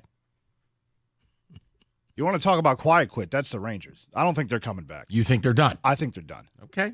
You trade away your captain, you trade away a couple of other players, you're done. That's it. Kenny has said the Rangers are done. Yes. Mark it down. Okay, that's it. Yet you won't put your team in the playoffs. Nope. That's correct. We'll get to the Hockey Elite momentarily. David, a couple of ticket texts, just quickly, because I want to stay timely and get as many phone calls as we can. Go ahead. The loan system was too robotic and mechanical. McClellan brought the fun of hockey back to the team. That is John D. It's hockey. You've played it your whole effing lives, right? That's Kenny's favorite quote from McLennan. It's really not that hard to understand that Lalone was an atrocious coach who couldn't push his team to be better. Right, we understand that. So my question is, who do we blame? Look, you can blame Lalone, but remember something. If the players aren't giving max effort, that's a problem. I can also blame the GM for waiting excruciating lengths of time to make the move. Head coach and the players is what I put it on. Head coach was too soft. Players didn't have to take accountability. Now they do, and they're playing meaningful hockey because of it. They got a long way to go, but at least we can bring them up. Now again, it's January 13th. I mean, Kenny, what would you say? You need at least another couple weeks. You're not going to continue winning endlessly, but stay hot for 2 more weeks before we can really have an interesting conversation. Stay above 500 until the Four Nations Classic tournament. Who could forget? Yeah, that's By right. the way, Kenny's doing a special podcast breaking down the Four Nations Cup. That's right. We're talking Team Sweden. Let's go. We've all got bets. It won't get double-digit downloads. Lucas Raymond on Team Sweden. I'm sorry. I mean, it'll get double-digit downloads. Bro, you got to be a complete loser to care about that. Believe it or not, the Hockey Elite are really I into think this. Kenny can get to Like 11. I said, Kenny. Kenny can get to 11 downloads.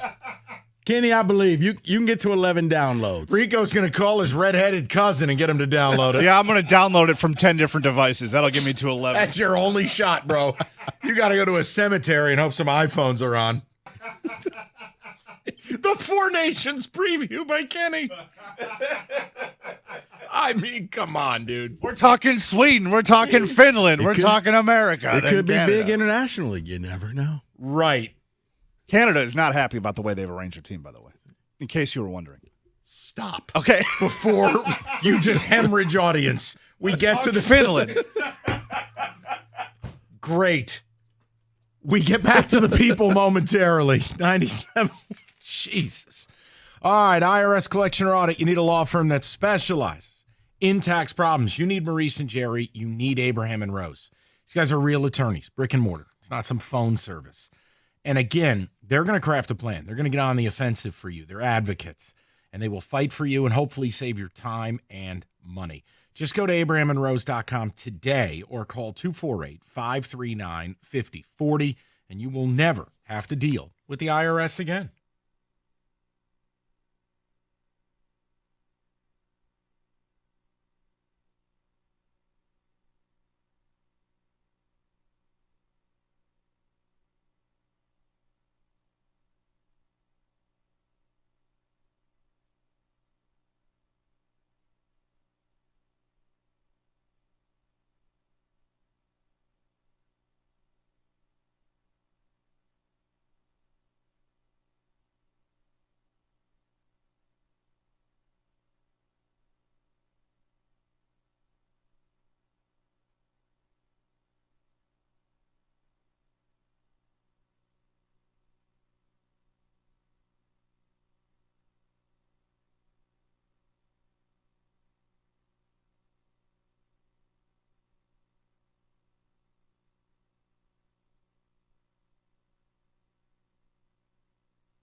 Spent the first hour on Lions. Odyssey.com rewind if you want it. Everything worked out. But again, team didn't play. So, look, everyone can do whatever they want to do with their allotted time. I'm just not going to sit here for 4 hours talking about pretend land. Lions don't play till Saturday. They're 10-point favorites. Yes, it worked out. We gave you an hour. We'll get back to it later. Right now, I think the Red Wings are fascinating, and people have responded. And it's simple. They've won 7 in a row. It's not a new coach bump. It's a new coach eruption. It's a revolution. But it begs the question of, like, are we as fans allowed to be annoyed, angry, play the blame game? I mean, okay, if a new coach made this difference, why the hell did Yzerman wait so long? But the hidden factor in this, and again, I try to do a decent job. We're like, Rico, I feel like I'm pro player when it comes to making money and doing their thing, and like I hate the owners, right? But I don't think you get to be Peter from Office Space. And when Kenny comes on and basically is like, they quiet quit. That's not acceptable either, because now they've turned into demons and they're playing incredible. All right, but look at it like this. Okay, he's pointing at me. Now I know I'm in trouble, David. Wait. Okay. Oh, Jesus. Think of it like this.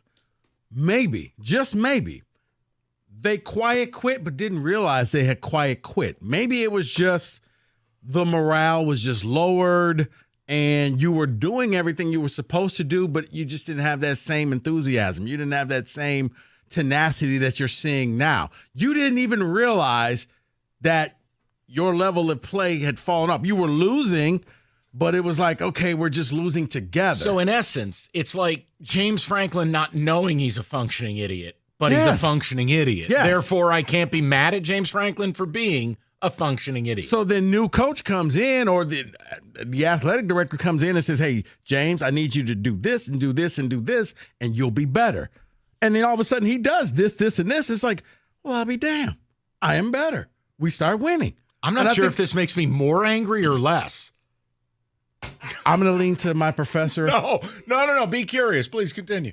No, Kenny, if you have something, add it. No, I think in hockey more than any other sport, a new voice in the room makes a lot more of a difference than I think it does in most. You don't realize that you're just underachieving. Did you just hear the level of elitism Kenny casually dropped in your stocking? No. If you want to have hockey elite conversations, be ready to talk hockey elite conversations. More than any other sport. That's Professor True. Cox. And how many other sports, we talked about this last week, 2 weeks ago, how many other sports see the level of firing of head coaches that you see in hockey? Nobody, well, the NBA fires coaches, but I'm just convinced no one cares about anything. Coaches are try, players. But do they try? The NBA is just chaos.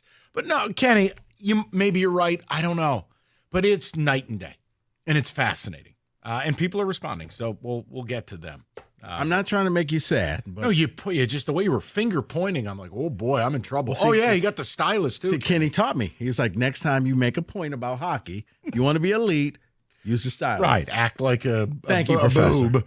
We'll go to Steve, 97.1. Stevie, what's up, buddy? What's up, guys? I got to make up for my call last week. I was really feeling that new coach bump. I know, Stevie. I know you. I remember you had some creative linguistics. Oh, and then one more thing. Hey, listen, I got a 3x5 and a dinner reservation. Go ahead, Steve. I want to thank you guys for making fun of me. I deserve that. But Mike, first off, we got to get in Jersey talk. If the Pistons win tonight, I'm heading up to Rally House for my Cade Cunningham jersey. Can't believe I'm watching Pistons basketball in January. But they're giving you a reason. They're trying, and they play hard. Right? And it's just that's all we ask for in this town. Can you at least try, please? Right. And speaking of trying, one more thing. Hey, to the people at the game yesterday who started the Dylan Larkin chant during the Goff chant, I appreciate you guys. But wait a minute. They did another one of these Jared Goff things at the Wings game yesterday. Yes. This is what happens. I was at the game. I've been to the last 2 games, and I'm going to the Tuesday game. Yes, there was a Goff chant, and then there was a subtle breakout of the Larkin chant. So it's got to stop. Jared Goff doesn't play for the. If Jared Goff is there with his wife, chant his name, pay your respect. He don't play for the Wings. It's fair to point out, though, every Wings game I've been to this year, there's been a Jared Goff. Why? Reasons. People are excited. Mike, when you do that discussion, call me up. I'll do my TED Talk on it. But one more thing. So anyways, I think blaming the players is kind of pointless. Well, yes, it's your responsibility to carry your weight at the end of the day. Leadership dictates morale, and morale affects performance. We've all been a part of really crummy organizations. So I really am going to blame most of this on Lalonde. I think it's pretty obvious. And I can sit here and give you analysis and whatever insider info that I have, but it's obvious in the asinine systems that he was running, not prioritizing the team. You got great shooters, great playmakers, and Larkin and DeBrincat and Raymond and Kane, one of the best pure playmakers of all time, at least in American sense. And the system we were running was just not effective. But even more so than that, guys, look at last year. Remember that press conference when Lalonde said, oh, we don't have any superstars on the team?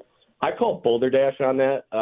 Raymond is flourishing into a superstar before our eyes, but Sider disagreed with him. And from everything that I heard from my people on the internet, whatever, it sounded like he was too soft. He wanted to be everyone's friend. Well, and that was one of the criticisms. I mean, the practices, they didn't even go as long as Pee Wee practices. They were like 40 minutes. Yeah, unbelievable. And so one other thing here, guys. Sorry, man, I'm repeating myself. Oh, dear God. McClellan he's prioritized. I'm on point today, though. I'm on track. He's prioritized the players playing to their skill set, and the zone exit and entries have looked night and day. The power play also, obviously, night and day. So obviously it was Lalonde's fault, and kudos to the guy. He's a great guy, but it was his fault. Now, on to your other question. Hold on. Steve, I can't. We're not doing this 2 weeks in a row. I love you. But it's one more thing. It's got to be one more thing. If you say I got several things to talk about, well, okay. It can't be. And one more thing. Pythagorean theorem. Your thoughts. One more thing. And another thing. Right, another thing. I want to talk about the border. And another thing. No. Now, Steve, we gave you 3 one more things. We're putting our foot down on this. You know what, Steve? Call back next week. That's fine, but one more thing. It's got to be one more thing. I actually like it.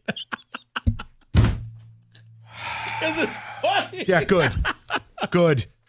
We'll get more of the Hockey Elite coming up next. And one more thing. It's like caller Nick. Nah, you ain't going to hear from him no more. Oh, there's no way. After that Notre Dame loss? Nah, caller Nick. He should be happy. Both his running backs are coming back. Bro, he faked his own death. He's in Mexico with Andy Dufresne. Caller Nick, Penn State Nick. He's got looking both for the rock right now. Singleton and Katron Allen both coming back. They're going to run it back next year. I could just picture him in some desolate land, just do. Yeah, he's walking by himself in the desert, saying do. So he's the homeless vagabond just talking to himself on the streets. Yeah. Do you know about the do? Yeah, bro. We ain't gonna hear from him no more. All right. Football rolls on. Hungry Howie's got you covered for all your big playoff matchups, including Saturday night Lions and Commanders. Mix and match menu, $6.99. You pair up anything on the damn menu, $6.99 each. And whether it's Howie breads, pizzas, salads, apps, you name it, it's available, including the Jim Costa Brookie. So it's all there. It's Hungry Howie's. Get your playoff orders lined up, ready to roll with Hungry Howie's limited time offer on the mix and match menu. Get some tonight or Saturday or whenever. It's Hungry Howie's.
All right, boys, a little breaking news in the middle of some really good Red Wings discussion. I know Rico's going to love this.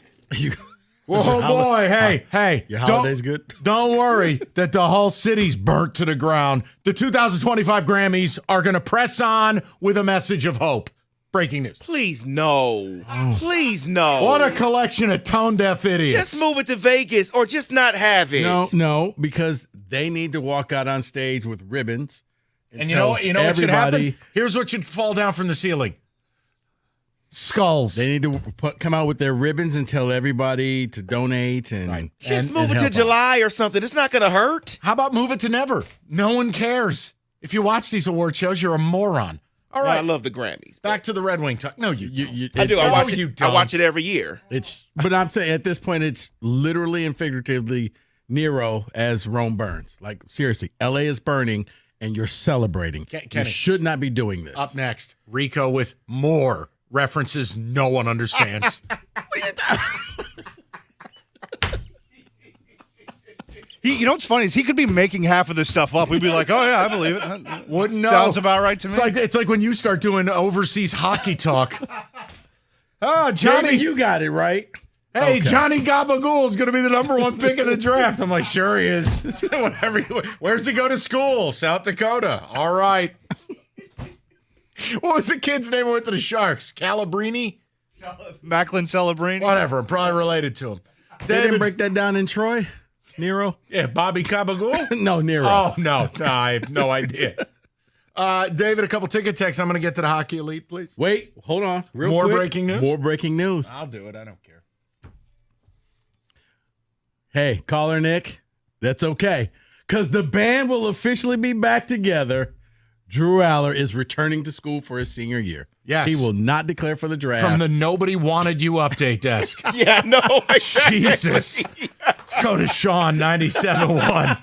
Sean, how you doing, buddy? It could be better. I'm a Penson alumni myself, and, he snatched my soul on Thursday night. So I'm sorry, dude. I'm so sorry. We had the Red Wings, though. Okay. Not sure it's equal, but all right. Go ahead. Yeah. I wanted to call about the Wings. I mean, I've been watching in and out all season, and I think the biggest difference I've seen is the zone entries. I even saw DeBrincat and even some of the defense. Usually Larkin takes it in, or they usually do a dump and chase with Lalonde. But in this system, everyone is responsible for the zone entry, which is huge. So how much blame do you place? How much blame do you place on Lalonde, players, Yzerman for waiting this long to make the move? Like, who's the culprit in your mind? I mean, we even saw last year Yzerman was not happy with Lalonde. I remember listening to the show when you guys talking about that. Yes. I think there's some loyalty involved though, because Yzerman was the GM in Tampa. Lalonde was the assistant under the head coach over there in Tampa. Forget his name. So I feel like it was kind of like some nepotism in a way. Like maybe there was some loyalty for him to come here and just try and wait things out. But his system didn't click with the players, and it showed. I mean, it's night and day now, obviously. No, it is. And I mean, look, do you think they're going to get this? Do you think they're going to get it done? Or do you still need a lot more time to feel like you want to levy an opinion? Here's how I think. I think the car flags are out. I think we're all systems go. All systems go. I think if Boston's, they have a lot of games in hand. They're on a downfall. The Rangers are on a downfall. The competition's good, but it's not like insurmountable. I think they can get it done. And if they even acquire a piece, I've been hearing rumors of Elias Pettersson. That's a pipe dream. But I think one that's more realistic is Dylan Cousins. He's a center on Buffalo, that clown car. It's there. It's there for the taking. So they're putting themselves in a good position. Hold on, Sean. You've caused Kenny to be irrationally bricked up. Go ahead, Kenny. I think it moved. Both of those names that you brought up, I mean, obviously Pettersson's is a pipe dream, like you said, but Cousins is, I mean, he's a, 30 goal scorer multiple times. I think he'd be. What are you talking about? He got benched in Atlanta. Doesn't matter. I'm kidding. Kirk Cousins, you idiot. Oh. I don't know who this player is. It doesn't matter to me. Yeah, it's okay. He's the better of the Cousins people. Because Kenny is. He said Pettersson, and I got very excited. I got irrationally excited. I didn't think. Precisely. Do you think that? Okay, I know this is ridiculous. When is the deadline? Question. Let me look that up. March 6th, David's saying? Yeah, so we're nowhere close. Okay, we don't need to have the conversation about No, but I buyers. want to get excited. After the 4 countries. The Four After Nations. the get Four it right. Nations Cup. How's Slovenia looking? Don't care. God, it's 4 nations. They're not one of them. March 7th. What about Belarus? Not in it. Okay. 4 nations. Mexico? All right, hold on. Let's see if we can guess. It's U.S., Canada. Yep. Sweden? Yes. Finland? Yeah, there you go. You got all 4. All right. Nobody cares about 3 of the countries. 2 wings are on it. Let's go. Awesome. I'll be sure to watch. Jesus. Wait. Who cares? Who are they again? What? Who are the four It's nations? United States, Canada. You said Sweden. I Sweden and said Finland. Yep. Okay. Why? No, I was going to say. Who so- got snubbed from the Four Nations That's Cup? it. 248. No Russia. No Russia. They may struggle with an invite. I would say so. They might. No Mexico? Maybe a little bit of tension. Bro, You can right. name me a Mexican hockey player. I'd be impressed. Bro, I got nothing. I name you a few Italian ones if you like. That's all I got for you. All right. Cosa. Right. Hey, listen. It's going to be an exciting day when he's the full-time goalie in 2050. David, a couple of ticket texts, please. I know we got to touch table a little football. We will continue with the Hockey Elite as well. Mike Rico, I just searched a Steve Yzerman onesie. It popped up for a baby. So sadly, there's nothing in my size. Well, that's what most grown people act like. Why not buy it? I mean, think about it. Look at Lions fan of late. Like I talked to Cookies about this on the podcast. Well, you know, some people think you don't give the Lions enough credit. I'm like, I picked them to win the Super Bowl. Not enough. Well, so you don't love me. They have Detroit to- versus everybody, right? I thought this was some bricked up city. 17-0, win the Super Bowl, no game ever close. And Goff is your MVP. Dan Campbell's Coach of the Year. Right, but that's how That's the minimum requirement. That's how babies act. Correct.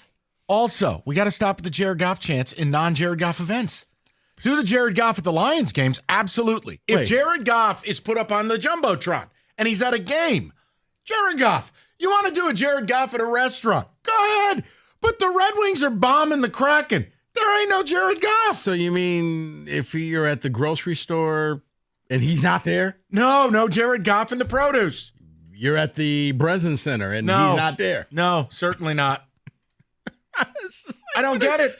I understand. Like if it's a highlight because they beat the Commanders and he threw a bomb with 2 seconds to go, and you show that highlight, Jared Goff. Yes.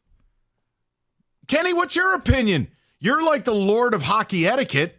I don't mind the Jared Goff chant the way that a lot of people do, but I'm not the one that's doing it. What was the percentage of people who liked it versus were sick of it on Friday with the full line? Oh, probably about 90% liked it because they said it embodies Detroit. It's not about the person. It's about Detroit and how they've been beaten down. And it was like 10% who said enough's enough. It's become a rallying cry for Yeah. all of Detroit Yeah, and what it You know what? represents. I'm sorry, but Jared Goff isn't Rosa Parks. I mean, what embodies the city? Oh, I'm sorry. Who's more important in the history of Detroit? Claudette Colvin, Jared Goff, 248. I mean, what planet? Coleman Young or Jared Goff? I just listen. People do whatever the hell they want to do, but like, I can't believe there was a Jared Goff chant during the game yesterday. It embodies Detroit. That's what it's not about the that's what I was it's not about the person. It's about Detroit versus everybody, and it encompasses Detroit when you Now, chant. now at the Jared Lions Goff. games, love it. I think it's great. Airports. I'm surprised Jared, you get it at the airport. You know what it is? Man. It's the equivalent of because people are like, well, it's like, when you see Michigan fans, you go blue, or you see State fans go green. No, It's see, like, I don't no. do any of that. Or I it's don't like- talk to strangers. Or it's like Alabama fans would roll tide, but it's like, no, that's just a greeting. Roll tide, we're done. High tide. Right. Commercial but you don't kills sit me. there and start singing the alma mater. The fight song. What? You don't do that. I don't understand the random, like, total stranger greeting. Because you're all of a sudden you're in Nashville and you see a bunch of Lions fans wearing their gear, you're wearing your gear, and you just start to chant Jared Goff. No. Okay. Let's get Hockey Elite. We're coming to you. We're going to get to you. Kenny's got a full preview of the Four Nations Cup. That'll be a special podcast. If 6 of you download it, Kenny gets lunch. He's going to break down Samoa. Team Tonga. A Four Nations Cup. Yeah, hockey's so sad they couldn't find more than 4 nations to play. You guys want to be in this? We good. Honestly. You can get 12 teams in the college football playoffs. Right. 4. You could have found at least 16 for pickleball. 4 Nations Cup. We'll get to the football next. 97.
All right, let's touch table on some football. We do this every Monday. It is Can We Say That? David.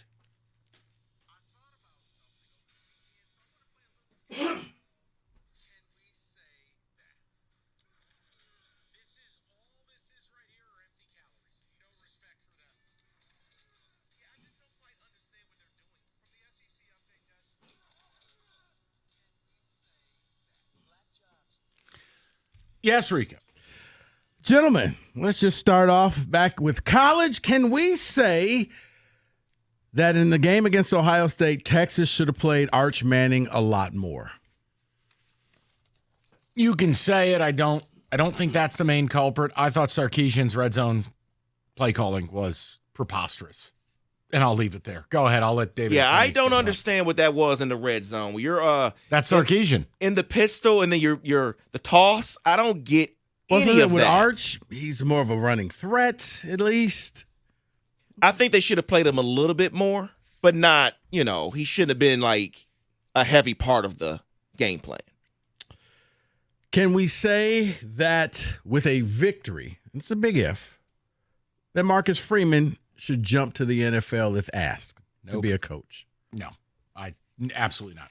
Very good college coach, very good mentor to young people, infinitely likable. I just think if you go to the NFL, you fail. It's just you don't make the leap from college to the pros. I'm going to say no to it. I think he's right where he belongs. Yeah, sometimes people get too greedy, and I think he would be getting too greedy if he jumps to the NFL. Just stay at college. You're a really good coach, a great coach. You have a wonderful program, wonderful players. Stick to college. You're good.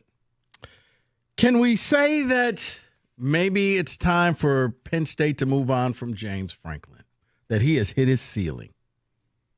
So what am I doing? Am I Can we launching him say out of that a cannon? it's time for Penn State to move on from James Franklin because he's hit his ceiling? It's tough because now that there's a 12-team playoff, Penn State can basically do what they always do. Lose their two most important games of the year, still get in because they're a big brand, and then watch James Franklin go full James Franklin at some point. So no, what are you going to do? You're making the playoff, you're making money. I don't know. I mean, yes, but no. Hit the bell, please. Because everything he just said is correct. What James Franklin will become is the Mike Tomlin of college sports. He will always make the playoffs because they'll be there. They'll always be there. They'll be a top team. They can't beat the teams, but they'll always be there. It's 12 teams. He'll always be in the playoff. Can we say that next year is a crossroads year for the SEC, especially if Ohio State wins it all? Back-to-back Big Ten victories. You look at Alabama, you look at Georgia, both going to be struggling, trying to find who's going to be that next QB. Is this a crossroads year for the SEC next year? Sure. I mean, the Big Ten's only won one national title, even if Ohio State wins it. I don't validate last year, so it doesn't matter to me. Yeah, but you can say it. I mean, the SEC has to do more. They have to be better. This is a down year. I think the reasons are pretty obvious unless you're some narrative-driven, stubborn idiot like Costa. So, yes, it'll be a crossroads year. No, I completely agree. It's a crossroads year. I think the SEC on a down year. If Carson Beck did not injure himself, I think this looks a little bit differently. But that's just me being a Georgia homer. No, that's okay. You can accuse me of it. I won't take it. No, Kenny, that's fine. All right, this is just having some fun. This is purely hypothetical. But can we say, if the NFL playoffs were like the college football playoffs, people would be upset because Denver made it in over Cincinnati? That's fascinating the way he put that. Yes. I tried, Mike. Yes, because Cincinnati should be in. Yes, I'll go with this. Yes. I don't want to say yes. Why? But you want to say yes. I don't want to say yes. But if this was a college football playoff, there would Yeah. be outrage. The Bengals should have got that final spot and not the Broncos. Yeah, but, Cincinnati played themselves out of it at the start of the year. It's just if you don't start badly, then you'll be fine. But I don't want to say yes. So, Kenny, you want to chime in? No, I think I actually line up more with David. I think a lot of ifs and buts are at play here. And I think, you play yourself out of a playoff spot. You can't, cry that you're poor. All right. Can we say, and I think this is an easy can we say, that the Cowboys are dysfunctional? You held on to your coach for so long. You put yourself behind the 8 ball that Ben Johnson and a lot of people have already interviewed in other places, and now you're starting from scratch. Yeah, the problem is they were never getting those candidates. So yes and no. Is that possible? Can we say both? Yes. Look, they have to move on from McCarthy, but it's a lot like the Giants. I don't think elite candidates like a Ben Johnson would even fart in their face. They're dysfunctional. You don't think that Jerry can just kind of throw some money and say, come on to Dallas, look at all that we have? Coach Prime. They don't. If they had the top pick, I would say yes. They belong together. One fraud for another. But he already has a QB. He's overpaying. So doesn't matter. See, I understand everything what you just said, Mike. But here's the only thing I'll say to that is, I believe back in the day, I believe it was John Harbaugh and both Mike Tomlin that were not expected to get the jobs that they got as head coach of the Ravens and the Steelers. And what happens is now the Cowboys can't interview any guys that are currently in the playoffs, Correct. which limits you. And they could have been, yes, they may not have gotten any of them, but it could have been maybe we should consider this guy. But now they got to wait till the end of their playoff run. 72 hours ago, you know what? You can get a last-second interview with, Aaron Glenn. Now? And maybe it said, you know what? I wasn't thinking of him, but now I'm thinking of him. But now they can't do it until they lose. I honestly think that the league may just step in and say, we need new ownership here because I don't think you know what the time is. Never going to happen. Bro, lay off the crack pipe. Never going to happen. Jerry Jones is like Michael Corleone in owner circles. Ain't nobody doing nothing. You kidding me? And the other owners are loving this. You look they like are, that. But I mean, for the integrity of the league, it's like for 2 years in a row, like, Jerry, what are you doing?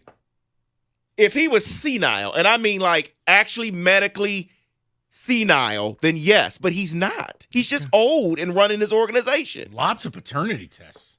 Well, yes. That was a wild story. Did you follow that? Oh, yeah. But there's another one? Oh, I thought there were a couple before. There's a couple, yeah. He's just tracking it earlier in the season. I'm going, well, listen. You know what? Can we say that he has other children? Yes. No. Can we say that last year around this time, Mike Tomlin should have just retired instead of coming back for one more run with the Steelers? Yeah, but I blame the Steelers. The Steelers should have fired his ass. I've had enough. Guys won a playoff game since 2016. He's lost 6 straight playoff games. I'm done with it. He's basically Pete Carroll minus gum chewing. Enough. I mean, Christ, the Super Bowl was damn near 16 years ago, whatever it was. What are we doing? 2010 was the last time they were in it. Rico, they should have given him a shot last year to retire. He should be fired. Because remember, now. he was like contemplating, like, is he going to retire? And they extended his contract for 3 years. And that was the perfect out. Hey, Mike, pick the watch you want, pick the car you want, and we'll buy it for you. Go ahead. The Rooneys are just never going to do it. That's why. Never going to do it. Can we say, because there's now new variations of this play, Mike, that you hate, that the tush push is here to stay? You're now seeing Philadelphia ran a fake using that. You're seeing, what the Commanders brought in the backup QB to run it while Jaden Daniels went into motion. Is this play here to stay? Yes, even though it's garbage and it's not a football play and it's a cheat code. I hate it. But yeah, it's here to stay. I like how succinctly Mike put that. That's exactly right. Can we say that Jordan Love and Justin Herbert are second-tier quarterbacks? Justin Herbert, second-tier quarterback. Meaning, when you think of first-tier quarterbacks, you think of quarterbacks that can win you a Super Bowl. These guys are in that next category. Yeah, he can win a Super Bowl, but he needs more help than people realize. Jordan Love? Yes. I think this year was just really uneven. Injuries. He was missing by the time that game got to halftime. I think they were down 5 starters. Yeah. Can we say the Bucs have hit their ceiling? The Tampa Bay Buccaneers have. This is all they are. Maybe they win a game in the playoff, but they're a step above the Steelers, but don't ask for much. Oh, they're steps above the Steelers. Steps above the Steelers. Yes, this is what the Buccaneers are. Also, just factually speaking, just so we can correct David. So this Jerry Jones thing, he has 3 kids, David. Oh, not 2. I'm sorry. No, he has 3, but then there's the lawsuit, and apparently they came to some form of agreement. He didn't end. He didn't say yes. He didn't say no. They forced him to take the paternity test, but before he took it, he went to lunch, and I don't know. They had a. Do you put that on the birth certificate? Agreement. Went to lunch. Dad, agreement. Listen, I don't care. It was fascinating. Carry on. So this is not can we say that? This is more of a question that I'm going to ask you guys. Mm-hmm. Where does Mike McCarthy go now? Bears. This was all a succession power play. He priced himself out of Dallas. He's going to go over and work for the Bears. Jags. Any reasoning, or are we just blurting words? Yeah. I don't think he goes anywhere, actually. I think he's just sitting out a year. I was about to say, or does he sit out a year and just hopes that he becomes that Mike Vrabel type of... He's too old to sit out a year. Or is he just not aging well? I think he's not aging well. Oh, all right. I thought he was like 65. Can I say Bears, please? Well, That'd be great for us. But here's the thing. Did you see who a coach that is being interviewed is? Pete Carroll. He's being interviewed like McCarthy's 61. 61. Hey, he can sit out a year. 1 year. That's it. After that, then you become outdated. We got time for one more. Nope, we're done. Okay, we're done. Wow, he did. Wow. That was, can you say that? 97-1. Wow. Well, David just really mistreated Rico. How about the opposite of that, Moran Buick GMC? It's January in Michigan. Yeah, tailgating, but also let's get to business. You know what, Rico? I'm going 100 miles an hour. We'll see. We'll see you in 10 minutes. 25 Hummer EV, $775 a month. The Sierras, they'll help you get through winter. 24 Elevation, $305 a month, $999 down. New stock daily. And yeah, Denali's are in stock. Something's wrong with the current vehicle. Get the certified service. You get it with Moran Buick GMC. You get the free loaner. It's Moran Buick GMC, where you always get the best price, period. It's on Telegraph, just north of Eureka and Taylor. Or visit them online anytime. MoranExpress.com. It's Moran Buick GMC. We are professional grade.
All right, let's get to the hockey calls. put that to bed. If you want the Lions immediately, Odyssey.com rewind. We talked about it in the opening hour of the show. Worked out really well. Obviously, Rico and I don't believe in freebies in the postseason or no-shot stuff. No, it's the NFL playoffs. Anybody beat anybody.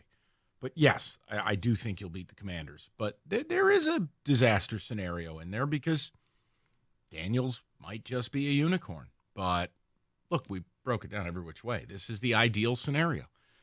And it's funny, Rico, you were fine seeing Vikings and Rams. Yeah. Those are the teams I didn't want. But it doesn't matter now. They're going to Philly. Go deal with those animals. Let's go to the people. We'll go to David, 97.1. David, what's going on, buddy? Hey, guys. Thanks for having me on. Yes, sir. What's up? So the blame game with the Red Wings, I kind of have it split up 60% Lalonde, 20% players, 20% Yzerman.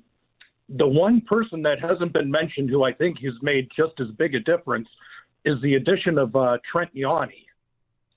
He's a defensive specialist, and what he's done to our penalty kill, before the streak started, we were at 56% at home, which is beyond atrocious. Since this, their penalty kills bumping up around 85, 86%. He's making now, I blame Yzerman because we had some really good defensemen we could have picked up, and they didn't because Yzerman doesn't like doing term.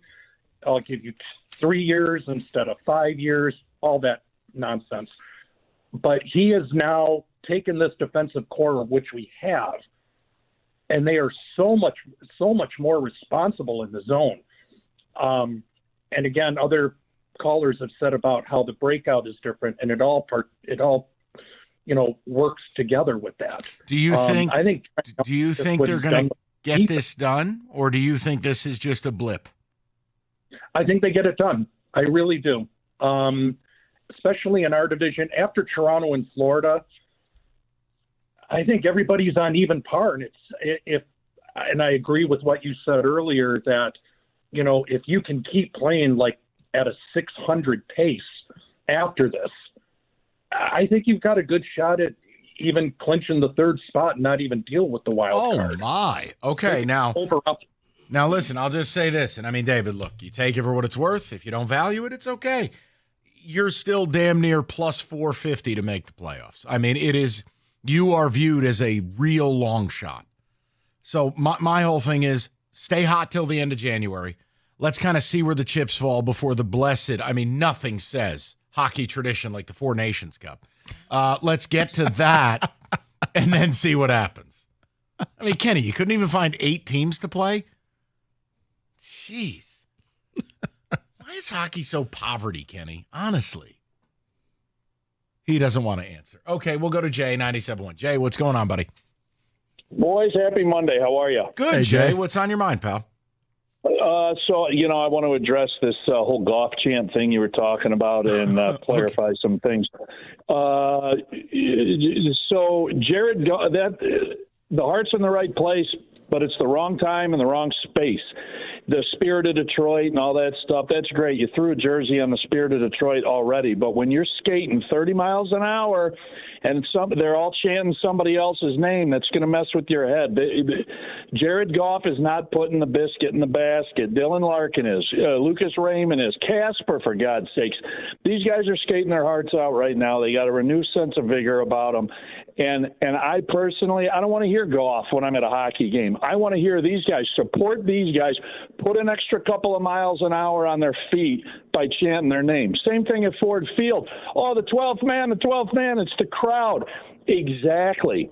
It's the crowd. It supports you. It motivates you. It makes you move, hit harder, skate faster.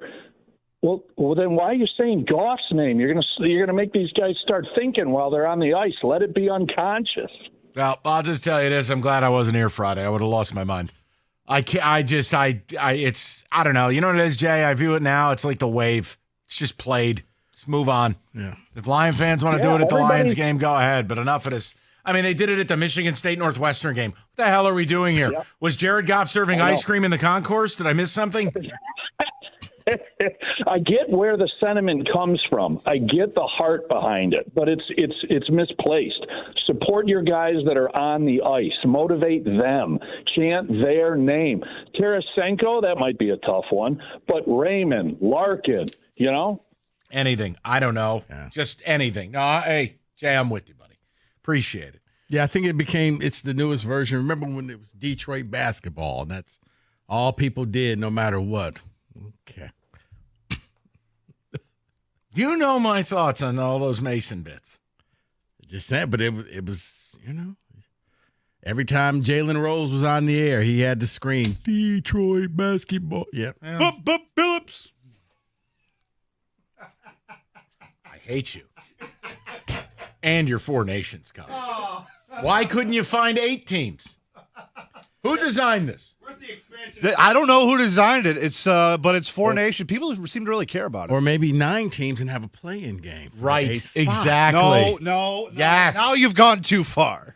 I want to understand how you create an event that's allegedly global when it's only 4 nations. Yeah. Can't wait for the expansion to 12. So did you have to take a group of 5 nation? Did they have to make it? Like some third world country. You're like, how did Tanzania get in here? And here's Honduras. They're the real Boise state of the operation. Uruguay.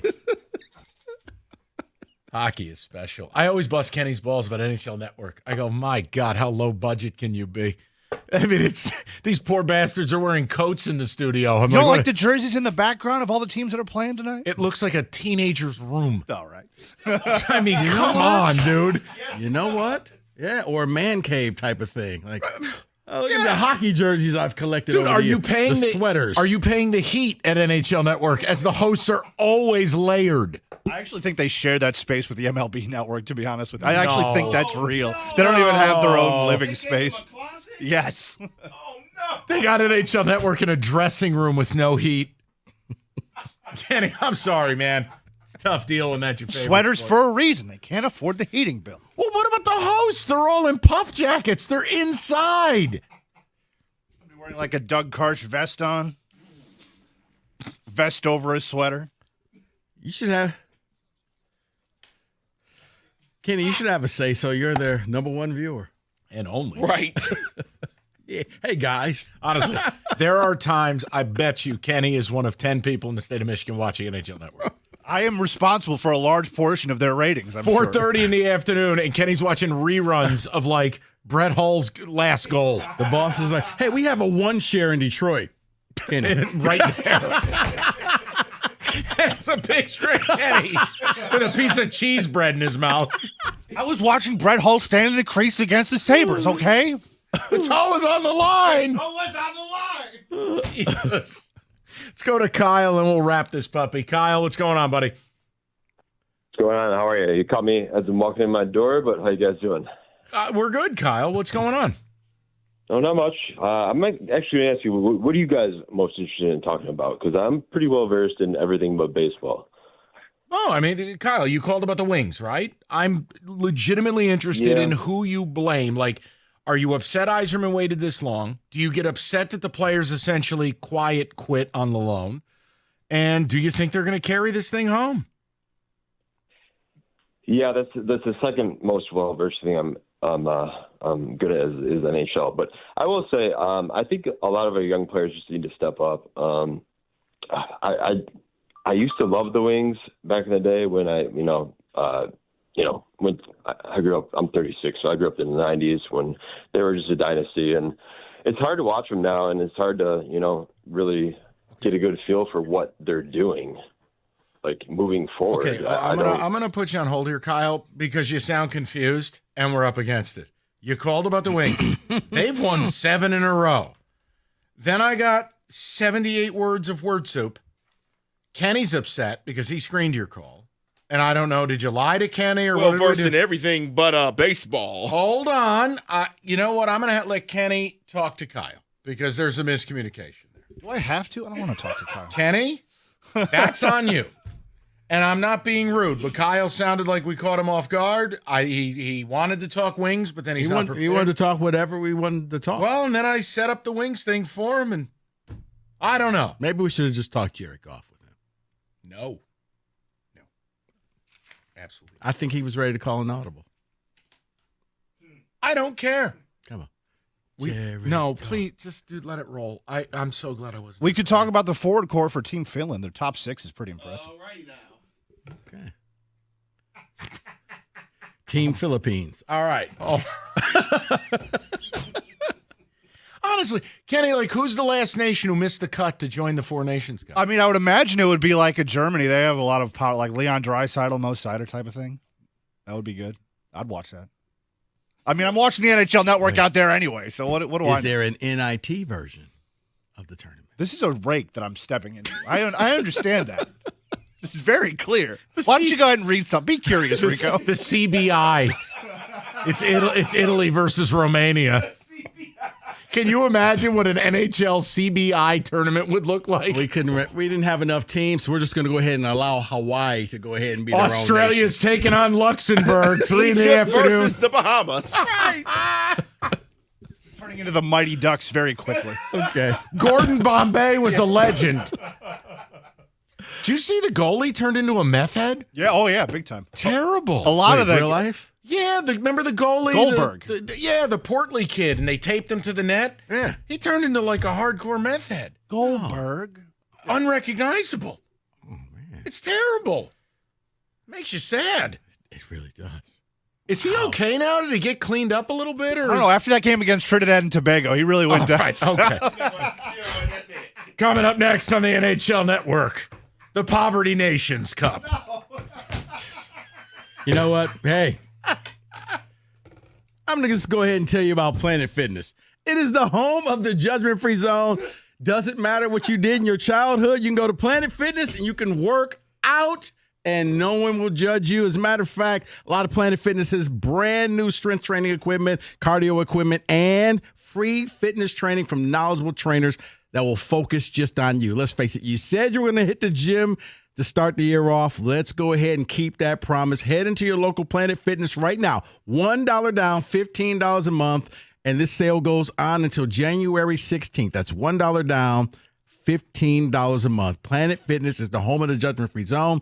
And if you like your experience, you can even upgrade for a black card at $24.99 a month. Great Britain versus Poland, 7 o'clock tonight. You can watch that game at your local Planet Fitness. Head into your Planet Fitness right now to get signed up or go online to planetfitness.com.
All right. Ticket text. We'll get up to speed. We got we have a wild card fiesta for you. Every football game I got an angle on. And we're going to go around the room and have some fun with it. Just big opinions, but one of them is going to be featured is this Mike Tomlin thing. Holy hell, they flashed his last 4 playoff losses. This dude is getting his doors blown off. You got to be Hey, David, your organization's almost as big of a joke as mine. It's becoming that way. Yeah, because you're not serious about winning. Correct. Sorry. Well, the old man died. We'll get to the Lions and, top of the hour because, I don't know, because that's what you do. But great job. I want to say this, for as much as we made fun of the Four Nations Cup and NHL Network at large, wonderful job by the Hockey Elite. The Wings have won 7 in a row. That's more than a new coach bump. And I thought we had a good discussion, minus the last caller who sounded a little disoriented. And I just wanted to move on. Okay, then. David, a few ticket texts, if you'd be so kind. Regarding the chant, someone says, I love it. It's stupid fun. I get it going at the gym at 5:30 in the morning. Oh, that's great. Oh, my gosh. Someone else says, nope, the Jared Goff chants allowed everywhere. Please, I want to hear it more often. You know what I think this is? Mm-hmm. I truly think it's what George Carlin said. You think about how dumb the average American is, and you remember half the people are dumber than that. And this is why I don't understand it, because I'm not one of these people. What do you mean? You want to hear it more? You can't get away from the thing. Airports, grocery stores. Well, here's a text. I started a chant at my daughter's cheer competition. Everyone loved it. And you know what? Actually, they didn't, and they MF'd you when you walked away. No, I think the one, David, remember the ticket text that said they did the at a chant funeral. At a funeral. Yes. I would have jumped in the casket and just said, lower it. just lower it. Sir, you're not dead yet. Yeah, I want to be. Just lower it. Someone says, I'm catching up on the rewind, and I'll spite download your podcast, Kenny. Hey. Mark it up to 12. That's Daniel on the grind. Daniel, one problem, my brother. It's not real.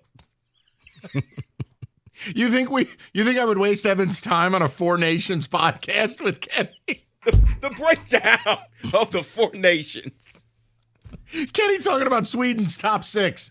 Are you kidding me? No, the fact that it's being held in 2 different cities. In 2 countries. Right. For I 4 gotta teams. tell you, Lucas Raymond's going to do really well with Team Sweden. Kenny, they couldn't top hold 6 us in forward. I one- mean, that he's on the brink. They couldn't hold us in one spot? No.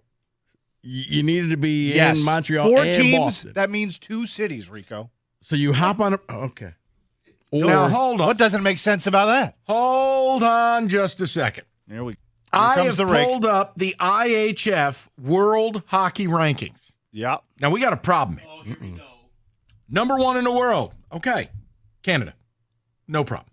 Number 2, well, there is no number 2. That's the issue. It goes from 1 to 3 to 4. They skip number 2. Are you tied for 3rd? No. Number 3 is Finland. Number 4 is Chechnya. I think they've got other things to do right now. Yes. Number 5 is Switzerland. Not invited. The U.S. is 6? Yes. That's Rudy Poo. I agree. That's bad. But have you seen Chechnya's schedule? But here's That's the why. cool part. Strength of schedule. Yeah, you're On right. the World Hockey... Guys, you're burying the lead. On the World Hockey Rankings, number 58, Indonesia. Number 57, Mongolia. 56, Korea. North Korea is a hockey team. Well, this can't be March Madness. We can't just include like 64 teams. Like, it doesn't work that Hold way. on, dude. We've got more nations playing hockey than I realized. Malaysia, Iran, the Philippines, Kuwait, Singapore, Georgia. Mexico is on here at 42. Bosnia, Herzegovina. Kenny, So can there you... is a CBI version. Turkmenistan. Where is Trinidad and Tobago? I need those tie-dye jerseys from Those the are Mighty Ducks 2 back. islands off the coast of Venezuela. Yeah, where are they on the list, though, is my question. Mexico, 42nd. Belgium, struggling, 39. Dude, I can't believe this many countries play hockey. You'd My be surprised, goodness. Michael. You'd be But surprised. there's no number 2 team. No, I'm not surprised. No one cares. My sport is very worldly. Okay. I have an answer for you why you don't see number 2. So if you go all the way to the bottom of the page, it says not participating because of reasons. Russia's 2. Oh, not participating. Oh, Yeah, Russia they're not and allowed to. Belarus. So that's why Oh. number 2's not there. Okay, thank you, David. I appreciate that. I thought once I scrolled, I already felt like a huge loser finding Indonesia on the list. I didn't realize I had to keep scrolling to the sanction nation. Where's Germany on that? They got to be pretty high up. They got a bunch of players in the NHL. Okay. So are you going to blame me 8. for this? Does Russia have their own TV contract, and that's why they can't play? Yeah, they're on the I Pac-12 plan. I ruined hockey too. They're on after Moesha. The CW. Coming up next after 106 in Park, we got Kazakhstan and Great Britain. Bill Bellamy on the call. We'll get the breakdown on the NHL Network. You did not say Bill Bellamy.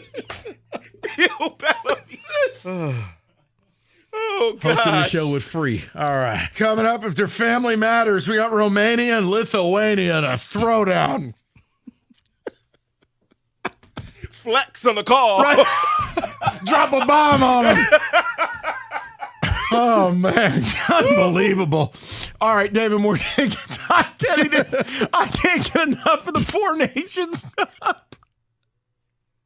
What a sport. Someone said, I'm loving this. All these nations on here didn't know. Where do you... hold on. Kenny, can you find video evidence of Iceland playing hockey? The Mighty Ducks. I already told you. We saw it in the movie. No. In the World Hockey Rankings, are these just filmed on a camcorder like 1992? I'm going to find the best player to come out of Iceland, and you're going to feel really silly about yourself. Right. He will when he can't find one. Pretty sure I'll sleep fine tonight. Go ahead, David. Yeah. He can't find one. That's what's going to happen. Someone says, oh, my gosh, I need to see Mexico versus Israel. Right. Mexico, Thailand, World Hockey Rankings right next to each other. Show me where that game took place. I beg of you. It's the Horizon League of Hockey. You know it? Yeah. It's like when we do Cash the Ticket and it's deep into February and we're doing college hoops system that's not a system. And I give Rico this rat pick. You can't watch it. And Rico goes to an app and he's like, Oh, ESPN Plus. Like there's not even a camera at the game. Rico's betting Presbyterian over Iona. Let's go Incarnate Word. Right. That's where Cam Ward started. I know. Fun fact. Someone says Iceland has a national team. We played them in college. Dennis in North Carolina. Right. No, Dennis, I'm saying. Whoa. Show me where. How do you even formulate a world hockey ranking that features Hong Kong and Georgia's a state? I didn't even know there was a country. Georgia? It's a country. Where? And this one, it's a former country. It's over. It was a breakup of Russia. I quit. USSR. This next text is for you, Mike. Get ready for the summertime because someone says Mike is invited to the cookout with that Bill Bellamy drop. Oh, yeah. Are you kidding me? How about Italy cracking the top 20? Yeah. Now that's exciting. Woo-hoo. I don't know a real Italian hockey player. Can't wait. Why, is Calabrini on that team? The kid for the Sharks? That would be Italian, so no. He's Italian. Right. If there was an Italian team, then maybe. I don't know. They're not in the Four Nations Classic. They cracked the top 20. So when we watch Sebastian this Cosa. game, Mike, I need you to wear this corduroy jacket Ryan Clark has. He looks like Mr. Rogers. It's unbelievable. Boy, I'll tell you one thing. ESPN just bleeding money out. Hey, let's fly a staff of 70 people out to an empty stadium to do a show nobody watches at 4 in the afternoon. Jesus. They got a desk up there with 12 people. And Ryan Clark is dressed like Mr. Rogers. Beats us on the Blazers. Bro, he's got some wild looks. Wild. All right. Wow, that segment featured everything, didn't it? Football next. Lions at 5. Winter driving season. Reckless drivers. It's chaos on the road. Bottom line, if you're injured in an auto accident, you got one phone call to make. It is to injury attorney David Femininio. You can pick up the phone right now and talk to David personally by calling 855-65-CRASH or go to that website anytime at getdavidgetpaid.com.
All right, 5 o'clock. So we're going to get back into the Lions. You missed anything? Odyssey.com rewind. We had I thought a really good conversation about the Wings. They've won 7 in a row. It's not like this new coach bump anymore. Also, YouTube, Lenny Show with Rico. Subscribe to it if you'd be so kind. We appreciate it. And if you want videos and don't want to use the app, that's the way to do it. It all kind of worked out. I mean, Eagles look like dog duty, and they lost one of their best players in Nakobe Dean. He's out for the rest of the year. The Commanders beat the Bucks, rendering tonight's game meaningless. So, hell, it just gives you guys a little bit more free time. You don't need to worry. And again, I know, Rico, you and I differ. I'm glad. I was unaware of this because I wasn't here Friday. I'm glad because it saves us a week of fighting. Peaceful. You actually wanted the Vikings or Rams. I didn't. No, I wanted the Vikings, not the Rams. Gotcha.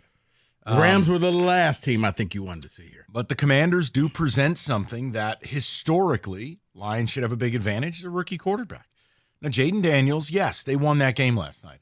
I would argue the only reason they won it was Baker Mayfield inexplicably botching a handoff on a jet sweep. It just doesn't happen, ever. But this is the team you wanted to play, and the Lions opened up a 10-point favorite. Now it's down to 8.5. You do what you want with that. Look, here for the headline is, yes, Rico and I think you're winning the game. But what we're not going to do, that I know other shows will, is this sequin-infused, weed gummy, win by 40, 50, or 60, 2-4-8. Just not doing it. Anyone can beat anyone in the playoffs. It's too hard. It's too difficult.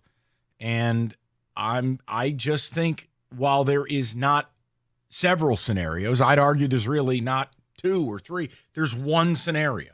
And Rico can run you through it, which is, look, we've seen in history where a mobile QB has taken a playoff game and turned it on its ear. Yeah. I mean, Kaepernick at Lambeau, young Kaepernick at Lambeau. I think he ran for 148 yards or something. Yeah. And then you go way back.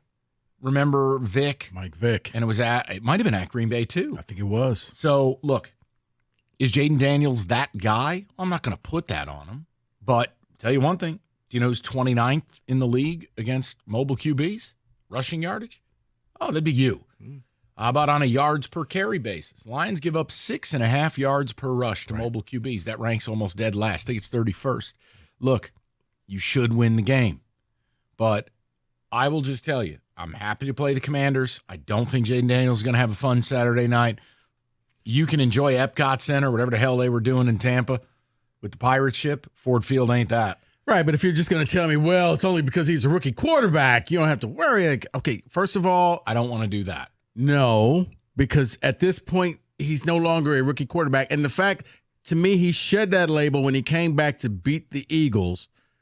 And they've won a million close games because of him. So you have to at least validate, you know what? Maybe history doesn't apply to this kid. I want to see Aaron Glenn's game plan. Because I'm fascinated by that. Because actually history doesn't apply to this Lions team. Like so many times you probably should have lost games, but you didn't. So you can't have one standard for one team and have a different standard for yourself. So that's why I'm looking at this game. I'm like, if you allow him to run, if you blitz and you miss and you allow Jaden to go mobile on you and just start picking up yards, and now you have to worry about him. So now you're so focused on him running that you leave a guy like Scary Terry wide open, or even if he's covered, he's the best wide receiver against with contested catches. So this is something that could be problematic. So yes, in order to win this game, you got to make sure that Daniels never gets a start, because to me, he is Lamar Jackson-esque, Lamar Jackson light, where he can beat you with his arms or his legs. That's why I said this was the third team. Like Minnesota, I think Minnesota is still tough. Green Bay was the easiest. If you would have played Green Bay, they're a mass unit. They look like a complete fraud. Minnesota wanted no parts of Ford Field. But this game, I mean, going up against this kind of quarterback could be problematic. Yes, I'm going to say it for the people in the back. I still think that the Lions win, but this was a game that I don't think is going to be as easy as a lot of people think it's going to be. So look, you guys tell us where you're at with it. Obviously, you can feel great about it. You should. You've earned it. I mean, you've earned just like Kansas City earned it. Oh, they get to play the Texans. That's a free square. That's why you're the 1 seed. That's what you earn. You let other people do your bidding. And while I do think you're going to win the game, I'm with Rico. I'm not going to get in the business of predicting playoff blowouts. It's just not where I'm at. So if you take that as somehow a personal affront, it means you're an idiot. That's a you problem, not a me problem. Well, here's the other thing. Saying your team's going to win playoff games is not negative. Mike, here's the other thing about this. They play the same style that you play, meaning they run a 4-down offense, you run a 4-down offense. They go for it just like you like to go for it. Minnesota, you took out of their element. Minnesota was playing your game, and you saw uncomfortable. They play the way they're going to try to possess the ball, make sure you don't get it back, and they'll go for it on 4th and 4. No big deal, because now you got to wonder, is Daniels going to take off and run? Is he going to throw the pass down the field? What's going to happen? The Buccaneers try spying. They try blitzing. They try doing a whole lot of different things, and that rookie QB actually didn't look like a rookie QB. He actually went out there, controlled the final 5.5 minutes of the game, and made sure the Bucs never got the ball back, including converting on a 4th down. So where are you at with it? Or again, maybe you're just burnt out and bored. I don't know. Look, Lions didn't play. It's beautiful in one aspect, but you do feel like you're sitting around for ages because you didn't play. But yeah, Commanders, I'm good with it. Just be careful. And look, I mean, I have full trust in the coaching staff, but you should be able to run the football. Washington's very middling in that department. The problem, I don't know. I don't know what to make of Dan Campbell's comment about David Montgomery. There's a role for him. It sounds like to me, if we need him, he can play. But I wouldn't be shocked if he didn't play at all in this game, especially if the Lions are able to maintain a lead and you could just go with Jahmyr Gibbs and we can save you for yet another week for the NFC title game. Be ideal. But if Monty were healthy, this would be a 20-carry game. Physical, TOP. Look, here's the thing. Washington is a welfare version of you, meaning they're going to go for it on all 4th downs. They want to go TOP. They're clutch. And they have a huge difference. They have 2. Yes, Daniels. The other one is Terry McLaurin. Terry McLaurin, if you like metrics, he's the number 1 contested catch receiver in football. I mean, you can have perfect coverage. He's still coming down with the ball. So those are their 2 guys. Yes, you're better than they are. But no, I don't think it's going to be this thing of Lions 52, Commanders 3. And if you think that's negativity, like I said, that's a you problem. Go yell at yourself in the mirror. I think you're going to win the game. You want to tell me you think they cover? God bless. I have enough respect for the sport and the way this works. Remember last year, you didn't blow out the Rams, even though all week I had to listen about, we're going to kill them. Really? You survived them. You didn't blow out the Bucs. Same deal. That's not how the playoffs work. Yeah. Yes, games like Buffalo and Denver happen. And maybe that game happens this weekend, but I'm going to let that happen. I'm not in the business of predicting that. Because David, your team's won a Super Bowl. Mine has, Rico. You know the road. You know the road traveled. These games are brutal, and anybody can beat anybody.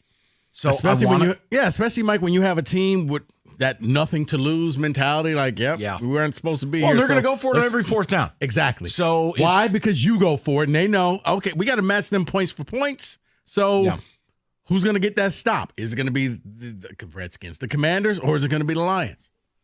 I just, look, it's up to you guys. But I'm comfortable. I feel good about it. And I love the fact that we don't need to see the Rams or Vikings.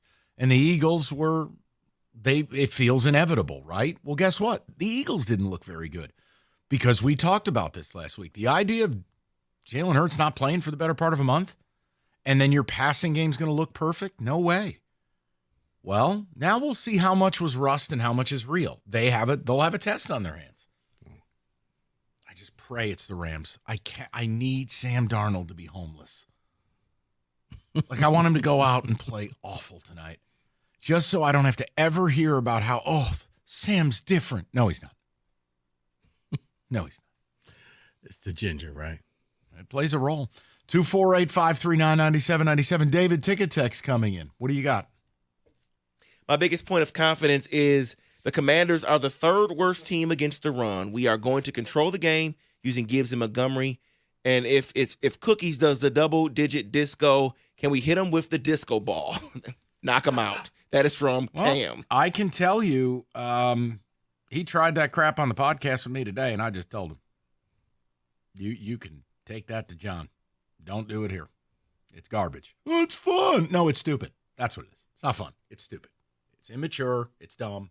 It's lazy. It's ridiculous. You predicted a double-digit disco against the Buffalo effing Bills as a 2-point favorite. You know what that's called? Double-digit delusion. Yeah, Exactly. now we're just going to be throwing out 28-point victories in a playoff game. No.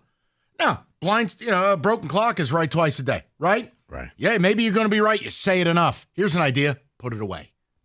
Go 1-0 this week. Win by 1 or 100. Win.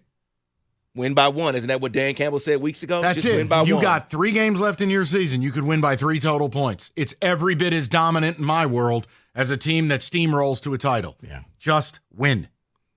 Like I said, double-digit disco. No. Well, because you know why? Because the Lions have defied logic all year long.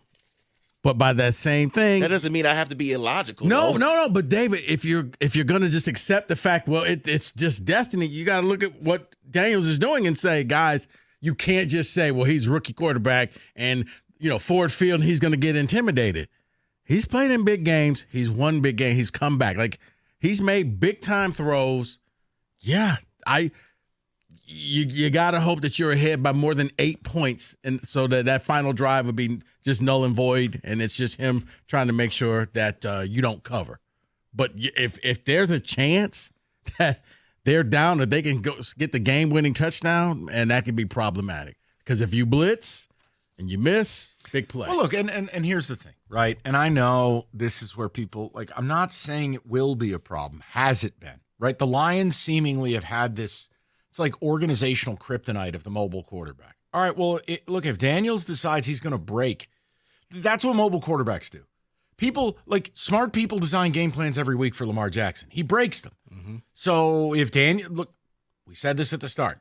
Your man, Dr. Strange, right? There's one way out. Right. If Daniels is the singular best player on this field and he plays Roadrunner to your Wile E. Coyote, then yeah, you might get nerve-wracking. I will believe that eventually it's going to catch up with him. He is still a rookie, and you guys are incredible. You will do an incredible job at Ford Field. Yes. I'm going to guess it'll normalize, but no, I will not say there's no chance. I don't believe in that. Well, the funny thing about Lamar is I think that teams are set up to try to stop him from scrambling, and he just stays in the pocket for 8 seconds and just waits and waits and waits and waits. Oh, there you go. Touchdown. All right. 248-539-9797. Let's get some people involved. We'll have some fun with it. But no, vibes are good. I'm okay with it. Because again, maybe you disagree with my perspective. I didn't want Minnesota or the Rams. Maybe you're like Rico. You did. We'll get to the people next. 97. Minnesota didn't want to come back. You son of a. They didn't. All right. You know what, guys? It's time to be curious. You hear us on the radio, or you want to go into television, you're a graphic design artist, let Specs at LTU get you started on your new path to your new career. It's very simple. You just got to be curious. Visit the website, ltu.edu/specs, to learn more about the broadcast media arts, digital media arts, and graphics communications program taught through Specs at LTU right here in Southfield on the campus of Lawrence Tech. You're going to be taught by instructors like myself who actually work in the business, and it means with the hands-on approach and the expert faculty, you will learn the practical skills you need to succeed in today's media industry. You know you want to make the change. Let Specs at LTU get you started. So once again, what are you waiting for? Be curious. Visit the website, ltu.edu/specs. That's ltu.edu/specs to learn more. Then make magic by enrolling in Specs at LTU certificate program. Do that today.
Northville Lumber, they sell more Trex decking than anyone in the state of Michigan. That's because they're the best at it. They've been doing it the longest, and they got the best prices. And everything's in stock all the time. And you go, oh, well, brilliant. Yeah, let's talk building a deck in the dead of winter.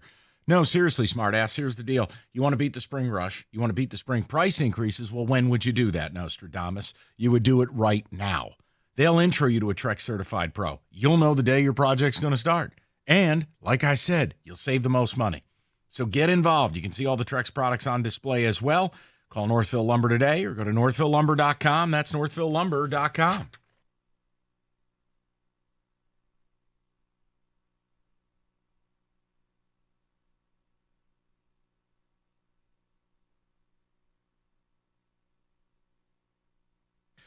Straight to the people. We know who the Lions are playing. You're a huge favorite. You're at home. I love the Saturday night time slot. People can get wild. Kenny's going to be running around with pants on for the game. But again, we're setting up, I don't think it's a tone. It's just, if you want to do irrational exuberance, you can take it to a different show. Like, I don't care who you play from here on out.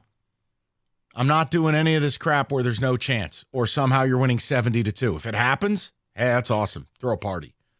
But I think you need to respect your opponents. And yes, I think you'll win this game. But is there a pathway where this could get dicey? Yeah, absolutely there is. You've seen this in the history of the NFL. The mobile quarterback is, you could play perfect defense. You can do everything right, and they still F you. Like, that's the mobile quarterback thing. So, look, they're going to go for every fourth down. Dan Quinn is showing it to you. Basically, your big brother and their little brother. A year from now, I'd be terrified of the Commanders. They're not ready. But that doesn't mean in a given night they can't break your balls. Right. So bad turnover, something like that happens. What do you think Aaron Glenn does? What do you think the game plan is?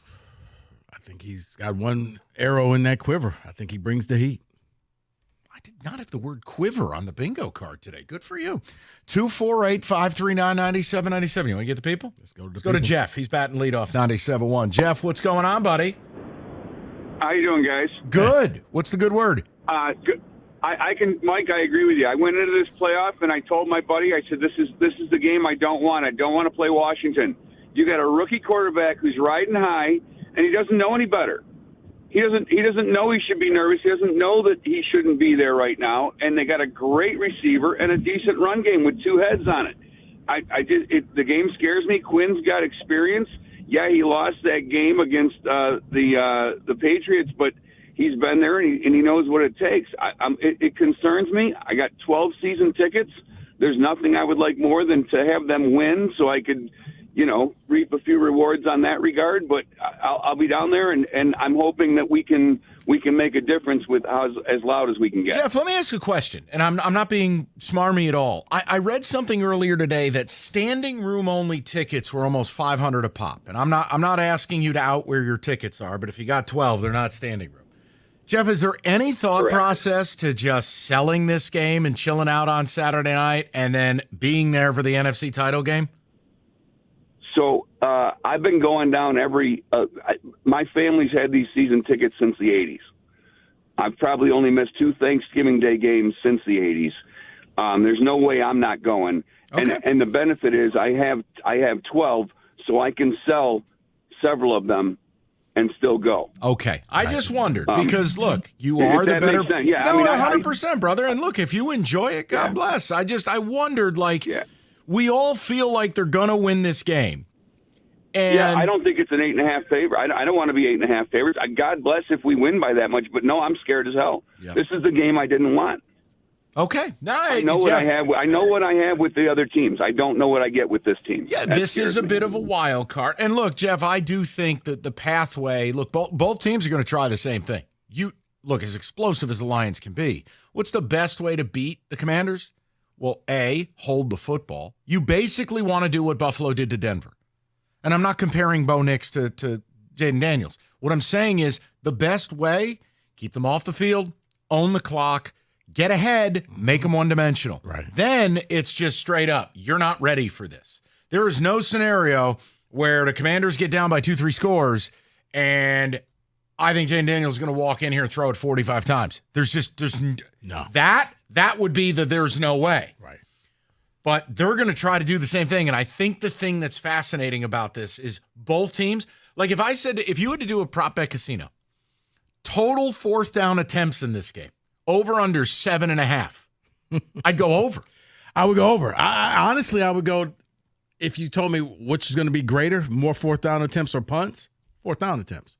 Because punts, I would set it like 3.5 for both teams. Now, let me ask you combined. this question, just for fun, and we have all week to do this.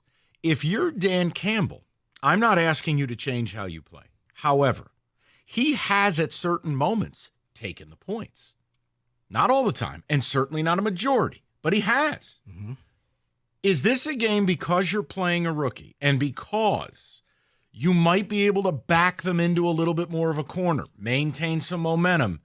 Do you think there's any shot he takes an early field goal, takes some points one time, put them in his pocket? No. Okay. No. I think this is that flex of you are little brother, I'm big brother. Let me All show gas, you. no brakes. Let me show you how this is done, because you wouldn't want to see that, because that means Campbell is changing what he's doing. So late in the game, yes. If all of a sudden you can take a 7-point lead and make it a 10-point lead, or make it a 2-score game, absolutely, I think he'll take the points. But early in the game, nah. Yeah, like let's say they got up 7-0.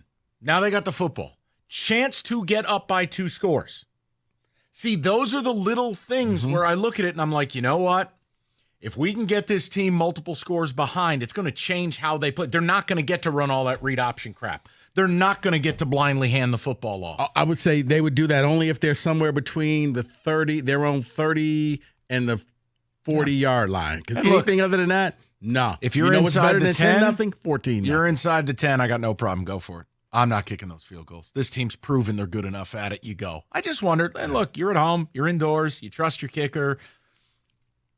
It was just something. Look, these are the nerdy things I think about. It's smart because they don't have a great kicker. Heck, they barely made it into the Zane next Gonzalez round. is a lovely man. Yeah. Let's go to Mark in Rochester, 97.1. Mark, what's going on, buddy? Hey, Mike, it's Parlay Mark here. That's right. Now, let's get the update. This is exciting. You're damn near 10-point favorites. Talk to me. Yeah, I did not take the cash out before the Vikings game. And, Mike, before I say anything else about the ticket, I just wanted to thank you for embracing this ticket, letting me be a part of your show. I love your show, and I appreciate the time you've given me. We have fun with it, dude. Me and Rico both. Like, this is a great story. And honestly, I mean it sincerely. I'm rooting like hell for you. I hope you cash out and throw a parade for yourself. So what are they offering here? What are we doing? They're offering me $22,000 right now to cash out.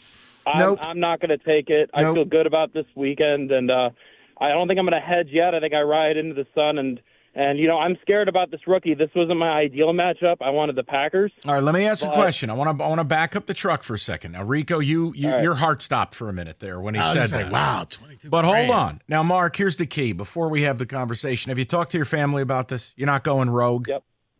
Yes, sir. Are they supportive of this decision? Absolutely, 100%. Okay. I think you ride this week. I think you absolutely – look, if you lose to the Commanders, it would be one of the most shocking results of the NFL season. It's not impossible, but I think it's highly improbable. I think we ride. And I think we get to NFC title weekend, and then we can have a different conversation where it doesn't matter who wins, brother. You're going to be favored in that game. Yeah, because the beauty of it is he doesn't have to worry about a point spread. He just needs him to win by 1. Now, the question is, Mark, what is a number they're going to flash out there if you beat the Commanders that it would make you think? $40K. I was about to say 40K is probably that number that he would get. Here's $40K, and Mike, we can disagree, but right now in my mind, in my confidence level, I believe that we are going to wake up in the beginning of February, and it is Lions-Chiefs, Lions-Bills, or Lions-Ravens. Like that's just what it's going to be. And if I reach that point, you have every right to believe it. And at that point, they're going to offer you something very tasty. At that point, I'll be honest. I would probably, because I know your situation. You've described it for listeners of the show. Mark's a young guy, college. Like, we're talking serious cash. Or cash that ticket out and enjoy the game. Exactly. I wouldn't. If you get to the Super Bowl, Mark, if you've made peace with that, yes. But no, I wouldn't do anything this week. I wouldn't touch it. All right, Mike. My man. We'll talk to you You hold the next time, fort. and, you don't make a move, brother. We are rooting for you. Let's go. We're holding it down. You guys have a great night. You too, Mark. Appreciate Good it, luck brother. to you. But you know what I'm saying. I don't think, look, it's easy to say when you're not sitting here. For people who aren't aware, Mark was featured in a couple of stories. He had a $100 free play. He did this cross-sport championship parlay. So it was Dodgers to win the World Series. Hey, Mark, F you. It was my Yankees, but damn it, it's fine. He had it was the UConn, and it was all of it. And he said them all. The Lions are the last piece. But if you're sitting there as an 8.5, 9.5, 10-point favorite, I'm sorry. I can't in good conscience tell him to do nothing. Right. I'm talking about Super Bowl Sunday. And here's the other. They're starting to sweat it out. Like, what if we... And we asked the question of Mark. I said, listen, it all depends on what kind of money can you get your hands on. Because if you want to start trying to do some things, well, then you would make a rather sizable wager on Commanders getting 8.5 or 9.5. Or you wait for the game live. You wait for the Lions to, God willing, get a lead. And then all of a sudden they flash 13.5. And if you want to, you can begin making a large wager to try to double dip. But hedging, no. There's no hedge until or unless you get to at least the NFC title game, if not the Super Bowl. But then at that point, I'm with Rico. They're going to offer him so much, it'll cross the threshold of what he needs, wants. Yeah, he may get like 65,000. And at that point, hit the button. Go right there. Go enjoy the game, and you're fine. You hit the button or you sell the ticket. Worst thing that happens is they win, and you're like, I should have held on. They lose, and you're like, but for a college-age guy, dude, if I had $65 in my pocket in college, I would have felt like Rick Ross. This guy's going to have $65,000. You take the money, and you don't feel bad about it. And we're way over time. Apologies. 97.1. Hey, listen up. Winter may be here, but it doesn't mean you got to wait until spring to get your dream deck. As a matter of fact, look, I got mine, and you can get Koi Construction to design and build one for you. I love it. I can't wait for the spring and the summer, and you should go ahead and give Koi Construction a call right now, and they'll design and build one for you, and it'll be done in about a week. Why? Because they love working throughout the winter months, but they got limited spots available. So you need to call Koi Construction right now because, they do build decks all throughout the winter.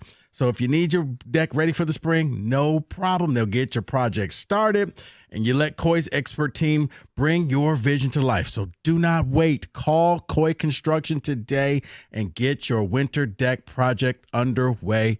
Trust me when I say this, folks. I did it. I was so glad. You will do it, and you will be glad as well. Call Koi Construction today.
And despite David's mistreatment of Rico, I am here to tell you about Old Nation. Hey, Monday Night Football, you get to chill tonight. You don't have to stress. You're not facing either of these teams. If you're on your way home from work, wherever great beer is sold, you'll find Old Nation. And the dead of winter, they're giving you a taste of summer. Limited run, limited release, Tangerine B43. Yes, you're drinking the heavy stuff. Yes, you're enjoying winter beers. If you want a taste of something light, refreshing, Tangerine B43 is that, and it is a limited time only. So, wherever great beer is sold, you'll find Old Nation. Respectfully brewed, independent, done right, support local. It's Old Nation. 21 and up, and Old Nation reminds you to please drink responsibly.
I will keep this simple. Don't even need to say a lot here, but it's Jayden Daniels. Sure as hell ain't the Pittsburgh Steelers. No, not at all. We didn't even have a drive.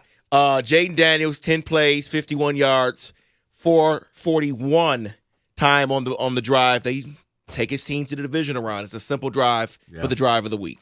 By the way, I take great pride in saying this. So any of you or any coworkers, 2-6. So negative. Yeah, because we think the Lions will win, but just not by a million, like an irrational goofball. Dan Miller agrees with us. You know, the voice of the team. I only wish you could have heard Dan Miller talking out there off air. Touchdown, Detroit black guy. That's right. He did not say that. I want to say that factually, but he said no. Like, this is no joke. This is not a freebie. These guys are coming here with nothing to lose. Jaden Daniels is terrifying. Go ahead, though. So hate on Dan Miller. I encourage you.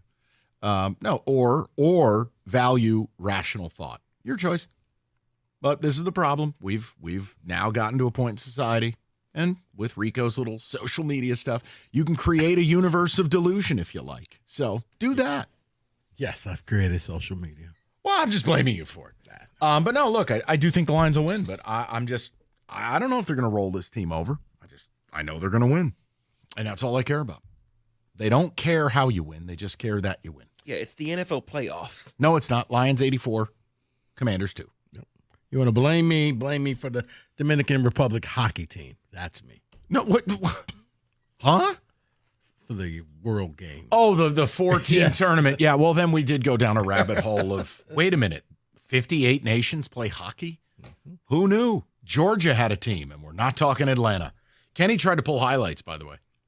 It's some of the most embarrassing stuff I've ever seen. It was slim pickings, to be polite about it. There's no video evidence of some of these countries having a hockey team. You know what? I am Team Ice Blacks. I like that team.